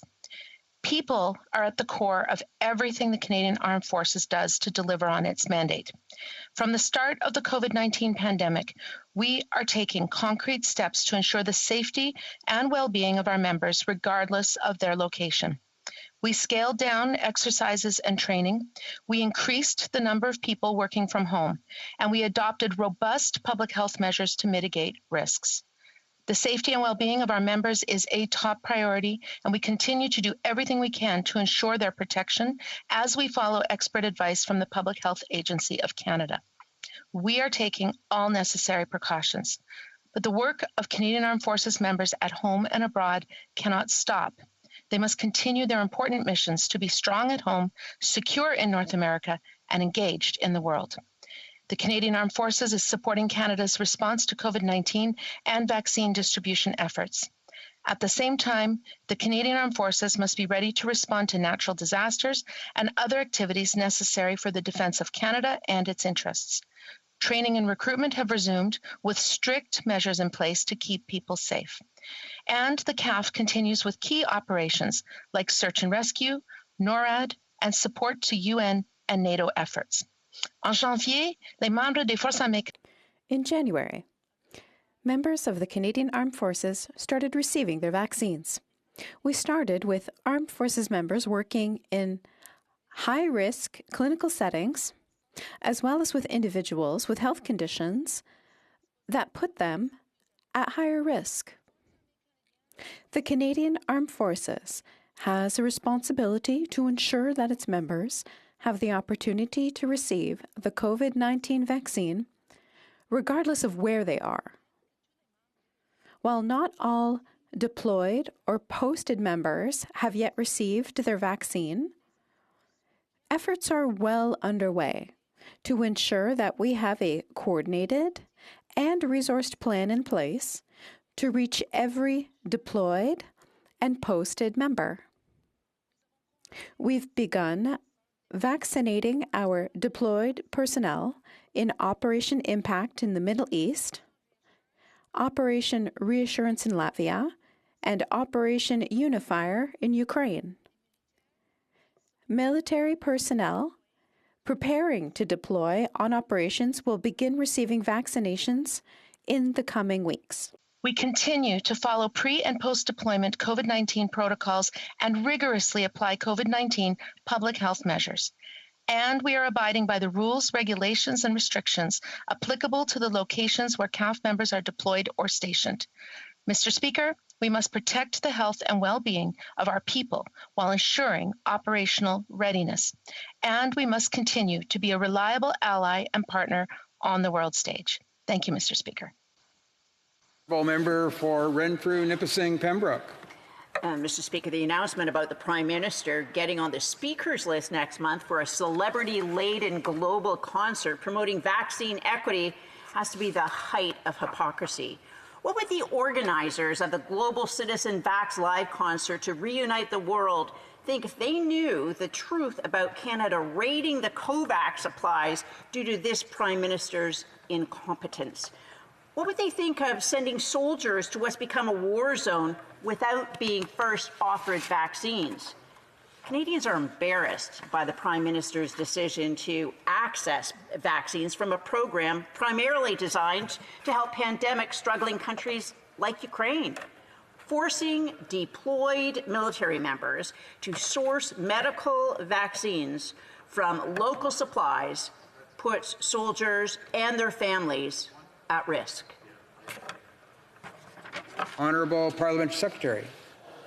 Mr. Speaker, any eligible Canadian Armed Forces member who wants a vaccine will be able to get one.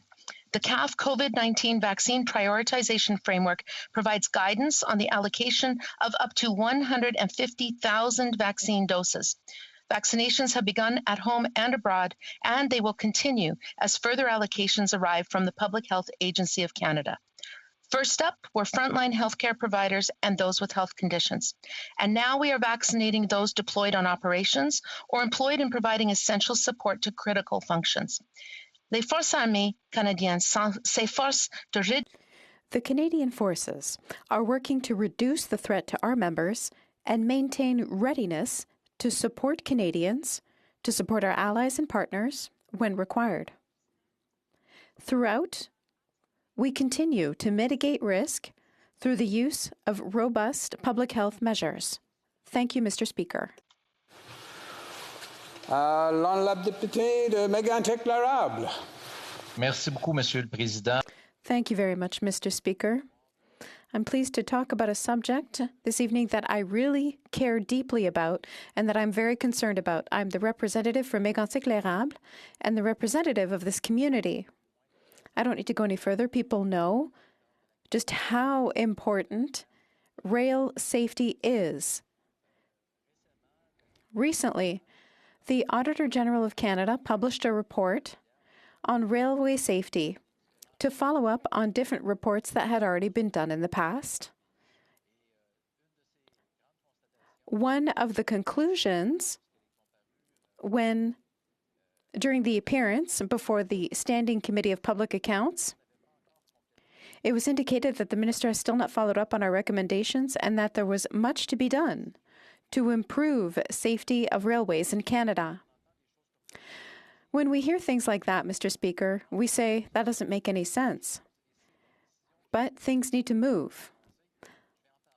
I'm going to talk about it, and I'm going to talk about it as often as possible in order to be able to achieve some sort of change, to oblige railway companies, Transport Canada, and everybody involved in railway safety throughout the country to act faster. When it comes to the railway going around Mégantic, we still have no deadline on when that's going to be done. And here in Lac-Mégantic, there's quite a debate whether CP or Transport Canada are actually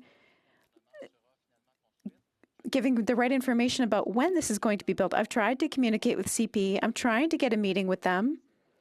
Meetings have been delayed week after week.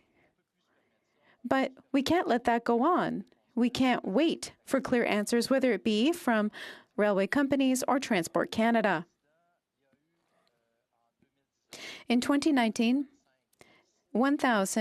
over 1,200 accidents happened, and that's from the Auditor General's report. 1,245 accidents. Did you know that in 2019, 72 people died in a railway accident in Canada, 28 of them at a crossing, derailments, 38 were accidents linked to people who basically broke into railway installations. Railway traffic has gone up. The tonnage has increased for 328,000 tons in 2018 among the goods transported. Crude went up by 45% between 2017 and 2018. Those are the most recent numbers we have. Given that conclusion, I think it is important for the Minister of Transportation and for Transport Canada to do their job, and that we no longer see in Auditor General reports sentences like the absence of effectiveness of oversight. The Auditor General said, yes, there's more monitoring and oversight, but we don't know what to do with the data. And we don't know if the measures that have been implemented have actually led to good results to protect people. And so, to conclude, I invite my colleagues from the government and Transport Canada and CP to do everything they can to accelerate the work being done so that we can finally say that our railways in Canada, especially in Lac-Mégantic, are safe. Thank you. Secretary Parliament. The Honourable Parliamentary Secretary for the Minister of Transportation. Thank you very much, Mr. Speaker. Transport Canada will not hesitate to take every measure necessary to protect Canadians who live close to railways. We are committing to improving our system of oversight, which includes implementing every recommendation of the Auditor General. I would also like to talk about the historical context. On July 6, 2013, a train carrying crude oil derailed in Lac-Mégantic. The resulting explosions devastated the community and caused the deaths of 47 people. This highlighted the significant deficiencies in Transport Canada's rail safety oversight regime. Following this, the Auditor General tabled an audit that highlighted areas that needed attention. Transport Canada took immediate and long-term action to address the shortcomings. And here's a few examples. In 2014, after the tragedy in Lac-Mégantic, we developed requirements for emergency response plans when railroads transport dangerous goods. In 2015, Transport Canada introduced new requirements for thicker steel on tank cars carrying flammable liquids. In 2016, We established stricter liability and indemnity regulations, requiring railroads to have a minimum level of insurance based on the type of dangerous goods they carry. We hired more inspectors. Since 2013, the number of rail safety inspectors increased from 101 to 155. We increased the number of inspections from 20,000 in 2013 to 35,000. Last year, there were 40,581 inspections. That's the highest number of rail safety inspections ever done in Canada. In 2015, we adopted the Safety Management System Regulations, which was the foundation for a better safety culture for all rail operators. Based on this progress, we've introduced administrative monetary penalties in 2015 to encourage better safety performance and enhanced education and outreach to communities by providing technical briefings to city councils. Through better inspections, or more inspections and better risk analysis, rather, we've started to identify key factors that lead to accidents. We've addressed these issues through a combination of targeted inspections and regulatory action. In October 2020, we approved the locomotive audio and video recorder regulations, which help us better understand safety issues and risks. We also approved the new rail operating personnel work rest time rules in November 2020, which aligns with the latest science on fatigue. These important changes improved the safety of rail operations. Over the past 5 years, rail operating fatalities decreased by 27% and accidents decreased by 12%. As the Auditor General pointed out in his follow-up audit, Transport Canada still has important work to do. The department has accepted all of the follow-up recommendations, and we're taking action on them. For instance, we're looking at ways to strengthen our railway safety management system regulations, and we're preparing to launch a series of audits of the effectiveness of railway safety management systems in the fall of 2021. These steps were taken to implement the recommendations, and they will help Canada's rail system be among the safest in the world. Thank you. The Honourable Member for Mégantic-L'Érable. Thank you very much, Mr. Speaker, and thank you to the Parliamentary Secretary. I would remind her that with every report of the Auditor General, the Minister insists that they always accept the recommendations, but the conclusion was clear. There's still a great deal left to be done to improve railway safety. I personally invite the Parliamentary Secretary to join the community of Lac-Mégantic and ensure that all of us together can work to improve railway safety. There are delays that are too long. I think it is our role as politicians to ensure that we shorten this timeline, to act faster, and make sure that the victims who lost their lives in the tragedy at Lac-Mégantic did not die for nothing, that we use this example to accelerate action, and that way we can avoid tragedies like that in the future. Thank you. The Honourable Parliamentary Secretary. Thank you very much, Mr. Speaker. I want to reassure Canadian men and women, Quebecers, all people in Lac-Mégantic, that rail safety remains my top priority. We are actively improving the rail safety oversight regime.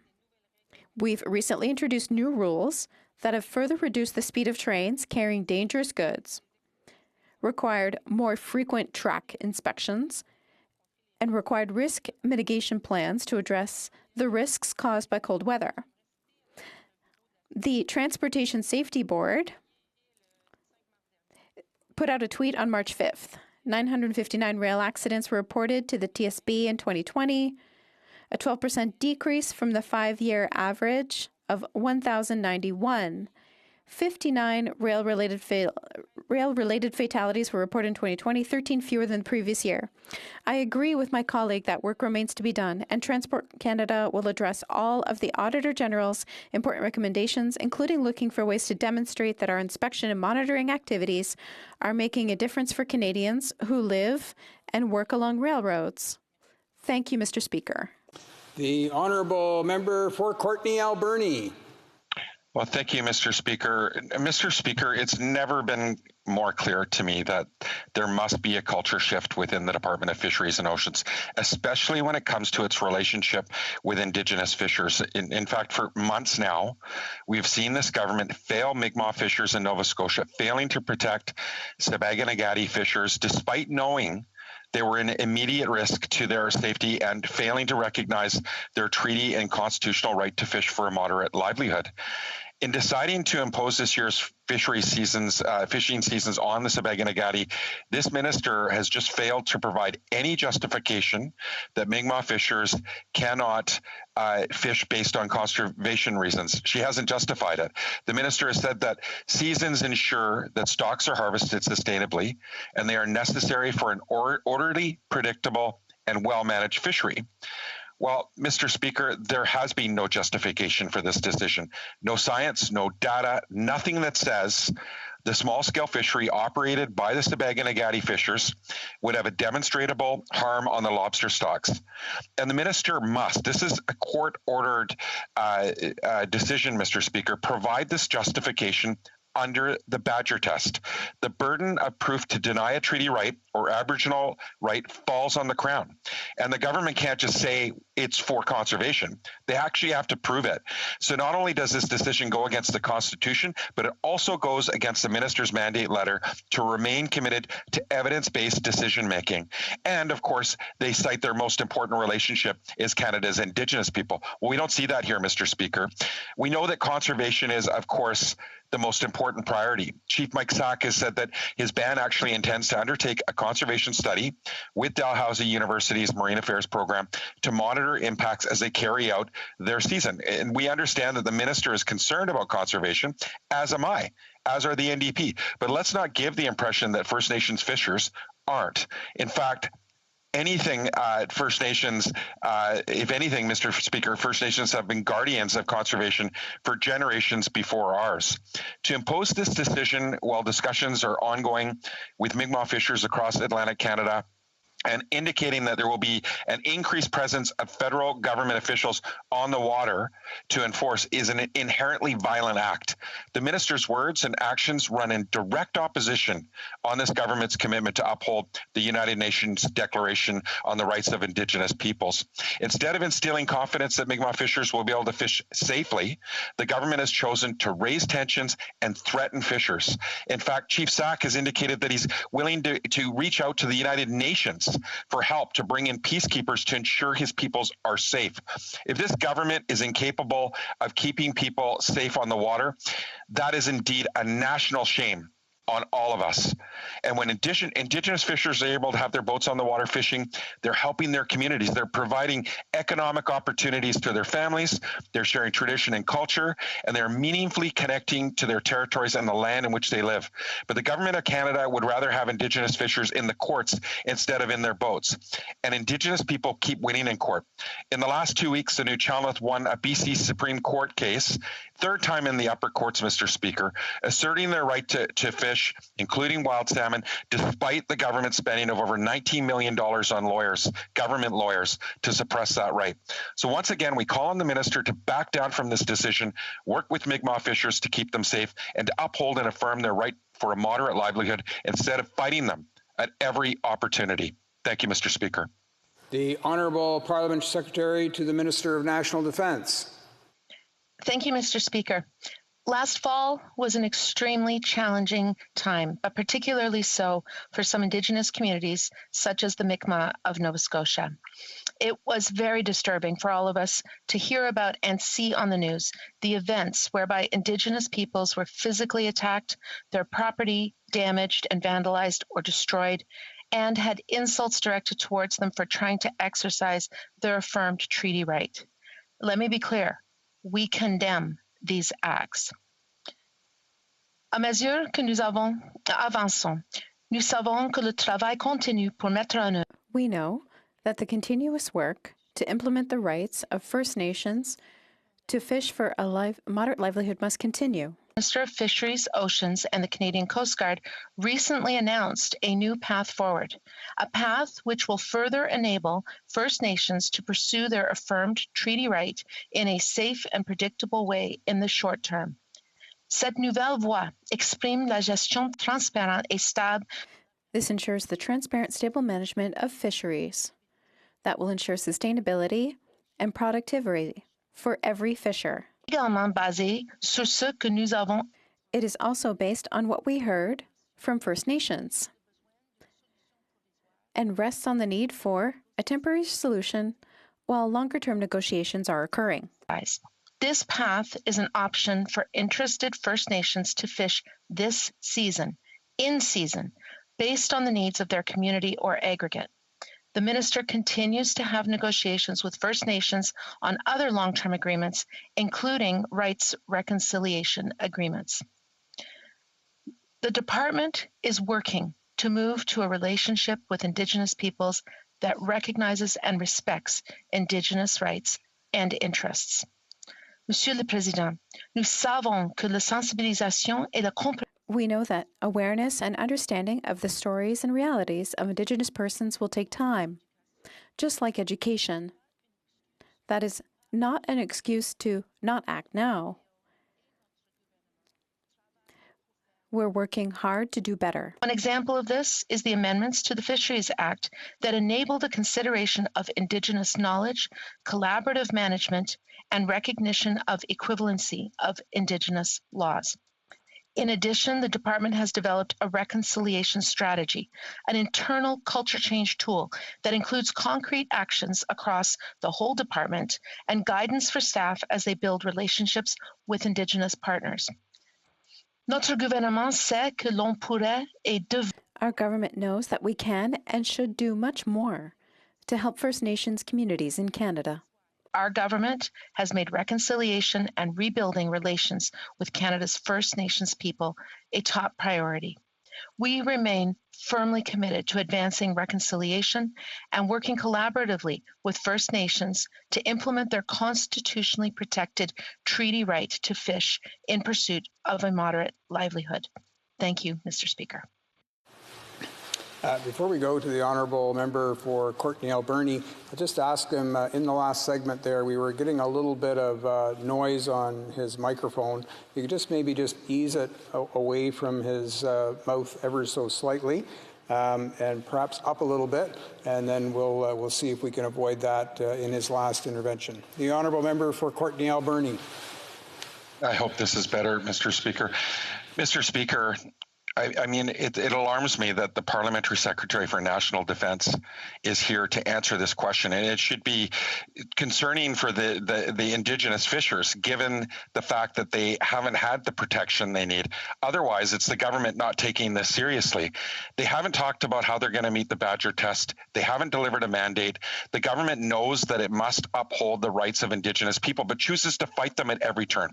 What we're seeing in Nova Scotia is no different what Canada has been doing to Indigenous fishers for over 150 years. We've heard from the minister as a repeated but empty commitment to reconciliation. This government says they'd never stop working to implement a solution, but the solution they've chosen is not one that follows this government's treaty and constitutional obligation. So despite their pretty words and promises, this government is once again denying the rights of Indigenous people, and they're doing it in front of all of our eyes, Mr. Speaker, to see. And people across Canada are demanding and they want better, Mr. Speaker. Thank you. The Honourable Parliamentary Secretary. Thank you, Mr. Speaker. I'm here this evening in the capacity of stepping in for the Minister of Fisheries and Oceans. It goes without saying that last fall's events were very disturbing for all of us to hear about and see on the news, whereby Indigenous peoples were attacked exercising their affirmed treaty right. Comme le reste du gouvernement, le ministère travaille à passer. Like the rest of the government, the minister is working on a relationship with Indigenous peoples that rested on colonialism and systemic racism. We're trying to move forward to a relationship that recognizes the rights and interests of Indigenous persons. In the minister's statement of March 3rd, we are proposing a short-term solution that continues the implementation of the treaty right for interested First Nations to fish this season in advance of longer-term agreements. But we are ever mindful of the safety of all fish harvesters and the public. Monsieur le Président, ceci reste une priorité essentielle. This remains an essential priority so that the events that occurred last fall will not happen again as we move forward on this new path. Thank you. The motion to adjourn the House is now deemed to have been adopted. Accordingly, this House stands adjourned until tomorrow at 10 a.m. pursuant to Standing Order 24-1.